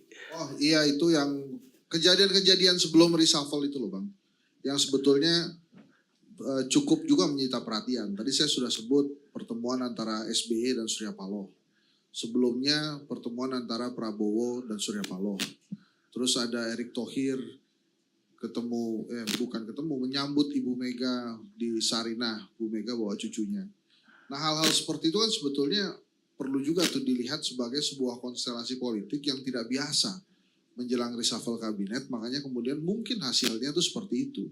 Justru di antara berbagai hal itu, pertemuan antara Prabowo dan Surya Paloh dan antara SBY dan Surya Paloh itu menempatkan posisi Surya Paloh menjadi posisi yang penting menurut saya. Jadi kalau beberapa waktu lalu kita bicara tentang kingmaker, jangan-jangan pertemuan-pertemuan itulah yang sebetulnya menjadi kingmaker. Saya sudah kasih umpan-umpan lambung itu, belum juga dibongkar tuh sama Bang Hinca atau sama Bang Ferry, itu sebetulnya pertemuan tentang apa sih? Bahkan dari Nasdem sendiri pun kalem-kalem aja, padahal menurut saya itu sebuah konstelasi yang sangat mempengaruhi terjadinya hasil reshuffle itu kemarin. Karena kan sebetulnya ada gelombang perubahan nih yang sedang terjadi, tapi ternyata Pak Jokowi tidak menerjemahkan itu dalam reshuffle yang kemarin. Oke lah dikatakan bahwa IMF dan World Bank sudah memperingatkan Indonesia ada 40 negara yang siap untuk masuk atau akan masuk ke zona krisis ekonomi yang lebih dalam, tapi ternyata kemarin itu kan sama sekali tidak ada jawaban untuk itu, dan katanya itu padahal sudah dibicarakan di dalam pertemuan meja makan itu. Tapi kan yang kita lihat tidak ada jawaban dan reaksi dari presiden terhadap gelombang besar yang akan terjadi itu. Iya, sebetulnya ketua-ketua umum itu udah apa ya? Udah ceritakan untuk background itu kepada bukan yang hadir di sini lah. Tapi ada peringatan. Ini hanya untuk kamu aja. Udah dijelaskan aja Bang Ferry, jangan malu-malu udah pegang mikrofon gitu. Ya, kalau dinamika kan biasa, pertemuan-pertemuan antara pimpinan partai politik satu dengan yang lainnya, tetapi kan kembali bahwa reshuffle itu adalah domain dan ranahnya presiden. Dan saya tadi menyampaikan bahwa keputusan presiden melakukan reshuffle yang sekarang, kemarin itu adalah lebih didasarkan untuk mengkonsolidasikan partai politik. Dan masuknya PAN, partai Bulan Bintang itu adalah dimaksudkan untuk menyolidkan kekuatan partai-partai pendukung pemerintah. Nah, menurut pendapat saya, Presiden menyelesaikan konsolidasi partai yang ada, kemudian setelah itu Presiden akan berkonsentrasi dengan soliditas yang ada untuk memecahkan masalah-masalah yang tadi sudah disampaikan yang di depan ini makin berat, makin banyak tantangannya dan lain sebagainya. Dan oleh karena itu bisa jadi untuk kan nanti masyarakat juga akan melihat punya respon juga terhadap reshuffle ini dan rasanya Presiden juga akan punya pertimbangan tersendiri lagi. Tapi gitu, kenapa ke Surya Paloh Bang?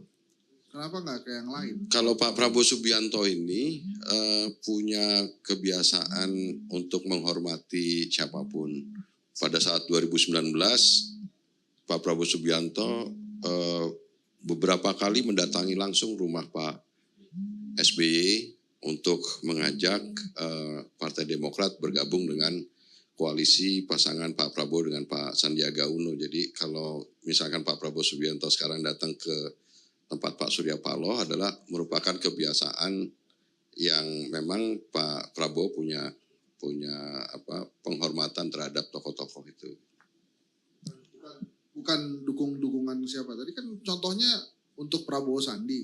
Nah yang sekarang ini untuk kalau Partai Gerindra ini sekarang sebenarnya kebetulan Pak Prabowo Subianto ketua umum dan sekarang menjadi menteri di pemerintahan Pak Jokowi. Mas, di beberapa lembaga, hampir semua lembaga survei masih menempatkan Pak Prabowo Subianto menjadi salah satu calon presiden yang tinggi hasil surveinya, sehingga bagi kami buat Partai Gerindra sebenarnya tidak punya masalah terhadap ketua umum partai yang sekarang mau dicalonkan bagi Gerindra. Sekarang pasti kita semua akan mencalonkan kembali Pak Prabowo Subianto. Kalau seluruh keluarga besar Partai Gerindra ditanya pasti itu. Tapi kan sekarang Pak Prabowo Subianto sendiri belum menjawab apakah beliau bersedia dicalonkan lagi atau tidak gitu.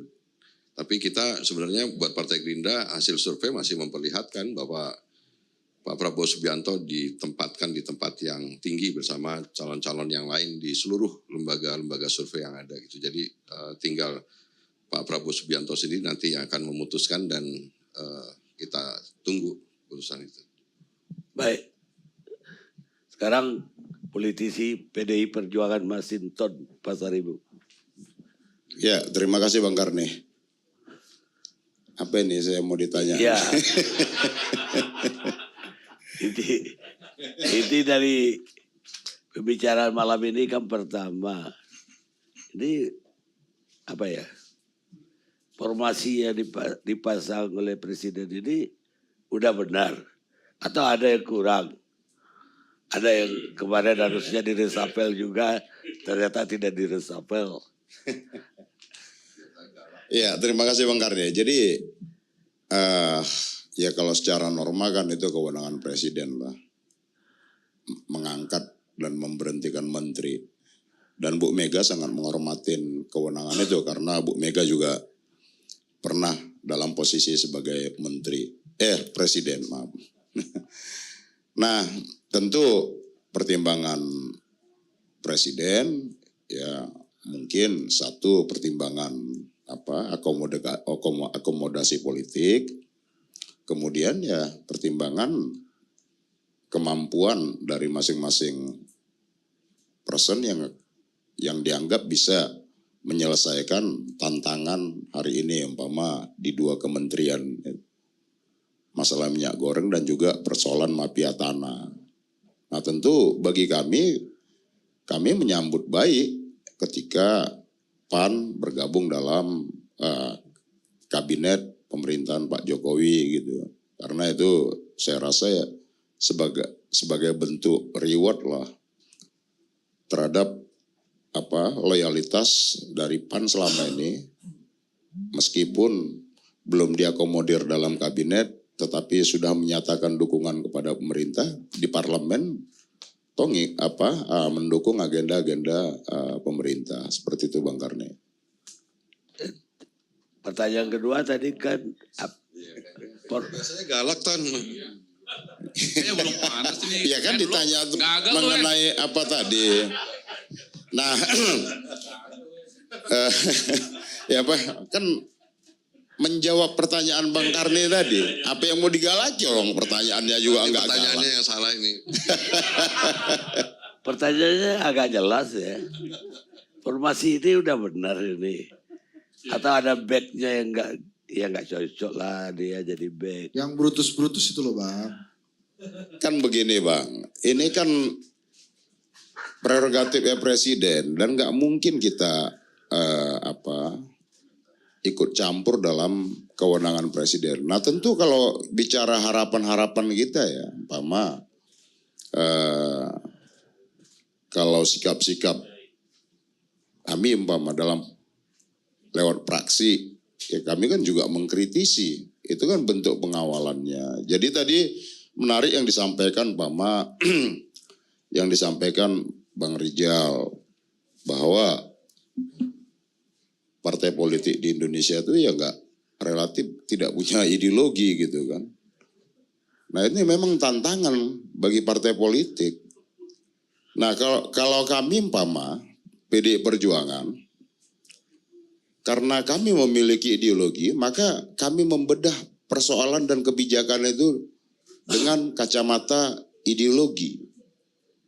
Kenapa saya umpama mengutarakan tentang menentang oligarki kapital umpama yang ada dalam pemerintahan?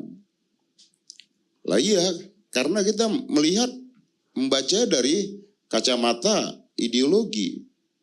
Gimana kita mau mewujudkan keadilan sosial bagi seluruh rakyat kalau pengelolaannya cenderung menguntungkan segelintir orang-orang kaya yang ada dalam kekuasaan gitu. Nah itu menurut saya ini menjadi tantangan buat seluruh partai politik agar semuanya politik itu bisa dia diemban elan spirit amanat penderitaan rakyat tadi, Bang Karni. Kalau memiliki ideologi memang politik itu memiliki elan dan rohnya kalau ada ideologi. Kalau tidak ada ideologi, politik tanpa ideologi hasilnya zombie. Makhluknya ada tapi nggak punya roh, yang ngebebek aja tuh. Disitulah pragmatisme itu menjadi sangat tinggi. Publik juga pun bingung, ini politik apa sih gitu. Tapi ketika politik diemban ideologi, dia akan ada elan juangnya di sana, ada spiritnya di sana, karena keberpihakannya jelas. Itu yang menurut saya, Bang Karni, yang tadi disampaikan Bang Rijal Ramli, ini menjadi PR bagi seluruh partai politik. Baik ketika mengambil jalan di luar pemerintahan, jelas. Di dalam pemerintahan, jelas. PDI Perjuangan pernah 10 tahun ketika dengan Pak SBY ketika masih memerintah pada saat itu. Kenapa sikap politik PDI Perjuangan di oposisi? Nah ternyata nggak berbanding ini tuh dengan yang disampaikan PAN tadi kan. Kita mengkritik karena bukan asal kritik, memberikan solusi alternatif kebijakan.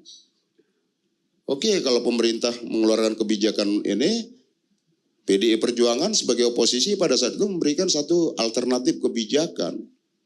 Yang itu semuanya bermuara pada aspek kepentingan rakyat. Ketika baik yang dilakukan oleh Pak SBY, ya kita harus apresiasi baik. Nah itulah, jadi sama mulianya sebenarnya politik di pemerintahan sama oposisi. Saya pun malah mengkritik oposisi hari ini. Roh ininya tuh kurang. Mohon maaf nih, di parlemen itu oposisinya jadi maaf ya kayak ayam sayur gitu loh. Situasi begini loh kok malah kita di dalam pemerintah karena kita politik kita diemban satu ideologi tadi, dengan ideologi kita membedah permasalahan, Bang Karni. Itulah yang selalu disampaikan oleh Ketua Umum kami, Bu Mega. Berpolitik itu jangan ngebebek. Lah, kalian punya ideologi, bedah seluruh persoalan itu dengan kacamata ideologi. Bedah seluruh persoalan itu dengan kacamata keberpihakan kepada kepentingan nasional, kepada kepentingan rakyat tadi. Nah, ini Bang Karni kan karena nyebut tadi kita kan, boleh ngerespon ya? Boleh. Nah, jadi oposisi. Siapa yang paling keras menolak dan mengkritik Undang-Undang Cipta Kerja? Riza Ramli, ya. Riza Ramli. Ya, itu yang bukan partai. Yang partai di parlemen itu Demokrat. Juga yang memberi catatan keras, pakai catatan ini. Yang keras untuk pemindahan ibu kota negara. Juga keras. Nah, Demokrat melakukan kritik-kritik tajam itu pada kebijakannya. Kita tidak mungkin berteriak asal lepas saja, pokoknya beda, enggak. Mana yang baik kita dukung, mana yang belum baik itu yang harus dikritik supaya kita perbaiki. Begitu. Nah, oleh karena itu cara masing-masing partai melakukan pembeda pada soal penyelenggaraan negara ini tentu punya warna sendiri. Dan bagi kita, saya sepakat kali ini tadi, di dalam dan di luar, partai politik itu mempunyai semangat, kewajiban, dan hak yang sama mengelola negara ini, karena negara ini milik kita bersama. Dan karena itu kita coba belajar juga dengan teman-teman PDIP 10 tahun. Dan hari ini kami berhasil untuk terus bertahan ini tahun ke-8, dan mudah-mudahan sampai selesai kami ingin berada di luar 10 tahun penuh. Karena pernah juga dipercaya masyarakat Indonesia memimpin 10 tahun, kita juga ingin merasakan bagaimana 10 tahun di luar untuk melakukan kerja-kerja politik yang kami yakini punya cara kami sendiri. Jadi kayak main bola tadi lah, ada yang main long pass begitu, ada juga yang TikTok, pendek, oper pendek, ada oper panjang, dan itu masing-masing. Dan karena itu kami tetap meyakini bahwa meskipun Demokrat berada di luar, tetap mempunyai saham yang besar untuk memastikan perjalanan negeri ini. Dan saya kira paling nggak belajar juga lah sama PDIP. Gitu. Itu makanya kita kasih itu tadi, biar tambah greget oposisi ya. Ya cuma ini kan kalau main bola katanya, kalau main bola ini dari segi waktu ada main sore harusnya ini. Nggak kelihatan juga main sore itu kan. Main sore itu kaki orang kena, kaki orang patah. Nah, itu main sore itu. Baik, mungkin yang belum terjawab tadi, dari formasi ini akan mampukah menghadapi krisis yang akan datang, dan udah datang, dengan udah menjerit mak-mak belanja di pasar segala macam, udah sampai itu krisis. Iya, harusnya bisa ya, harusnya kan gitu. Nah, saya nggak tahu apakah reshuffle ini harusnya ada yang dari istana, Bang Karni, menjelaskan ini. Kalau kami ini kan sebagai pendukung pemerintah, kami melihat dari luar, artinya meskipun di dalam ya, kita kan melihat dari kalau tadi ditanya apakah ini bisa, pasti kami berharap bisa. Yaitu tadi, asal ada semuanya menterinya berpikir ke arah yang sama. Nah kalau menteri tadi masih berpikirnya penyelesaian apanya dengan itu tadi seperti yang disampaikan Bang Rizal Ramli, menurut saya juga perlu harus menjadi pertimbangan. Penyelesaian permasalahan itu tidak bisa hanya dengan kacamata proyek ANSI. Kan itu. Nah kemudian bagaimana pemerintah hari ini bisa melalui menteri-menterinya itu, ya sudahlah. Sudah saatnya itu berpikir kerja itu mengatasi bakal krisis yang bakal datang gitu ya. Baik tadi krisis pangan internasional, persoalan energi apa segala macam. Artinya apa? Menterinya fokus. Jangan lagi sibuk dengan agenda 2024 untuk pencalonan. Begitupun dalam koalisi pemerintahan gitu. Nah dengan bergabungnya PAN, harapan kita menambah energi politik tadi, bukan sibuk pada fokus agenda 2024-nya, tapi fokus pada menghadapi tantangan yang bakal datang. Tadi kan prediksi itu kan harus bisa diantisipasi, dimitigasi oleh pemerintah gitu. Nah kalau kemudian apa yang menjadi kritik dari masyarakat, ya monggo itu harus menjadi bahan koreksi di internal pemerintah, seperti itu Bang. Harapan-harapan kita pasti seperti itu tentunya. Baik, silakan. Apa sih bahan kampanye yang paling bagus?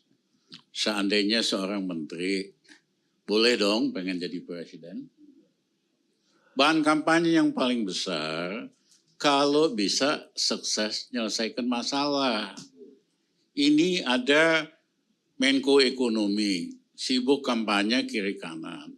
Menyelesaikan masalah ekonomi mohon maaf kagak bisa. Tapi kalau Erlangga selesaikan ini banyak hal, wah otomatis dipilih dia jadi presiden. Ya kan? Jadi sebetulnya kesempatan jadi menteri, kesempatan untuk mempromosikan diri sebagai bonus dari kemampuan untuk menyelesaikan masalah. Ya, tapi kalau menggunakan fasilitas negara untuk kampanye, ya itu nggak lucu gitu loh. Prestasi aja, pasti yang berprestasi yang akan dipilih oleh rakyat. Itu aja saya mau nambahkan, Mas Inton. Atau menggantikan. Apanya? Menggantikan yang akan diucapkan oleh Mas Inton. Ya memang Mas Inton jawabnya tadi makin lama makin jadi diplomat nih Mas Inton. Sebelum resapel dengan setelah resapel. Ya kalau sebelum resapel kan harapan kita, setelah resapel kan keputusan presiden nggak mungkin dong kita tidak hormati gitu.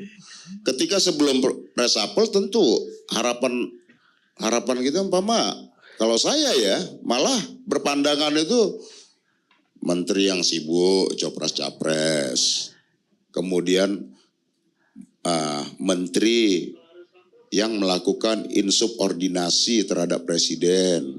Kan presidennya bilang tuh taat konstitusi, nggak mau 3 periode, tapi ada menteri yang kampanye 3 periode. Kan insubordinasi dong namanya. Iya kan? Ya, itu kan. Nah, artinya jangan lagi ada tuh dari dalam kabinet pemerintah ya, yang lagi sampai mengangkangi proses demokrasi yang sudah kita sepakati pemilu itu. Masih ada yang cerita kampanye 3 periode kan konyol banget gitu loh. Datang dari dalam pemerintah lagi. Ada menteri ngomong begitu, ada wakil menteri ngomong begitu. Nah, ini yang menurut saya sudahlah fokus saja sudah pemerintah ini, jangan lagi gini nih Bang. Kita lihat nih hari ini ya. Nah, kampanye copras-capres. Kemudian itu tuh di pemerintahan pusat, pemerintahan daerah, kepala daerahnya pengen copras-capres. Kepala desa, perangkat desa ikut euforia tuh. Kampanye deklarasi copras-capres. Nah pertanyaan yang ngurusin rakyat siapa? Kan itu aja. Bukan euforia kali disuruh. Apa bang? Bukan euforia tapi disuruh. Nah itulah. Antara euforia, disuruh gitu kan. Nah ini yang menurut tadi juga Bang Rijal sudah sampaikan. Udah kita fokus aja 2024 ini semua kerja untuk rakyat tadi. Capres-capres itu udahlah biarin aja urusan partai politik. Gitu loh. Ini urusan partai politik dan juga kita minta nanti ya karena tugas partai politik itu adalah menciptakan kader, menyiapkan kader-kader kepemimpinan, maka satu jangan ada bajak membajak. Nah, jadi masing-masing partai itu memperkuat otoritas kepartaian. Masing-masing partai sampaikan kader terbaiknya, calonkan. Itu seru, asik. Harusnya partai politik itu begitu Bang Karne. Bahwa nanti kemudian ada syarat yang tidak terpenuhi karena syarat presidensial threshold. Tapi yang didorong itu adalah kader partai politik. Semua yang ditawarkan adalah kader dari kalau koalisi di antara koalisi tadi. Jangan dari partai lain. Nah ini kadang ya dalam praktek politiknya konstitusi udah jelas memberikan kedaulatan dan kewenangan kepada partai. Kadang partainya menyiapkan diri jadi taksi online. Ini kritik kepada ini kita semua agar kita berpartai itu ya harus menjaga kedaulatan dan otoritas kepartaian itu sendiri. Undang-undang dasarnya begitu kok, undang-undangnya begitu. Kemudian orang yang tidak punya partai politik, tapi dia punya uang, ntar dulu. Nah, jadilah kader partai politik. Jadi memperkuat partai politik itu adalah kawah candra di muka untuk kepemimpinan di level daerah dan kepemimpinan di level nasional. Ini Bang Karni, partai-partai politik ada masih apa? Ini yang menjadi kritik saya tadi ya, masih mendowngrade ininya sendiri, kedaulatan dan kewenangannya sendiri. Itu harus ya Bang Karni. Kalau soal ini saya setuju tuh Pak. Ya, saya 100% kan. Dan pertemuan kemarin itu udah sepakat yang dibilangin itu. Bahwa kader kita yang kita calonkan. Itu namanya kedaulatan partai itu. Iya. Ya, berharap partai politik jangan jadi taksi online. Atau ojol. Atau ojol tadi. Atau ojol. Itu. Ini keluar gara-gara Ferry tadi. Kalau udah kan. Arya sekarang. Apa Bang? Taksi online. Taksi online.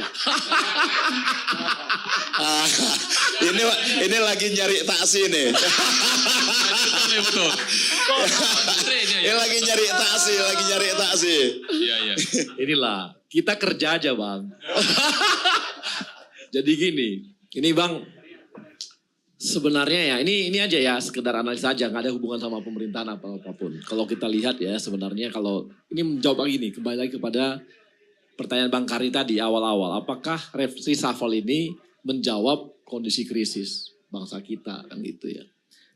Saya senang ada Bang Rijal ngomong terus dengan kekhawatiran dan ketakutannya. Itu adalah bagian dari supaya pemerintah juga terus aware dengan kondisi itu. Tapi kita nggak boleh pungkiri juga angka-angka dan data-data yang memang terpapar dengan baik. Dan semua juga mengakui itu. Gitu. Misalnya bahwa Bank Dunia mengatakan hampir semua turun pertumbuhannya, bahkan kontraksi. Ternyata Indonesia bertahan dengan 5,3 atau hampir 5,5%-nya. Ini kan prediksi Bank Dunia. Ya, bukan prediksi ekonominya pemerintah gitu. Dan ketika IMF mengatakan bahwa ada 60 negara dalam posisi kritis dan 40 bakal turun. Ternyata Indonesia gak ikut. Ini kan fakta yang tak bisa dipungkiri bahwa kondisi ekonomi kita memang bagus. Ketika inflasi di mana-mana terjadi, parah naik, Turki naik 75%, artinya kan barang-barang naiknya lebih parah nih. Amerika naik dan sebagainya. Ternyata Indonesia 3, ini pun fakta dan data yang tak bisa dipungkiri. Ya, ini fakta yang bukan kata analis Indonesia gitu. Ini adalah fakta yang dilihat oleh dunia gitu. Dan kemudian juga sebentar, belum selesai Bang. Ya, sabar Bang. Ya, Ya, udah Bang, ya, silakanlah. Karena senior, bolehlah senior ini. Baru ngomong dikit tahun aja. 97 Bank Dunia mengatakan Indonesia nggak bakal kena krisis karena Indonesia adalah Asian miracle. Yang kedua, IMF juga meramalkan Indonesia nggak bakal kena krisis, jauh lebih kuat kondisinya dari negara-negara seperti di sekitar kawasan. Apa yang terjadi? Indonesia krisis yang terparah di Asia. Anjlok dari 6% ke minus 12,9%. Dan saya kira ramalan Bank Dunia kalau normal ramalannya bagus IMF. Turun normal.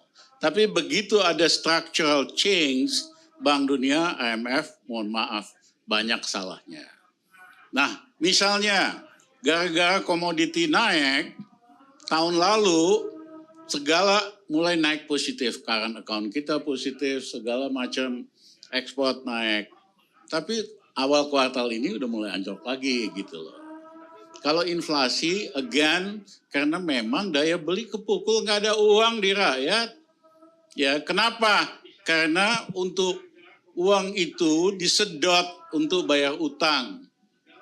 Cicilan pokoknya 400 triliun setahun, bunganya 405 triliun. Dari mana dapat uang itu? Dengan nerbitin surat utang. Terus, bagaimana supaya surat utang itu laku? Dikasih yield 6,5%. Padahal orang kalau naruh uang di bank, bunganya hanya 2%, 3%. Karena dikasih yield 6,5%, yang punya uang, lembaga keuangan, itu pada beli surat utang semua. Itulah yang menjelaskan kenapa tahun lalu peningkatan kredit hanya minus 3%. Yang normal itu 15%. Memang udah naik sedikit, sekitar 2-3%, tapi belum normal. Uang itu disedot untuk bayar utang yang semakin besar. Ya kan, bukan gali lubang,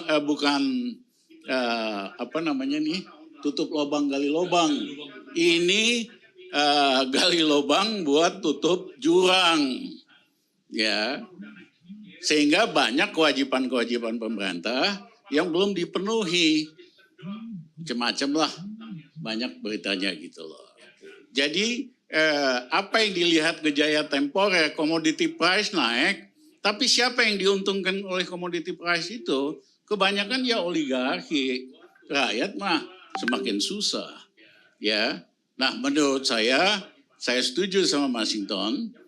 Ya, partai politik itu harus ada ideologinya. Dia bekerja untuk rakyat atau bekerja untuk oligarki. Nah, kebanyakan selama berapa waktu terakhir lebih banyak bekerja untuk oligarki, bukan bekerja untuk rakyat. Makanya susah, ya kan?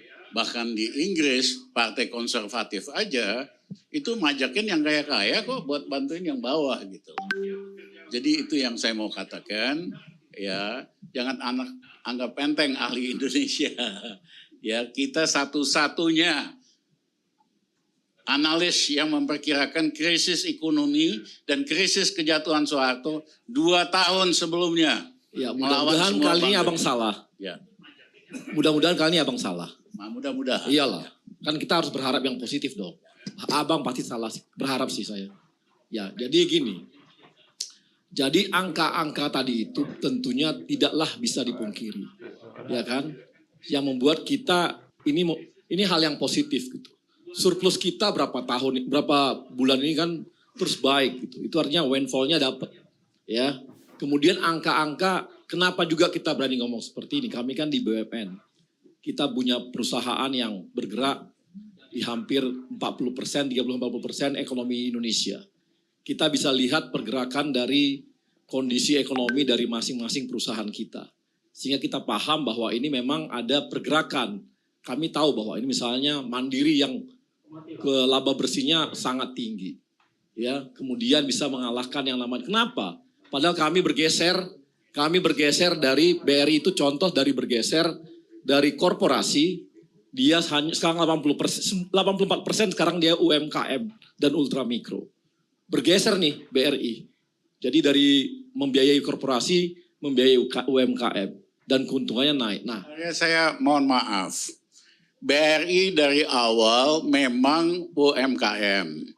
Kami itu dulu ketua tim lapangan untuk reformasi unit desa. Kami ciptakan Kupedes dan Simpedes yang kredit macetnya sangat rendah untuk bantu usaha kecil dan menengah. Itu rural banking paling bagus, termasuk paling bagus. Dan yang kedua adalah pendiri Grameen Bank belajar sama kita ikut modal pengembangan dari Kupedes dan Simpedes. Nah, mereka jadi besar, ngalahin Mandiri karena kekuatannya dari awal memang UMKM, ya, karena kredit macetnya sangat rendah. 15 tahun yang lalu Mandiri 3 kali modalnya, asetnya dibandingin dengan BRI. Hari ini BRI ngalahin Mandiri dan yang kedua keuntungannya termasuk paling tinggi karena mendasarkan diri pada usaha kecil dan menengah. Jadi jangan dibilang gara-gara ini langsung. Bukan. Saya bilang tahu bahwa kan denyut nadi terkecil itu ada di sana. Kami tahu. Mungkin Bang Rizal Ramli nggak tahu. Selama kita corona ini ada 8 juta ultramikro yang kami kasih pembiayaan dalam tempo 2,5 tahun. Yang abang nggak tahu bahwa itu menjaga daya beli. Totalnya bang, 15 juta saat ini yang kami kelola. Itu 2019 sampai 2021. Kalau PNM Mekar itu APBN itu. Oh salah bukan bang. dari kementerian. Enggak lagi. Nah itu bang. Lah orang itu yang kita bahas kok. Bang. Sama keuntungan Mandiri itu beli sun. Bukan. Jadi bukan dari kredit ke bawah. Enggak, itu harus saya kritik. Bukan, abang mungkin nggak tahu juga bahwa akibat dari holding ultramikro, BRI dan PNM Pegadaian, sekarang apakah PMN masih minta ke PMN? Enggak lagi, Bang. Udah pembiayaan dari BRI setelah ada ultramikro. Kalau itu betul, PNM iya, banyak kemajuan, tadinya skalanya kecil, ya sekarang skalanya jauh lebih besar. Betul.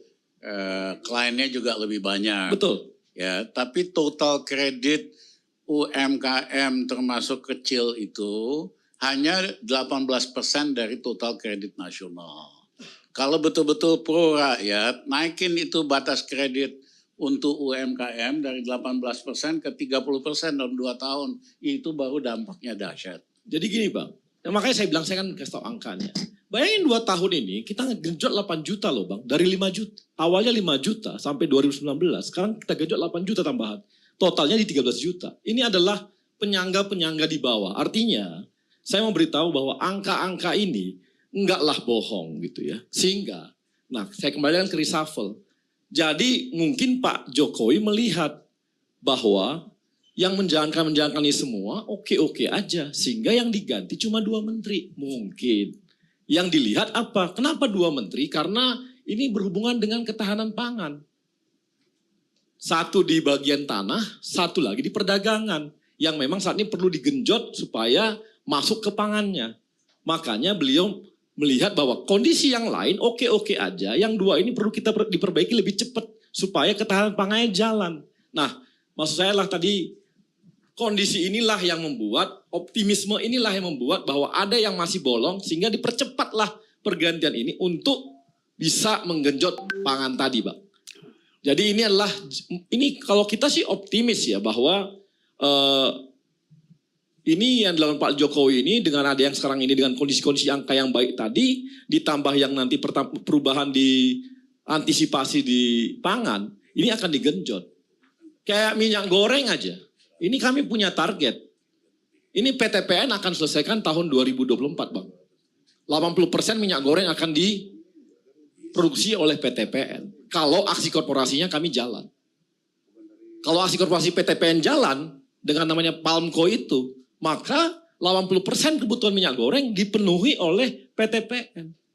Dan kita fokus hanya ke minyak goreng. Ini adalah langkah-langkah yang Pak Jokowi pun tahu bahwa ini adalah lagi dikerjakan. Sehingga kebutuhan-kebutuhan kita untuk yang itu bisa terpenuhi. Makanya beliau genjot di urusan yang pangan tadi. Baik. Gitu, Bang. Pemirsa, hanya musuh-musuhmu lah yang akan berkata benar tentang kamu. Sahabatmu atau pasanganmu terjebak untuk mengatakan yang tidak benar agar kamu senang. Stephen King, novelis Amerika. Kita ketemu ILC yang akan datang.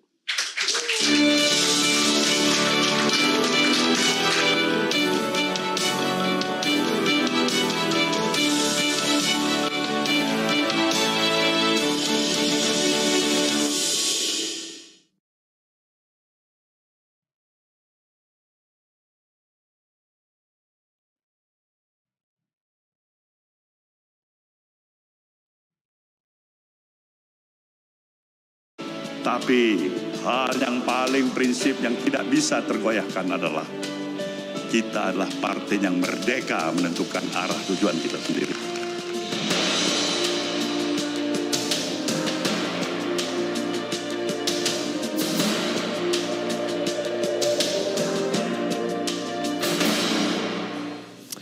Ya, halo, selamat malam pemirsa. Anda menyaksikan live event penutupan Rakernas Partai Nasdem, Restorasi Meneguhkan Politik Kebangsaan bersama saya Kevin Egan.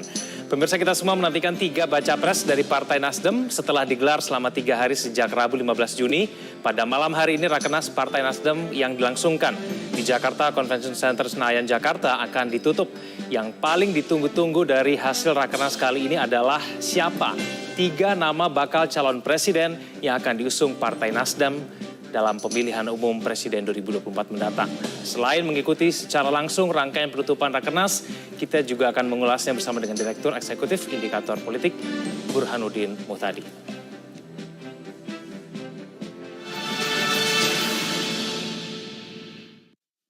Rakernas Partai Nasdem telah digelar sejak 15 Juni yang lalu dan akan segera ditutup pada malam hari ini. Salah satu agendanya akan membacakan usulan 3 nama calon presiden yang akan diusung Partai Nasdem. Kita akan pantau langsung situasi dan kondisi terkini di JCC Senayan, Jakarta. Di sana ada Marslina Tumundo. Marslina, bagaimana suasana jelang penutupan Rakernas Partai Nasdem?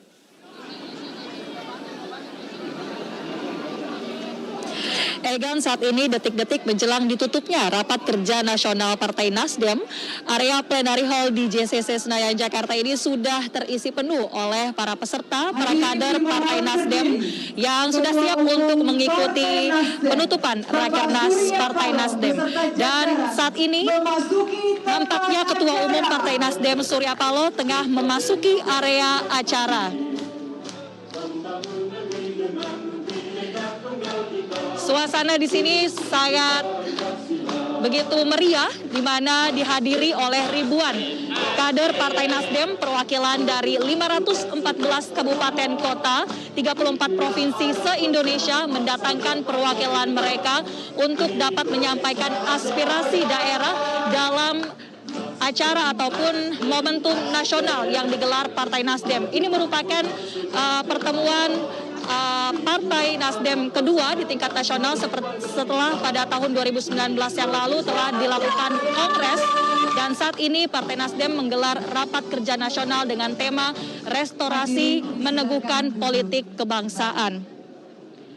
Tidak hanya membahas berbagai strategi pemenangan ataupun isu-isu politik terkini dan juga menyiapkan seperti yang tadi Anda katakan, Egan, ada 3 nama bakal calon presiden yang akan diumumkan hari ini, tetapi dalam rangkaian Rakernas Partai Nasdem ini juga menghadirkan sejumlah pertunjukan budaya, kemudian juga ada beberapa pameran UMKM yang juga digelar di area JCC Senayan, Jakarta ini. Dan saat ini kita saksikan sepertinya sedikit lagi Rakernas Partai Nasdem, penutupan Rakernas akan segera dimulai. Egan. Sekali ya Mas Rina. Mas Rina, forum atau diskusi apa saja yang kemudian telah digelar? Kesepakatan apa yang kemudian telah diambil dalam Rakernas Partai Nasdem?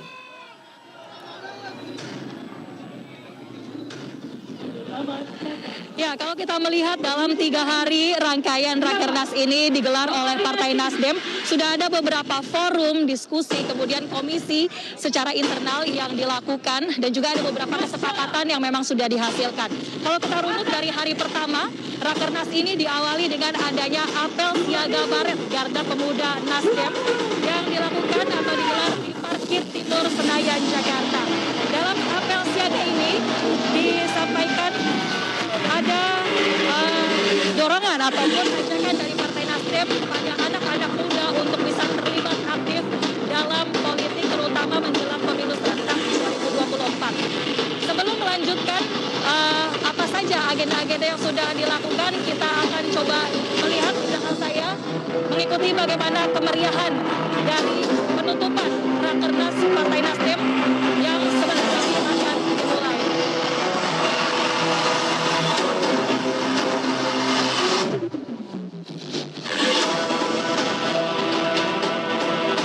Dan selain itu, selain nantinya Partai Nasdem akan mengumumkan 3 nama bakal calon presiden, dalam agenda Rakernas ini juga ada beberapa agenda konsolidasi internal yang dilakukan oleh Partai Nasdem dalam forum dan juga komisi internal.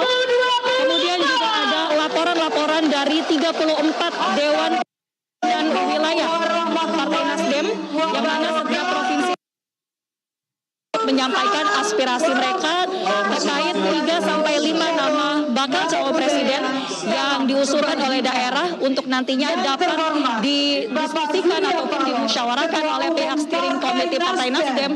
Dan pada malam hari ini nampaknya 3 nama bakal calon presiden ini sebetulnya sudah dikantongi oleh pihak DPP Partai Nasdem dan akan langsung diumumkan. Kemudian pada sore tadi, sebelum rangkaian penutupan ini dimulai, dilakukan adanya kuliah umum yang dibawakan oleh mantan Perdana Menteri Malaysia Mahathir Mohamad dengan mengangkat tema kepemimpinan bangsa dan juga kemajuan negara. Tadi disampaikan oleh Ketua Umum Partai Nasdem Surya Paloh sebelum mendengarkan kuliah umum dari Mahathir Mohamad bahwa sejumlah acara yang sudah didesain dalam Rakernas Partai Nasdem ini tentunya diharapkan bisa semakin menguatkan semangat dari Partai Nasdem untuk memulai langkah pemenangan menjelang pemilu serentak 2024 mendatang. Rakernas Partai Nasdem. Demikian, Egan. Baik, terima kasih atas informasinya Marcelina Tumudo langsung dari JCC Senayan. Pemirsa, kita akan mengulas kemudian siapa 3 nama baca pres yang akan diusulkan oleh Partai Nasdem dalam pemilihan presiden di tahun 2024. Sudah bergabung bersama saya di studio ada Direktur Eksekutif Indikator Politik Indonesia, Mas Burhanuddin Muhtadi. Mas Burhan, apa kabar? Selamat malam, Mas Burhan. Malam. Mas Burhan, kalau kita cermati mengenai Rakernas penutupannya pada malam hari ini, nama-namanya juga sudah keluar begitu ya yang diusulkan oleh DPW-DPW. Ekspektasinya itu seperti apa, Mas Burhan? Kalau kita melihat dan mendengar apa yang disampaikan oleh panitia dan sekaligus elit Partai Nasdem, dari banyak nama yang diusulkan oleh DPW, tentu sifatnya adalah bottom up, itu kemudian dikerucutkan menjadi 3. Nah, 3 nama yang akan diumumkan di penutupan malam ini itu tidak semata-mata berdasarkan hasil voting. Kalau berdasarkan hasil voting kan Anies Baswedan diusulkan 32 DPW. Kemudian menyusul dengan jarak yang tidak terlalu jauh adalah Ganjar Pranowo. Kemudian yang ketiga adalah Erick Thohir. Kemudian yang keempat tokoh internal, Wakil Ketua DPR Ahmad Gobel, dan yang kelima adalah Andika. Tetapi seperti yang disampaikan oleh Pak Sekjen Partai Nasdem, tidak serta-merta 3 nama itu top 3 berdasarkan usulan DPW. Jadi bisa jadi muncul nama di luar dari 3 besar. Mengapa? Karena ada beberapa indikasi, misalnya statement dari Ganjar Pranowo yang terkesan secara implisit menolak secara halus untuk dicalonkan atau disebut sebagai bakal nominasi oleh Partai Nasdem. Kemudian juga kemungkinan tokoh internal tidak masuk dalam shortlisting. Ya. Lagi-lagi keputusannya malam ini yang akan menentukan. Dan menurut saya ini tradisi lama Partai Nasdem. Kalau kita melihat 2014-2019 itu Partai Nasdem paling awal membuat calon presiden, menominasikan calon presiden, dan itu efeknya secara positif ke kotel efek. Jadi misalnya di 2014 Partai Nasdem paling depan mencalonkan Pak Jokowi dan menang. 2019 sebelum yang lain menominasikan, Partai Nasdem juga menominasikan Pak Jokowi dan menang.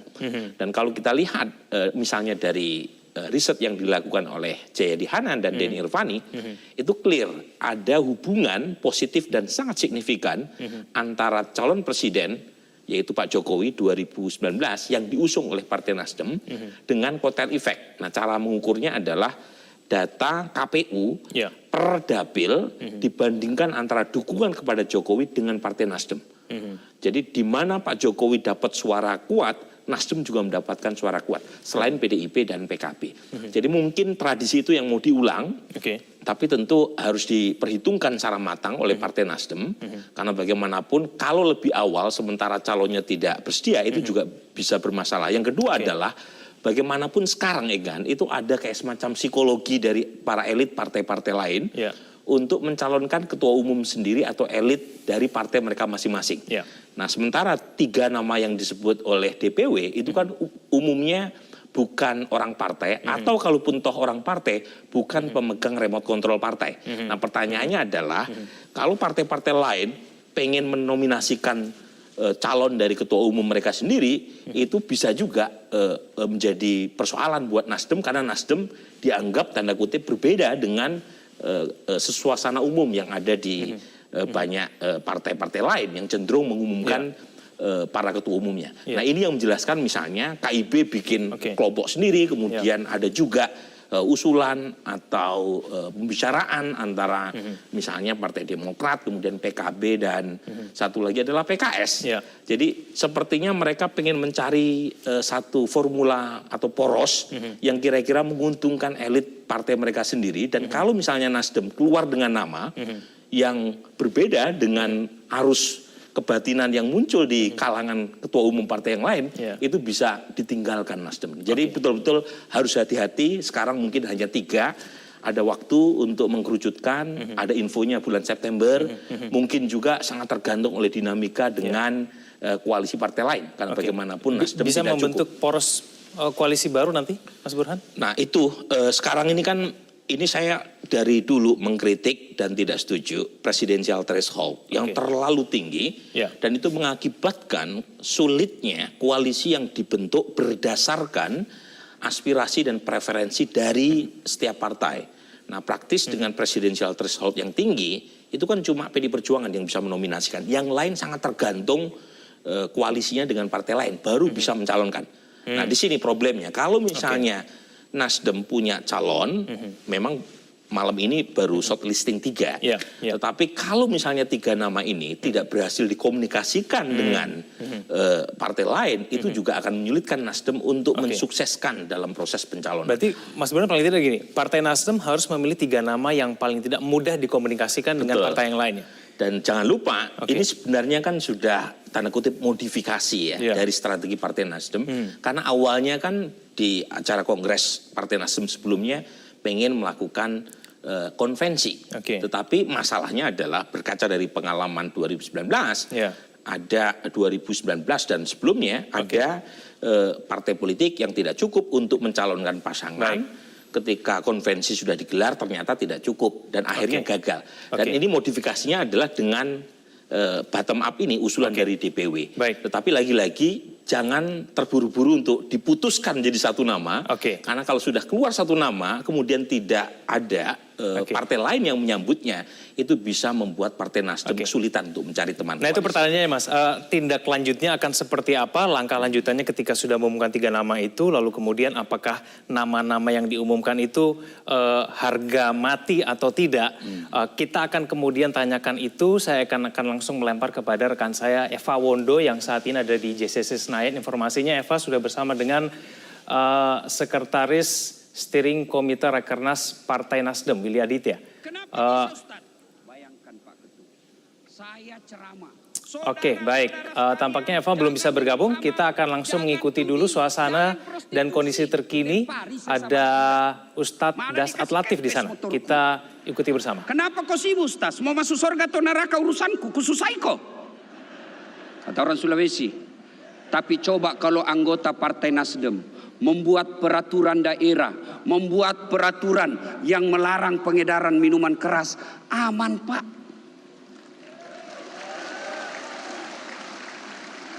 Oleh karena itu, mari gunakan Partai Nasdem ini untuk berpastabikul khairat, berlomba-lomba dalam kebaikan. Bukan karena ada Pak Surya Paloh di sini. Pak Ketum, saya ini paling dekat dengan Nasdem.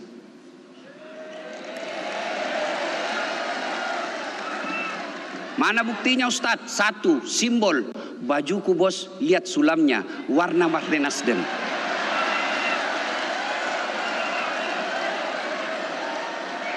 Dua, setiap acara Partai Nasdem, baik secara struktur organisasi partai maupun pribadi Partai Nasdem, orang-orang pribadinya paling sering undang saya ceramah. Ada Ahmad Saroni, Kakak Ahmad Ali, apalagi Remes, waduh tak putar.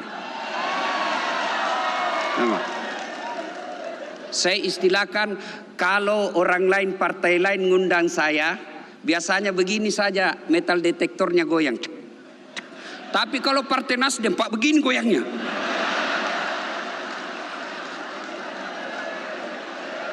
Nah, apa pesan yang ingin saya sampaikan? Apa karena materi? Bukan, bos. Tapi apa? Kedekatan emosi.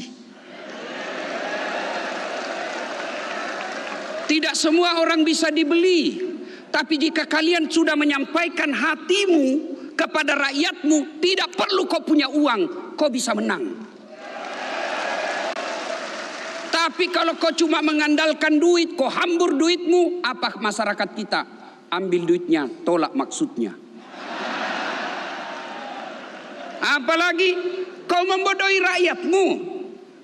Kurang apa rakyat Indonesia, Pak? Coba lihat rakyat kita. Kasih sarung harga 30.000, dia coblos kita, Pak. Sudah itu kita bodohi lagi 5 tahun, kita tipu lagi 5 tahun. Datang lagi kasih sarung harga 50, dia coblos lagi kita, Pak. Begitu ada acara maulid, siapa yang didoakan? Bukan anak istrinya dia doakan. Apa dia doakan? Ya Allah, ampunilah para pemimpin-pemimpin kami. Maka colong cintai rakyatmu, jangan kasihan kau bodoh-bodohi rakyat Indonesia. Pak Ketum, saya juga sampaikan kepada para mubalik. Kami selalu adakan pertemuan sekali 3 bulan. Mubalik-mubalik YouTuber yang banyak penontonnya. Sebagai laporan Pak Ketum, saya channel saya sekarang penontonnya 238 juta. Satu kali saya live kecil ini Pak jumlahnya kalau saya sekali secara langsung.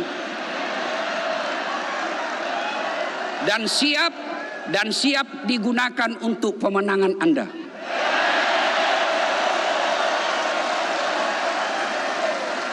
Tapi kontennya bukan kampanye, kontennya amar ma'ruf nahi mungkar.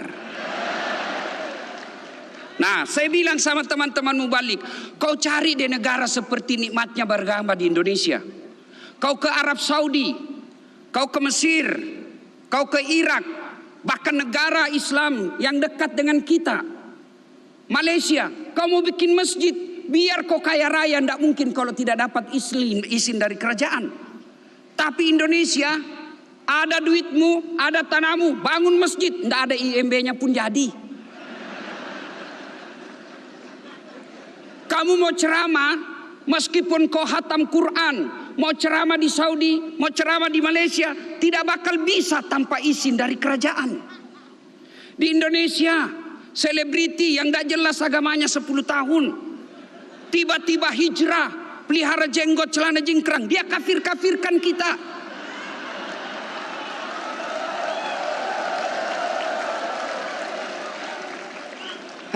mau bikin pesantren. Kau pikir gampang bikin pesantren di negara-negara lain? Tidak mungkin. Indonesia ada rumahmu kosong kecil-kecil, panggil anak ngaji, hafal Quran. Jadi lagi pesantren hafal Quran.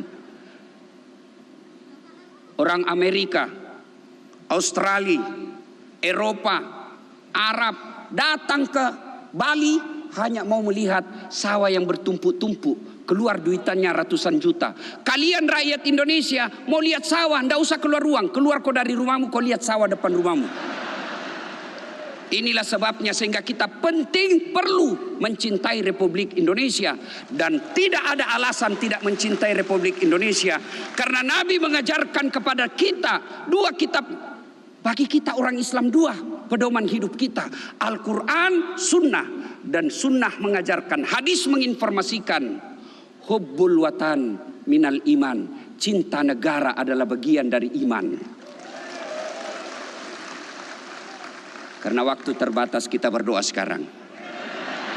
Mari kita awali dengan mengirimkan suratul Fatihah kepada Rasulullah Muhammad SAW, khasiat dan keutamannya. Kita ikhlaskan kepada teman-teman kita, saudara-saudara kita yang telah arwah karena kasus COVID. Kita ingat nama-nama mereka, kita kirimkan suratul Fatihah. Mohon izin saudara-saudaraku yang berkeyakinan tidak beragama Islam, tidak berarti doa ini hanya untuk orang Islam. Tapi karena menghormati Dasat Latif, kenapa Ustadz Dasat diundang? Karena paling banyak penontonnya. Mari kita berdoa, kita awali dengan suratul Fatihah. Ila hadratin Nabi Mustafa Muhammad sallallahu alaihi wasallam. Al-Fatihah. Bismillahirrahmanirrahim. Alhamdulillahirabbil alamin. Arrahmanirrahim. Iyyaka na'budu wa iyyaka nasta'in. Amin. A'udzu billahi minasyaitonir rajim. Bismillahirrahmanirrahim. Allahumma shalli ala sayidina Muhammad wa ala ali sayidina Muhammad. Allahumma ghafir lil mu'minina wal mu'minat wal muslimina wal muslimat al ahya'i minhum wal amwat. Innaka sami'un qaribun mujibud da'wat wa kadiyal hajat. Allahumma ghafir lana wa liwalidayna warhamhuma kama rabbayana shaghira. Ya Allah, Zat yang Maha membalas, balaslah segala kebaikan orang-orang yang telah mewakafkan waktu, harta dan ilmunya untuk acara ini. Angkat harkat dan martabatnya, wujudkan cita-citanya, bahagiakan keluarganya, dan jika kelak menghadap kepadamu, hadapkan dalam iman. Ya Allah, ya Rabbi, ya Karim, Zat yang beri hidayah, berikan hidayah kepada kami yang bermusyawarah hari ini. Bukakan kelapangan hati kami, kelapangan dada kami untuk memberikan yang terbaik untuk bangsa dan negara kami. Rabbana la tuzigh qulubana ba'da idh hadaitana wa hab lana min ladunka rahmah innaka antal wahhab. Ya Allah, jangan kau palingkan hati kami setelah engkau berikan hidayah dalam hati kami. Rabbana atina fid dunya hasanah wa fil akhirati hasanah wa qina adzabannar. Subhana rabbika rabbil izzati amma yasifun wa salamun alal mursalin walhamdulillahi rabbil alamin. Dari mana datangnya cinta? Dari Facebook turun ke WhatsApp. Dari mana datangnya kecewa? Setelah ketemu ternyata berbeda. Demikian, assalamualaikum warahmatullahi wabarakatuh. Waalaikumsalam warahmatullahi wabarakatuh. Syukran jazilan Al-Ustadz Al-Mukarram Dasat Latif atas mauidhah hasanahnya dan juga doa semoga menambah keberkahan dan kesuksesan untuk kita semua.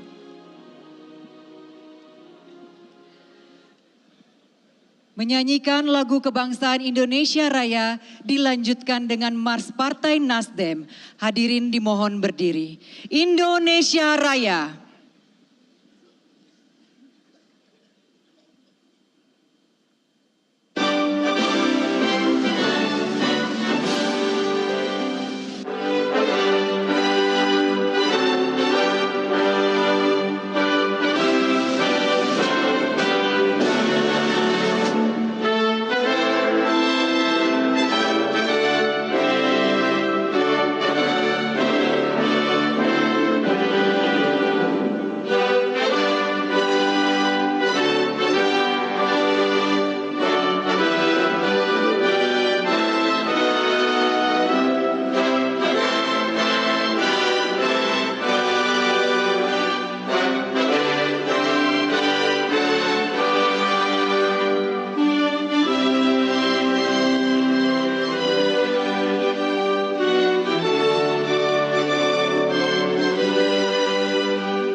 Mars Partai Nasdem.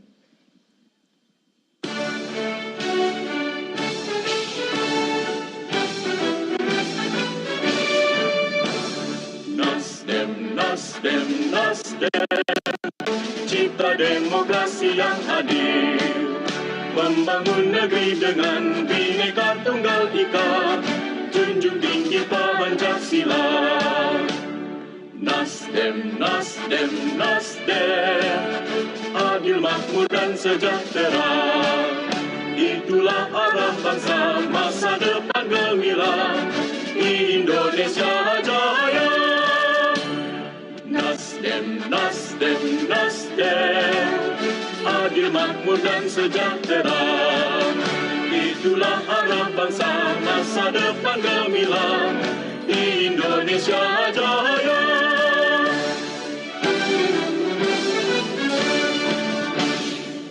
Partai Nasdem bersatu, berjuang, menang. Partai Nasdem bersatu, berjuang, menang. Partai Nasdem menang, menang, menang.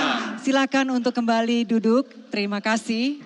Baik, sebelum kita ikuti laporan Ketua Organizing Komite Rakernas Partai Nasdem Kakak Ahmad Saroni, kami akan terlebih dahulu menyapa kembali ada Kakak Fai dan Email di atas sana. Halo Kakak. Kakak Fai dan Kakak Email. Ya. Halo Kakak Noni dan juga Kakak Al-Kahfi, terima kasih. Kakak Fai, coba kita cek bagaimana keseruan dari perwakilan Indonesia Timur. Baik, saya akan cek dan bisa bersorak sambil berdiri. Mana dari Sulawesi Selatan? Dari Provinsi Bali? Sulawesi Utara? Nusa Tenggara Timur? Nusa Tenggara Barat? Papua, Sulawesi Tengah, Maluku, Sulawesi Tenggara dan Papua Barat. Luar biasa semangatnya. Masih tetap Partai Nasdem. Partai Nasdem. Bersatu, berjuang, menang. Partai Nasdem. Menang, menang, menang. Luar biasa. Terima kasih Kanoni dan Al-Kahfi. Iya, terima kasih Kakak. Dan selanjutnya kita akan sapa Kakak Malik dan Kakak Tasya. Bagaimana Kakak? Di atas? Terima kasih Kanoni dan Terima kasih dan Kakak Al-Kahfi. Di belakang kami adalah orang-orang yang hebat dan luar biasa yang hobinya adalah bersatu dan aktivitas hariannya adalah berjuang dan mempunyai ambisi yang besar yaitu menang, menang, dan menang. Kalau gitu kita langsung saja cek semangat yang ada di tribun ini. Baiklah, Partai Nasdem. Bersatu, berjuang, menang. Partai Nasdem. Bersatu, berjuang, menang. Partai Nasdem. Menang, menang, menang. Luar biasa. Kita kembalikan lagi ke Kak Noni dan juga Kak Al-Kahfi. Terima kasih Kakak Tasya dan Kakak Malik. Baiklah, Kakak Al-Kahfi. Ya, kita langsung saja mengikuti laporan Ketua Organizing Komite Rakernas Partai Nasdem. Pemirsa, itu tadi adalah suasana terkini di JCC Senayan di penutupan Rakernas Partai Nasdem. Pemirsa, kita semua menantikan 3 baca pres dari Partai Nasdem. Dari nama-nama yang sudah diusulkan, bagaimana mekanisme pemilihan menjadi 3 nama dan sudah adakah bocoran nama? Untuk mengetahui hal tersebut, rekan Eva Wondo sudah bersama dengan Sekretaris Steering Komite Rakernas Partai Nasdem, Willy Aditya, di lokasi Rakernas. Eva, silakan. Baik, Egan, betul sekali. Hingga saat ini kita masih menunggu pengumuman nama-nama calon presiden yang akan didukung oleh Partai Nasdem pada pemilu tahun 2024. Mekanismenya sudah berjalan sejak Rakernas dimulai sejak tanggal 15 hingga 17 Juni 2022 hari ini.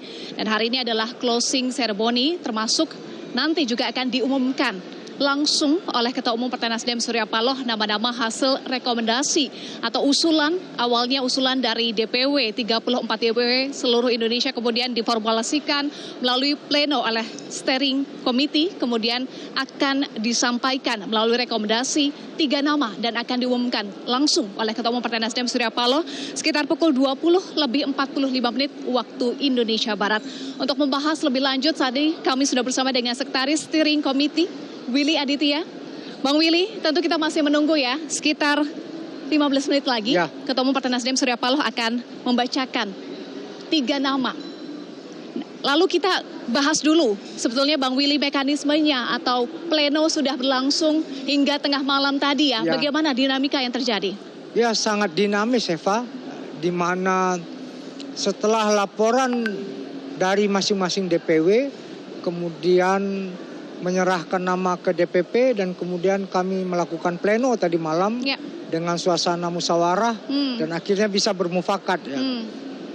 Satu hal yang boleh dibilang yang cukup mengagetkan kami di steering committee adalah banyaknya nama-nama internal yang muncul.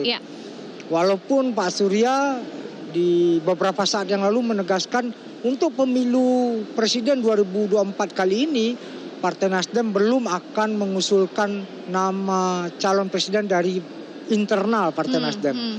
Nah, nama-nama yang muncul ini adalah nama-nama yang sejauh ini banyak beredar di tengah-tengah kita. Nama yang sudah tidak asing di dalam survei-survei. Untuk itulah sebenarnya ikhtiar Partai Nasdem melakukan konvensi sebagai wujud dari demokratisasi kandidasi Eva. Biar hak mengajukan itu tidak hanya terbatas pada nama-nama yang sering beredar ya. Ya ini sudah bisa dan gampang sekali kita prediksi Eva. Semalam kami memiliki variabel-variabel yang disandingkan antara variabel kuantitatif yang diusulkan oleh teman-teman, termasuk kami sudah melakukan survei di hampir 80 dapil, jadi scientific approach Eva. Itu menjadi basis kami dalam menentukan pilihan dan yang terakhir adalah variabel kualitatif. Ya komitmen kebangsaannya, bagaimana yang disampaikan oleh Ketua Umum di dalam pidato pembukaan kemarin menjaga stabilitas ekonomi yang kita pasca pandemi dan ada ancaman krisis global itu juga kita simulasikan dan alhamdulillah kita bisa mengerucutkan sampai ke 3 nama tadi malam pukul 23.30 Eva. Iya, nama yang mengerucut itu sudahkah sesuai dengan variabel yang diinginkan oleh Partai Nasdem? Tentu Eva. Itu effort yang kami coba sebaik mungkin. Itulah yang sesuai dengan apa yang sejauh ini diberikan sebagai sebuah variabel-variabel kuantitatif ataupun kualitatif oleh Ketua Umum ataupun oleh pleno DPP sebelum steering committee Rakernas dibentuk. Baik, ada 2 nama yang mendominasi. Anies didukung oleh 32 DPW, kemudian Ganjar didukung oleh 29 DPW. Apa kemudian usulan dari DPW ini hingga 2 nama ini yang paling mendominasi? Apa alasan DPW tersebut? Pertama, kami menentukan pilihan Eva di dalam steering committee tadi malam tidak berdasarkan jumlah usulan yang terbanyak. Itu. Yang kedua, bisa saja karena faktor survei dapil yang sudah kami lakukan, memang 2 nama itu yang prominent muncul di dalam survei-survei. Dan 2 figur itu yang bukan Ketua Umum ya. Itu juga menjadi kemudian variabel penting kenapa 2 nama itu yang prominent. Jadi memang buah jatuh tidak jauh dari pohon ya Pak. Buah jatuh tidak jauh dari pohon artinya bisa dipastikan 3 nama diantaranya 2 tersebut. Saya tidak pengen sampai ke sana. Saya ingin katakan dinamika yang terjadi di bawah lalu terrepresentasi melalui banyaknya survei-survei, itulah buah yang jatuh tidak jauh dari pohonnya. Itu yang kita ingin sampaikan. Ya tetap kita menjaga apa yang ditegaskan oleh Ketua Umum Eva, yaitu jangan pernah membebek kepada hasil-hasil survei. Bahwasanya itu scientific approach, benar. Bahwasanya itu jadi indikator, iya. Tapi kita juga memiliki variabel-variabel kualitatif. 1, kapasitas dan kapabilitas.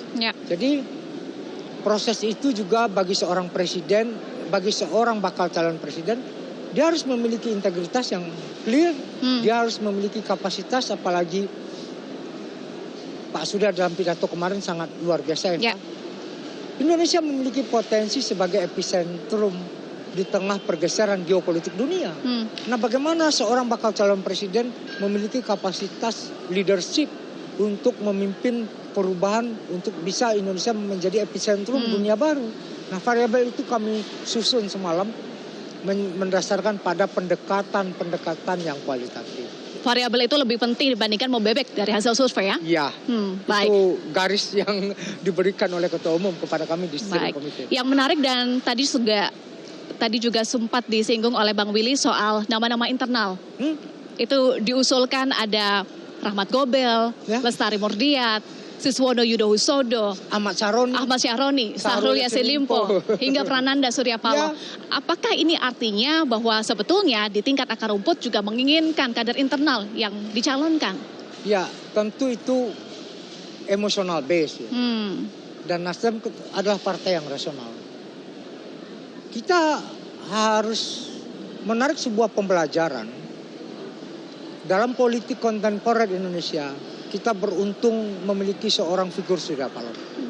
Kita harus bangga, kita memiliki seorang putra bangsa yang mendirikan partai, mau mensakrifis partainya untuk dijadikan perahu alat politik bagi putra-putri terbaik yang ada di Republik.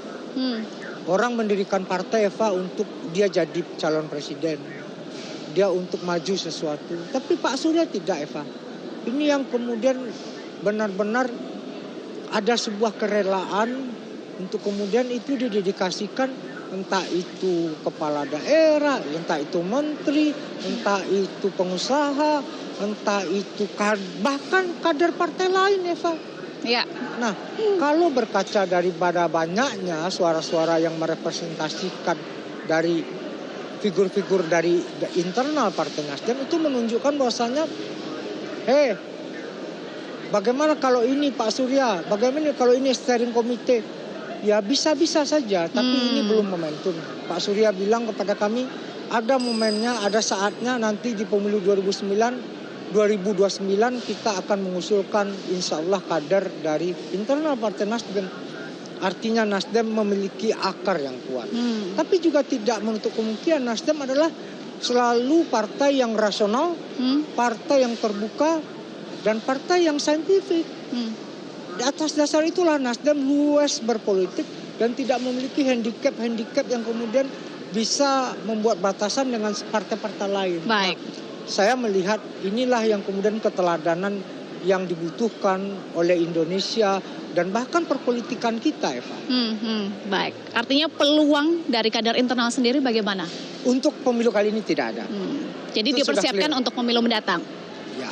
Bahkan kakak Prananda pun umurnya belum cukup ketika disampaikan kemarin, saya masih 34 tahun, belum cukup umur sebagai calon presiden. Baik. Kakak Prananda. Baik, kalau kita bicara strategi Partai Nasdem ini kan cukup berbeda dengan partai politik lainnya. Capres dulu, baru koalisi. Capres nanti akan diumumkan 3 nama, artinya langkah selanjutnya tentu koalisi karena Nasdem butuh sekitar 10% suara lagi ya. Bang Willy, strateginya akan seperti apa setelah ini? Di dalam kontestasi presiden, itu yang menjadi epicentrumnya adalah figur capresnya, Pak. Kami juga tidak mendinai apa yang dilakukan oleh partai-partai lain dengan membangun blok politik dulu. Itu sah-sah saja ya. Tapi kami mencoba realistis, mencoba rasional. Ketika kita punya calon presiden, apalagi 3 nama, artinya kita sudah punya pengantennya. Kita sudah punya pilotnya, kita sudah punya nahkodanya. Yang lain mungkin sedang bergiat untuk membangun perahu ya. Nah, kalau sudah ada perahunya kita kan tinggal menaruh nahkodanya saja. Jadi artinya yang lebih gampang untuk dipertemukan itu adalah figurnya. Itu yang menjadi magnet, yang menjadi epicentrum, maka kemudian Nasdem mencoba bergerak dari titik ke bidang. Bukan dari bidang ke titik. Nah, komunikasi politik kami lakukan dengan partai-partai dan Eva sebagai clue minggu depan sudah ada partai yang akan bertemu dengan Nasdem di Nasdem Tower dan kita akan lihat bagaimana itu akan terus-menerus terjadi. Artinya total akan ada 5 partai yang soan ke Nasdem ya. Ini ditambah lagi ya, Bang Willy. Sudah 4, minggu depan 1 lagi. Insya Allah. Apakah ini tanda-tanda akan berkoalisi?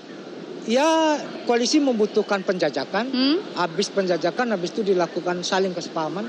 At the end baru kita butuh komitmen bersama. Baik, kita Proses tunggu itu. kejutannya ya minggu depan, termasuk kita menunggu sesaat lagi Ketua Umum Partai Nasdem Surya Paloh akan membacakan rekomendasi 3 nama dari steering komite yang dijaring usulannya bottom up ya dari Bottom DPW. up. Dan ini bentuk demokratisasi dari proses Partai Nasdem.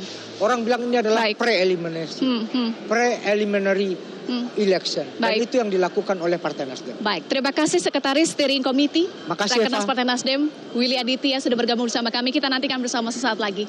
Kembali ke Egan di studio. Baik, terima kasih Eva Wondo langsung dari JCC Senayan. Pemirsa, kita akan menantikan bersama siapa kemudian 3 capres yang akan diusulkan oleh Partai Nasdem di pemilihan presiden 2024. Sebelum itu kita akan jeda terlebih dahulu. Pemirsa jangan kemana-mana, kami akan kembali.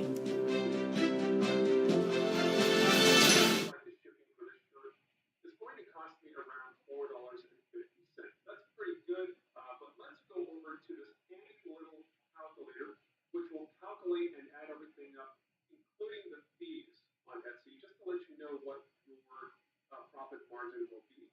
There's a little calculator here over at OmniProfit, OmniProfitCalculator.com. And so let's just say here, let's enter in the sale price of the item. Let's just put in here $21.99, and the shipping charge, which is going to be about $4.50. The item cost, looking over here on Printify, it's going to cost us about $5.79 to print that shirt. So let's go ahead and put that $5.79 with the shipping cost. I will be charging the same shipping charges as I pay in shipping. So that will be $4.50.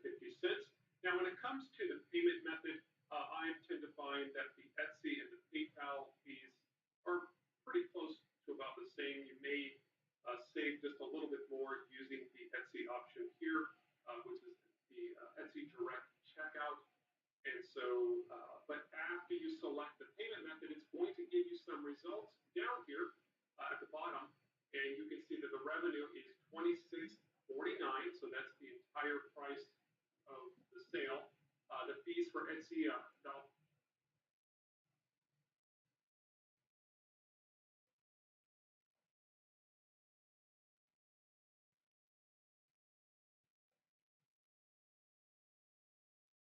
Sebelumnya mungkin tidak jauh berbeda dari hasil survei ataupun kemudian dari nama-nama yang sudah paling banyak diusulkan oleh DPW. Apakah memang demikian? Apakah memang kita sudah memprediksi kira-kira siapa yang nanti akan diusulkan Partai Nasdem, Mas Burhan? Lebih pastinya saya tidak tahu, kita harus dengar secara langsung dari Ketua Umum Partai Nasdem, Bang Surya Paloh. Karena terus terang setelah diumumkan hasil usulan dari DPW, pernyataan salah satu calon yang masuk dalam 2 besar, yaitu Ganjar Pranowo, itu terkesan atau implisit menolak untuk dilamar. Jadi apakah pertimbangan dari para calon yang disebut oleh DPW juga ikut dijadikan sebagai konsideran oleh Partai Nasdem untuk mengumumkan shortlisting, kita tunggu pastinya. Bisa ada kejutan berarti ya? Mas Bisa Burhan? jadi gitu ya. Bisa Jadi oke. lebih baik kita tunggu gitu ya. Tetapi saat yang sama memang seperti yang tadi saya sampaikan, Egan, ini ada suasana kebatinan dari para elit ketua umum untuk mengambil tiket yang mereka punya. Jadi tiket atau boarding pass untuk memajukan calon kan ada di tangan partai politik sesuai dengan konstitusi. Nah, Partai Nasdem itu di antara sedikit partai yang membuka diri di luar dari tokoh atau elit partainya untuk para calon, baik capres atau cawapres. Jadi ini yang membuat Partai Nasdem dengan perolehan terbesar keempat di DPR hasil pemilu 2019 itu menjadi semacam primadona, terutama buat calon yang tidak punya afiliasi partai politik. Tetapi karena suara Partai Nasdem tidak cukup untuk mencalonkan, itu juga rentan untuk ditinggal oleh partai lain. Karena kalau kita lihat blok-blok yang sekarang, blok KIB, Golkar, P3 PAN, itu sepertinya juga ingin mencalonkan dari internal ketiga calon, ketiga partai yang berada di KIB. Begitu juga dengan kemungkinan blok baru ya, antara PKS, kemudian PKB dan Demokrat. Jadi menurut saya memang yang paling tepat buat Nasdem setelah diumumkan 3 nama oleh Ketua Umum, itu jangan terlalu terburu-buru untuk mengambil keputusan jadi 1 nama. Kan sebelumnya kan sempat tersiar kabar, setelah 3 nama kemudian diperas menjadi 1 nama, diumumkan di bulan September tahun ini. Nah masalahnya kontestasi terkait dengan nominasi itu masih jauh. Nominasinya kan paling mendekati 2024 ya, mungkin sekitar akhir 2023. Kalau diputuskan terlalu cepat, sementara partai-partai lain mungkin punya kepentingan subjektif elektoral untuk mencalonkan ketua umumnya, itu Nasdem bisa ditinggal. Jadi di situ menurut saya Nasdem selain harus kreatif, memunculkan nama yang mungkin diinginkan oleh publik sesuai dengan usulan DPW maupun hasil survei, tapi saat yang sama juga harus melihat dinamika partai lain dalam mengumumkan siapa calon yang mereka usung. Bang Willy tadi juga sudah memastikan bahwa memang pada tahun ini, tahun 2024 nanti Partai Nasdem tidak mencalonkan kadernya sendiri. Tidak ada kader internal yang kemudian akan dicalonkan. Apakah kemudian langkah ini nanti justru akan membuat komunikasi koalisi dengan partai politik lain semakin mudah atau tidak? Nah, kalau buat ini ya, para misalnya pemilih secara umum ya, keputusan Nasdem ini pasti disambut dengan gegap gembira, karena membuka potensi buat calon yang mereka pilih, yang publik inginkan, ya, tanpa terganjal oleh oligarki elit atau oligarki partai. Tetapi lagi-lagi suasana kebatinan yang sekarang muncul di kalangan elit ketua umum partai tadi, itu harus ditangkap dengan cerdas oleh Partai Nasdem, karena bagaimanapun Partai Nasdem punya kepentingan kan untuk mencalonkan calon presiden yang saat yang sama juga punya potensi untuk masuk di kertas suara, artinya dapat tiket. Nah untuk dapat tiket itu kan harus koalisi dengan partai lain. Jadi nah sementara menurut saya Partai Nasdem itu punya beberapa tokoh yang bisa diorbitkan. Kalau Bang Surya kan dari awal pengen mewakafkan Partai Nasdem untuk kepentingan bangsa. Tetapi jangan lupa ada beberapa elit atau tokoh Partai Nasdem yang menurut saya layak juga potensial, untuk diangkat minimal sebagai calon wakil presiden. Misalnya saya menunjuk saja orang seperti Pak Rahmat Gobel. Itu kan suaranya juga cukup lumayan menurut usulan DPW ya. Nomor 4. Dan yang kedua dia wakil ketua DPR. Artinya selain memang relatif baru terjun dalam politik, tetapi langsung menduduki posisi kunci di DPR RI.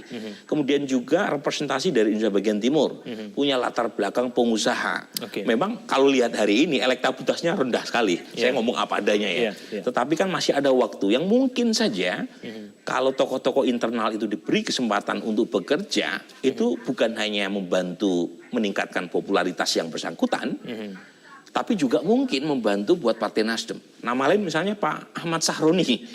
Itu kan tokoh yang menurut saya sudah mulai muncul ya. Dan jangan lupa survei kami dari indikator di DKI Jakarta, namanya muncul sebagai calon presiden meskipun surveinya hanya di kalangan warga Jakarta. Tetapi setidaknya nama Ahmad Sahroni ini kan sudah mulai menasional kalau kita lihat setidaknya media tracking beberapa waktu terakhir ya. Jadi sebenarnya Nasdem tidak kesulitan atau kekeringan tokoh yang berkualitas, dan menurut saya perlu juga diberikan kesempatan untuk mengorbitkan diri, dan mungkin tidak sebagai calon presiden ya 2024, tapi minimal sebagai orang nomor 2 yang memungkinkan buat munculnya tokoh-tokoh baru di luar dari nama-nama yang selama ini sering muncul di survei ya. Jadi survei-survei ini kan selama ini belum banyak terjadi perubahan ya. Tetapi saat yang sama kita harus kasih kesempatan kan buat munculnya tokoh internal maupun tokoh yang tidak punya afiliasi langsung dengan Partai Nasdem, tetapi disebut misalnya oleh Bang Surya sebagai rising star, misalnya Pak Erick Thohir, gitu ya. Tentu saja nama yang selama ini dilekatkan dengan Partai Nasdem karena kedekatan secara personal, misalnya dengan Bang Surya maupun kesejarahan dengan Ormas Nasional Demokrat yaitu Anies Baswedan. Tapi poinnya adalah Nasdem memberi kesempatan buat siapapun, termasuk dari dalam, untuk muncul. Dan menurut saya sebelum dikerucutkan menjadi satu nama akan jauh lebih baik buat Partai Nasdem untuk melihat wait and see, kemudian saat yang sama juga menjalin komunikasi dengan partai lain. Faktor-faktor apa saja, Mas Burhan, yang perlu diperhatikan sebelum mengerucut ke satu nama itu? Kan Mas Burhan bilang jangan terburu-buru. Betul. Nah, ini apa? Yang pertama memang dinamika koalisi dengan partai lain. Karena lagi-lagi saya tidak bosan-bosan untuk mengatakan Partai Nasdem tidak cukup tiketnya untuk memajukan calon tanpa berkoalisi dengan partai lain. Yang kedua, tentu apakah calon yang diusung, dikerucutkan menjadi satu nama, itu potensial menang atau tidak. Karena bagaimanapun siapapun partai ingin menang. Dan untuk menang, mereka harus melihat apakah ada chance untuk menuju ke arah kemenangan atau tidak. Kemudian yang terakhir tentu, kalau kita lihat konstelasi yang terjadi, 2 pilpres terakhir, bahkan Pilpres sejak 2004 ya, pertama kali rezim Pilpres dilakukan secara langsung, itu dinamika terjadi justru di injury time. Jadi injury time itu menentukan. Nah, kalau diputuskan bulan September, itu artinya masih sekian bulan, bahkan setahun lebih sebelum 2024. Nah, pertanyaannya apakah dinamika politik relatif statis dengan apa yang akan kita lihat nanti atau tidak. Nah, saya tidak yakin apakah dinamikanya akan sama antara 2022 dengan 2023 atau 2024. Jadi pada titik tertentu perlu kesabaran untuk menunggu, karena terlalu terburu-buru itu juga tidak terlalu menguntungkan. Tapi kalau misalnya tidak mengambil momentum itu juga bisa terlambat. Jadi memang antara satu agresif dan sekaligus melihat peluang, yang kedua juga jangan terlalu terkesan terburu-buru supaya bisa menangkap segala hal yang mungkin bisa terjadi selama proses pencalonan maupun koalisi dengan partai lain. Tapi model penjaringan capres yang dilakukan oleh Partai Nasdem dengan kemudian menentukan capresnya dulu baru kemudian koalisi partai itu menguntungkan atau tidak sebetulnya, Mas Burhan?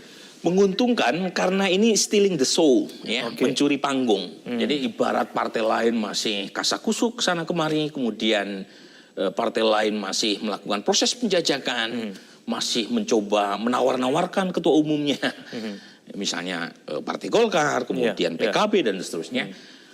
Partai Nasdem itu langsung mengambil celah, dan ini saya sebut tadi tradisi lama sebenarnya yang terbukti berhasil 2014 dan 2019. Ada kotel efek yang positif dan signifikan buat Partai Nasdem ketika pertama kali mencalonkan Jokowi. Jangan lupa Jokowi itu bukan kader Nasdem, tapi karena Nasdem paling awal mencalonkan 2014-2019, kotel efeknya relatif dinikmati oleh Partai Nasdem, tidak terlalu beda dengan PD Perjuangan. Itu data yang berbicara, hasil KPU ya. Nah, untuk 2024 ya, mungkin Nasdem ingin mereplikasi cara seperti itu lebih awal, dan kemudian orang membicarakan nama yang digadang-gadang oleh Partai Nasdem, gitu ya. Cuma lagi-lagi perlu juga mengamati gitu ya, melihat apa yang terjadi di seberang sana di partai-partai lain. Sebab kalau misalnya muncul satu nama, jadi dari 3 nama kemudian dikerucutkan jadi satu nama, pada tahun ini kemudian satu nama itu sulit untuk dijual ke partai lain karena partai lain punya kepentingan untuk mencalonkan elit atau tokoh mereka sendiri, itu nanti Nasdem seperti kehilangan kesempatan karena satu nama tadi yang diusung itu tidak diterima oleh partai lain. Jadi memang akan jauh lebih baik jika ada proses untuk mengamati ya, yang seberang, toh masih ada waktu ya. Kalaupun toh sampai September misalnya mau diumumkan, mungkin akan lebih baik kalau Nasdem sudah punya teman koalisi. Jadi ketika diputuskan 3 nama pada bulan ini, Juni, ada waktu sekian bulan buat Ketua Umum Partai Nasdem untuk mensosialisasikan 3 nama, dan dari 3 nama itu mana yang mungkin diterima oleh partai lain, baik sebagai nomor 1 atau nomor 2, baru kemudian dikerucutkan. Nah, kalau misalnya bagian belum dari strategi berarti strategi. Sebab kalau misalnya belum ada pembicaraan dengan partai lain, tiba-tiba diumumkan jadi satu nama dan ternyata tidak dibeli tanda kutip oleh partai lain karena partai lain punya kepentingan personal secara subjektif, itu kan saya khawatir Nasdem seperti misalnya ya nasib yang dulu pernah terjadi, Partai Demokrat menggelar konvensi tetapi calon yang menang menurut konvensi tidak mendapatkan tiket. Nah itu kan jangan sampai itu terjadi karena akan menyulitkan buat Partai Nasdem di 2024 nanti. Lain kalau misalnya setelah 3 nama kemudian Bang Surya yang sekarang menjadi epicentrum ya dari politik nasional karena ada banyak sekali tokoh yang datang ke Nasdem Tower itu sambil melakukan proses penjajakan. Kalau misalnya dalam proses penjajakan sudah didapatkan ya minimal 2 lagi karena Nasdem kalau mau berkoalisi dengan partai menengah itu minimal membutuhkan 2 partai lagi. Tapi kalau koalisinya dengan Golkar atau dengan Gerindra, apalagi dengan PD Perjuangan, itu Nasdem tidak perlu berkoalisi dengan banyak partai. Oke, dari nama-nama kemudian yang sudah beredar yang kemudian diusulkan oleh DPW itu Mas Burhan, apakah memang ada nama-nama yang kemungkinan besar tidak laku ketika kemudian nanti dijual ke partai lain? Nah ini, lagi-lagi kan karena semangat partai-partai sementara ini yang mencoba untuk mengambil hak monopoli nominasi pada elit atau ketua umum partai mereka, itu istilah, ini saya kebetulan sering ketemu dengan para ketua umum partai lain ya, istilah mereka itu pengen kembali ke kosong-kosong. Jadi ada nama yang terlalu populer yang dikhawatirkan itu malah menyulitkan pertarungan buat para ketua umum untuk memenangkan 2024. Jadi istilah kosong-kosong artinya kalau nama yang populer tidak dapat tiket itu lebih mudah buat ketua umum untuk sama-sama merasa punya potensi untuk menang. Lebih pede begitu ya? Lebih pede. Nah masalahnya adalah Nasdem kan justru pengen mencari tokoh yang sesuai dengan preferensi publik kan. Nah ini yang populer itu tadi ya. Nah ini yang membuat Nasdem belakangan meskipun sering didatangi tapi saat yang sama tidak diajak dalam blok-blok politik gitu ya. Jadi blok KIB itu meninggalkan Nasdem. Semut merah? Semut merah kemudian Demokrat katanya akan dideklarasikan PKB, PKS dengan Demokrat.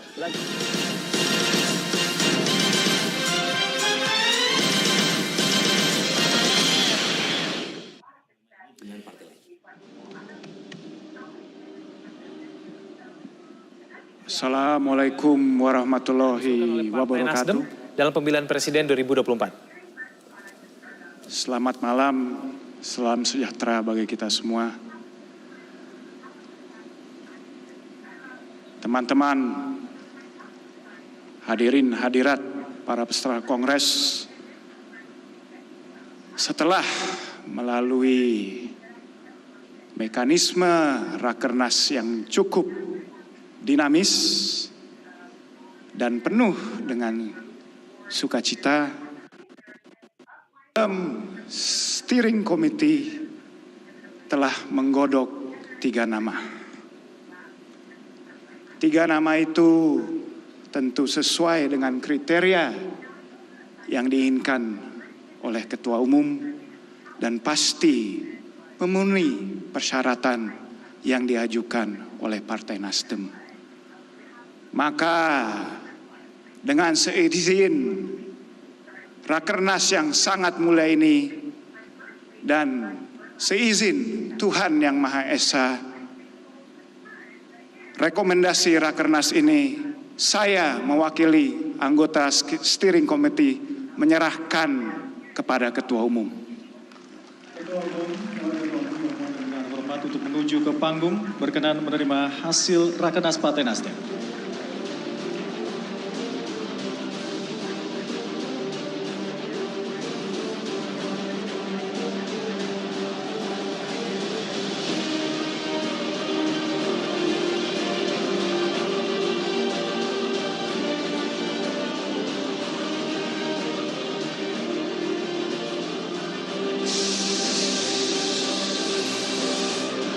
Inilah penyerahan hasil Rakernas Partai Nasdem 2022.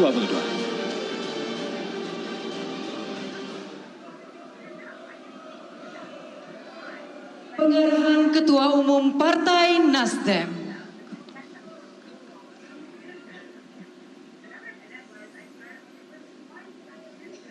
Assalamualaikum warahmatullahi wabarakatuh.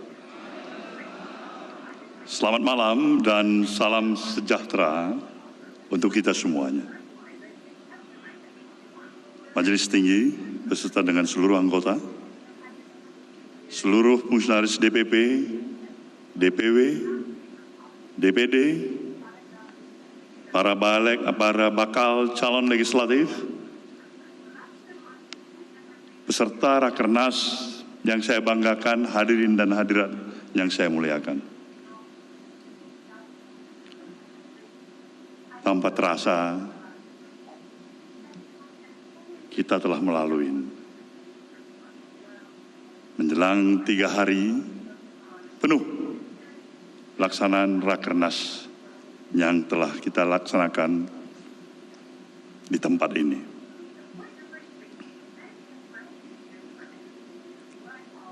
Dengan seluruh rasa kebanggaan hati dan sukacita, saya ingin nyatakan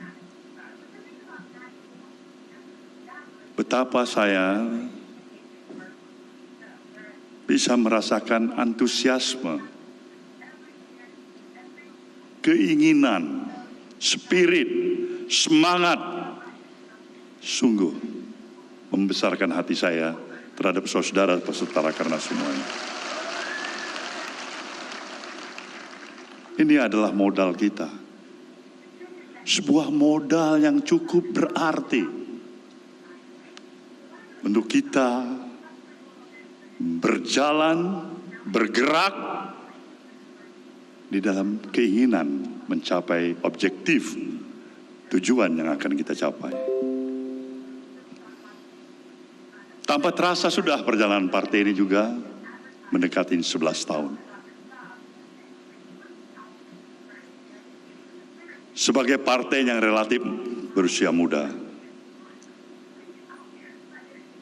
sejujurnya saya ingin katakan pada saudara, apa yang telah kita kerjakan bersama sebagai sebuah tim, baik dari seluruh fungsionaris, dari mulai DPP, DPW, DPD, DPC, bahkan DPRT. Menurut apa yang saya pahamin, memang belum optimal. Belum seluruh daya, energi, dan kekuatan kita keluarkan. Ini memerlukan kembali satu upaya-upaya yang lebih keras, lebih kokoh, lebih mengeluarkan output kinerja yang lebih hebat. Tapi bolehlah kalau kita mencoba memberikan poin dari 1 sampai 10, berapa angka yang kita capai. Tidak terlalu hebat, ya sekitar 7,5. Nah, itu poin kita. Kita memang sadar, kita tahu siapa kita sebenarnya sebagai institusi partai politik dalam kancah berkompetisi di tingkat nasional. Memang diperlukan seluruh potensi dan daya kemampuan yang ada pada kita terintegrasikan dalam semangat kekitaan. Dalam semangat kekitaan. Inilah yang akan merupakan sebuah modal utama. Maka betapa besar hatinya saya, ajakan yang terus menerus saya upayakan untuk saya lakukan dan diikuti oleh saudara semuanya, yaitu ajakan untuk saling membesarkan hati. Inilah Nasdem.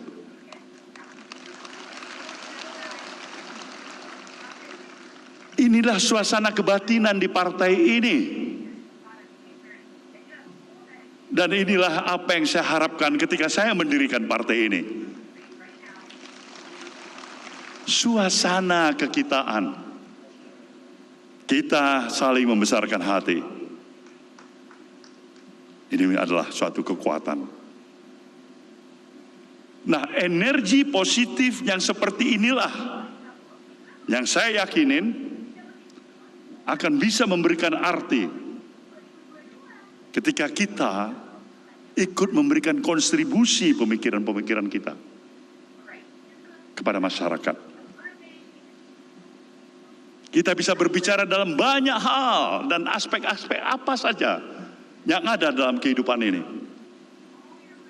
Ketika itu dimulai dengan suatu nawah itu, niat baik, ketulusan, kejujuran, dan didampingi dengan kemampuan knowledge yang profesional. Insya Allah, berapa besar pun tantangan yang di depan kita, insya Allah itu akan mampu kita hadapi.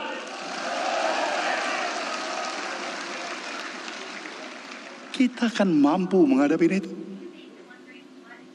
Kita tahu kita masih dalam usia belia yang amat belia. Tapi sekali lagi dengan apa yang saya katakan tadi, ketika kita menyadari di mana sebenarnya kekurangan yang ada pada diri kita, dan dalam semangat kekitaan, maka insya Allah kita akan berhasil berkompetisi.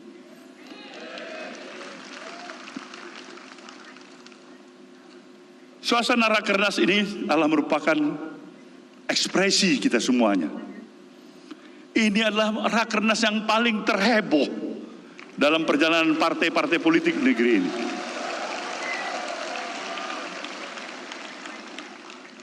Luar biasa. Jadi tidak salah kalau organizing committee, sekali lagi saya ajak saudara, berikan tepuk tangan.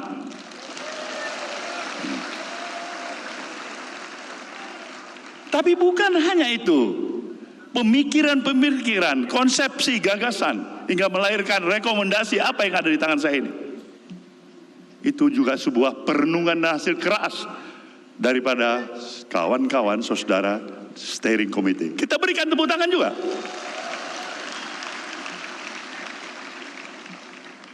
Inilah saudara semuanya, bangsa ini sedang bergelut dengan seluruh kondisi permasalahan yang sedang dihadapi.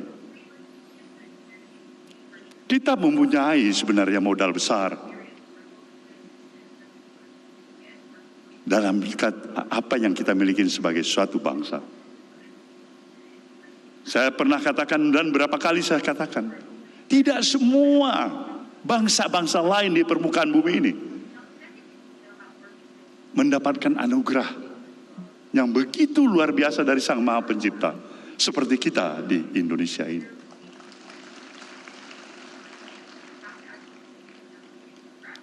Saya perlu ulangi dan katakan, dimulai dari positioning strategisnya secara geografis, Indonesia salah satu yang amat terbaik dalam positioning strategis. Sumber daya kekayaan alam kita luar biasa. Sumber daya manusia kita cukup, lebih dari cukup. Tetapi realita kehidupan kita, ketika kita memang ingin menggapai sebuah cita-cita yang lebih besar, tidak hanya sekedar duduk sama rendah, berdiri sama tinggi dengan bangsa-bangsa lainnya, tapi kita mau lebih daripada itu. Kita mau memberikan kontribusi yang lebih optimal bagi seluruh tatanan kehidupan bangsa-bangsa yang ada di permukaan bumi. Ketika kita mulai bertanya kepada diri kita, mampukah kita, bisakah kita untuk melahirkan itu? Saya pikir kalau kita sungguh-sungguh memulai sesuatu tradisi baru, apabila esensi definisi daripada terminologi gerakan perubahan itu telah kita mampu laksanakan, kita akan mencapai itu.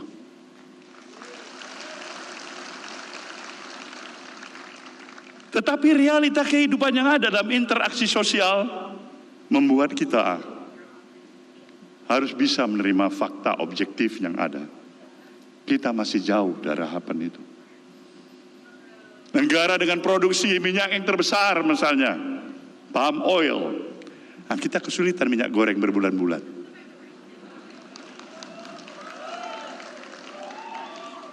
Ini sebuah hal yang bisa membuat hati kita bertanya, apa yang salah? Urusan tetek bengek seperti ini aja memerlukan waktu yang terlalu lama untuk penyelesaiannya.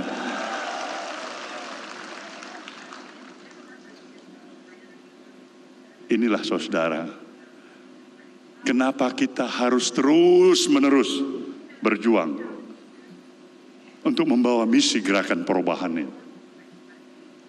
Karena esensi utama daripada gerakan perubahan itu adalah perubahan sikap mental dari seluruh apa yang kita miliki.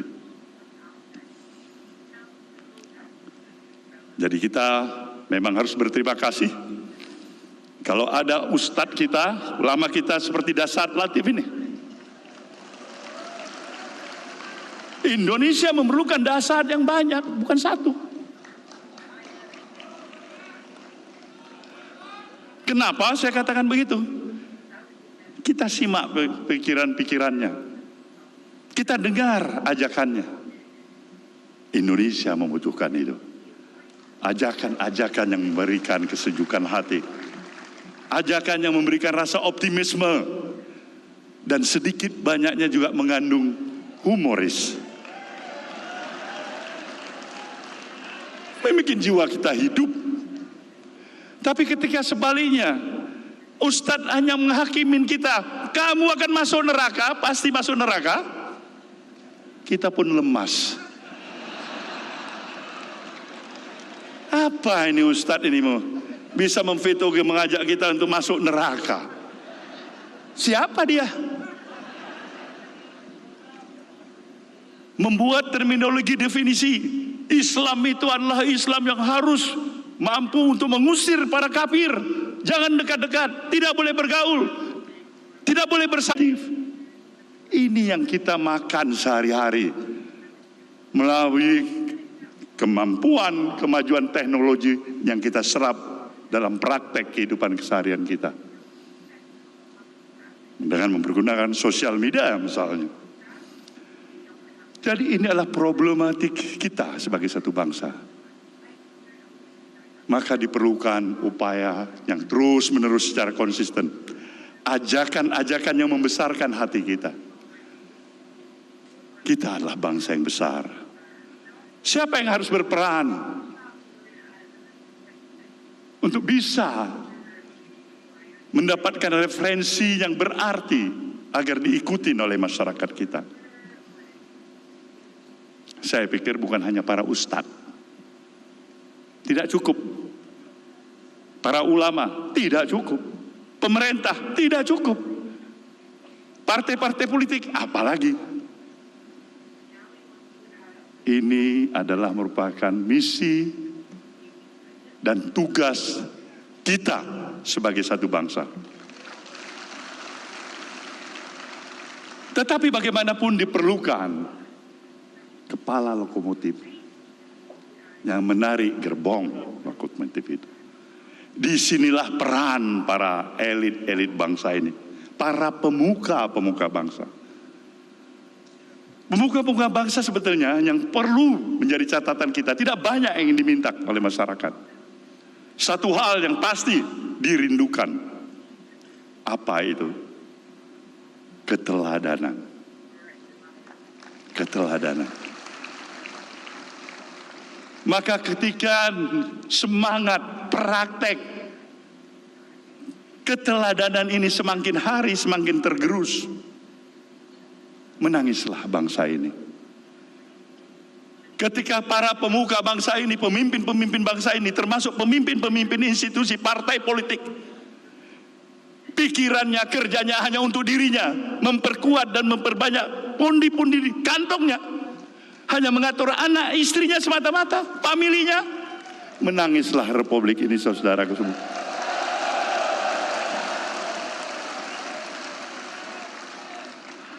Kita perlu tetap mengingatkan semua kita tanpa harus mengatakan kau yang salah dan terlalu cepat menyalahkan diri orang lain, tapi amat pelit dan menyalahkan dirinya sendiri. Itulah keteladanan yang kita harapkan. Kita mau berbicara sistem demokrasi dan atas nama demokrasi. Seluruh pembenaran untuk dan atas nama demokrasi. Saya pikir marilah kita merenung sejenak. Belum tentu itu. Ya, belum tentu benar. Demokrasi pada hakikatnya tetap harus memberikan efek yang positif dan moral obligation, tanggung jawab moral yang mengikat. Kita tidak biarkan semuanya terserahlah. Dia akan berjalan karena ini adalah demokrasi. Pemilu, pilpres secara langsung. Pilkada gubernur, bupati, wali kota secara langsung. Bukanlah jaminan akan melahirkan pemimpin-pemimpin yang genuine. Itu perlu diingat oleh seluruh kader Nasdem.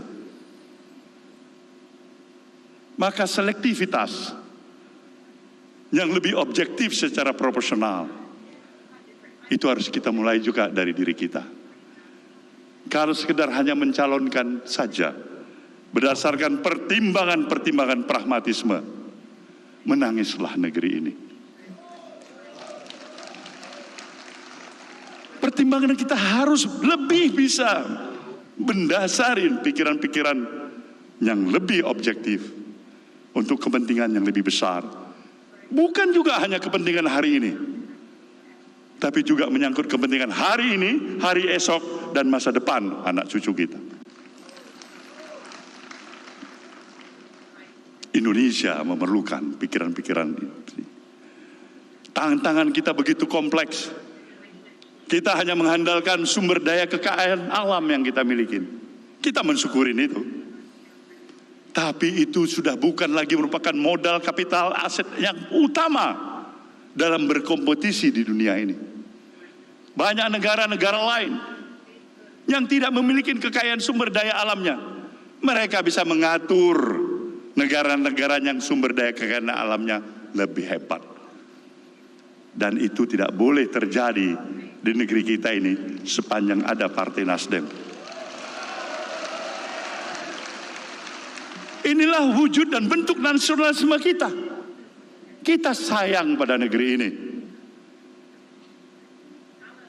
Untuk merefleksikan sayangnya kita, maka kita harus tetap menjaga kewarasan berpikir, logika kita yang sehat.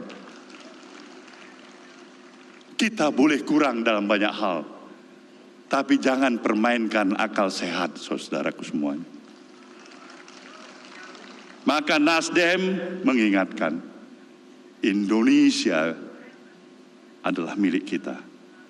Akal sehat itulah harus tetap terjaga.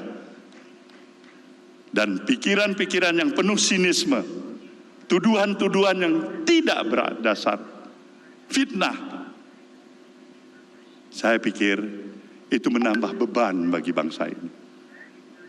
Rakernas ini jelas mengambil tema meneguhkan komitmen kebangsaan kita. Dari sini kita bergerak untuk memulai memberikan penjelasan sebenarnya kepada masyarakat. Kita sayang pada negeri ini. Kita sayang pada keluarga kita. Tetapi kita lebih sayang juga pada masa depan anak cucu kita. Maka pemilu yang akan kita hadapin pada tahun 2024 yang akan datang, sewajarnya lah Nasdem harus bisa mempersiapkan diri sejak dini hari. Presidential threshold yang 20% sebagai persyaratan untuk mengusung siapapun yang dicalonkan sebagai calon presiden. Hari ini belum kita miliki. Kita memiliki kemampuan, ide dan gagasan yang ada. Tapi kita harus menerima realita, persyaratan yang ada. Nah, di sini kita harus pintar-pintar membaca situasi yang ada. Kita harus mampu bagaimana agar idealisme yang ada pada diri kita tetap harus terjaga. Tapi partai ini, saya harapkan dia bisa menapak lebih hebat lagi ke depan untuk mendapatkan pengakuan. Tidak salah kalian berada di Nasdem.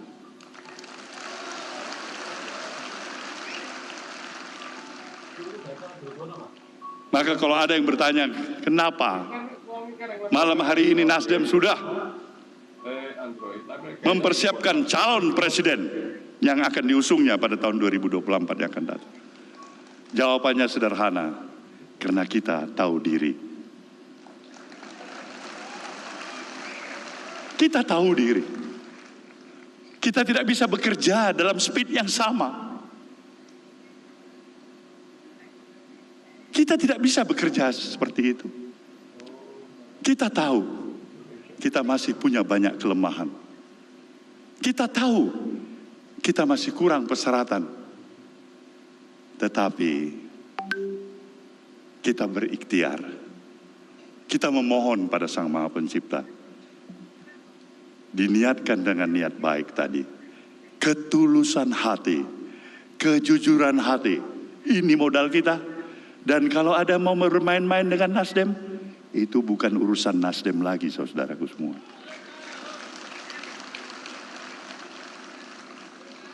Inilah kita. Maka siapapun yang kita putuskan nanti, dari rekomendasi yang telah saudara-saudara berikan kepada saya, tentu kewajiban saya sebagai ketua umum, sebagai chief in command, sebagai captain yang bertanggung jawab, saya harus berikhtiar sepenuh hati. Saya harus jujur pada diri saya sendiri dan akal sehat saya. Apa yang terbaik untuk bangsa ini, bukan apa yang terbaik untuk Nasdem semata-mata. Saya berjanji ke arah itu. Kalau itu lebih baik untuk bangsa ini, Nasdem di bawahnya, ya Allah, kami menerima itu dengan sukacita. Jadi saudara, dengan spirit, semangat, keikhlasan hati, kejujuran kerja keras, etos yang kuat, ada dasar Latif, insya Allah perjuangan kita akan berhasil.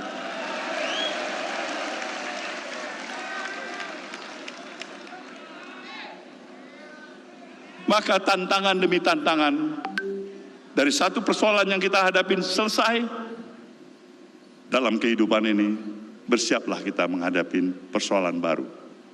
Dan itulah sebuah siklus kehidupan. Partai ini terus bergerak, membawa politikal gagasan yang ada, diiringin dengan niat baik tadi.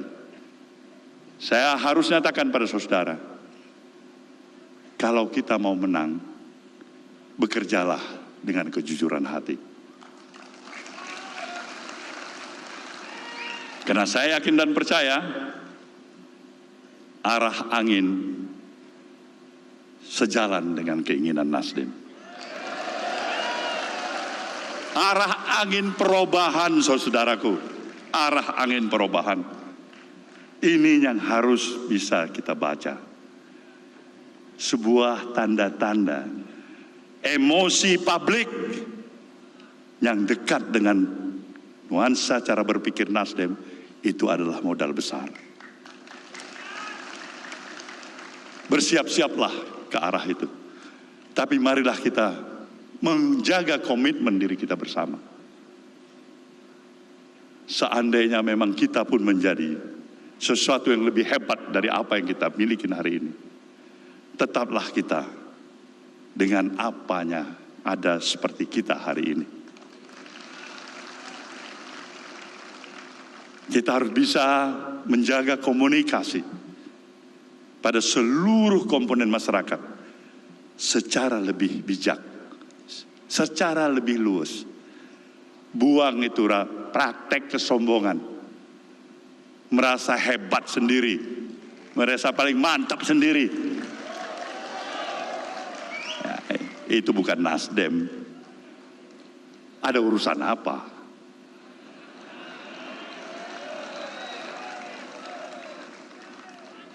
Kita tidak pernah untuk merendahkan dan berniat mengurangi rasa respek dan hormat kita kepada siapapun itu, baik pada pribadi perorangan maupun kelompok dan institusi. Tidak, itu bukan Nasdem. Tapi kalau ada yang bersalah sangka kepada kita, kita harus arif dan bijaksana. Nasdem masih banyak stok senyumnya.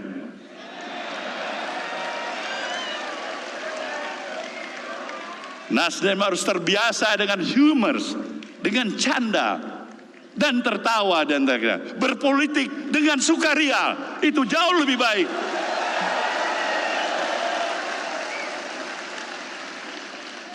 Lebih baik.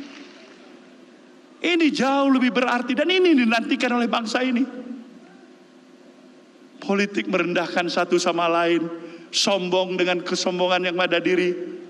Saya pikir mulai dari seorang Ustadz Dasar Latif, termasuk saya, dan banyak lagi rakyat Indonesia menyatakan, sudah salah budak ini. Apa yang mau kita tiru dari semangat berpikir seperti itu? Dengan modal kesombongan seakan-akan yang paling benar, paling hebat, paling kuat, paling berkuasa. Tidak ada itu artinya bagi Nasdem, saudaraku.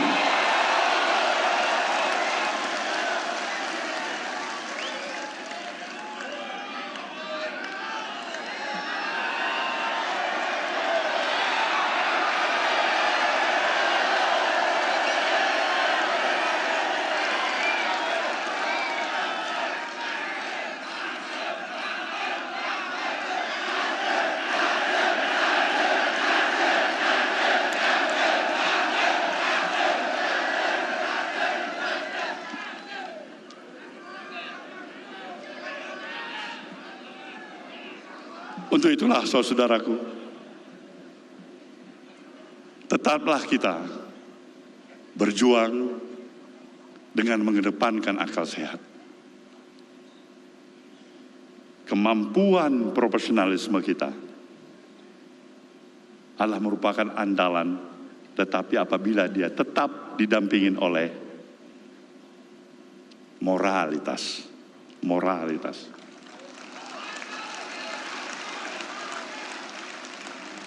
Inilah sebenarnya yang kita harus miliki.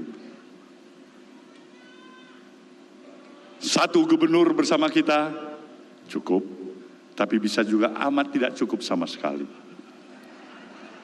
10 bupati pada kita cukup, tapi bisa juga dikatakan tidak cukup sama sekali. Tetapi jauh lebih baik kita memiliki satu gubernur, ketua DPW punya komitmen yang kuat untuk Nasdem, daripada kita memiliki 10 gubernur yang juga tidak merasa dirinya Nasdem.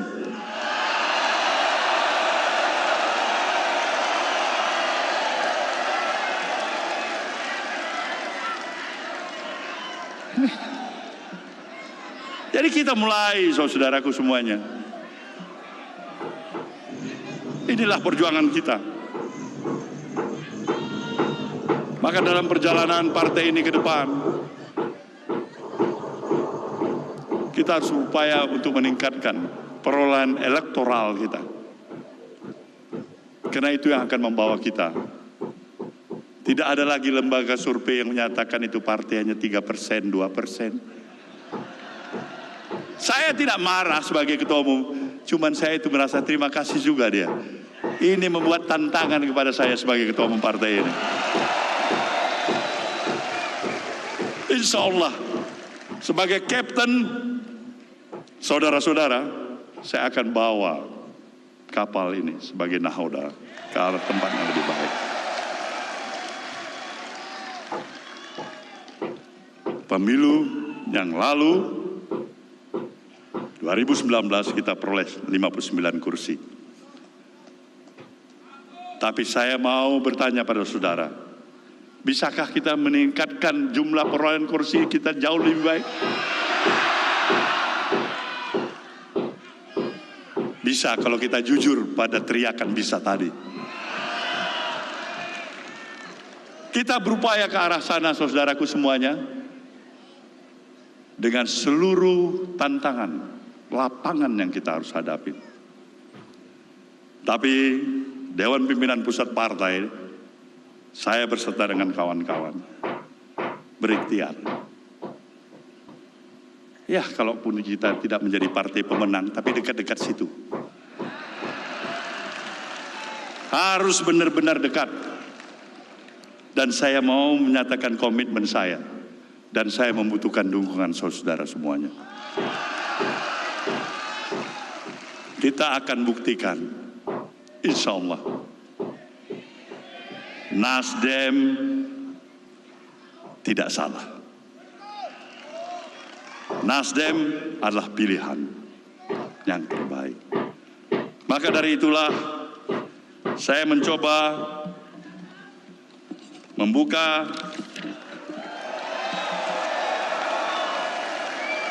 rekomendasi yang ditujukan kepada saya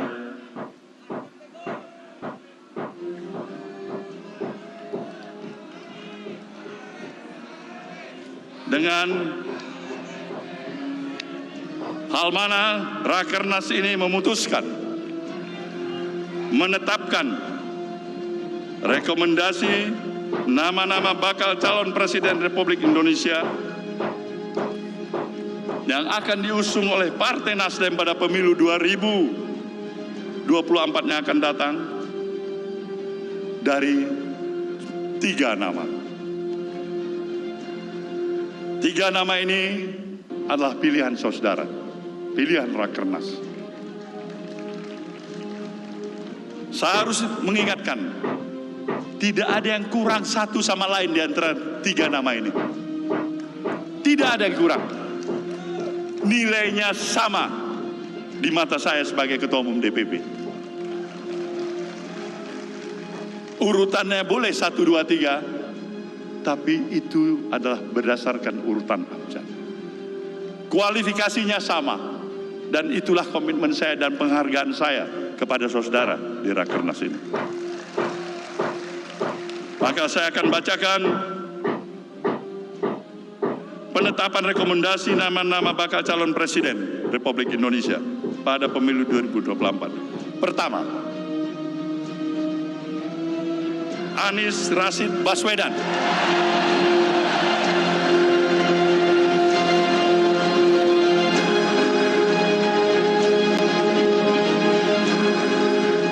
Kedua, Muhammad Andika Perkasa.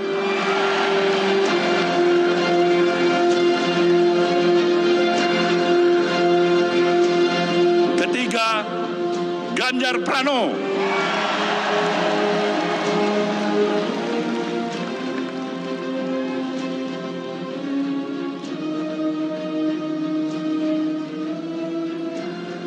Saudara, kita telah menetapkan 3 kandidat bakal calon Presiden Republik Indonesia pada pemilu 2024 yang akan datang. Nasdem, citra demokrasi yang adil, membangun negeri dengan Bhinneka Tunggal Ika, junjung tinggi Pancasila. Nasdem, Nasdem, Nasdem, adil, makmur dan sejahtera. Itulah arah bangsa, masa depan gemilang, Indonesia jaya. Nasdem, Nasdem, Nasdem, adil, makmur dan sejahtera. Dari 3 nama tadi, kursi presiden hanya 1. Kursi presiden hanya 1. Seandainya kursi presiden itu ada 3, ketua umum tidak perlu berpikir apa-apa lagi. Tapi hanya 1. Undang-undang akan memilih juga 1. calon presiden kita. Insya Allah kita akan tetapkan satu. Waktu dan tempatnya kita cari hari baik, bulan baik.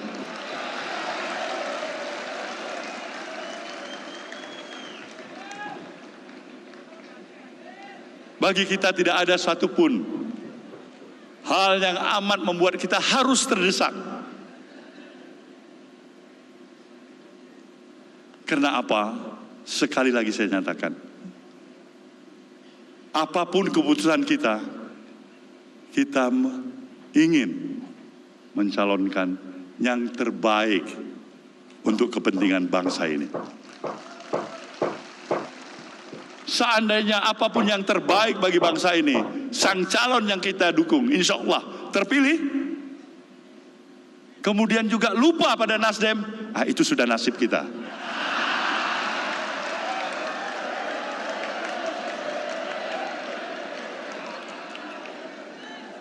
Kita boleh terus-menerus membangun kemampuan dan kekuatan yang ada pada diri kita, yaitu dengan dua aspek sekaligus.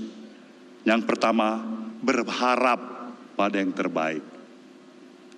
Yang kedua, mempersiapkan diri pada hal yang terjelek. Inilah realita kehidupan. Kita masih hidup pada realita kehidupan. Bagaimanapun idealisme kita yang ingin kita perjuangkan, tetaplah kita berpijak pada realita kehidupan yang kita miliki. Maka saudaraku, insya Allah kita akan memberikan yang terbaik bagi bangsa ini. Pemilu 2024 adalah merupakan momentum yang amat sangat berharga bagi kita sebagai institusi partai politik. Masih banyak pekerjaan rumah kita. Pikiran-pikiran gerakan perubahan untuk merestorasi Indonesia. Mungkin baru 1% yang kita lakukan. Kita masih berhutang pada komitmen kita untuk membangun kekuatan kehidupan kemaslahatan masyarakat dengan membawa pikiran-pikiran gerakan perubahan restorasi. Saudara, marilah kita bersama berharap dan berdoa agar kita diberikan kekuatan dari Sang Maha Pencipta. Lahir dan batin kita diberikan kekuatan hingga kita tetap berjalan di jalan yang Shirathul Mustaqim. Saya percaya kita mempunyai semangat yang sama. Saya percaya kitalah sebenarnya benteng daripada pluralisme Indonesia. Kita tidak hanya sekedar berbicara sebagai partai nasional, partai nasionalis, tapi tidak melaksanakan pikiran-pikiran yang nasionalis sendiri. Kita mau robah itu. Ucapan dan perbuatan kita harus mampu kita sesuaikan. Kalau tidak robah saja, jangan jadikan ini partai nasionalis. Kalau kita tidak mempunyai jiwa yang nasionalistik.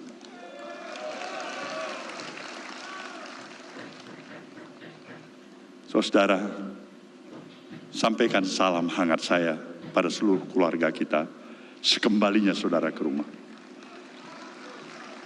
Katakan bahwasanya perjuangan kita masih panjang. Tapi kita berhak untuk melangkah lebih maju lagi. Dukungan keluarga amat kita butuhkan. Dukungan masyarakat mutlak harus ada pada kita. Insya Allah kita akan membawa kemenangan pada masa-masa perjuangan kita ke depan. Selamat berjuang saudaraku. Wabillahi taufiq wal hidayah. Wassalamualaikum warahmatullahi wabarakatuh. Untuk tetap berada di tempat, dan kami mengundang dengan hormat Bapak Yan Jarmadi, Bapak Siswono Yudo Husodo, Kakak Ahmad Ali, Kakak Joni G. Plate, Kakak Ahmad Sahroni, Kakak Lestari Murdian, Kakak Rahmat Gobel, Kakak Prananda Surya Paloh, Kakak Robert Rau, Kakak Siti Nurbaya, dan Kakak Syahrul Yassin Limpo. Kami mohon untuk naik ke atas.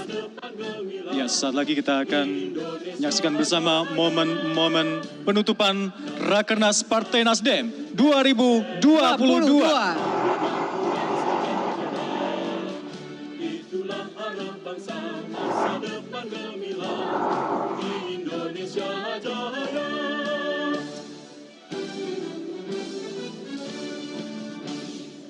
Nasdem,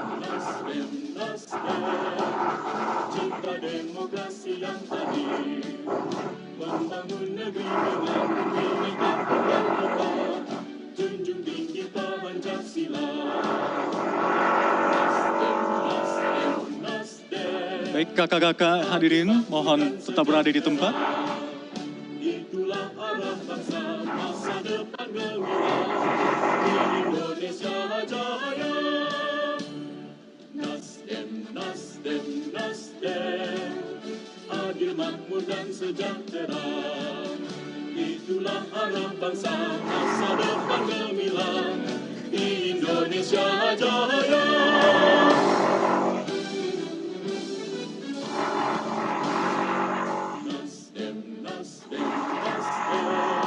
Bapak Gobel dan Ibu Siti Nurbaya bisa bergeser sedikit, Ibu Siti Nurbaya juga. Iya. Negeri dengan Bhinneka Tunggal Ika, junjung tinggi Pancasila. Nasdem, adil, makmur dan sejahtera. Baik kakak-kakak, kita coba untuk hitung bersama. Momen-momen penutupan Rakernas 2022. 3, 2, 1.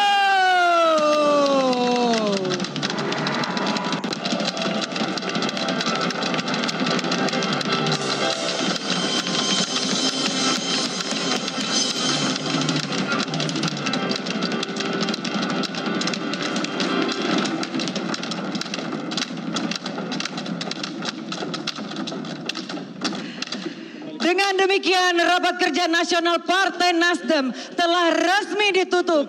Partai Nasdem bersatu, berjuang, menang. Partai Nasdem bersatu, berjuang, menang. Partai Nasdem menang, menang, menang pada pemilu 2024. Dipersilakan kepada Bapak Surya Paloh untuk kembali ke tempat dan juga diikuti. Dan hadirin, kami mohon semua kakak-kakak yang ada di sini untuk berdiri di tempat.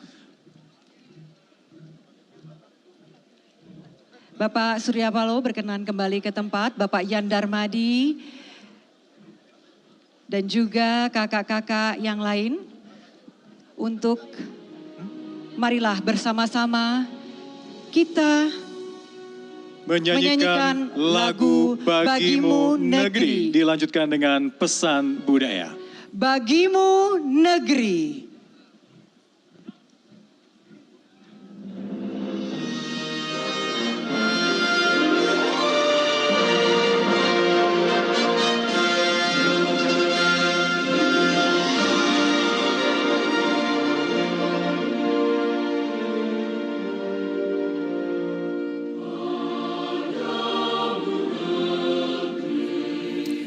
Ya pemirsa, resmi sudah Rakernas Partai Nasdem ditutup ditandai dengan penabuhan gendang yang dilakukan oleh sejumlah petinggi Partai Nasdem.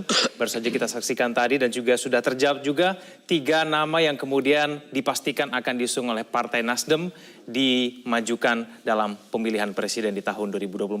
3 nama itu adalah Anies Baswedan, Andika Perkasa, dan kemudian Ganjar Pranowo. Ketiga nama ini memang sudah diusulkan oleh DPW dengan perolehan yang terbanyak. Anies Baswedan dicalonkan oleh 32 DPW, Ganjar Pranowo juga 28 DPW, dan kemudian Andika Perkasa dicalonkan oleh 15 DPW. Nama-nama ini memang sudah terlebih dahulu dicalonkan dari DPW dan kemudian sudah diputuskan secara musyawarah mufakat yang kemudian disampaikan langsung oleh Ketua Umum Partai Nasdem, Surya Paloh. Saya akan langsung diskusi dengan Mas Burhanuddin Muhtadi. Mas Burhanuddin, kita sudah berdiskusi tadi, namanya belum keluar, sekarang namanya sudah ada. Ganjar Pranowo, Anies Baswedan, dan kemudian dengan Andika Perkasa. Surya Paloh tadi menyampaikan bahwa tidak ada pemeringkat, semuanya memiliki kualitas yang sama, dan ketiga nama ini nanti yang akan diusung oleh Partai Nasdem dalam pemilihan presiden di tahun 2024 akan dikerucutkan menjadi satu nama, tapi menunggu waktunya belum ditentukan. Menunggu hari yang baik begitu katanya. Mungkin ada tanggapan Mas Burhanuddin mengenai 3 nama ini? Ya, ada catatan penting dari pidato Pak Surya Paloh. Yang pertama adalah tidak ada scoring yang lebih tinggi ketimbang yang lain dari 3 nama yang barusan disebut sebagai bakal calon presiden oleh Partai Nasdem. Jadi lepas dari urusan jumlah voting yang diusulkan oleh DPW, 3 nama ini menurut saya disesuaikan dengan abjad ya. Itu satu. Yang kedua adalah berbeda dengan sebelumnya. Soal mau Mas saya harus potong dulu sebentar. Kita harus kembali lagi kemudian ke arena JCC Senayan untuk menyaksikan situasi dan kondisi terkini di sana.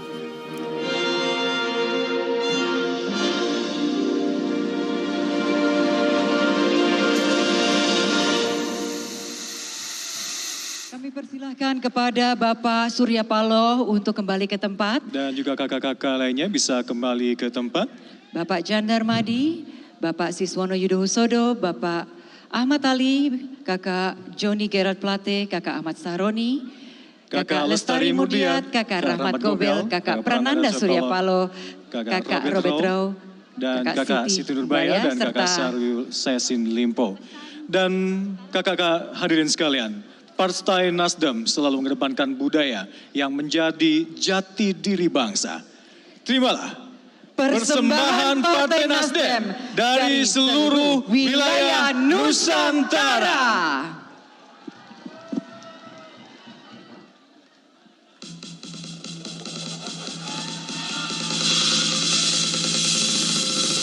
This is Jakarta. Present to you. 1, 2, 3, 4.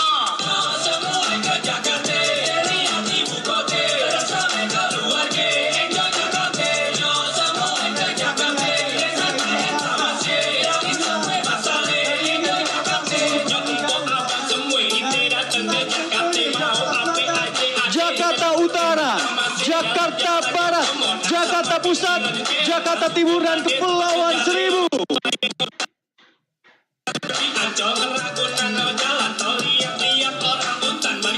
Baik, kembali kita bahas 3 nama yang sudah diumumkan oleh Partai Nasdem. Mas Burhan, apakah kemudian 3 nama ini yang sudah diumumkan akan menjadi nama-nama yang strategis ketika kemudian nanti diusulkan untuk membangun koalisi begitu ke depannya? Nah, memang sangat tergantung satu oleh elektabilitas. Nah, per hari ini itu belum ada calon yang sangat dominan. Nah, ini berbeda misalnya dengan Partai Nasdem ketika mengumumkan Pak Jokowi di awal 2014. Waktu itu Pak Jokowi ketika pertama kali maju itu sudah cukup dominan.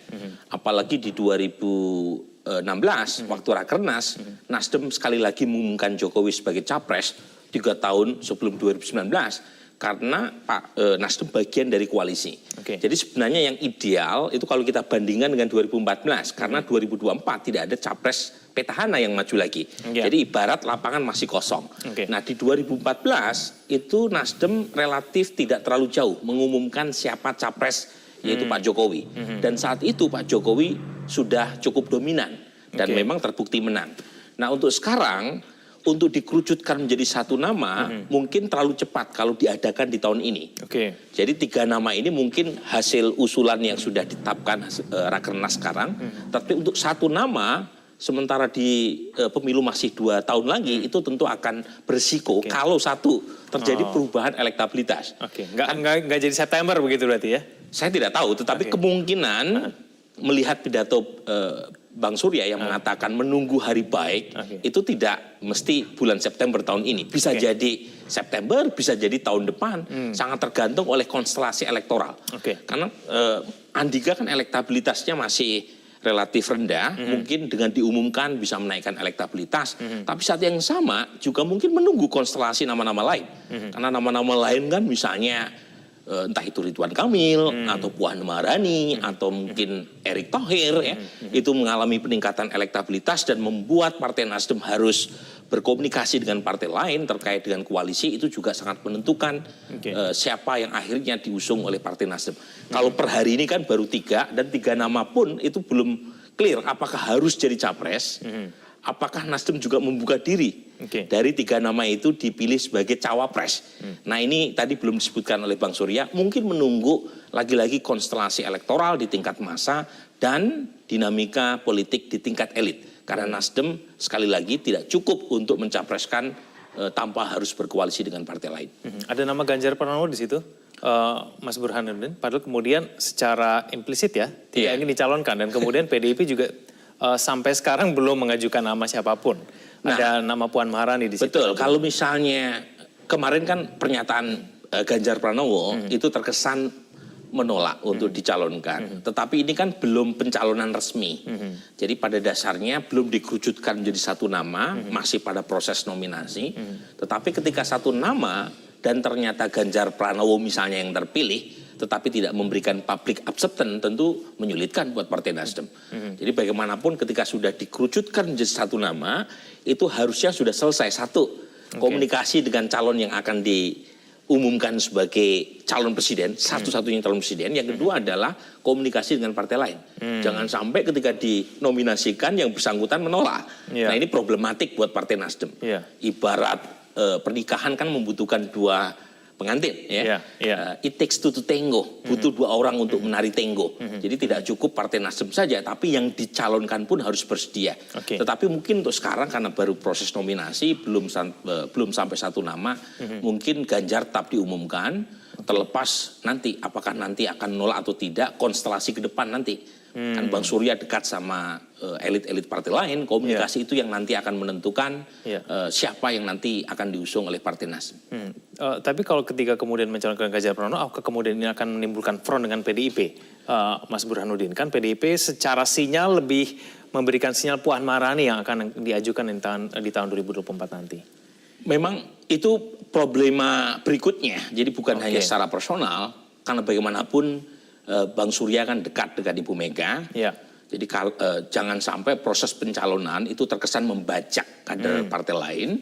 Dan yang kedua, PD Perjuangan sendiri belum menentukan siapa calon yang diusung oleh PD Perjuangan. Kalau melihat pengalaman 2014, bahkan pengalaman tahun 2009 ketika Ibu Mega maju bersama Pak Prabowo, itu hanya beberapa jam sebelum penutupan pendaftaran. Jadi dinamika di PD Perjuangan masih jauh, artinya jangan sampai proses nominasi, apalagi nanti kalau sudah masuk ke satu nama yang akan diumumkan, itu mengganggu hubungan antara Nasdem dengan PD Perjuangan. Karena bagaimanapun keduanya adalah aset bangsa ini, dan proses nominasi menjadi satu nama itu pasti akan diselesaikan oleh Bang Surya ya, dengan komunikasi dengan siapapun. Yang kedua adalah dengan dinamika tingkat elit. Lagi-lagi saya menitik beratkan di sini karena berbeda dengan sebelumnya. Jadi pada pemilu-pemilu sebelumnya itu banyak elit atau ketua umum partai yang membuka diri, partainya digunakan oleh calon presiden yang punya popularitas dan elektabilitas tinggi. Nah untuk kali ini hanya sedikit yang membuka pintu seperti itu. Salah satunya adalah Nasdem. Yang lain pengen memakai tiket yang dimiliki oleh partai politik untuk kader mereka sendiri. Alasannya karena membesarkan partai bukan hal yang mudah. Jadi jangan sampai orang pengen menjadi calon presiden tanpa melalui proses pendidikan kawah Candra di muka di partai politik. Jadi ada alasan-alasan itu yang sekarang begitu kuat ya, muncul di Golkar, muncul di PKB, muncul di PAN, muncul di P3. Nah sesuatu yang mungkin akan menyulitkan buat Partai Nasdem karena 3 nama ini, 2 diantaranya bukan orang partai, 1 diantaranya orang partai tetapi tidak punya remote control di partai. Jadi komunikasi dengan partai lain untuk mencari teman koalisi itu menjadi mutlak, termasuk siapa yang ujungnya nanti akan diusung oleh Nasdem. Berarti ini artinya bahwa Partai koalisi. Nasdem harus membentuk poros koalisi sendiri, Mas Burhanuddin. Nah itu dia. Nah kalau sekarang kan ada blok-blok ya, blok-blok koalisi, ada KIB, ada koalisi semut merah. Tetapi menurut saya itu masih dalam proses penjajakan, mudah sekali untuk diterpa oleh angin ya. Masih bisa berubah, Mas Burhanuddin? Masih, karena begini, koalisi itu kan konkretnya adalah kesimpulannya siapa yang diusung, capres dan cawapres. Kalau sekarang misalnya KIB, kemudian juga koalisi semut merah, mereka bicara pada tataran yang normatif. Misalnya bicara tentang platform menolak politik identitas, politik kebangsaan, itu semua partai setuju. Tetapi yang ditunggu adalah maharnya. Mahar koalisi adalah calon presiden dan wakil presiden. Kalau sekarang ibarat blok koalisi yang baru muncul itu ibarat baru akad. Kalau akad pernikahan politik belum sampai pada keputusan siapa capres dan cawapres. Nah itu ada di kesimpulan. Nah kalau sekarang masih proses penjajakan, jadi mudah sekali untuk berubah. Jadi ujian koalisi yang sebenarnya adalah mencari titik temu siapa pasangan pengantin yang akan dinominasikan di 2024. Dan itu bukan hal yang mudah. Oke deh, kalau Ganjar Pranowo memang hitung-hitungannya lebih rumit kali ya Mas Burhanuddin, apakah kemudian ini menjadikan bahwa Anies Baswedan dengan Andika Perkasa lebih mudah kemudian untuk dicalonkan, dikerucutkan menjadi satu nanti itu ke depan? Secara politik memang dua nama ini itu lebih mudah karena bukan milik partai lain. Jadi ibarat barang gitu ya, ibarat barang dagangan, itu keduanya belum menjadi brand dari produsen atau partai lain. Jadi brandnya masih non partai, artinya lebih mudah. Tetapi lagi-lagi gitu ya, untuk sampai pada keputusan Anies atau Andika, itu kan komunikasi dengan partai lain tidak mudah. Mungkin bisa dengan PKS misalnya. Atau dengan Demokrat misalnya yang relatif ada di luar koalisi untuk mencalonkan pasangan yang sama-sama disepakati. Tetapi lagi-lagi dalam waktu beberapa bulan ke depan saya tidak terlalu yakin akan terjadi kesepakatan secepat itu. Karena Belanda masih jauh. Masih 2024 gitu ya, dan saat yang sama konstelasi elektoral juga bisa jadi berubah.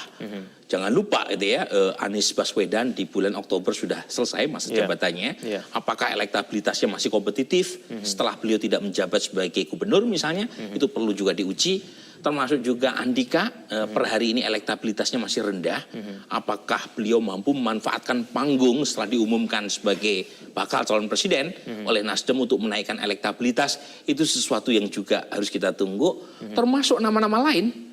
Ya, lagi-lagi saya sebagai pollster itu melihat dinamika jelang 2024 itu jauh lebih dinamis ya ketimbang 2014.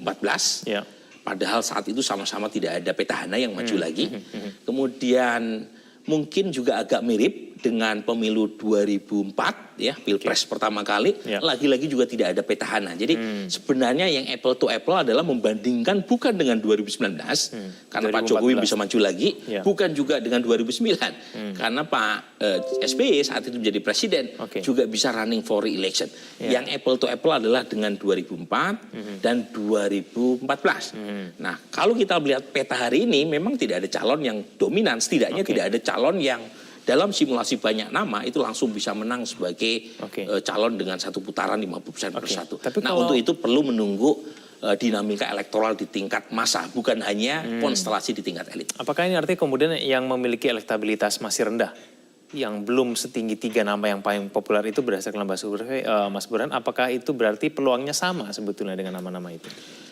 Tentu tidak 100% sama ya, tetapi satu, melihat tingkat kedikenalan. Kalau tingkat kedikenalan sudah tinggi tetapi elektabilitas rendah, itu artinya efisiensi awareness-nya masih rendah. Udah dikenal tetapi elektabilitas kurang, itu secara elektoral justru lebih sulit. Tetapi jangan lupa dalam sejarah munculnya kepemimpinan nasional itu ada banyak kartu yang bisa menaikkan elektabilitas secara cepat. Yang pertama adalah momentum. Ya, yang kedua adalah turbulensi.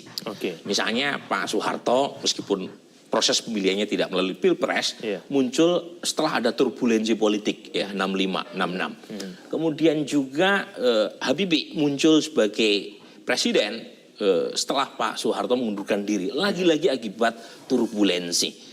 Tetapi setelah era reformasi itu yang muncul adalah karena momentum. Ada momentum kenaikan Pak SBY, ada momentum kenaikan Pak Jokowi. Dan jangan lupa Egan, ya, kalau kita lihat terutama pasca reformasi itu ada yang namanya teori contrasting image. Apa itu? Pemimpin yang muncul itu biasanya punya image yang kontras dengan pemimpin sebelumnya. Minimal sampai 2014 saat itu Pak Jokowi muncul karena citranya dianggap berbeda dengan Pak SBY. Pak SBY kan kelihatan gagah, kemudian presidensial, intelektual. Pak Jokowi apa adanya, dekat dengan publik, tetapi hands on dan seterusnya. Nah pertanyaannya, apakah teori contrasting image ini akan terulang 2024? Per hari ini, bulan Mei 2022, itu belum ada bukti yang menunjukkan pemimpin yang punya citra lebih berbeda dibanding dengan pemimpin sebelumnya akan melenggang kangkung di 2024. Apa buktinya? Kalau kita lihat hari ini, seharusnya kalau teori contrasting image ini terbukti, itu Mas Anies yang nomor 1 di survei-survei yang kredibel. Karena Mas Anies itu kan penampilannya atau citranya itu kan berbeda dengan Pak Jokowi. Tetapi yang nomor 1 per hari ini kan Ganjar, kemudian Pak Prabowo, selisihnya sangat tipis. Dan kalau kita cek atribut atau personal quality yang dimiliki Pak Jokowi itu masih diinginkan oleh publik. Cuma tidak dominan ke Pak Ganjar. Jadi Ganjar tidak dominan dianggap sama dengan Pak Jokowi. Nah ini yang kemudian membuat kita harus sedikit lebih sabar untuk menunggu konstelasi di tingkat massa. Apalagi banyak juga tokoh-tokoh yang mulai bekerja. Karena mereka sedang bekerja, memanaskan mesin partainya, kemudian juga ingin menunjukkan bahwa orang partai tidak kalah dibanding orang non-partai, dan karenanya sebagai partai politik menurut saya akan jauh lebih baik kalau Nasdem menunggu lebih sabar sedikit konstelasi di tingkat massa ini, karena lagi-lagi tidak seperti 2014 ketika Nasdem pertama kali memunculkan Pak Jokowi sebagai capres. Pak Jokowi sudah sangat dominan saat itu, dan itu pun diumumkan di bulan April 2014. Artinya dekat dengan Pilpres. Kalau misalnya pengumuman capres 2024 diumumkan 2 tahun sebelum Pilpres 2024 nanti, kalau terjadi perubahan di tingkat elit maupun di tingkat massa, itu juga akan menyulitkan Partai Nasdem. Momen yang tepat kemudian untuk mengumumkan capres-cawapres itu kapan? Mas Burhanuddin, ada tidak? Nah, kalau pengalaman sebelumnya kan banyak partai itu yang mencuri di waktu paling ujung ya, di injury time, di additional time. Bola itu kan seringkali menciptakan kejutan justru di ujung ya. Nah, ini memang susah untuk menjawabnya secara konklusif ya. Bang Surya ini kan tipikal pemimpin atau tokoh partai yang pintar mengambil momentum dengan menominasikan calon jauh sebelum partai-partai lain. Kebetulan 2014 dan 2019 eksperimen atau ijtihad politik Bang Surya ini terbukti sukses ya. Tetapi lagi-lagi konstelasi 2024 itu tidak persis sama dengan 2014 dan 2009. Jadi soal kapan waktu yang tepat, lagi-lagi menunggu sejauh mana konstelasi elektoral di tingkat massa itu lebih kelihatan gitu ya, perbedaan. Kalau sekarang kan perbedaan antara Ganjar sama Pak Prabowo juga tidak terlalu jauh, tidak signifikan secara statistik, dan data saya juga tidak, bahkan Ganjar pun elektabilitasnya di banyak nama cuma 22% gitu ya. Kalau diadu gitu ya, belum ada yang bisa menang satu putaran, misalnya 3 nama ini ya, Anies versus Ganjar versus Pak Prabowo, itu tidak ada yang dapat 50% persatu.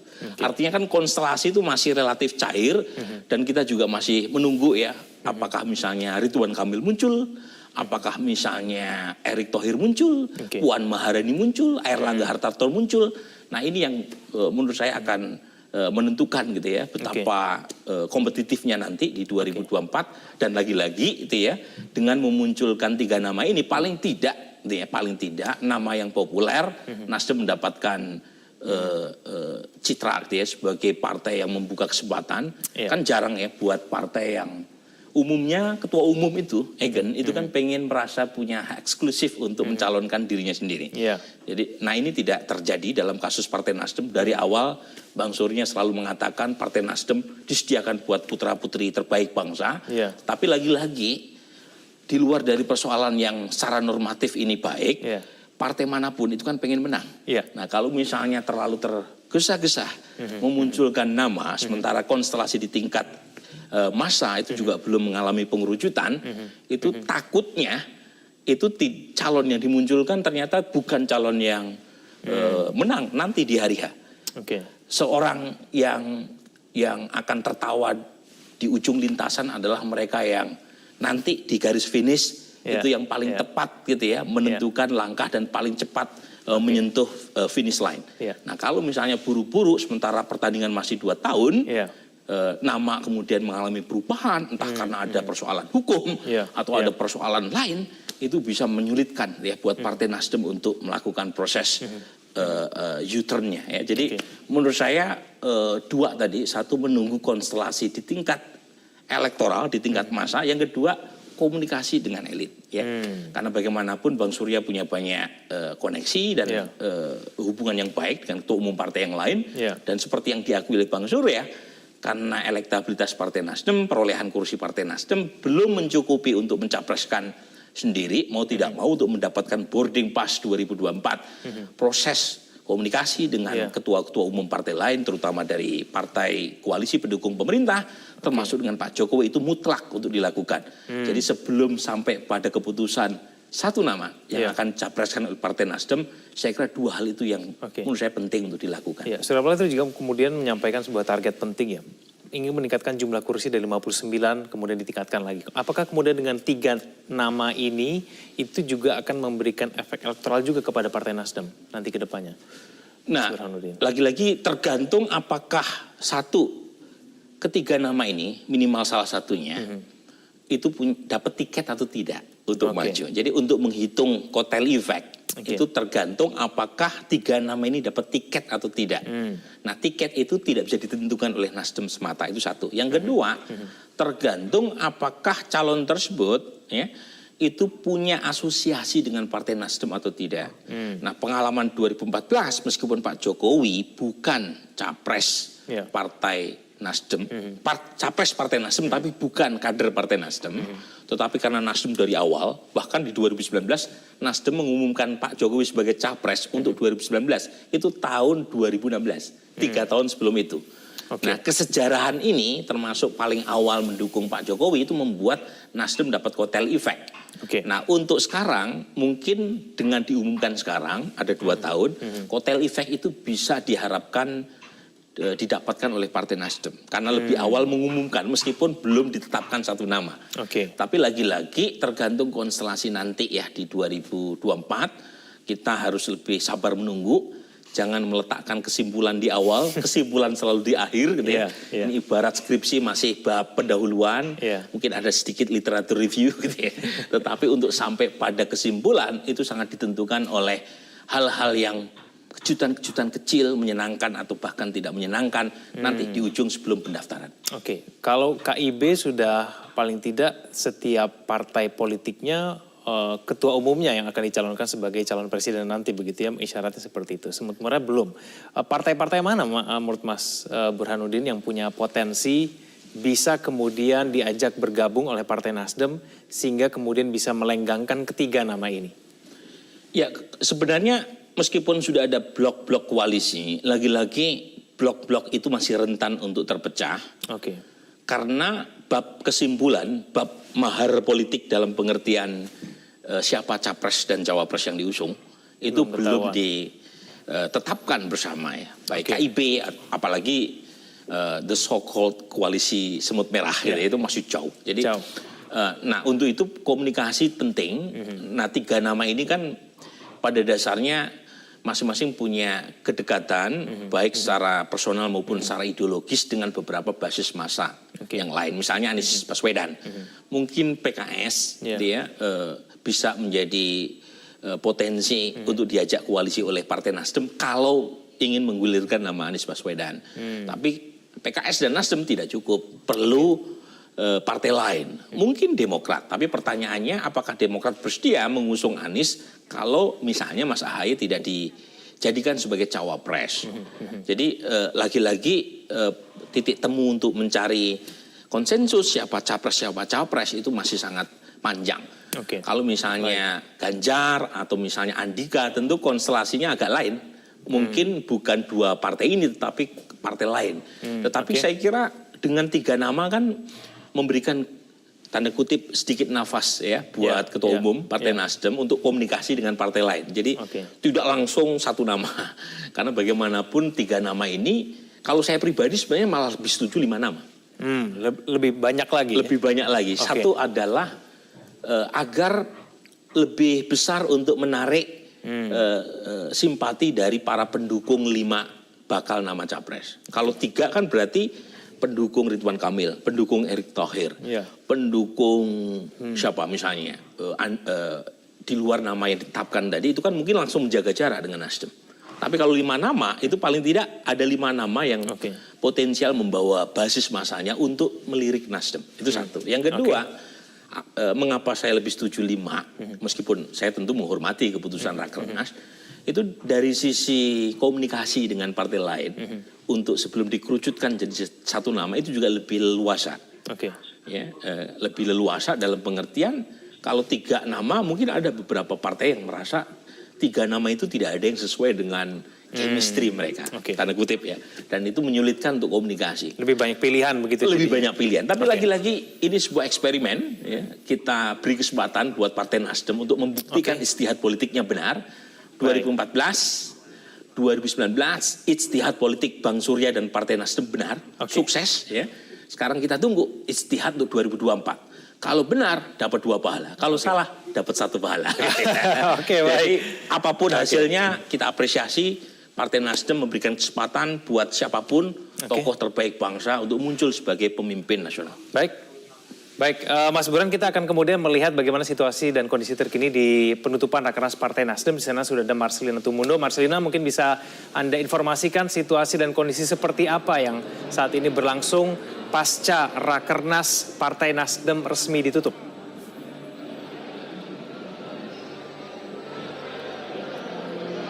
Egan, saat tadi Ketua Umum Partai Nasdem Surya Paloh sudah menyampaikan hasil keputusan dari Rapat Kerja Nasional Partai Nasdem ini mengumumkan 3 nama bakal calon presiden yang berpotensi untuk diusung oleh Partai Nasdem. Kemudian acara langsung dilanjutkan dengan adanya pesan budaya.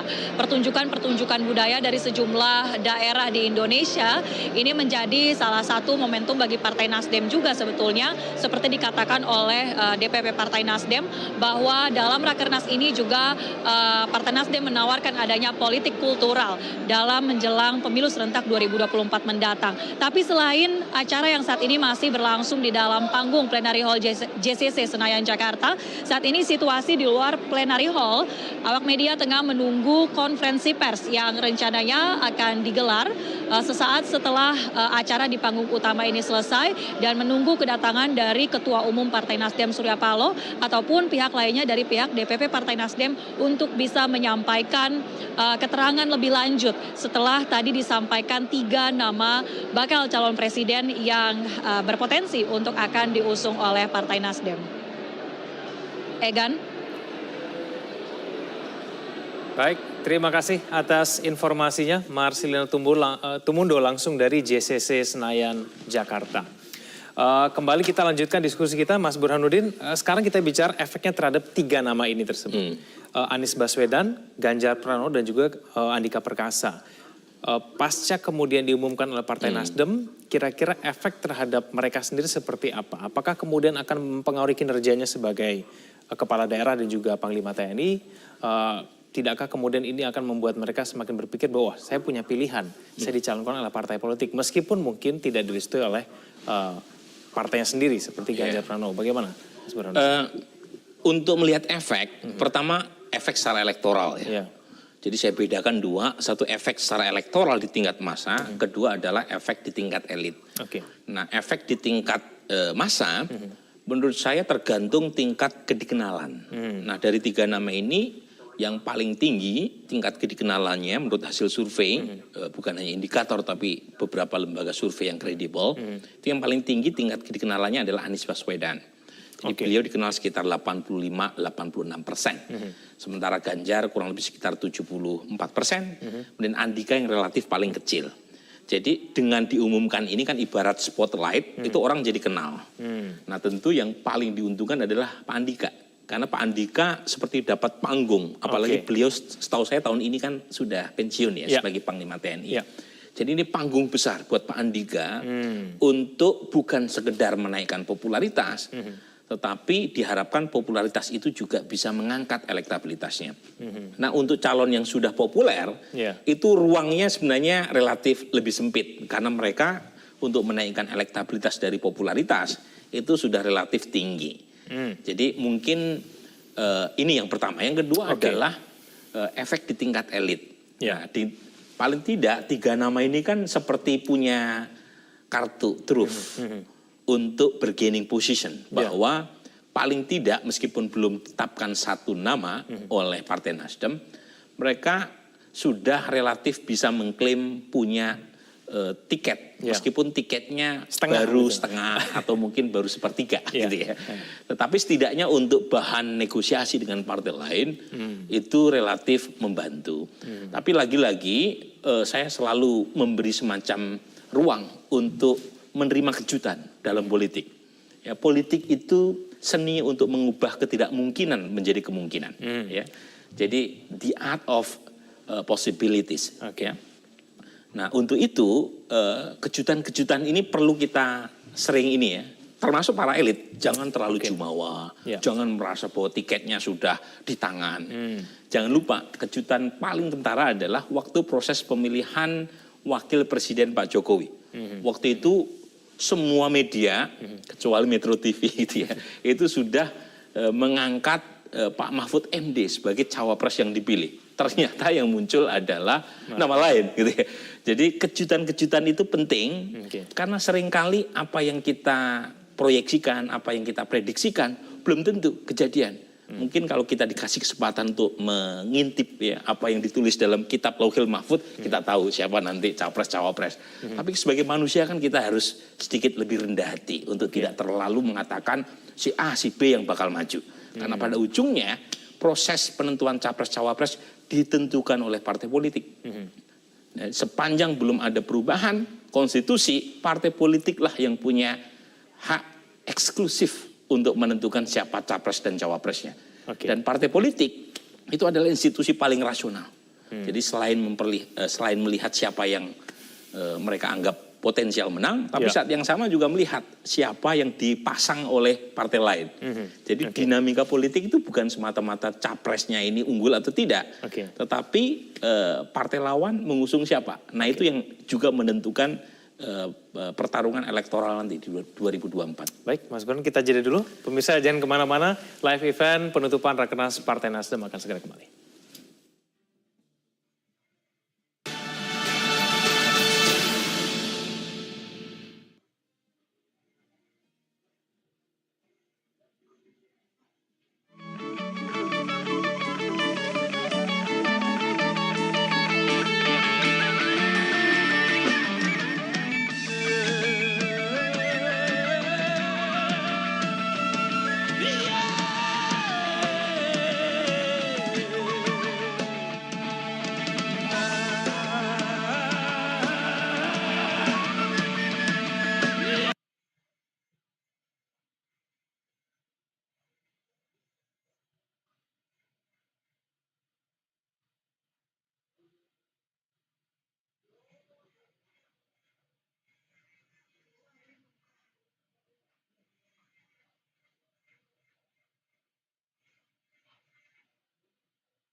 Pemirsa, Ketua Umum Partai Nasdem Surya Paloh mengumumkan 3 nama calon presiden untuk diusung pada pemilu presiden 2024. Kita simak pernyataan Ketua Umum Partai Nasdem berikut ini.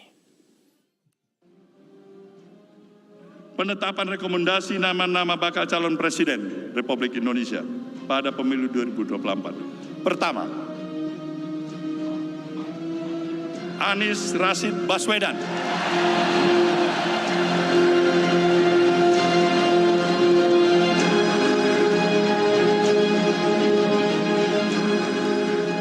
Kedua, Muhammad Andika Perkasa.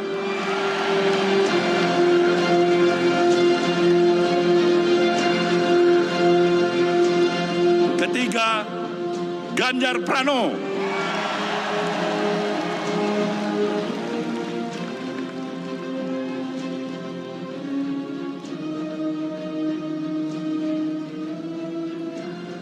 Saudara, kita telah menetapkan 3 3 kandidat bakal calon presiden Republik Indonesia pada pemilu 2024 yang akan datang. Baik, pemirsa, itulah pernyataan yang disampaikan oleh Ketua Umum Partai Nasdem Surya Paloh berkaitan dengan 3 nama yang dicalonkan oleh Partai Nasdem dalam pemilihan presiden tahun 2024. Mas Burhanuddin, kita lanjutkan. Ternyata betul bahwa kemudian tidak ada kader internal dari Partai Nasdem yang dicalonkan dalam pemilihan presiden tahun 2024 nanti, padahal ada sejumlah nama yang potensial. Yang kemudian juga diusulkan oleh DPW, ada nama Rahmat Gobel di situ, ada kemudian Lestari Murdiat di situ, ada Syahrul Yassin Limpo, dan kemudian ada juga Prananda Surya Paloh. Apakah kemudian dengan langkah-langkah tidak mencalonkan kader internal, ini merupakan langkah yang strategis betul karena memang sudah dihitung begitu nanti perhitungan politik yang ke depan, atau bagaimana, Mas Burhanuddin?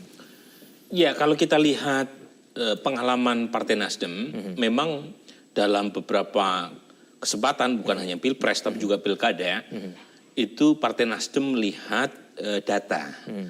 Jadi di antara partai yang sangat saintifik dalam mengambil keputusan siapa calon yang diusung oleh Partai Nasdem, partai ini selalu melihat misalnya apakah tokoh internalnya baik di tingkat nasional atau tingkat daerah punya potensi untuk menang atau tidak.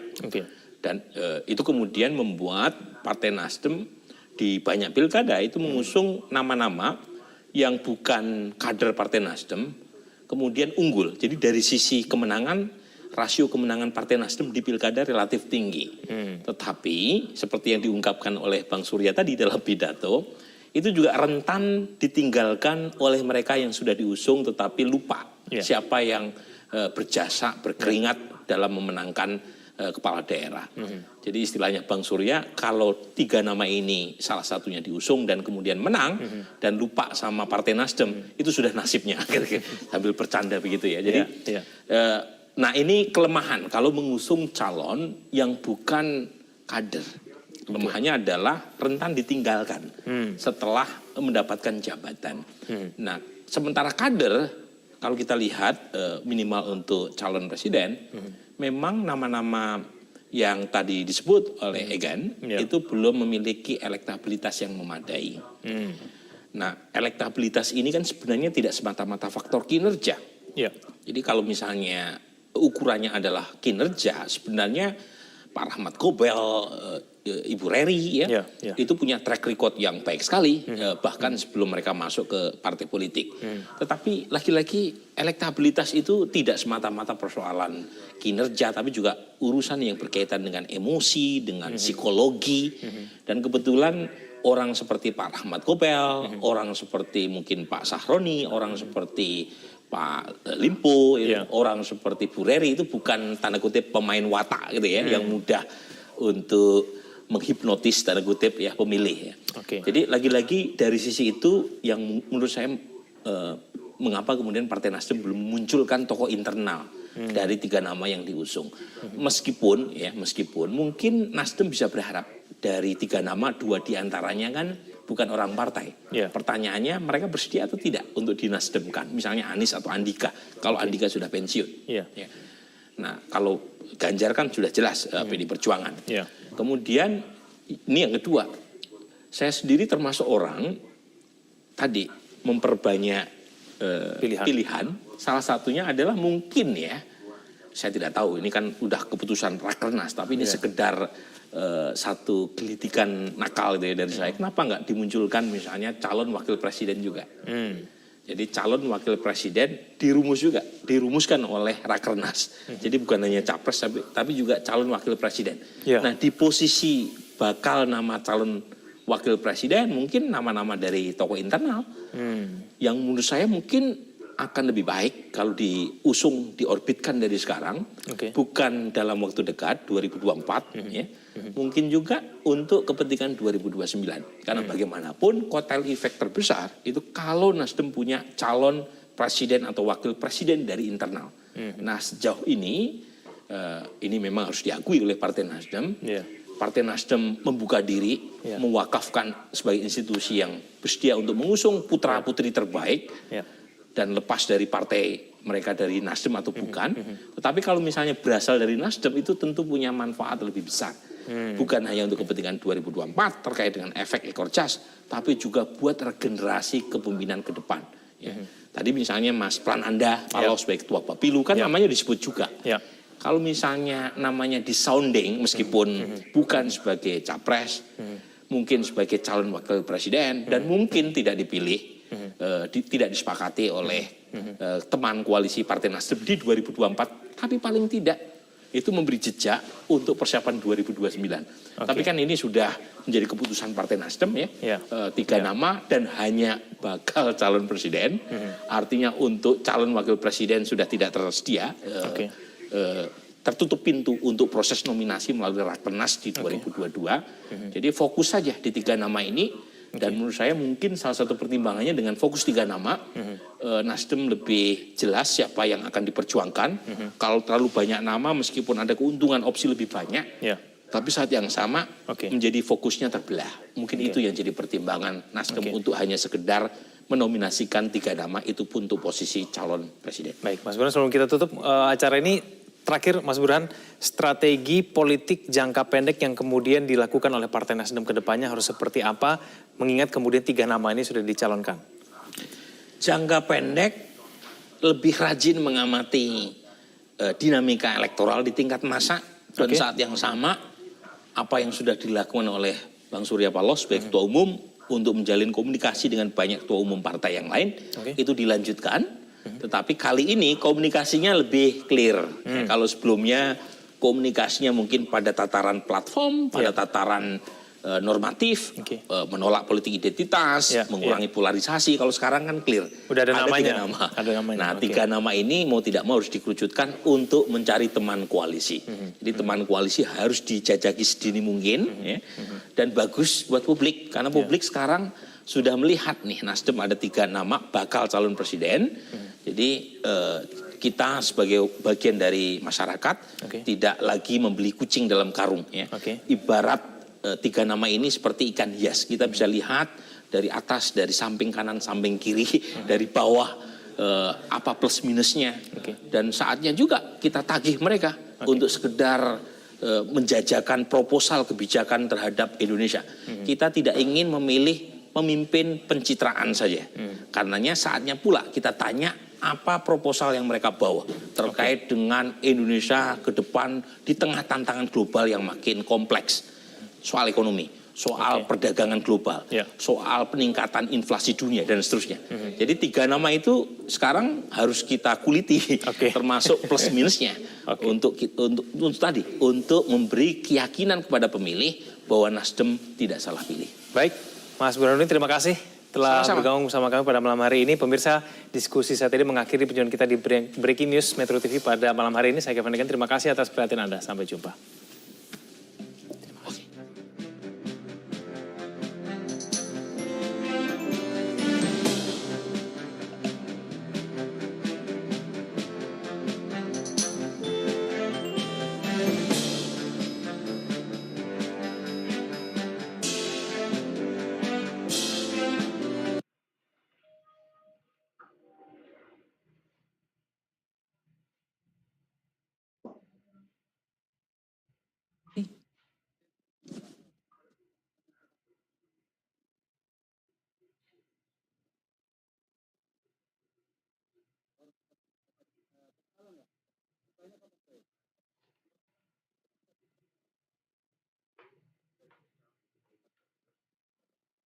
Terima kasih banyak Bapak Presiden atas meluangkan waktunya. Samuel Pak yang negosiasi itu sama kami.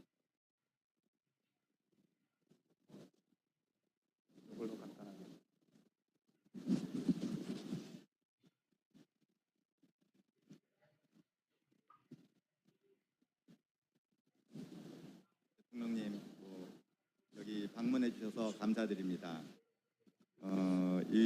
저희가 지금 여기 LG가 세계 최초로 원재료부터 시작해서 배터리, 그다음에 현대와 같이 자동차까지 만드는 그런 패키지를 투자하게 되었는데요. 이게 대통령님과 인도네시아 정부의 적극적인 지원을 힘입어서 이제 오늘에 이르게 된 것 같습니다. Sekali lagi saya ingin menyampaikan ucapan terima kasih sebesar-besarnya atas waktu dan kunjungan Bapak Presiden dan Ibu Negara. Dan untuk acara ini kami ingin menunjukkan bahwa rencana investasi kami di Indonesia dari hulu sampai hilir terdiri beberapa tahap-tahap atau usaha proses investasi di Indonesia. 예, 오늘 대통령님 발걸음이 저희 그랜드 패키지를 넘어서 위대한 인도네시아 건설에 또 하나의 기여를 할 것이라고 생각하고요. 그다음에 저희가 오늘은 이 패키지에 대해서 간단히 대통령님께 설명드릴 기회를 갖겠습니다. Kami sangat percaya dan yakin kedatangan Bapak Presiden dan Ibu Negara akan menjadi batu loncatan atau langkah pertama untuk mensukseskan rencana investasi kami di Indonesia. 네, 프로젝트 총 투자 규모는 9.8 빌리언 US 달러입니다.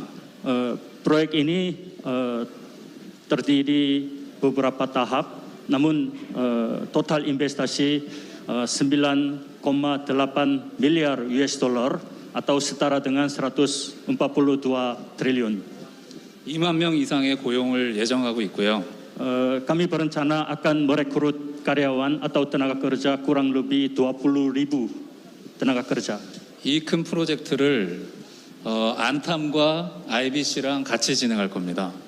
Keseluruhan proyek ini akan bekerja sama dengan Antam dan IBC di Indonesia.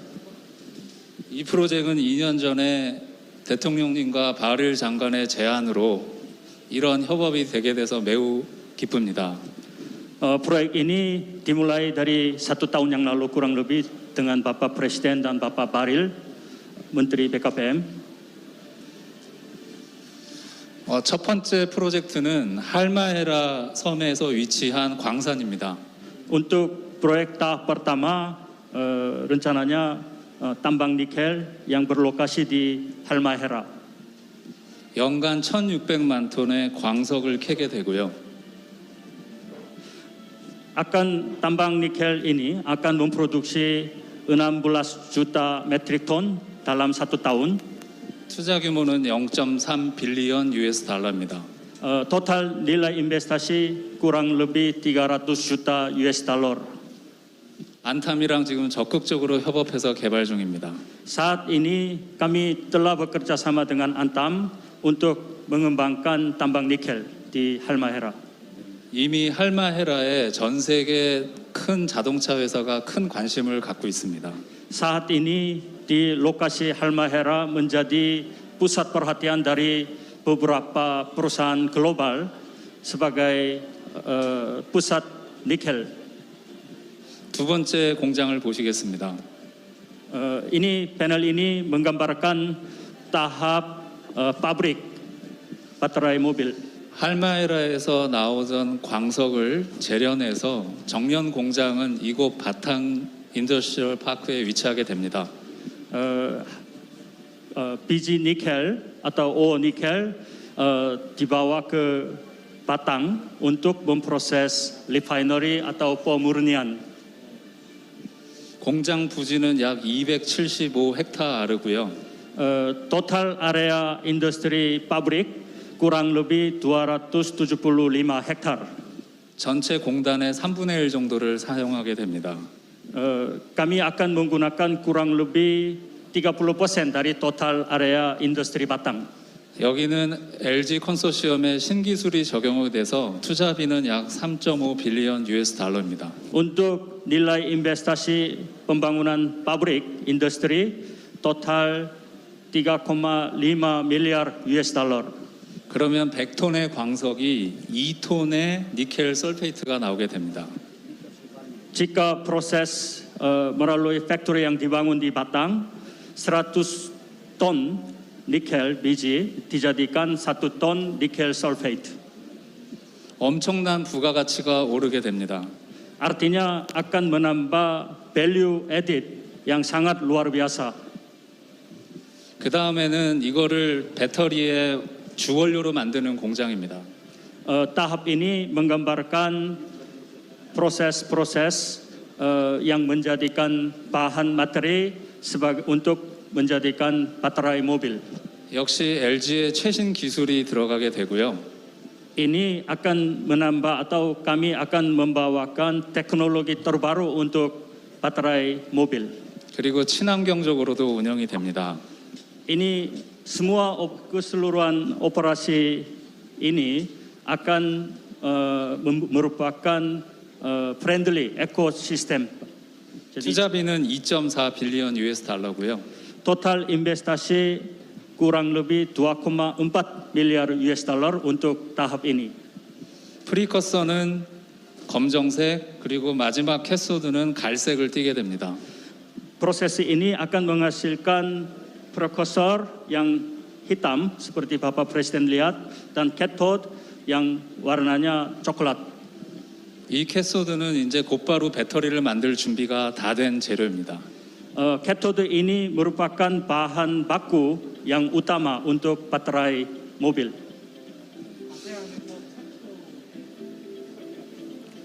Ini merupakan instalasi machinery factory yang pertama kali di Asia Tenggara. 이러한 정밀 화학 공정이 세계에서 가장 큰 규모로 지어지게 될 것입니다. Seperti Bapak melihat di video klip ini, proses instalasi mesin dan seterusnya ini akan merupakan terbesar di seluruh dunia, di Indonesia. 여기는 1큐빅미터당 먼지가 100개 이하의 매우 깨끗한 곳에서 제조가 되게 됩니다. Ruangan produksi ini sangat bersih sehingga tidak terdapat debu. 이제 배터리 셀을 만들게 되는 공정입니다. Ini menggambarkan proses sel baterai. LG가 특허로 보유하고 있는 독특한 기술이고요. 이런 것들을 활용해서 최종적으로 배터리 셀이 나오게 됩니다. Proses ini merupakan hak paten yang dimiliki oleh LG. Artinya hanya LG yang dapat memproduksi baterai sel. 전체 투자 규모는 3.6 빌리언 US 달러고요. Total investasi kurang lebih 3,6 miliar US dollar. 그래서 전체 프로젝트를 다 하면 연간 350만 대의 자동차를 생산할 수 있습니다. Dengan nilai investasi atau keseluruhan investasi ini akan menciptakan baterai untuk 3.500.000 unit mobil listrik. LG의 특허가 담긴 배터리인데요. 다른 배터리 대비 매우 크고 얇습니다. Ini merupakan baterai mobil yang hak paten yang dimiliki LG Chem. Salah satu ciri utama ini sangat tipis dibandingkan produk baterai yang lain. 그래서 자동차 안에 공간을 잘 활용해서 많이 들어갈 수 있는 그런 배터리입니다. Artinya di dalam mobil akan dipasang baterai yang sebanyak-banyaknya sehingga kekuatan mobil sangat bisa maksimal.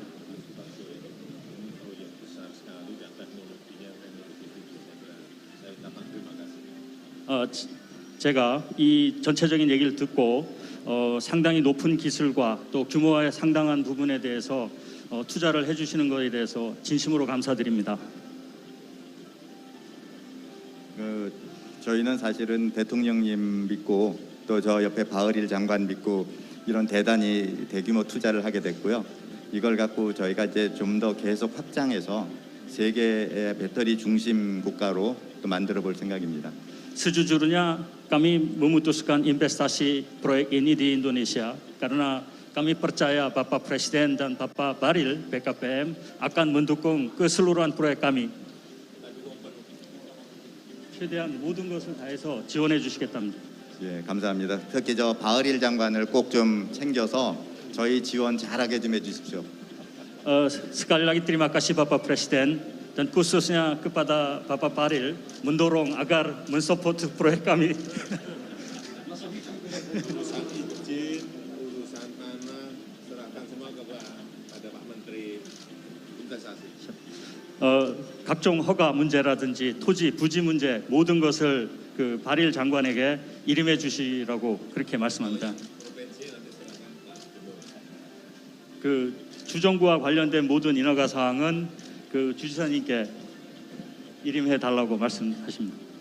두 분 뭐 대통령님 앞에서 이렇게 대통령님이 말씀해 주시고 해서 잘 도와주실 거로 믿고 저희 열심히 투자하고 기술 개발하고 인도네시아와 함께 번영할 기회를 찾겠습니다. Sekali lagi terima kasih di depan Bapak Presiden, Bapak menyampaikan seperti ini, kami tambah lebih yakin di depan Bapak Menteri dan Bapak Gubernur, dan mohon bantuannya, dan kami yakin kami berinvestasi pasti akan sukses dengan Indonesia, bersama Indonesia. Saya akan ikuti terus, saya akan ikuti kalau ada hambatan nanti saya bisa menyelesaikan. 제가 처음서부터 일어나는 모든 투자 진행에 관해서 직접 모니터링하고 관리하고 챙기겠습니다. 걱정하지 마시고 진행해 주십시오.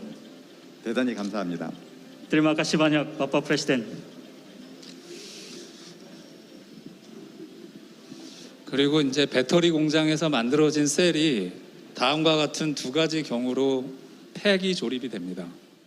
Setelah produksi baterai sel melalui dua tahap proses akan menjadi seperti Bapak Presiden melihat ini. 아까 하나하나의 셀들은 이렇게 들어가서 전체 팩이 되고요. Satu-satunya yang sel ini menjadi di-pack sebagai bentuk baterai yang Bapak Presiden lihat sekarang. 약 150개에서 200개의 셀이 들어갑니다. Dalam baterai ini kurang lebih 150 sampai 200 unit baterai sel digabungkan atau di-pack seperti menjadi bentuk ini. Maka jadi tadi yang tipis-tipis itu mereka kemas semua disambungkan ke sini. Ini yang hampir 50% mobil barang ini yang dari sini. 다른 회사는 배터리가 이거보다 훨씬 많이 넣어야 됩니다. Perusahaan lain yang memproduksi baterai sel lebih banyak baterai selnya daripada produk kami. 이거는 4휠러 전기차고요. 2휠러를 위한 오토바이를 위한 전기 팩도 있습니다. Ini untuk mobil, baterai untuk mobil, dan sebelah kiri yang kotak hitam ini merupakan untuk sepeda motor, Bapak Presiden.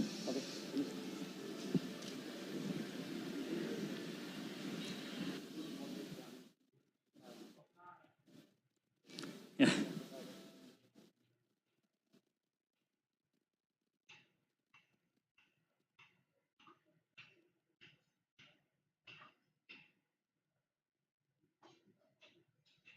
Hadirin dimohon berdiri. Presiden Republik Indonesia beserta Ibu Hajah Iriana Joko Widodo tiba di tempat acara.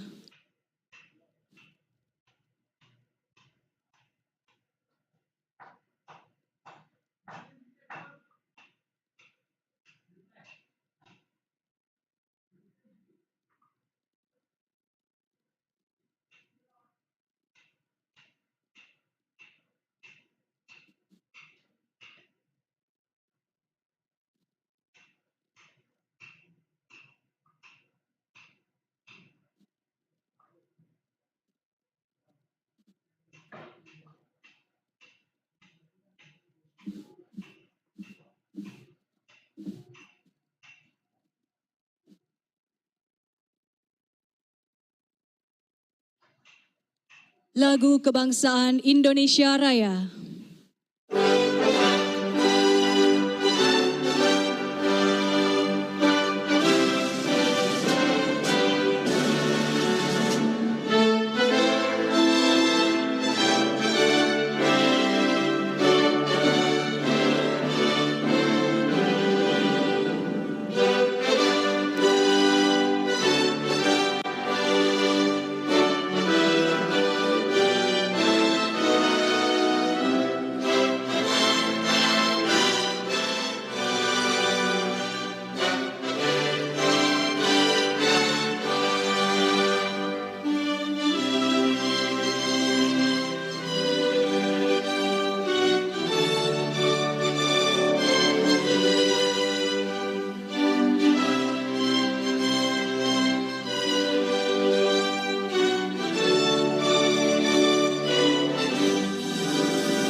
Hadirin disilahkan duduk kembali.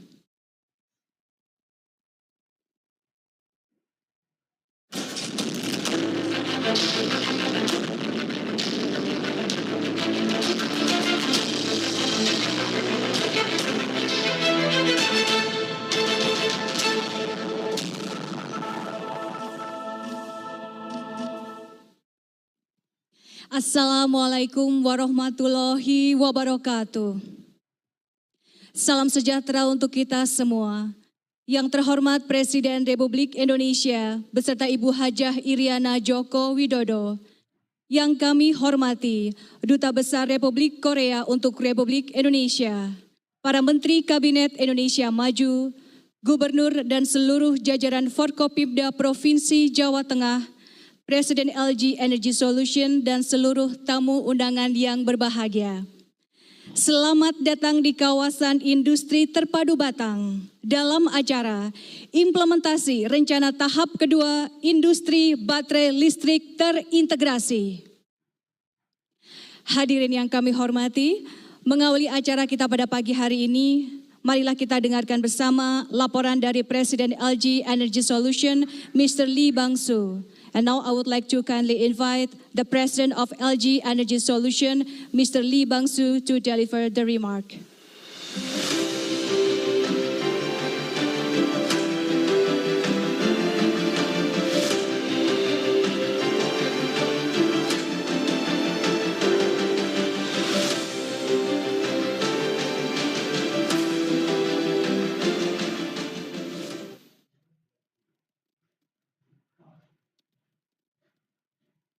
안녕하십니까.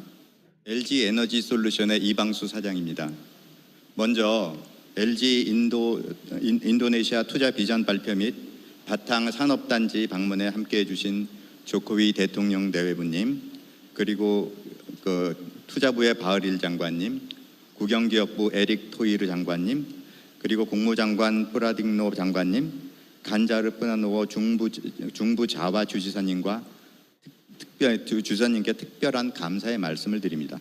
또한 프로젝트를 적극 지원해 주시고 계신 바할라 부장관님, 비롯한 각 부처 장관님들과 투자 파트너사인 안탐 CEO 니코, IBC CEO 토토, 그리고 화유, 포스코, LX 인터내셔널, LG화학 대표님께 감사드리고, 또 오늘 특별히 참석해 주신 한국의 박대성 대사님께도 감사 말씀드립니다.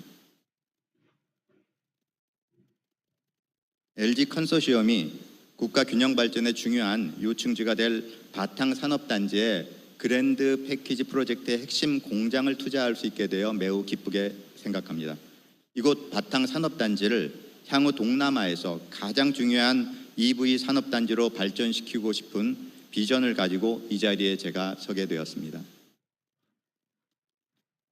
그랜드 패키지 프로젝트는 연간 약 350만 대 200기가와트아워 분량의 전기차 배터리를 생산할 수 있는 대규모 사업입니다. 니켈 광산에서 채굴한 원강을 정제련하고 정구체와 양극재로 고부가 가치화하고 최종 배터리 제조까지 버티컬 인테그레이션을 실현하기 위해 바탕 산업단지 약 275헥타르에 정부의 도움을 받아 LG 컨소시엄의 세계 최신 기술을 적용할 예정입니다.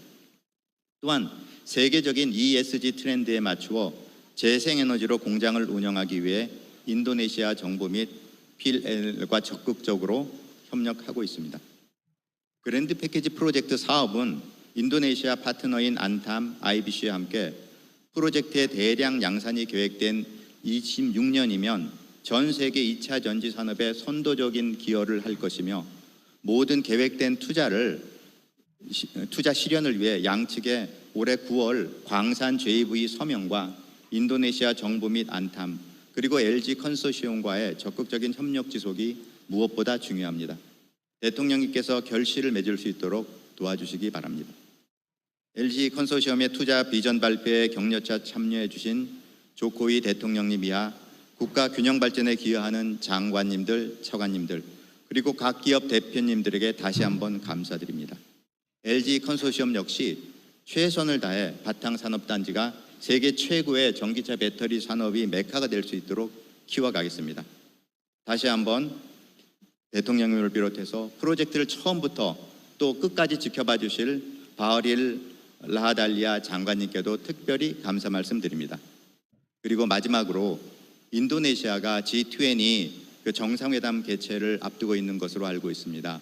G20 정상회담의 대통령님의 영도하에 정상회담의 성공적인 개최를 통해서 아시아의 지도자로 우뚝 서는 인도네시아가 되기를 간절히 기원해 봅니다. 감사합니다.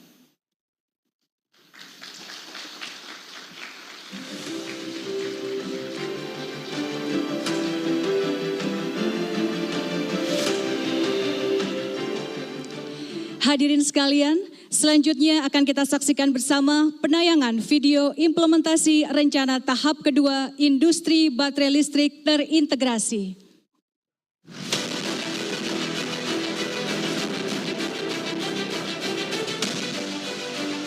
Indonesia menerima presidensi G20 sejak serah terima dari Italia pada 31 Oktober 2021 lalu di Roma. Dalam memegang amanat ini, Indonesia telah menetapkan 3 fokus yang akan dikerjakan.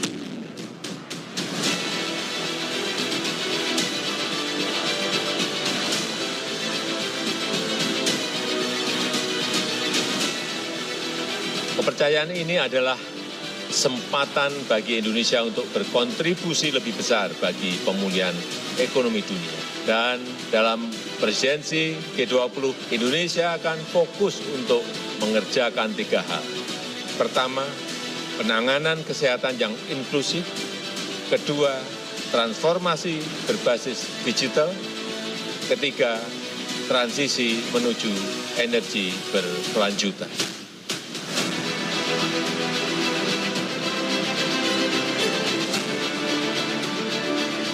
Di bawah kepemimpinan Presiden Joko Widodo, hilirisasi sumber daya alam dilakukan secara nyata untuk menciptakan nilai tambah dan menghasilkan energi hijau sebagai bagian dari upaya pengurangan emisi karbon.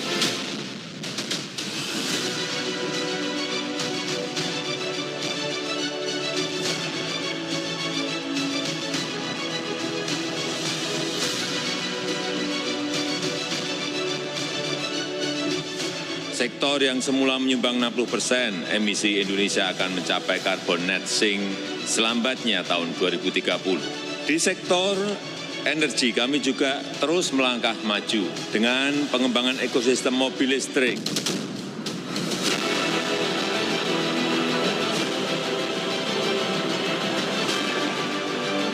Setelah menghentikan ekspor nikel pada akhir 2019, Kementerian Investasi BKPM secara serius menginisiasi dan mengawal pengembangan baterai kendaraan listrik yang memanfaatkan nikel sebagai bahan baku utama. Hasilnya, pada bulan Desember 2020, Badan Koordinasi Penanaman Modal menandatangani nota kesepahaman dengan LG Energy Solution dalam kerjasama investasi baterai kendaraan listrik terintegrasi pertama di dunia senilai 9,8 miliar dolar Amerika atau setara 142 triliun rupiah.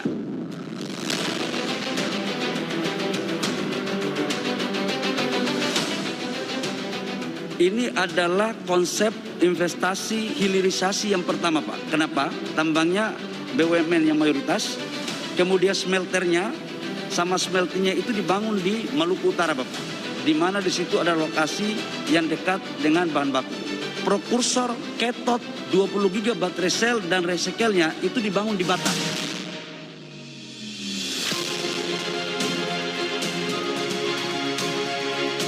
Sebagai tahap awal, di bulan September 2021, Presiden telah meresmikan groundbreaking tahap pertama dari kerjasama konsorsium LG dengan BUMN ini.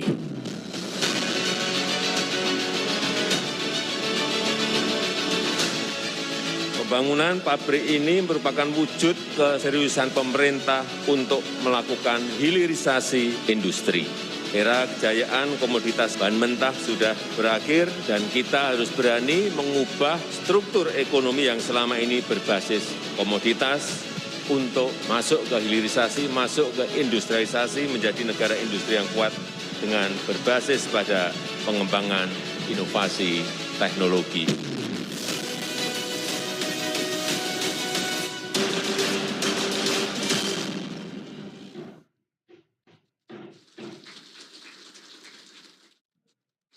Selanjutnya, laporan Menteri Investasi Kepala BKPM Bapak Bahlil Lahadalia. Kami persilahkan.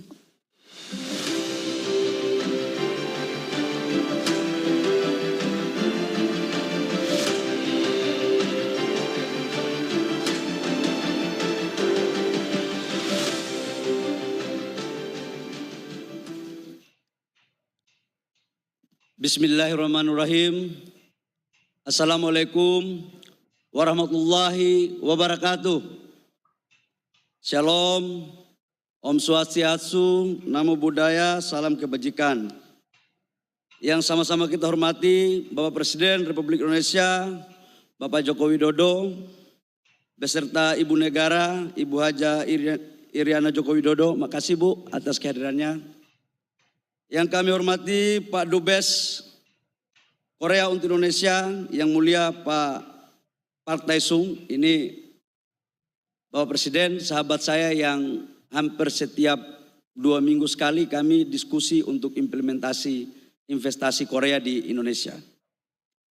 Yang kami hormati Bapak Ibu Menteri yang sempat hadir, ada Pak Mensesnek, Pak Pratikno, ada Ibu Menteri KLHK, Ibu Siti, dan Pak Erick Thohir, Menteri BUMN. Bapak Gubernur Jawa Tengah yang saya hormati beserta Ibu, lebih khusus kepada Presiden LG Solution, Mr. Bang Solim. Ini sudah 1 bulan ini 2 kali Pak datang. Bapak Ibu semua yang sempat hadir, yang mohon maaf saya tidak sebutkan satu persatu, ada dari Direksi BUMN, ada Antam, ada Main ID, anggota Forkopimda Jawa Tengah dan Bupati Batang, serta Ketua Umum Kadin. Oh Pak Presiden, ada Ketua Umum Kadin Pak, paten berarti koalisi kolaborasinya jalan. Bapak Presiden, izinkan kami untuk melaporkan yang pertama tentang kawasan industri Batang. 2 tahun kurang lamanya kawasan ini kita temukan. Tepatnya tanggal 14 bulan Juni. Saya datang memakai motor atas arahan dan perintah Bapak Presiden untuk kita mengantisipasi ketika terjadi perang dagang antara China dan Amerika waktu itu, untuk relokasi kawasan industri nggak ada. Kita menemukan ini tepat tanggal 14 bulan Juni. Tanggal 30 Juni, Bapak Presiden melakukan groundbreaking pertama untuk pencanangan kawasan ini. Di era COVID, kita bekerja efektif sesungguhnya mulai di 2021 awal Bapak Presiden. Karena waktu itu kita membuat perencanaan apa segala macam. Dan alhamdulillah tidak sampai 1 tahun 5 bulan, kawasan yang dulunya hutan belantara, kebun tebu dan kebun karet, dan alhamdulillah tahap pertama sekarang sudah seperti ini, dan semua 450 hektar tahap pertama Bapak Presiden sudah terlaku jual habis.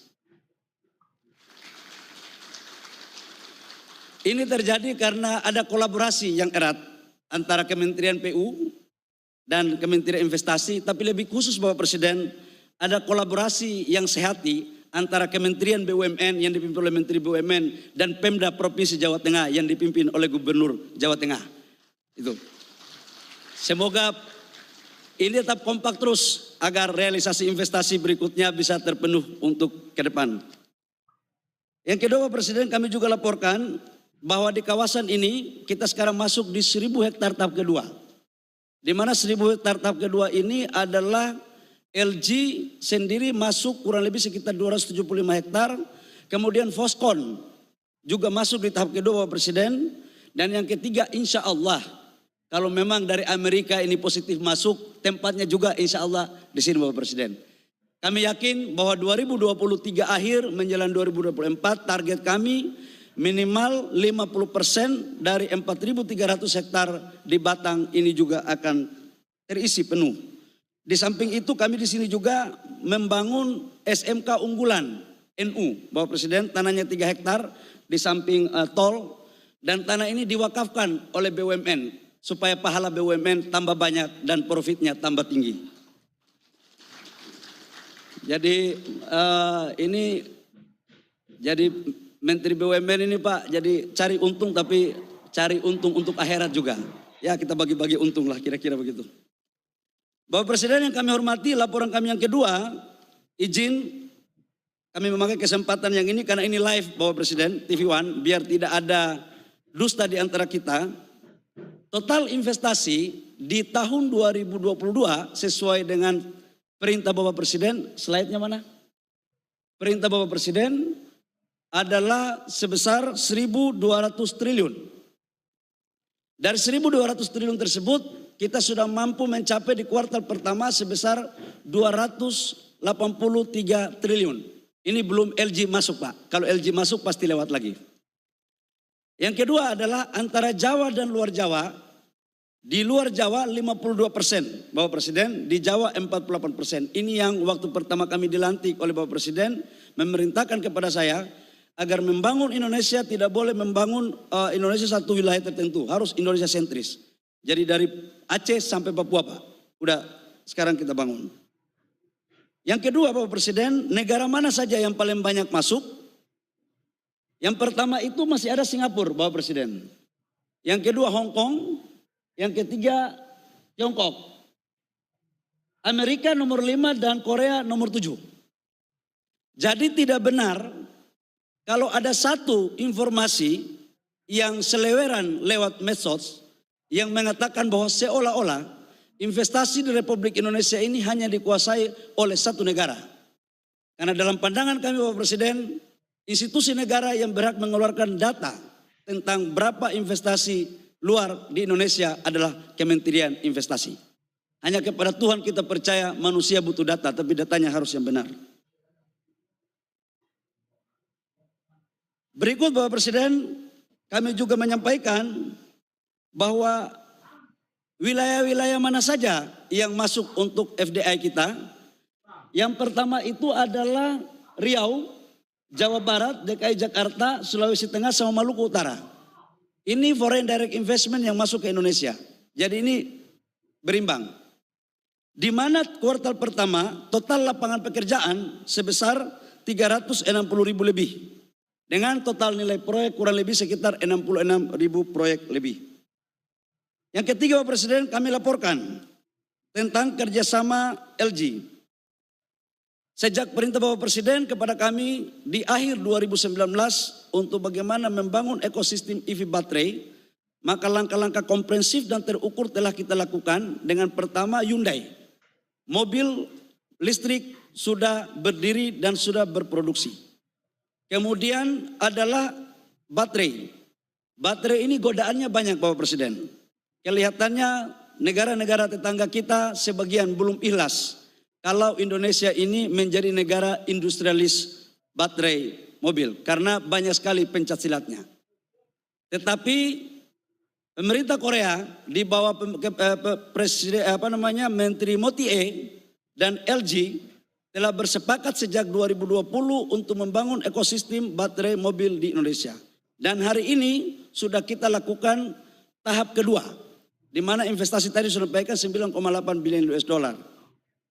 Namun yang perlu kami sampaikan kepada Bapak Presiden bahwa deal bisnis ini sangat transparan, melibatkan BUMN, melibatkan BPKP. Jadi kita ingin untuk meletakkan sebuah kerangka yang benar.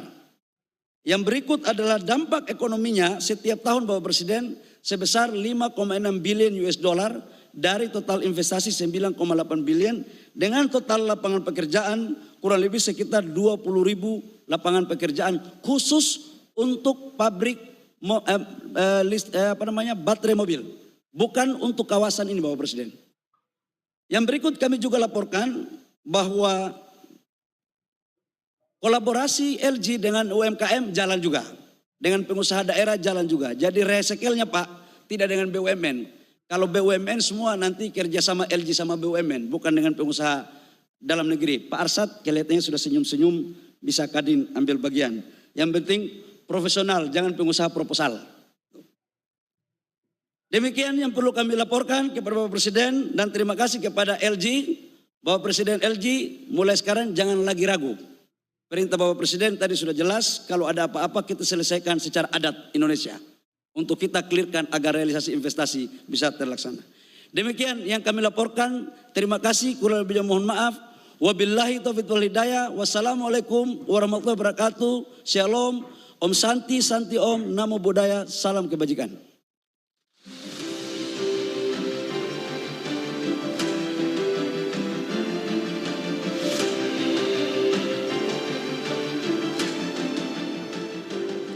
Hadirin yang kami hormati, selanjutnya marilah kita simak bersama sambutan Presiden Republik Indonesia dilanjutkan dengan penekanan tombol sirine sebagai tanda dilaksanakannya implementasi rencana tahap kedua industri baterai listrik terintegrasi.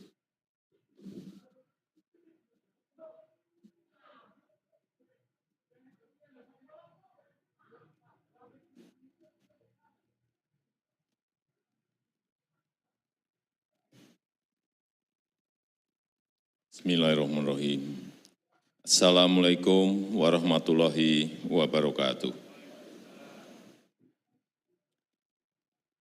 Yang saya hormati para Menteri Kabinet Indonesia Maju yang hadir, yang saya hormati Bapak Duta Besar Korea Selatan untuk Indonesia, yang saya hormati Gubernur Jawa Tengah beserta Ibu dan Ibu Bupati Batang, yang saya hormati Presiden LG Energy Solution, Mr. Lee Bang-soo, yang hadir secara khusus, yang saya hormati seluruh pimpinan konsorsium BUMN dan konsorsium LG, Bapak Ibu, tamu undangan yang berbahagia.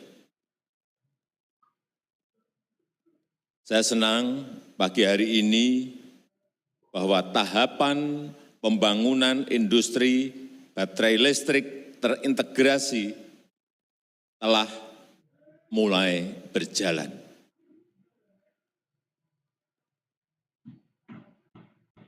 Investasi LG ini merupakan investasi pertama di dunia yang mengintegrasikan produksi kendaraan listrik dari hulu sampai ke hilir. Dimulai dengan penambangan nikel, smelter, pabrik prekursor, pabrik katoda, kemudian baterai listrik, baterai pack, hingga mobil listrik. Masih ditambah lagi dengan industri daur ulang baterai. Dari hulu sampai hilir, end to end semuanya dikerjakan dalam investasi ini. Saya ingin menyampaikan terima kasih kepada konsorsium LG yang bekerja sama dengan BUMN Indonesia, dengan perusahaan-perusahaan Indonesia atas kerja kerasnya sehingga hari ini bisa kita mulai pembangunannya. Total investasi ini juga bukan jumlah yang sedikit, 142 triliun rupiah. Kalau didolarkan 9,8 miliar US dollar. Dan yang paling saya senang, menyerap karyawan, SDM, tenaga kerja kita 20.000 orang. Ini jumlah yang tidak kecil. Di mana-mana di dunia sekarang ini, pembukaan lapangan kerja merupakan kunci. Dan yang saya juga senang, investasi dari hulu ke hilir itu tersebar di beberapa kawasan negara kita Indonesia. Pertambangannya, peleburan smelternya untuk nikel berlokasi di Halmahera, di Maluku Utara. Kemudian untuk industri, refinery, pemurnian, serta industri prekursor, industri katodanya ada di Jawa Tengah, di kawasan industri di Batang. Kemudian pabrik baterai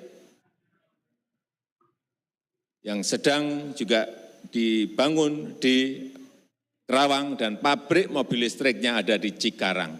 Tersebar Ini sangat baik. Tidak hanya di Jawa saja, tapi di luar Jawa juga banyak dibangun untuk investasinya. Sebagai negara dengan cadangan nikel terbesar di dunia, Indonesia ini kita harapkan akan menjadi produsen utama produk-produk barang yang berbasis nikel. Ini keinginan kita sejak lama, kenapa kita stop nikel adalah ke situ. Dan nanti akan dilanjutkan dengan stop ekspor bahan mentah boksit. Sehingga kita bisa memproduksi barang jadi yang berasal dari aluminium. Sekali lagi, Indonesia akan menjadi produsen utama produk-produk barang yang berbasis nikel. Seperti lithium baterai, baterai listrik, baterai kendaraan listrik, dan ini merupakan sebuah kesempatan besar, merupakan kesempatan emas untuk membangun ekonomi hijau ke depan, seperti yang kita rencanakan. Saya minta seluruh jajaran pemerintah pusat dan daerah untuk terus memberikan dukungan penuh terhadap proyek ini agar segera terrealisasi. Dan manfaat dari investasi ini, selain tadi yang saya sampaikan, ada rekrutmen SDM tenaga kerja 20.000, kita akan juga mendapatkan, negara akan mendapatkan income, negara akan mendapatkan pendapatan tambahan dari investasi ini. Baik yang berupa PPH badan, PPH karyawan, PPN-nya, kemudian PNBP-nya, semuanya akan kita dapatkan. Dan juga memperkuat neraca perdagangan kita. Meskipun sekarang sudah surplus selama lebih dari 20 bulan. Dan kita harapkan mampu menciptakan titik-titik pertumbuhan ekonomi baru. Saya rasa itu yang ingin saya sampaikan dalam kesempatan yang baik ini. Sekali lagi saya ingin mengucapkan terima kasih pada konsorsium LG dan konsorsium BUMN kita. Wassalamualaikum warahmatullahi wabarakatuh. Mohon berkenan mendampingi Presiden Republik Indonesia untuk melakukan penekanan tombol sirine kepada Duta Besar Republik Korea untuk Republik Indonesia, Menteri Sekretaris Negara, Menteri BUMN, Menteri Investasi, Kepala BKPM, Gubernur Jawa Tengah, dan Presiden LG Energy Solution.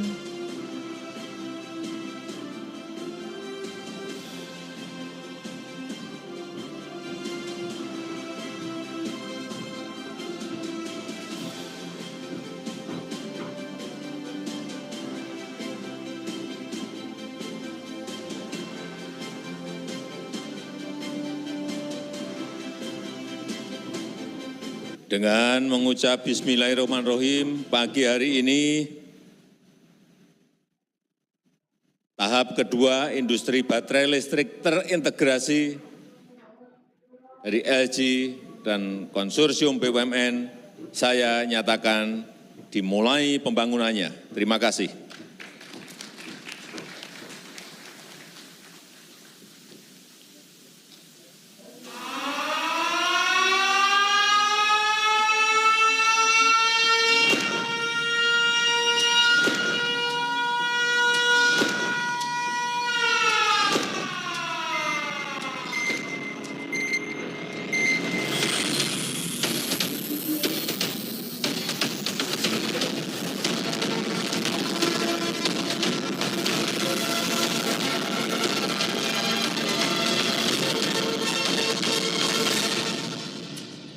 Hadirin sekalian, demikianlah implementasi rencana tahap kedua industri baterai listrik terintegrasi telah dimulai.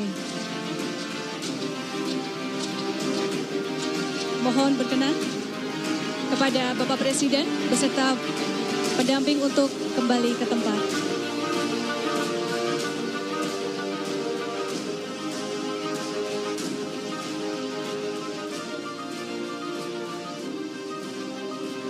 Hadirin yang kami hormati, sebagai ungkapan syukur kehadirat Tuhan Yang Maha Esa atas lancarnya acara kita pada pagi hari ini, kita akan melakukan doa bersama yang akan dipimpin oleh Bapak Kiai Haji Zainul Iroki, Ketua Umum MUI Kabupaten Batang. Kami persilahkan.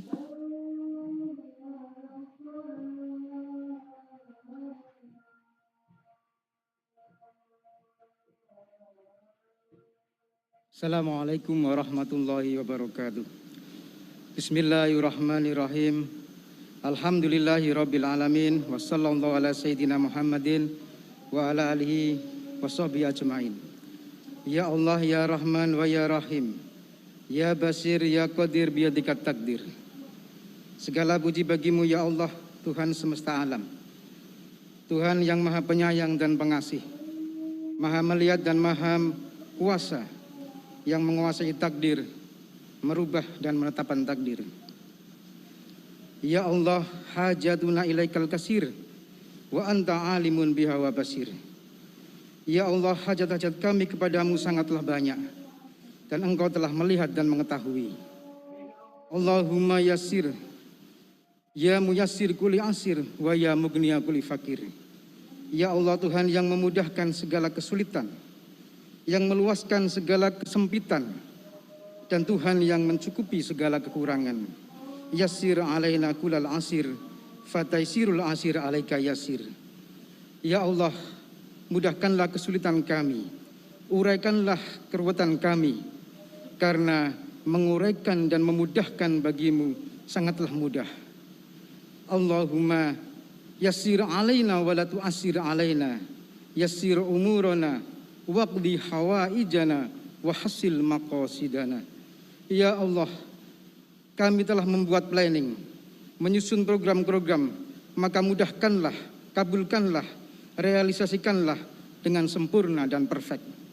Ya Allah, ya Aziz, ij'alna nafi'an li jami'i khalqika walin nasi.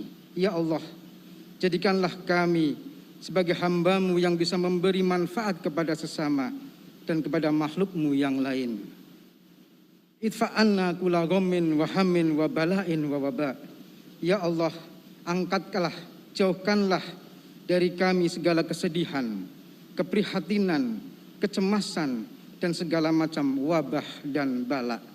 Rabbana atina fid dunya hasanah wa fil akhirati hasanah wa qina adzabannar. Wa sallallahu ala sayyidina Muhammadin wa ala alihi wa sahbihi wasallam. Walhamdulillahi rabbil alamin. Assalamualaikum warahmatullahi wabarakatuh.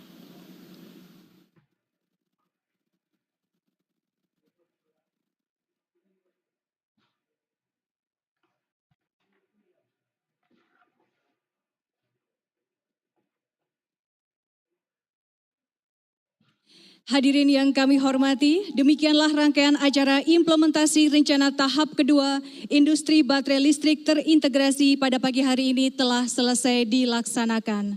Hadirin dimohon berdiri. Presiden Republik Indonesia beserta Ibu Hajah Iriana Joko Widodo berkenan meninggalkan tempat acara.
Assalamualaikum warahmatullahi wabarakatuh. Selamat pagi, salam sejahtera, Om Swastiastu, Namo Buddhaya, salam kebajikan.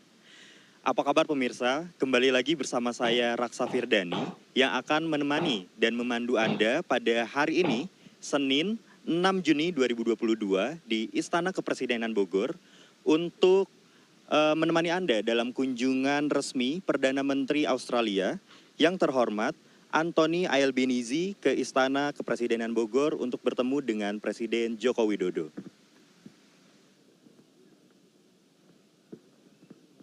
Sejumlah rangkaian penyambutan resmi sesaat lagi akan kita saksikan bersama-sama, dimulai dari penyambutan kedatangan saat memasuki Istana Kepresidenan Bogor. Dan lalu selanjutnya akan dilanjutkan dengan upacara penyambutan resmi yang kemudian diikuti dengan pengenalan delegasi dari kedua negara.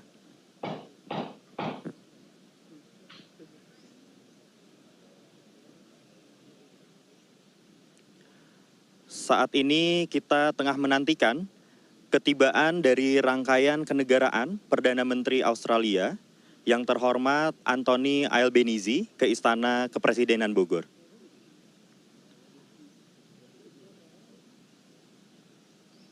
Setelah upacara penyambutan resmi selesai, nantinya akan dilanjutkan dengan sesi foto bersama dan juga penandatanganan buku tamu di ruang teratai Istana Kepresidenan Bogor. Dan setelahnya, kedua pemimpin akan melaksanakan penanaman pohon bersama di halaman belakang Istana Kepresidenan Bogor. Lalu setelah itu juga akan ada pelaksanaan pertemuan tatap muka atau tete-a-tete di Resto Rasa Kebun Raya Bogor.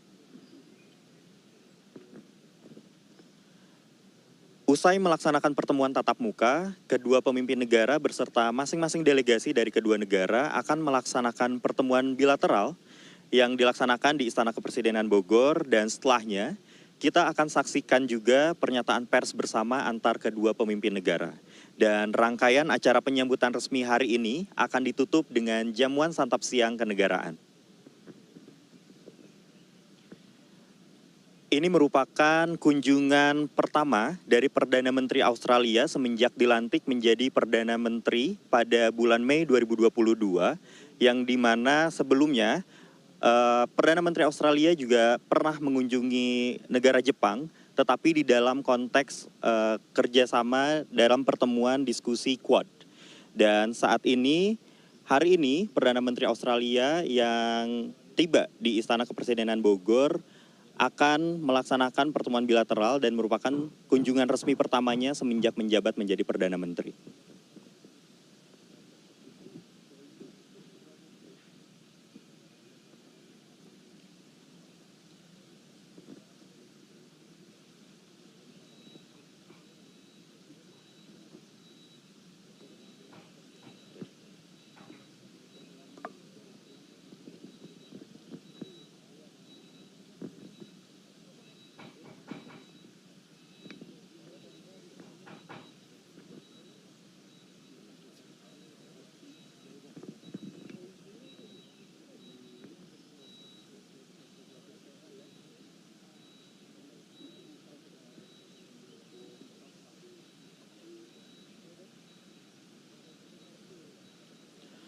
Anthony Albanese adalah Perdana Menteri ke-31 Australia yang terpilih pada tanggal 21 Mei 2022. Dan pada pemilu tahun 2022, Albanese memimpin partainya meraih kemenangan atas Koalisi Liberal Nasional, mencatatkan sejarah juga sebagai seorang keturunan Italia-Australia yang dilantik sebagai Perdana Menteri. Anthony Albanese dilantik pada tanggal 23 Mei tahun 2022 bersama koleganya Richard Marles, James Chalmers, Penny Wong, dan juga Kathy Gallagher, dilantik sebagai kementerian sementara yang beranggotakan 5 orang di bagian front bench Parlemen Australia.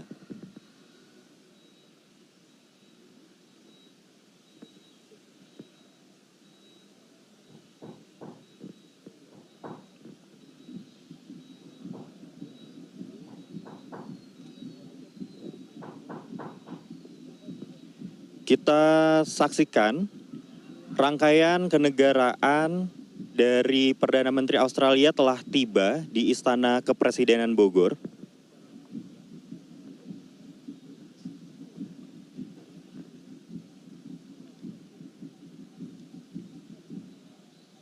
Yang disambut oleh pasukan yang mengenakan pakaian tradisional Indonesia, pasukan berkuda, serta marching band yang mengiringi rangkaian kendaraan tersebut. Dan setelah ini kita akan saksikan bersama upacara penyambutan resmi di halaman Istana Kepresidenan Bogor.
Perdana Menteri Anthony Albanese telah tiba dan disambut langsung oleh Presiden Joko Widodo yang kemudian sesaat lagi kita akan saksikan upacara penyambutan resmi di halaman Istana Kepresidenan Bogor.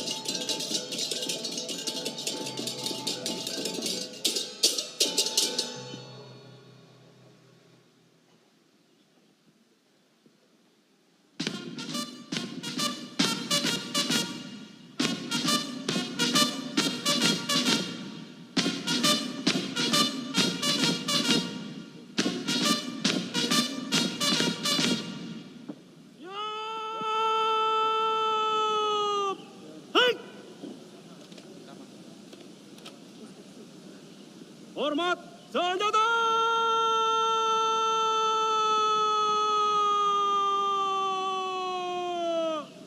Hei!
Tegak senjata!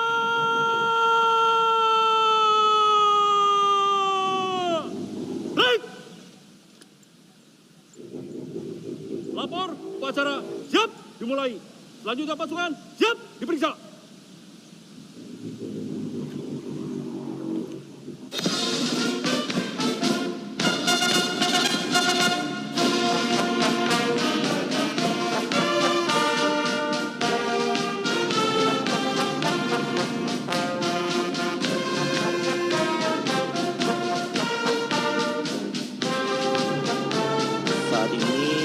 Sedang dilaksanakan inspeksi jajar kehormatan yang dimana sebelumnya tadi kita saksikan pelantunan kedua lagu kebangsaan dari kedua negara yang juga diiringi dengan 19 tembakan meriam, dan setelah ini akan dilakukan pengenalan dari masing-masing delegasi antar kedua negara.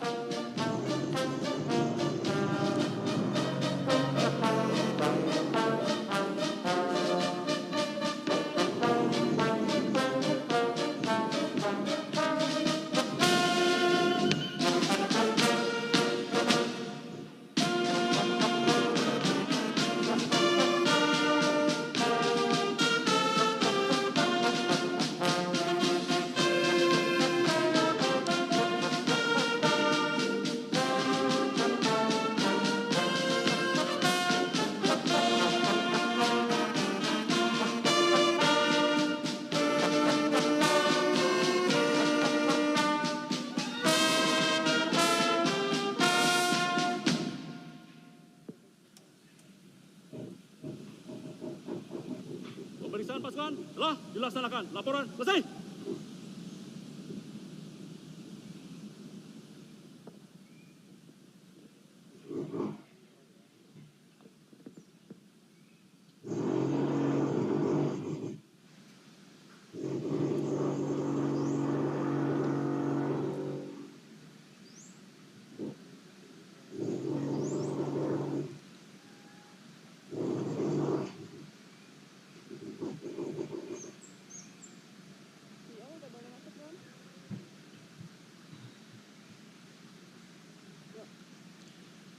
Saat ini sedang dilaksanakan pengenalan delegasi dari Indonesia, yaitu menteri yang hadir dari Indonesia, yakni Menko Bidang Kemaritiman dan Investasi, Menteri Luar Negeri, Menteri Sekretaris Negara, Menteri Perindustrian, Menteri Perdagangan, Duta Besar Republik Indonesia di Canberra, Australia, serta Dirjen Asia Pasifik dan Afrika.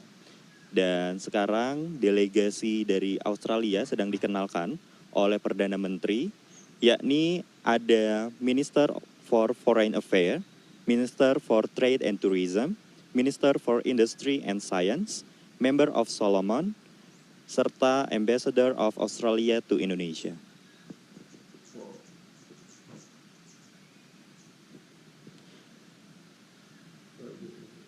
Saat ini kedua pemimpin negara tengah menuju ruang teratai untuk melaksanakan sesi foto bersama dan juga penandatanganan buku tamu.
Rasa mau on dulu nggak? Ya.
Telah kita saksikan tadi pelaksanaan sesi foto bersama dan juga penandatanganan buku tamu.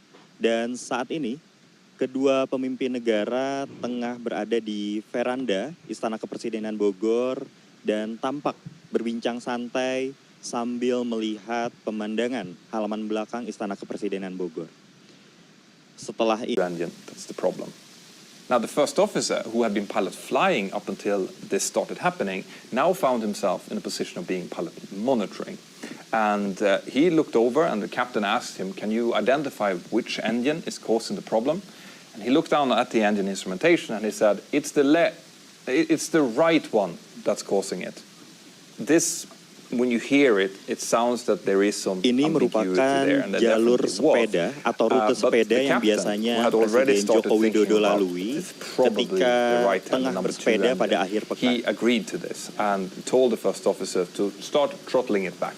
As the first officer is reaching over to reduce the thrust on the right hand in number two engine, something really curious happens, because as the first officer disconnects the outer throttle and starts reducing the thrust, the vibrations suddenly start reducing, and the smell of burnt rubber and oil also starts disappearing, clearly giving the indication to the pilot that they're doing the right thing, that they have identified the correct engine.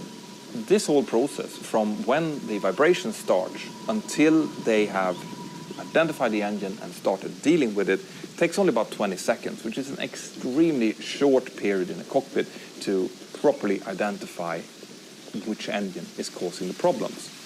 But the crew is now convinced that they've done the right thing. They have leveled off at 30,000 feet, and the first officer calls air traffic control with a mayday call and tells them that they have indication of what looks like an engine fire.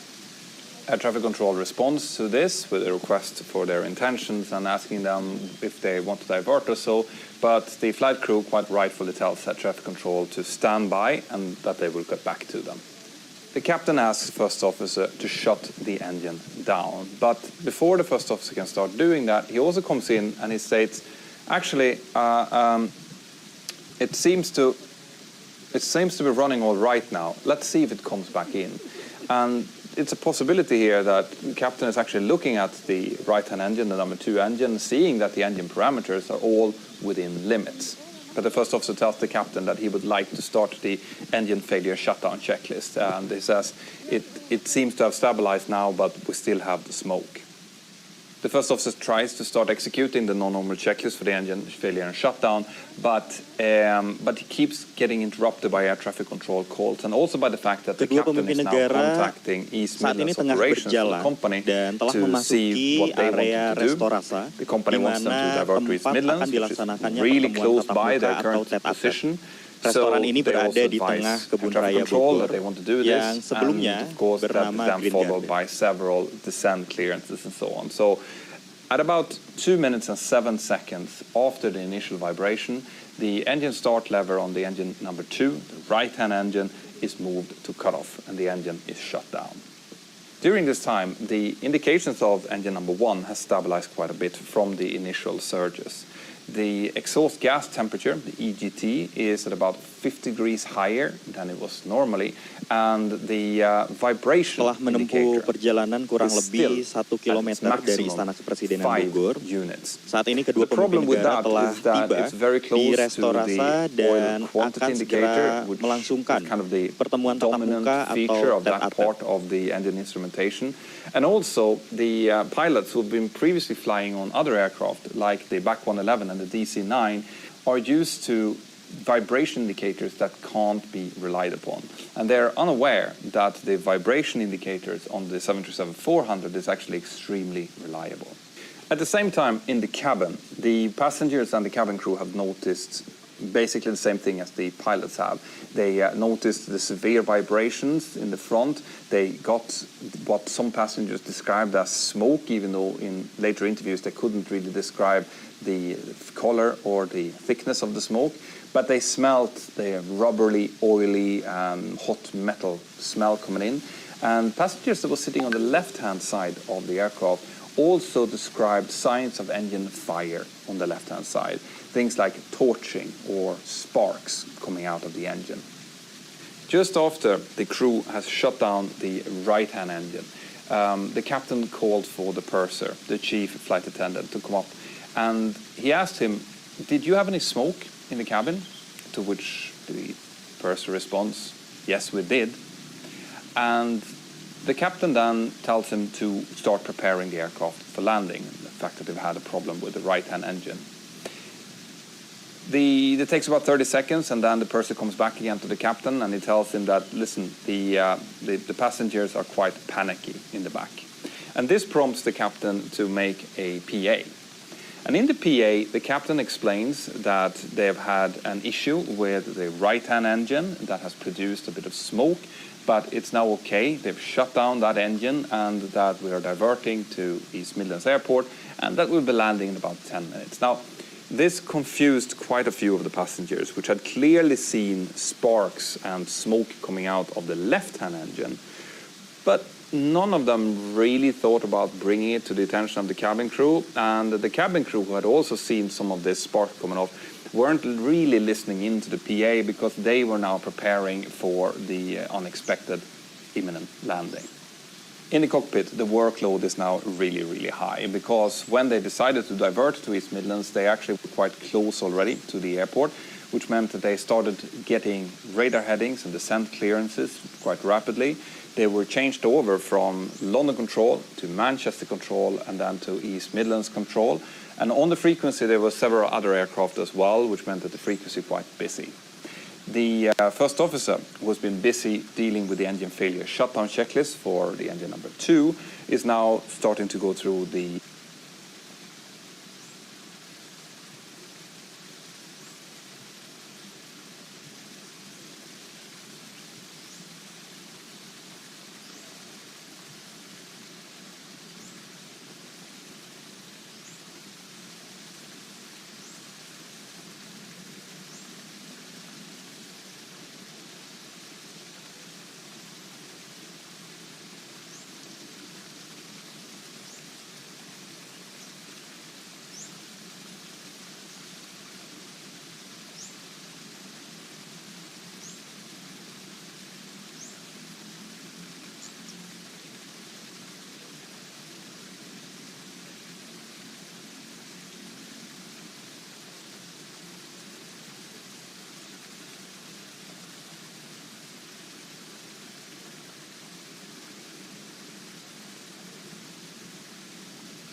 Memiliki bisnis yang terus berkembang adalah impian setiap pemilik bisnis. Namun terkadang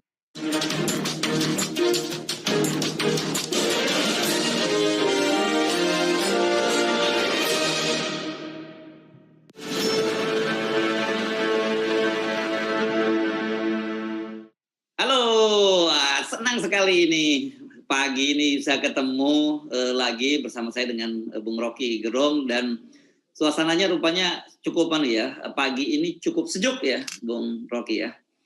Iya, di Sentul udaranya masih drop, masih jam segini masih 22 derajat itu karena ada perubahan-perubahan kecil udara di Sentul. Kalau udara di Jakarta ya tetap panas karena semua saling sindir. Jadi sindir-menyindir itu memanaskan udara politik.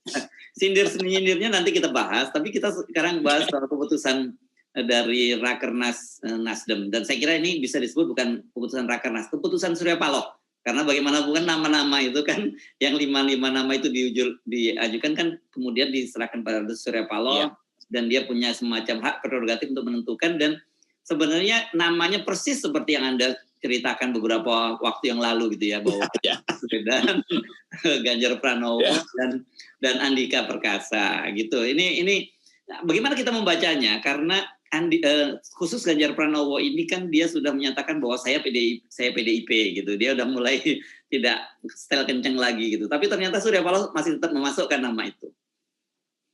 Iya, yang paling penting adalah poin yang disebutkan. Saya dapat potongan pidato Pak Surya Paloh. Dia bilang ini belum final ya, 3 ini masih akan saya periksa lagi mana yang terakhir. Kan itu juga agak aneh tuh. Kan mestinya satu yang disebut sebagai konvensi, dia harus keluar dengan satu nama. Jadi kalau masih ada 3, nanti orang tanya akhirnya siapa? Ya balik lagi pada Pak Surya Paloh. Jadi memang ini keputusan Surya Paloh yang cerdik sebetulnya untuk membaca harga. Gitu. Kira-kira ini cara membaca harga tuh. Pasang 3 dulu supaya investor lihat mana yang lukratif gitu, mana yang kira-kira bisa jadi blue chip. Apakah Anies, apakah Ganjar, apakah Pak Panglima tuh, Andika. Tapi orang melihat bahwa sinyal dari Ganjar itu nggak dipedulin oleh Pak Surya Paloh. Kan mestinya kalau secara etis orang yang nggak mau ngapain ditaruh di situ kan. Kan fakta lapangan Ganjar menganggap dia kader PDIP, jadi udahlah. Dan PDIP juga udah kasih sinyal bahwa kader kami itu ya kader kami. Mau nakal pun dia tetap harus patuh pada kami itu. Jadi Ganjar itu sebetulnya itu biarkan aja dikasih oleh PDIP. Kan jadi ya malu juga ngambil punya orang sebetulnya kan. Tapi terlihat bahwa sebetulnya di dalam Nasdem ya ada faksi-faksi, tetap ada faksi yang menginginkan Ganjar karena urusan di belakang itu panjang, ada urusan ideologi, ada urusan dukungan keuangan segala macam. Tapi kita mau ucapkan sebetulnya di dalam prinsip pertama demokrasi, Nasdem akhirnya ragu-ragu tuh. Kita mau lihat kenapa dia ragu-ragu tuh. Dan Anies merasa oke, kalau ragu-ragu ya mungkin sangat mungkin Anies menganggap bahwa saya juga pasti akan diberi harga oleh Nasdem. Jadi sinyal itu sebenarnya yang sebetulnya jadi anti klimaks juga Pak Surya Paloh itu. Kalau Pak Surya Paloh pidato besar tentang kebangsaan, nah dalam prinsip kebangsaan itu nggak boleh ada yang mendua dan orang merasa kok kayak dipajang, di showcase untuk ditawar tiga tokoh ini, Andika, Ganjar dan Anies. Jadi tetap orang curiga bahwa nanti akan ada putaran berikutnya, di mana satu orang akan disebutkan oleh Pak Surya Paloh. Tapi tentu Pak Surya Paloh mesti tunggu juga perkembangan politik baru tentang nasib Ganjar tuh. Juga nasib Prabowo misalnya. Yang kan sekarang blockingnya udah jelas, ada blocking baru Demokrat, PKB, dan PKS yang pasti nggak akan mencalonkan Pak Prabowo tuh. Karena tradisi kemarin orang masih ingat bahwa susah kalau deal dengan Pak Prabowo. Kira-kira begitu keadaannya. Dan ya Prabowo pasti mengerti itu. Dan Pak Prabowo juga mengambil inisiatif untuk melakukan manuver sendiri tuh. Karena kemungkinan juga dalil pertama setahun lalu bahwa Prabowo dan Puan itu bisa dibatalkan juga. Seperti perjanjian batu tulis, kadang-kala tinggal batunya aja yang ada, tulisannya udah hilang. Oke. Nanti kita dalami soal itu ya, soal PKB, Demokrat, dan PKS. Tapi mari kita baca satu persatu ya. Anies, Ganjar.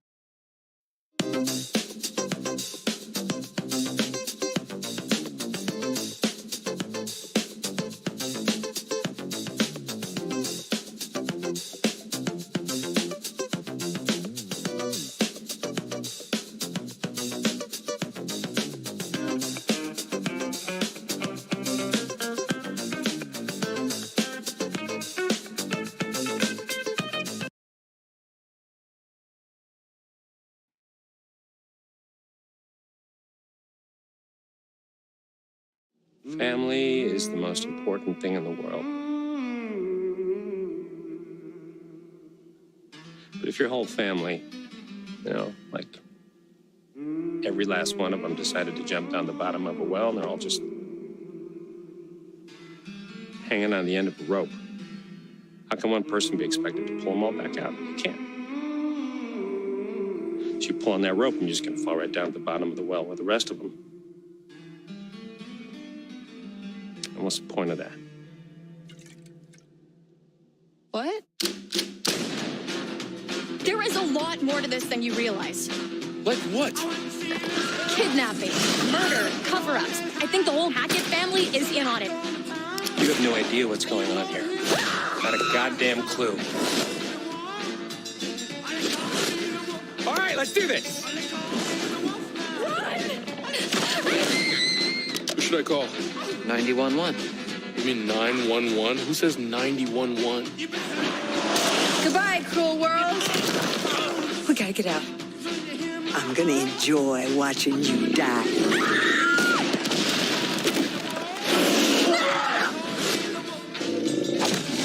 This isn't a ghost story. It's a creature feature. It's really happening and you're all in it.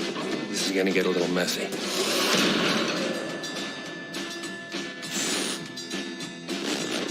Them's the rules, you noob. Dan Pak Andika, bagaimana kita membacanya itu? Kalau kita urut satu persatu deh, Bung Rocky, walaupun Pak Surya menyatakan bahwa ini sama, nggak ada urusannya soal yang satu lebih tinggi atau yang lain, tapi pokoknya berdasarkan orang biasa menyebutnya lah Anies, Ganjar, dan Andika. Ya, orang menyebut Anies, Ganjar, Andika, tiga-tiganya profil yang udah ada di dalam ingatan publik tuh. Dan kalau kita sebut nama Andika, ya orang terutama milenial menganggap bahwa Andika itu semacam figurisasi lokal dari tokoh global yang namanya Putin. Demikian juga Pak Prabowo tuh. Kalau saya lihat meme-memnya itu, kalau Pak Prabowo lagi pidato, semua orang merasa wah ini hebat nih kayak Putin. Demikian juga Pak Andika tuh. Tapi kita mesti ingat bahwa ya Pak Andika tetap orang inginkan itu karena ada situasi yang seolah-olah bangsa ini akan pecah. Maka orang cari figur seperti Pak Andika. Nah bahayanya kalau bangsa itu punya potensi pecah, itu penyebabnya adalah politik sipil. Lalu orang balik pada figurisasi militer. Jadi kalau Pak Andika kita lepaskan dari semacam prototip pemimpin yang tegas karena kepangkatan militernya, itu juga berbahaya. Karena orang akhirnya mengandalkan kepemimpinan kuat untuk mencegah bangsa ini pecah belah. Padahal problem pecah belah bangsa ini adalah problem sipil yang mesti diselesaikan oleh persepakatan sipil kan. Jadi itu kesulitannya Pak Andika.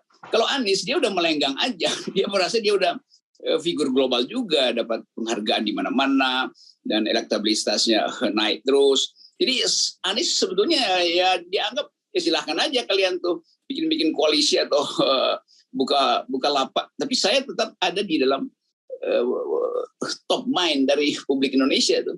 Itu masalahnya tuh. Kalau Ganjar dia tetap berupaya untuk dapat sinyal bahwa dia dipilih oleh Jokowi. Jadi tergantung Jokowi betul-betul berdamai nggak dengan PDIP. Kalau nggak yang disebut calon Jokowi yaitu Ganjar itu bisa juga didepak oleh PDIP kan. Jadi begitu banyak hal yang hendak kita terangkan. Tetapi satu hal yang paling jelas adalah Pak Jokowi calonnya siapa, kan itu mesti dijelaskan di awal tuh supaya blocking ini juga punya semacam panduan, ada mercusuar untuk lihat oh Jokowi maunya Ganjar dan sinyal mungkin Jokowi maunya Ganjar tapi konglomerat mungkin nitipin Erick Thohir di situ. Jadi Ganjar Erick Thohir misalnya. Kita anggap oke itu bloknya istana. Blok PDIP lain lagi karena PDIP nggak ada problem. Dia taruh siapapun dia udah punya tiket. Nah itu sebetulnya intinya. Tapi selingan sedikit karena Anda tadi ngomong soal blok istana tadi Ganjar Erick itu. Karena saya baru aja dikirimi ini dari teman-teman di UPI, alumni UPI sebenarnya mereka yang merasa terkejut juga gitu karena ada seminar di situ, seminar kebangsaan gitu Indonesia Maju yang bicara itu Ganjar, Erick dan Marwar Sirait. Nah kita tahu kan Marwar Sirait ini meskipun PDIP dia bloknya istana juga gitu dan ininya posternya merah gitu. Nah ini seperti ini orang wah ini kampus kita udah mulai dimanfaatin untuk kampanye politik nih ada yang berkomentar seperti itu. Tapi saya teringat pada Anda kan memang harusnya datang ke kampus gitu. Apakah seperti ini yang Anda bayangkan kan gitu? Ya, bagus saja Ganjar Erick datang ke kampus didampingi oleh politisi itu. Tetapi harus inisiatif kampus. Kalau ini kira-kira kampus disogok untuk jadi panggungnya disogok, kan mestinya rektor ambil inisiatif atau BEM yang ambil inisiatif. Itu intinya tuh. Jadi kalau nggak ada nama BEM di situ, ya itu artinya dagang doang di situ. Jadi beli lapak doang gitu supaya seolah-olah kelihatannya itu ada di kampus. Padahal itu ya itu markas partai dipindahin ke situ aja tuh, kan nggak ada bedanya sebetulnya. Jadi memang masuk akal. Dulu kita inginkan BEM itu mengundang atau rektor yang punya inisiatif. Jadi kampus berinisiatif mengundang, atau calon presiden ini berinisiatif menyodorkan diri untuk diundang, kan itu. Kalau ini tim sukses yang nyewa aula doang. Tapi kalau saya lihat ini merahnya bukan merah, ini bukan merah PDI, Bung. Kalau yang lihat yang tampil di situ. Ya merah UPI. Ya merah UPI. Walaupun UPI saya kira bukan merah ya logonya. Saya nggak tahu persis, tapi yang jelas ini dari yang tampil kita udah tahu kemana ini arahnya. Tapi balik lagi kita ke. Ya. Balik kita ke yang. Jadi kita anggap aja itu persiapan blok istana untuk memancing opini publik lah. Iya. Nah kan begini Bung Rocky, ketika kemarin reshuffle dan kemudian Pak Jokowi bagi-bagi bahkan nambah kekuatan di kabinet, terus kemudian dibuat seremoni terkesan sekali bagaimana para pimpinan partai jalan bareng bersama gitu, 7 koalisi partai mendampingi Pak Jokowi, kan orang akan memberikan kesan pada publik bahwa solid pemerintahan gitu. Tapi ternyata baru sehari kemudian dengan munculnya hasil rakernas dari Nasdem, kemudian juga adanya blok-blok koalisi yang melibatkan juga partai-partai di pemerintah, karena PKB kan barunya bagian dari pemerintah bekerja sama dengan oposisi karena ada Demokrat dan PKS. Ini kan menunjukkan sebenarnya kemarin itu benar-benar itu cuman apa ya? Itu cuman gimmick media saja dong ya. Betul, dan karena itu kita selalu anggap bahwa ya itu yang diputusin di istana kan cuma buat dapat headline. Tapi between the line-nya itu yang lebih penting tuh. Kan kalau ada sopan santun ya mestinya PKB nggak ikut dalam koalisi. Tapi juga Cak Imin tahu bahwa ini udah retak di dalam. Nah, karena itu Cak Imin sebagai itu yang saya suka dari Cak Imin, dia mampu untuk mengucapkan sesuatu yang sebetulnya tidak boleh diucapkan, tapi dia nekat itu, dan kenekatan itu menunjukkan bahwa Cak Imin sebetulnya tidak tergantung dengan istana, walaupun istana tetap anggap Cak Imin satu waktu bisa dipersoalkan masa lalunya itu. Tapi sekali lagi yang kita sebut sebagai kecerdikan politik itu ada pada Cak Imin, dan manuvernya itu yang pasti dia sodorkan ke PKS maupun ke Demokrat. Nah itu sebetulnya intinya kenapa betul tadi bahwa itu gimmick-gimmick aja seolah-olah utuh. Pak Jokowi mestinya tersinggung dong, barusan dia bikin konsolidasi istana, kok Cak Imin udah bikin blog sendiri lagi tuh. Kan begitu, tapi ya itu ketidakmampuan Pak Jokowi untuk membaca realitas politik menyebabkan dia juga akan diakali oleh menteri-menterinya yang cerdik ini, termasuk Cak Imin. Ya termasuk kan Nasdem dong, kan Pak Jokowi tutup pintu tiket untuk Anies dengan menarik Pak Zulkifli Hasan ke kabinet, ternyata Surya Paloh malah mengumumkan nama ya. itu yang kita sebut berkali-kali bahwa di dalam kabinet pasti terjadi saling amputasi, karena semua ingin dapat sisa-sisa APBN yang masih mungkin untuk dijadiin proyek, dan sisa-sisa ya sebetulnya semangat kebangsaan yang sebetulnya agak palsu, karena mereka menganggap ya Presiden Jokowi juga sebetulnya ya siksak-siksak doang, nggak ada arah gitu. Jadi terjadilah lalu lintas yang saling memotong di istana. Chaos di jalan raya. Jalan raya politik maksud saya yang sudah mulai runtuh. Yes. Ya, Oke. Nah sekarang balik lagi ke koalisi PKB, PKS dan Demokrat. Ini saya kira orang kalau membaca ini pasti tidak bisa melepaskan figur SBY. Nah kebetulan dua partai ini kan dulu bagian dari koalisi pemerintahan SBY juga kan gitu. Nah ini kemana nih arahnya di Bung Rocky? Ya, kita ucapkan aja yang ingin didengar publik ya, yang nggak ingin didengar kita simpan aja. Jadi kelihatannya setelah ya kan Pak Prabowo udah ketemu Nasdem, dan Pak SBY juga ketemu Nasdem, dan dalam kalkulasi yang sangat taktis, Pak SBY kan kalkulasinya selalu berdasarkan kuantitatifnya sebetulnya, si ini dengan si ini, si itu dengan si itu. Dan kelihatannya yang diucapkan oleh PKB untuk dekat dengan PKS juga sebenarnya diucapkan dengan Gerindra, dengan Demokrat. Dan kesepakatan itu masuk akal. Karena ini blok partai-partai menengah yang berupaya untuk melawan Goliat. Kan begitu intinya tuh. Nah tentu kita mau lihat siapa yang akan dicalonkan nanti itu. Nah dari awal Demokrat pasti mengatakan ya itu urusan belakangan. Karena soal capres itu nantilah. Yang penting ada kesepakatan bikin blok baru juga. PKB kalau Caimin dari awal tentu dia udah kasih sinyal bahwa apapun isinya saya minimal wakil presiden gitu, minimal gitu. Jadi sebetulnya itu udah terjadi itu dan PKS tentu lebih rasional lagi untuk melihat bahwa yang penting ada blocking baru supaya ada kepastian arah politik PKS tuh. Jadi kita bisa sebut memang ini artinya blok oposisi dan Muhaimin melihat peluang itu untuk bekerjasama dengan oposisi. Karena hanya dengan cara itu Muhaimin beredar terus. Kalau nggak kan habis juga Muhaimin kan. Dia mau kemana itu. Jadi saya kira siasat itu yang lebih baik kita bicarakan. Dan PKS maupun Demokrat tentu menganggap Caimin ini yang akan jadi wakil dari pemilih di tingkat rural, di tingkat pedesaan tuh karena kedekatan dengan NU walaupun masih ada problem dengan ketua NU. Tapi kelihatannya begitu tuh. Demokrat adalah partai menengah dengan basis tetap figur SBY dikuatkan di situ. PKS ada militansinya karena die hard sebetulnya kader-kader PKS dan tapi mesti tahu juga PKS itu basisnya tuh di perkotaan juga. Nah yang di pedesaan itu tentu adalah masanya Caimin. Jadi sebetulnya itu yang mengkhawatirkan Nasdem akhirnya karena PKS lebih jago tuh menyapu dua wilayah perkotaan maupun pedesaan. Kira-kira begitu buat sementara. Nanti yang bagian-bagian ingin didengar rahasianya saya WA khusus saja. Oke. Tapi saya masih penasaran dengan nama Anies sudah dimunculkan oleh Nasdem. Walaupun saya kira ini dia satu langkah lebih maju dibandingkan PKS gitu dan kita tahu kemarin pada milad PKS kan nama Anies juga dilulukan oleh konstituen dari PKS.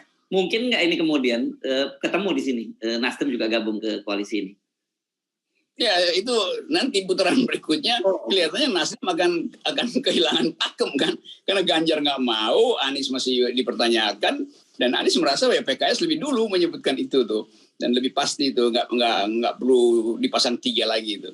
Jadi Anies sebetulnya aman karena dia tetap akan diasuh kalau nggak bisa lewat Nasdem ya lewat Demokrat, PKS, PKB ini kan dan pasti Nasdem akan menganggap bahwa itu undangan juga buat dia karena sama-sama pernah menyebutkan nama Anies tuh dan kita tahu ya Surya Paloh di ujungnya juga akhirnya harus menyebutkan nama Anies terakhir tuh kan nggak bisa. Kalau Ganjar kan nggak mungkin dia bilang ya saya simpan Ganjar di akhir nggak bisa itu makin lama disimpan ya orang merasa bahwa ini cuma buat dagang aja itu. Andika juga tadi karena profilingnya itu yang masih dianggap militer aktif gitu. Itu intinya tuh. Nah, tadi ini pertanyaan penting dan saya kira pertanyaan semua orang dengan peta semacam ini kemana ini para oligarki ini akan berlabuh? Atau mereka yang mengatur semuanya? Gimana itu? Ya pasti akan ada saling kirim sinyal dengan oligarki. Oligarki tetap merasa bahwa ya mau oposisi pun yang penting di ujungnya nanti gangguan terhadap oligarki nggak terlalu besar. Jadi nama Anies tetap dianggap berbahaya bagi oligarki. Tapi dia juga rasional karena menganggap bahwa lebih baik di ujungnya itu mulai bikin negosiasi dengan semacam timnya Anies. Memang nanti di betul-betul kalau Anies dapat semacam curahan antusiasme publik lalu dihajar habis tuh oligarkinya. Tapi kita tahu politik itu selalu the art of the possible, seni tentang yang mungkin dan pasti nggak setajam itu perbedaannya bahwa Anies akan betul-betul konfrontasi dengan oligarki. Yang sekarang memang nada itu diucapkan supaya langsung jadi kontras kan bahwa istana itu diasuh oligarki, Anies diasuh oleh oposisi kan begitu. Jadi buat sementara begitu kira-kira blockingnya. Karena Anda kadang mengucapkan itu, terpaksa saya bocorin ini. Tapi bocoran karena sudah ada yang mengontak saya dan minta berkomunikasi dengan Anies gitu. Dikira saya bagian dari tim atau inner circle-nya Anies. Begitulah dan sama karena FNN terus mengucapkan hal yang yang kontroversial sebetulnya tema-tema politik kita, tapi kan tetap kita ingin agar supaya di ujungnya ada kesepakatan untuk memulai demokrasi dari 0%. Dan itu kan kita ingin tagih Anies, kalau mau dapat dukungan dari FNN, ucapkan 0%, gitu aja itu. Kalau itu mah, begitu juga PKS ya, begitu juga PKS, begitu juga Demokrat ya. Demikian PKS, Demokrat gitu. Ya, makanya. Tapi kelihatannya PKS udah karena saya ikuti wawancara dengan Sekjen, Hersu dengan Sekjen, ya Sekjennya walaupun agak marah-marah dikit, tapi dia tahu teguran FNN itu memang masuk akal. Gitu ya. Ini bagus-bagus saja. Ya, yang tugas kita masih mengingatkan mereka ya, Bung Rocky.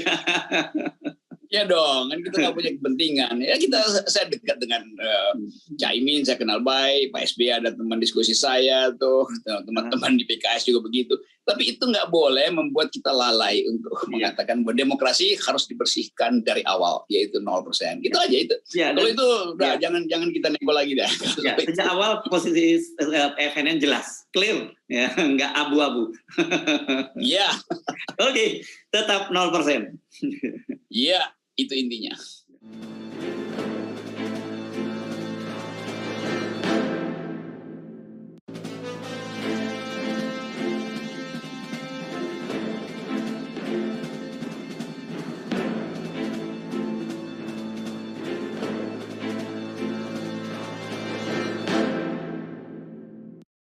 Con la nostra offerta internet a velocità supersonica sempre.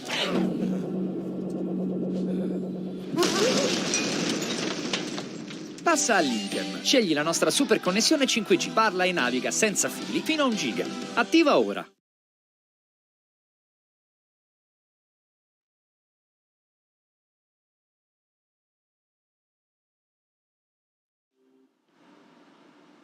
Ya, kita lanjutkan Mas Burhan. Nah, kalau kita lihat dengan 3 nama ini paling tidak untuk nama Anies Baswedan, kemudian Ganjar Pranowo, ya paling tidak menduduki peringkat-peringkat atas lah di survei Anda begitu ya. Tapi muncul lagi ini ada nama satu baru, Jenderal Andika. Nah, apa yang Anda lihat dari pengumuman semalam?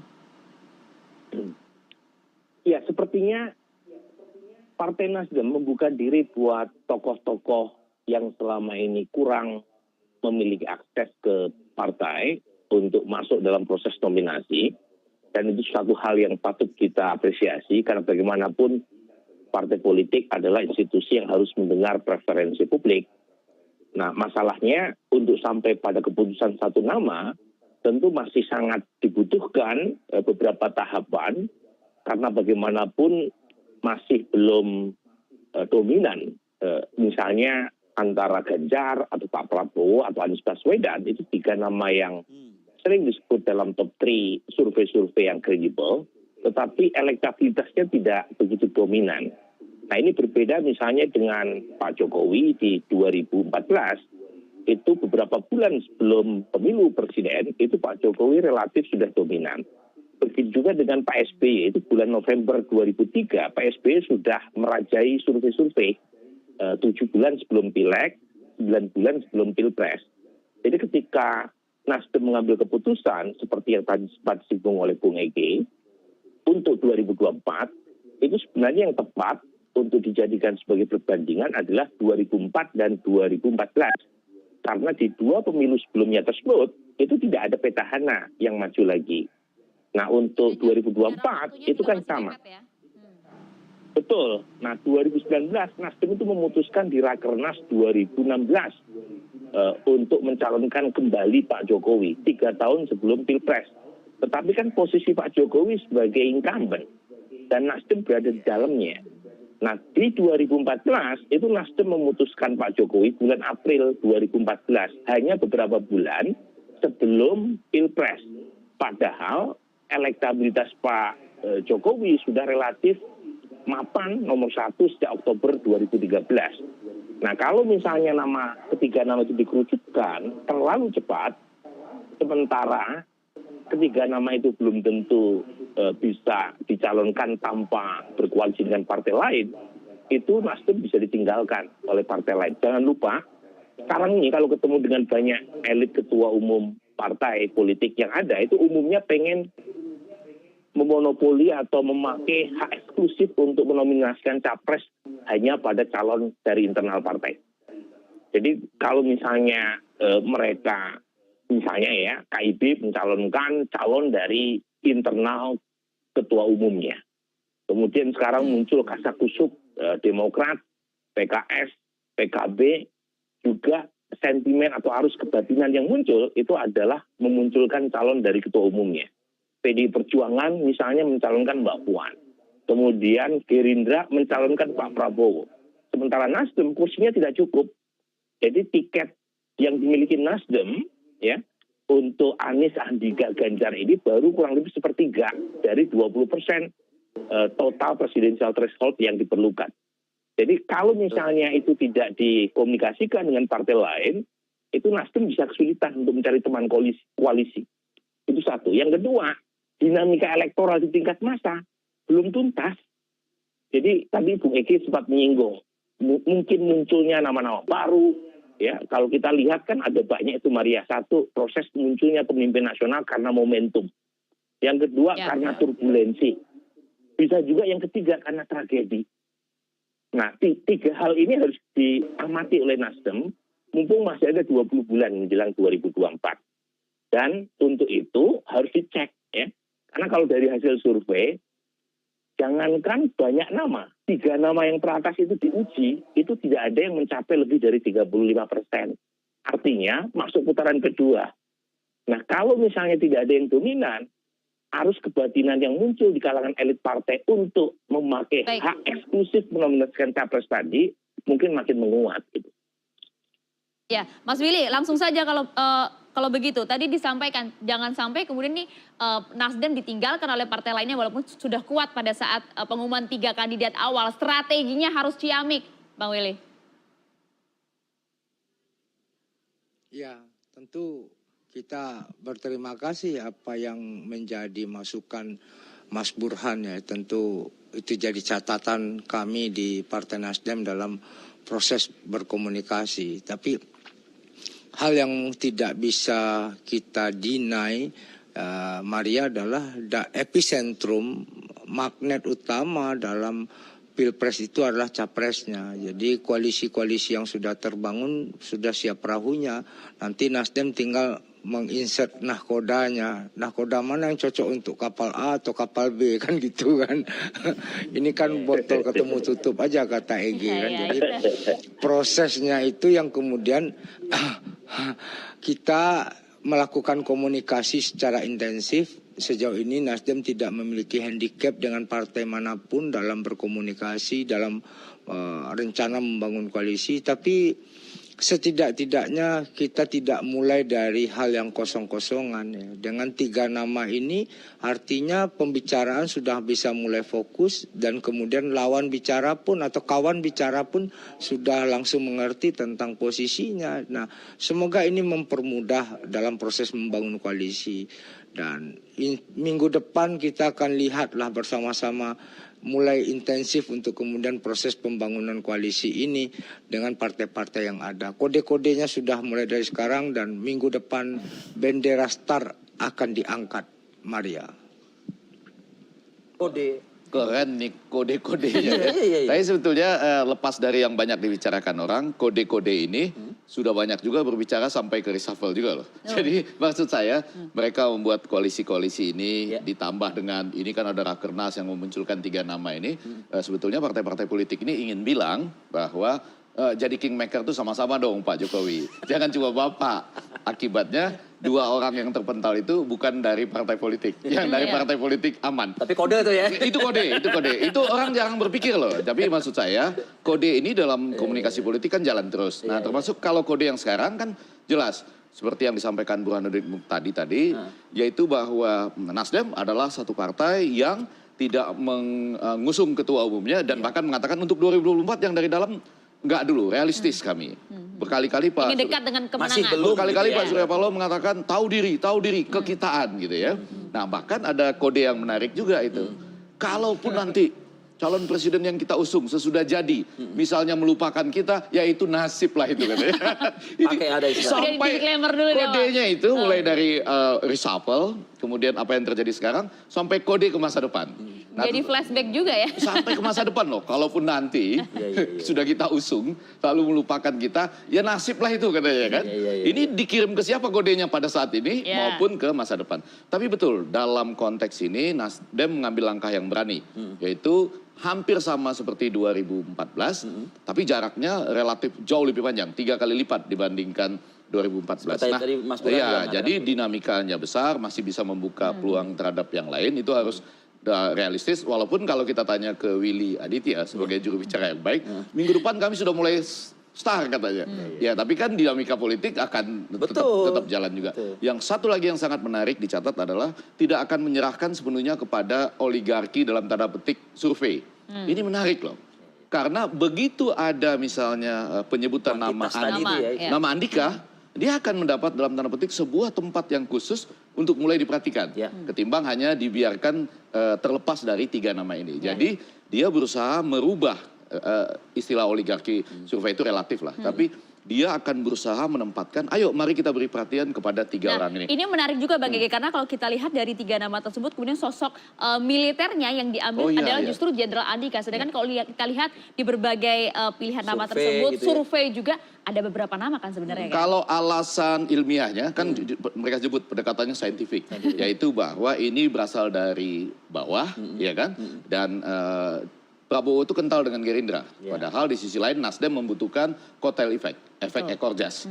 Nah, tetapi pada sisi lain saya melihat ada semacam pemikiran dari bawah, kalau di masa depan ini di 2024 perlu pasangan militer sipil atau sipil militer, sepertinya Nasdem bukan ke Prabowo, tapi ke Andika.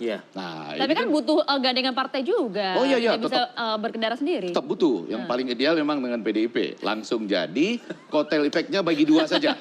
Langsung bagi 2. Oh iya dong. Bahkan sesudah PDIP, Nasdem peluangnya jadi nomor 2. Ada efek ekor jasnya. Tapi kemudian ini udah ketawa-tawa nih Bang Willy. Tapi kalau kemudian harus dengan yang lain, itu hanya bisa berdua itu dengan Golkar dan Gerindra. Atau bertiga dengan yang lain. Kurang lebih. Oke, nanti dijawab ya Willy Aditya dan juga Mas Burhan. Usai jeda pariwara berikut, kami akan kembali saat lagi.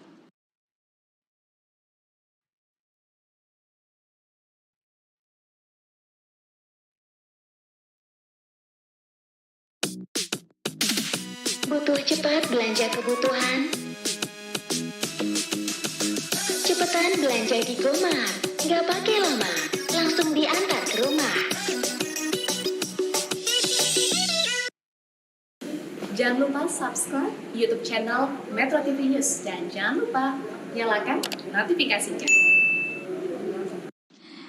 Dan seperti dikatakan tadi, as mentioned before, this is a wonderful and very special occasion where we can learn beforehand with Dr. Tun Mahathir bin Mohamad, the wonderful wisdom, the enthusiasm, and especially the mentality of such gracious figure.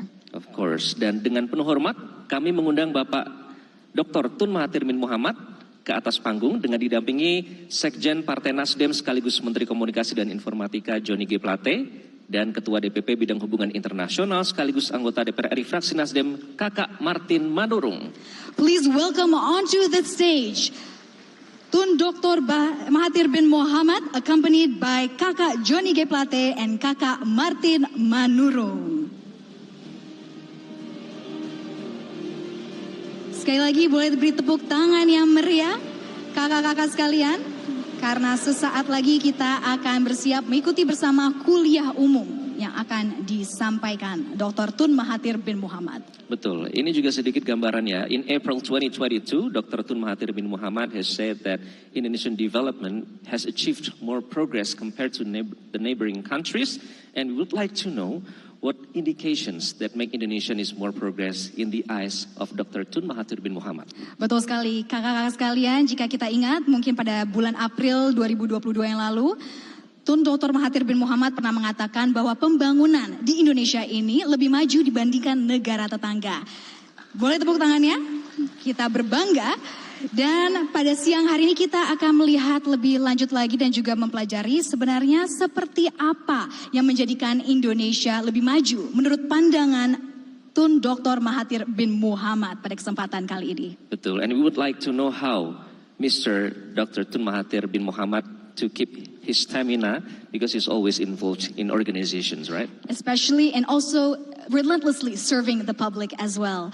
So without further ado, kakak-kakak sekalian, mari kita sambut bersama.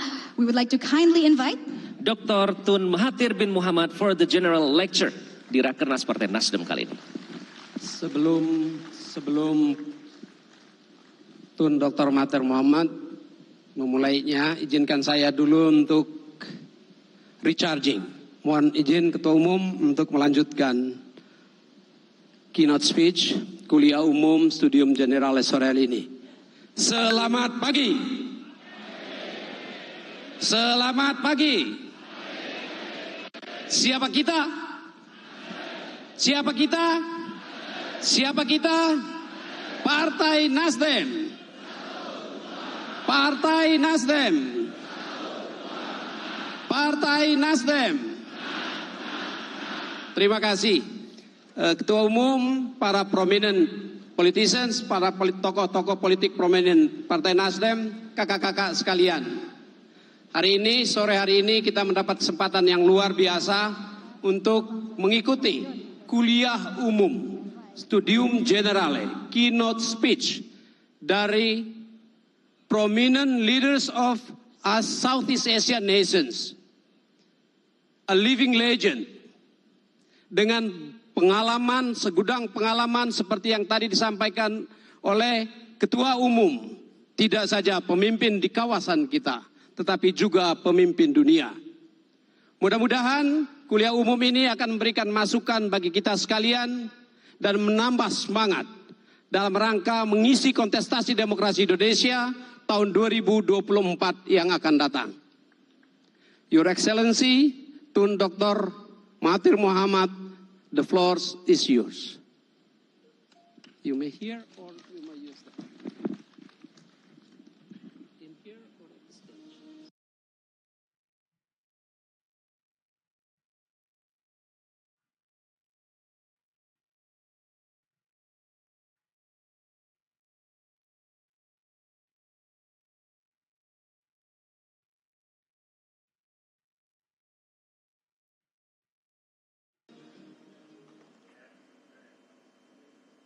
Bismillahirrahmanirrahim. Assalamualaikum warahmatullahi wabarakatuh.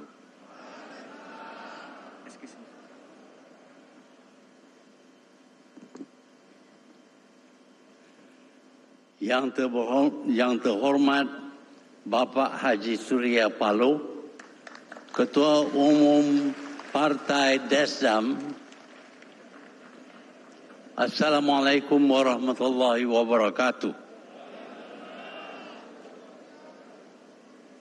Pertamanya, saya ingin ucap terima kasih kerana menjemput saya sebagai narasumber kuliah umum di Rapat Kerja Nasional buat Partai Nasional Demokratik ataupun singkatnya Nasdem. Ia adalah satu penghormatan bagi saya dan saya berharap apa yang saya kongsikan dengan para hadirin dapat menambah sedikit sebanyak pengetahuan dan panduan. Terlebih dahulu, saya juga sedar bahawa mungkin antara perkataan yang saya guna agak janggal dan juga lucu pada pendengaran saudara-saudari.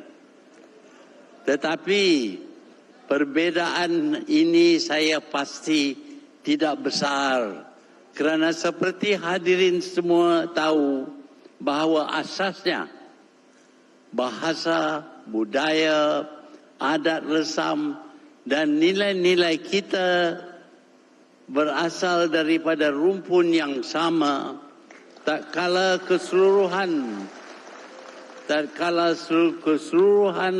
bumi Indonesia dan Malaysia terbentang sebagai satu Nusantara yang tidak terbagi oleh sempadan-sempadan yang hari ini kita kenali sebagai negara bangsa.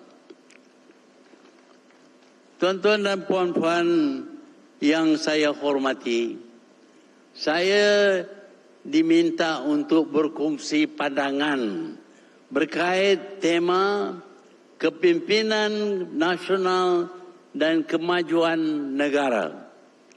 Saya bukanlah seorang pakar ataupun ahli akademik untuk membincang teori-teori sains politik yang berkait dengan tema tersebut.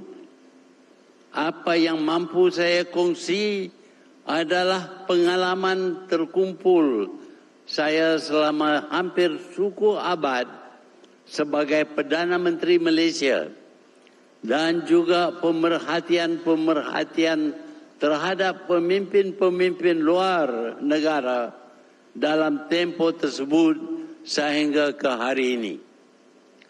Bahagian pertama ialah berkait dengan kepimpinan nasional, sistem demokrasi kontemporari yang kita ikuti sekarang terus membolehkan rakyat memilih menerusi pilihan raya siapakah calon atau pemimpin yang dirasakan layak dan berkemampuan menjadi teraju negara.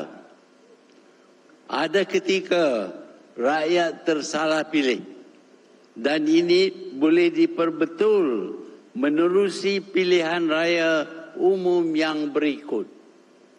Yang lebih penting ialah apakah yang perlu dilakukan oleh seseorang pemimpin yang telah terpilih untuk melaksanakan peranan serta tanggungjawab terhadap rakyat supaya dia mencapai kedudukan sebagai kepimpinan nasional. Ianya tercapai apabila seseorang pemimpin itu berkemampuan merasai degup jantung dan nadi rakyat, memahami keresahan, impian serta harapan mereka. Dalam lain perkataan,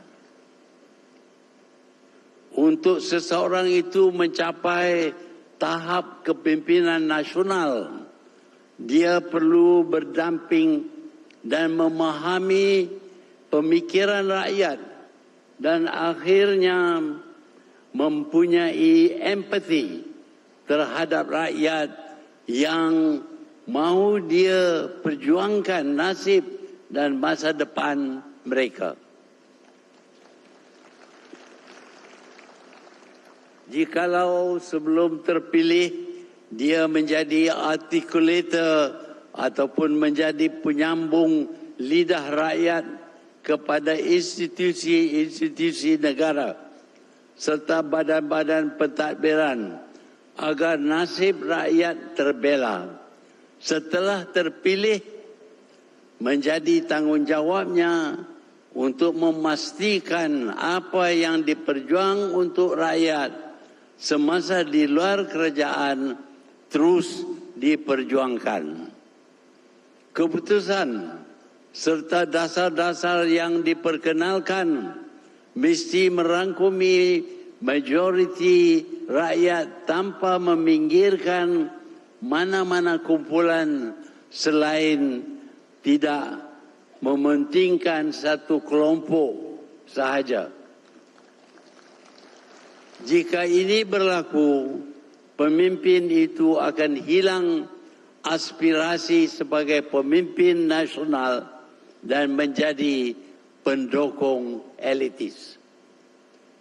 Kerana itu, kepimpinan nasional memerlukan keberanian membuat keputusan dan tindakan walau bagaimana pahit sekalipun jika ianya dilakukan untuk kepentingan majoriti rakyat dan negara.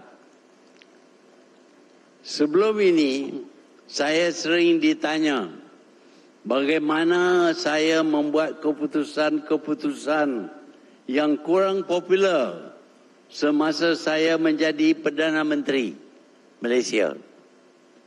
Saya terangkan sebagai seorang yang terlatih menjadi doktor perubatan, saya melihat sesuatu isu ataupun masalah daripada sudut perubatan. Pertamanya, kita perlu diagnose ataupun mengkaji apakah penyakit yang menjangkiti ataupun dihidap oleh rakyat dan negara. Setelah kita faham apakah penyakitnya, kita perlu mencari remedi ataupun ubatnya supaya penyakit itu dapat kita ubati.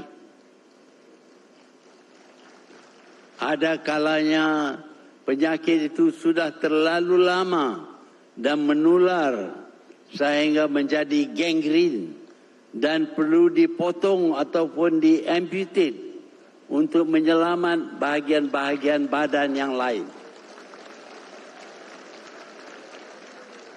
Keputusan itu melakukan amputation ini perlu dibuat walaupun ianya amat sukar, pedih dan menyedihkan. Begitulah juga kedudukan seseorang pemimpin yang memegang tampuk kepimpinan nasional. Namun kita tahu terdapat ramai pemimpin yang tidak mempunyai keberanian, yang hanya akan mencari jalan mudah yang populis dan hasilnya rakyat akan terlena buat seketika tanpa sedar negara sedang rosak dan akhirnya akan binasa. Ketika itu rakyatlah yang akan Kufta Aceh lebih hemat.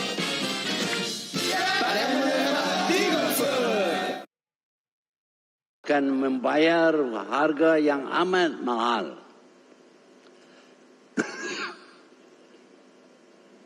Para hadirin yang dihormati, salah satu kriteria yang sering saya ungkapkan sebagai perlu bagi seseorang pemimpin untuk memajukan negara ialah sebuah kerajaan yang stabil.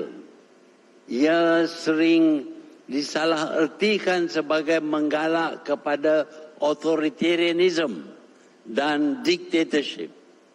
Kerajaan yang stabil bermaksud kepimpinan nasional setelah terpilih menerusi pilihan raya yang adil dan telus, tidak berterusan bergulung dengan politik kepartian.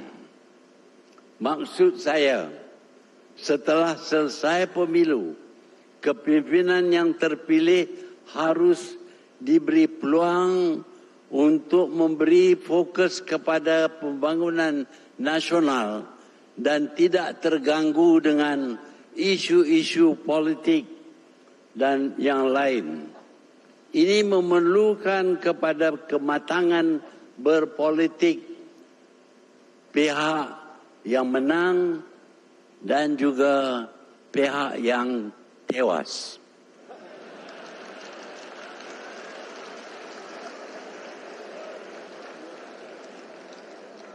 Demokrasi yang dipegang perlu difahami sebagai menerima keputusan majoriti rakyat dan yang tewas menghormati keputusan tersebut dan tidak melakukan aksi-aksi politik yang menyebabkan ketidakstabilan kepada negara. Ini bukan bermakna pembangkang harus duduk diam, tetapi ia perlu menjalankan tanggungjawab sebagai pengkritik yang konstruktif serta menjadi pemerhati yang efektif. Cuma di dalam keadaan yang luar biasa, barulah pembangkang menekan supaya pemimpin kerajaan melepaskan jawatan dan tidak semestinya keseluruhan kerajaan. Dengan demikian, kerajaan akan dapat berfungsi dengan baik dan mampu memberi tumpuan kepada program-program serta melaksanakan dasar-dasar yang boleh membawa kebaikan kepada rakyat. Pemimpin yang telah mendapat kepercayaan rakyat harus bersikap amanah dan menumpu perhatian kepada usaha-usaha membangun negara. Pemimpin perlu terus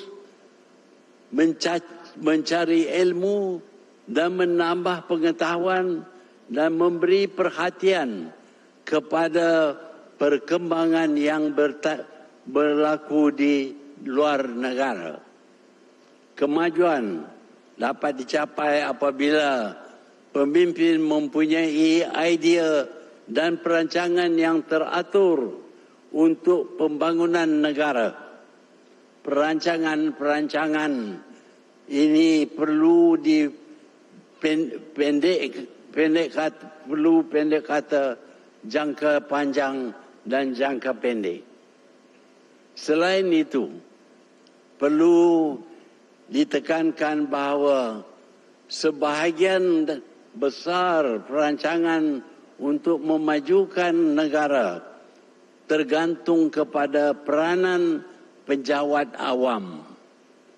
Kerana itu, mereka perlu diberi ruang yang luas untuk melaksanakan dasar-dasar dan perancangan-perancangan yang telah digubal oleh kerajaan kepimpinan. Campur tangan politik harus dielakkan seberapa mungkin. Apabila ini dapat kita lakukan secara langsung, institusi-institusi diperkukuh dan pengasingan kuasa di antara cabang-cabang kerajaan dapat dicapai. Tuan-tuan dan puan-puan, apa yang telah saya sarankan tadi bukanlah sesuatu yang baru. Namun begitu, di sebalik kesemua saranan-saranan tersebut, mereka cuma dapat dicapai apabila terdapat kepimpinan yang baik dan tidak henti memikirkan nasib rakyat melampaui nasib diri dan keluarga. Kita telah menjadi saksi bagaimana demokrasi yang jauh lebih matang telah terpesong daripada aspirasi nasional apabila pemimpin-pemimpinnya menjadi dalang untuk melakukan jenayah perang terhadap negara lain dan mereka mendapatkan sokongan rakyat dengan menipu di parlimen mereka. Inilah yang berlaku dengan serangan ke atas Iraq yang dipelopori oleh pemimpin Amerika Syarikat dan Britain, dua buah negara yang sering menjadi rujukan negara-negara dunia ketiga yang mahu membina asas demokrasi. Pemimpin-pemimpin sebegini yang selayaknya digelar penjenayah perang adalah contoh bagaimana pemimpin yang curang dan penipu mampu membuat negara-negara yang telah matang demokrasinya tergelincir dari landasan. Kerana itu, pemimpin yang mahu menerajui kepimpinan nasional perlu kepada seseorang yang mempunyai jati diri yang tinggi dan berpegang kepada nilai-nilai murni. Alhamdulillah, dari pemerhatian saya dan juga apa yang saya dengar, Indonesia di bawah kepimpinan Pak Jokowi sedang berjalan di atas landasan yang sewajarnya. Pastinya Partai Nasdem dan kepimpinannya Bapak Surya Paloh turut berperanan membantu memastikan kepimpinan nasional Indonesia terus berbakti kepada rakyatnya supaya kemajuan yang lebih baik tercapai. Seharusnya Malaysia turut tumpang berbangga apabila Indonesia mencapai kejayaan dan rakyatnya mencapai keselesaan hidup. Kerana ini, kejayaan ini akan turut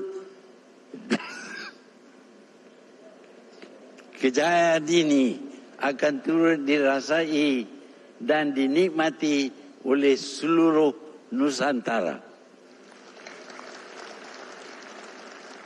Dengan ini, saya mohon mengakhiri ucapan saya. Sekali lagi, berbanyak terima kasih kerana menjemput saya dan memberi saya peluang untuk berkongsi pendapat dengan para hadirin yang saya hormati. Sekian, terima kasih. Wabillahi taufiq wal hidayah. Wassalamualaikum warahmatullahi wabarakatuh.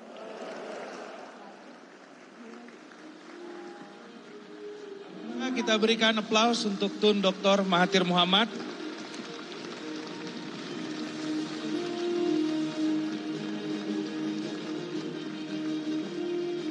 Saya mendapatkan pesan bahwa Tun senang dengan adanya tanya jawab.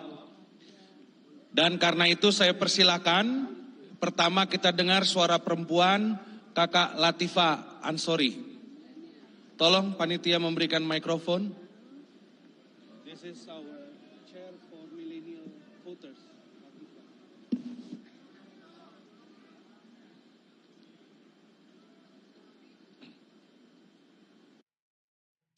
Cepetan belanja di Gomar, nggak pakai lama.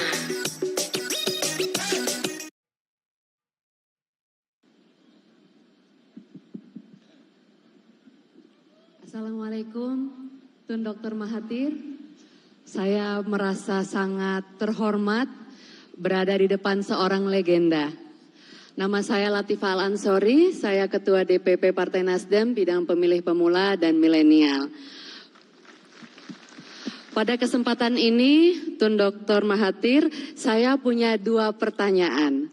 Yang pertama, apakah Tun Dr. Mahathir punya 3 saran untuk anak muda supaya gigih dalam berkarir politik? Di Partai Nasdem, mayoritas anggotanya 52% adalah anak muda. Dan mereka banyak yang baru bergabung menuju kemenangan 2024. Kiranya boleh membagikan tips 3 mungkin dan terutama 1 tambahan untuk perempuan. Karena saya membaca ketika Tun Dr. Mahathir berumur 22 tahun menulis artikel di Singapura dengan judul Perempuan Melayu Membuat Kebebasan Mereka Sendiri. Saya harap diberikan tips. Dan pertanyaan kedua saya, kalau bahasa Inggrisnya, what would you say to your 17 years old self? Apa yang akan Tun Dr. Mahathir katakan untuk Bapak waktu masih remaja berumur 17 tahun? Terima kasih banyak.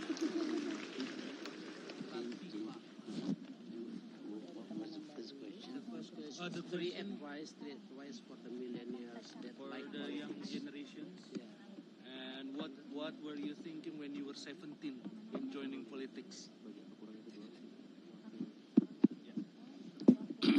Terima kasih. Pertamanya, tiap seorang, sama ada muda ataupun tua, perlu perlu beri perhatian kepada negaranya, mempunyai semangat kenegaraan. Itu amat penting.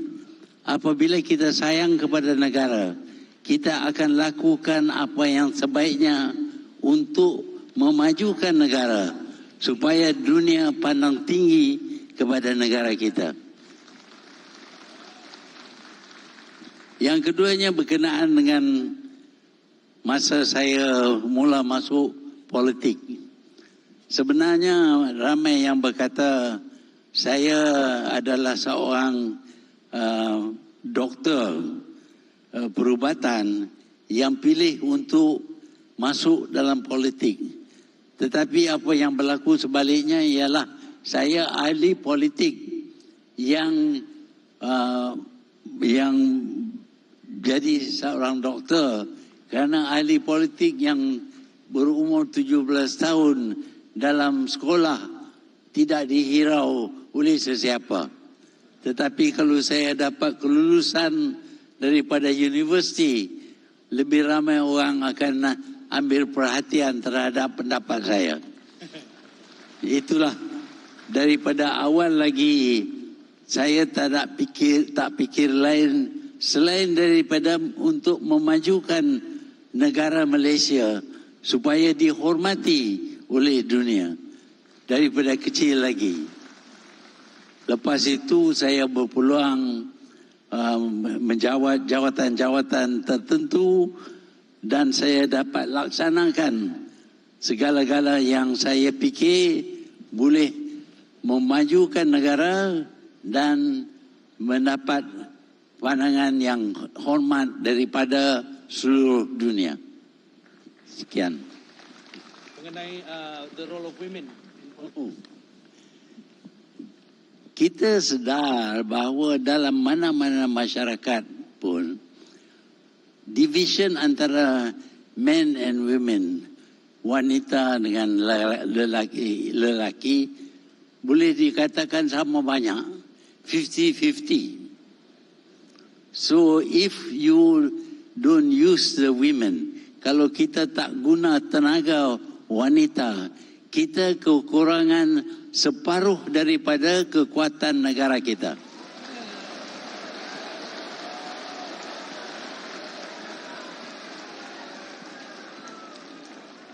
Sebab itu kita perlu beri sebanyak peluang yang mungkin sama seperti lelaki kepada wanita asalkan mereka mempunyai kebolehan. Bukanlah kita beri kepada wanita yang tidak mampu. Orang yang tidak mampu sama ada lelaki atau wanita tidak harus diberi tanggungjawab. Tetapi wanita yang berkualiti, yang qualified, yang terlatih perlu diberi tempat sama dengan lelaki. Itu Pak. Terima kasih Tun. Kita dengarkan berikutnya Kakak Eksan dari DPW Jawa Timur. Di mana Kakak Eksan?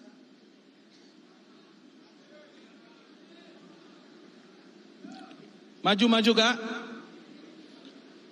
Jadi tadi kita belajar dari Tun kalau tua dan muda itu sama-sama bertanggung jawab untuk negara. Dan apa tips anak muda untuk bisa berhasil di politik? Harus bekerja keras dan bisa dipercaya. Dan juga perempuan sebagai kekuatan negara. Sekarang kita dengar Kakak Eksan dari DPW Jawa Timur. Majukan saja Kak, supaya bisa terlihat.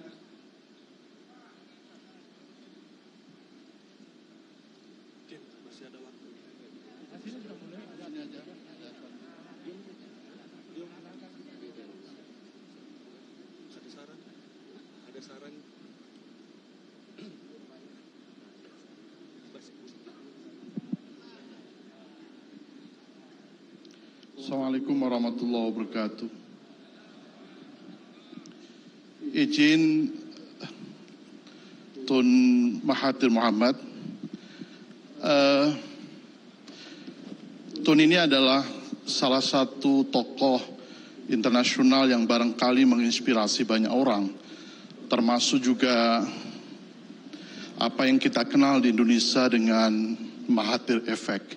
Saat Tun tahun 2018 kembali menjadi Perdana Menteri, di Indonesia waktu itu sedang menjalin koalisi untuk mengusung Pak Jokowi dan wakilnya. Dan salah satu berkah dari Mahathir Effect adalah Kiai Ma'ruf Amin jadi wakil presiden.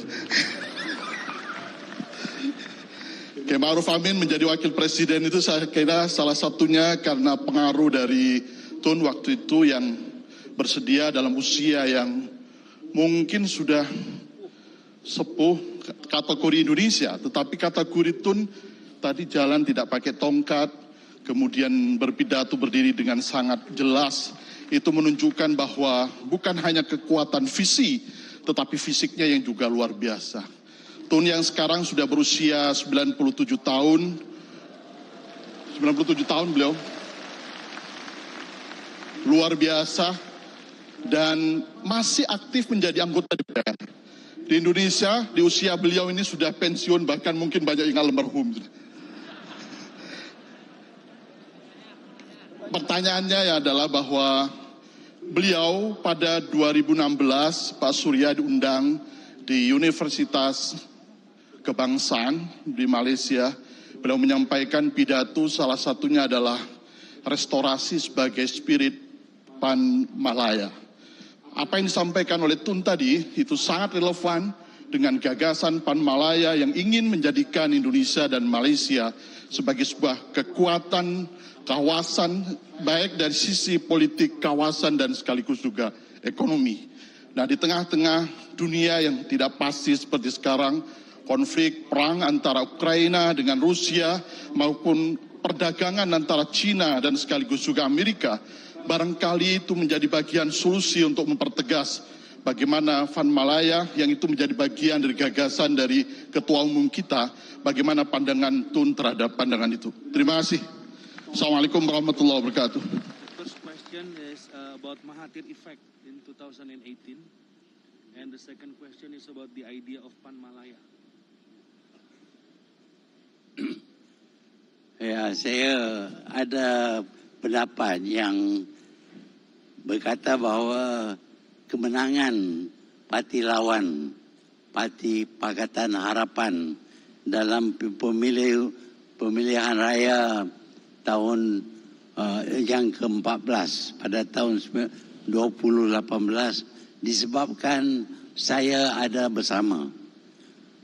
Mungkin ada sedikit kesan, tetapi ada banyak faktor lain yang menyebabkan PH dapat kemenangan.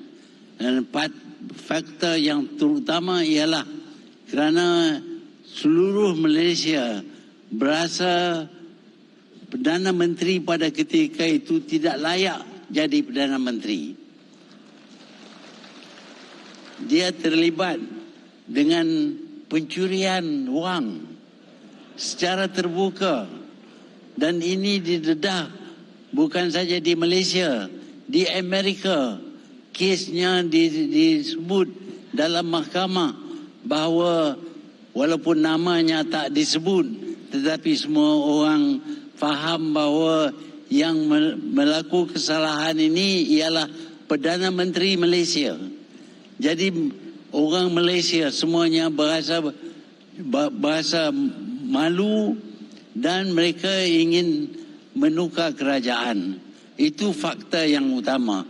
Peranan saya mungkin menyumbang sedikit saja kepada kemenangan PH. Yang kedua, second one. About the idea of Pan Malaya. That was once popular. Ya, ada pada satu masa kita bercita-cita besar. Sebenarnya pada satu masa dulu kita berpendapat bahawa Malaya dengan Indonesia harus disatukan dan dijadi satu kelompok, satu negara yang diduduki oleh orang yang sama etnisitinya, bangsanya dan budayanya. Tetapi ada pihak yang tidak bersetuju. Sebab itu idea PAN Malaysia itu tak terjadi. Walaupun kita dapat bergabung dengan dua buah wilayah British di Kalimantan ataupun Borneo, di mana terdapat wilayah Sabah dan Sarawak.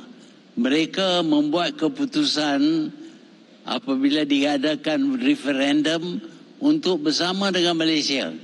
Sebab itu Malaysia berkembang daripada Semenanjung Tanah Melayu kepada Sabah dan Sarawak. Ada juga penyertaan daripada Singapura, tapi dianya tidak tahan lama kerana budayanya berlainan. Jadi idea Pan-Malayan Union ini sudah tidak boleh diterima lagi oleh pihak rakyat di Malaysia. Baik, terima kasih Tun.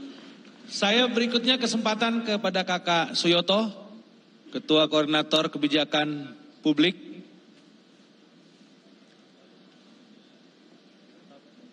Ampun.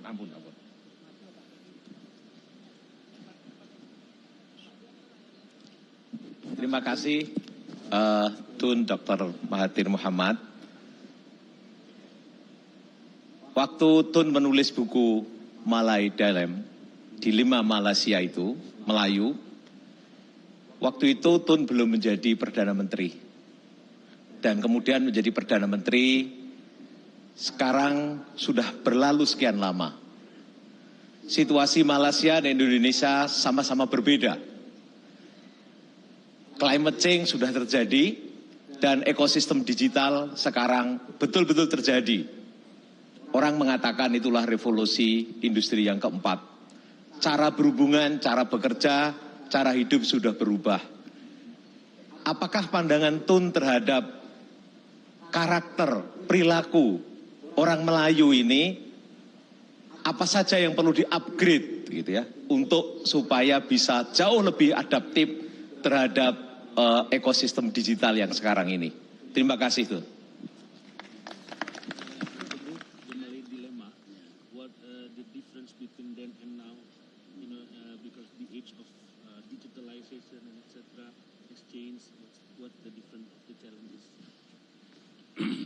Semasa saya menulis buku The Malay Dilemma ataupun perasaan serba salah orang Melayu di Malaysia, pada masa itu orang Melayu amat ketinggalan daripada segi ekonomi dan juga daripada segi skill, education, ketinggalan, dan mereka amat miskin sekali. Kebanyakan daripada mereka tinggal di luar bandar. Mereka tidak berniaga. Dengan kerana itu, mereka tidak berkuasa, berpengaruh dalam politik di Malaysia.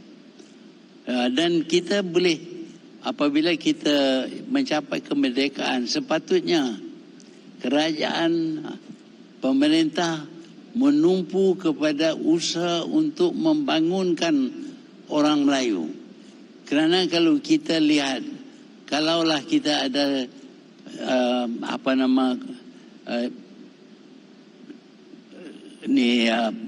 competition antara dua orang, kalau yang di belakang itu, yang ketinggalan itu tidak lari lebih cepat daripada orang yang di depan, dia tak boleh catch up, dia tak boleh dapat sama dengan orang yang di depan. Sebab itu kita perlu ada satu usaha memberi lebih banyak peluang dan bantuan supaya orang Melayu juga dapat kejar kaum-kaum yang lain. Itulah sebabnya yang kita usahakan supaya orang Melayu dan orang lain yang datang bermasyarakat di Malaysia mempunyai nasib dan kekayaan yang sama. Itu sebabnya yang saya menulis buku The Malay Dilemma, kerana di satu pihak mereka berasa mereka perlu berlaku adil kepada semua pihak, Tetapi apabila melakukan adil kepada semua pihak, apabila kita lebih utamakan merit, kebolehan daripada masalah kedudukan sosial mereka, maka orang Melayu akan menjadi puak yang termiskin di negara kita. Untuk mengelak daripada itu, kita tak boleh guna merit, iaitu kita pegang semata-mata kepada kecapaian orang tertentu. Sebaliknya, yang kurang berjaya pun perlu diberi latihan dan bantuan supaya mereka juga boleh kejar orang yang ada di hadapan mereka. Itulah sebab kita tulis buku The Malay Dilemma. Baik, terima kasih Tun. Mungkin terakhir dari kaum perempuan Kakak Julie Sutrisno, mewakili juga dari kawasan Timur Indonesia.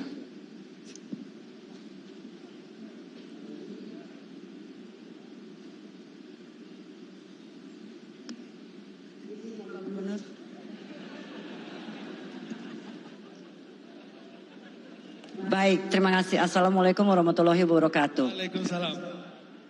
Izin Tun Mahathir, saya dari East Nusa Tenggara Timur yang terkenal komodonya. Jadi saya ingin menanyakan karena program Pak Gubernur Nusa Tenggara Timur ada itulah pariwisata. Apakah tips-tips supaya bisa kami Nusa Tenggara Timur juga bisa ada kunjungan banyak, bukan hanya ke Indonesia tapi ke Nusa Tenggara Timur. Memang ini tidak ada urusan dengan politik, tetapi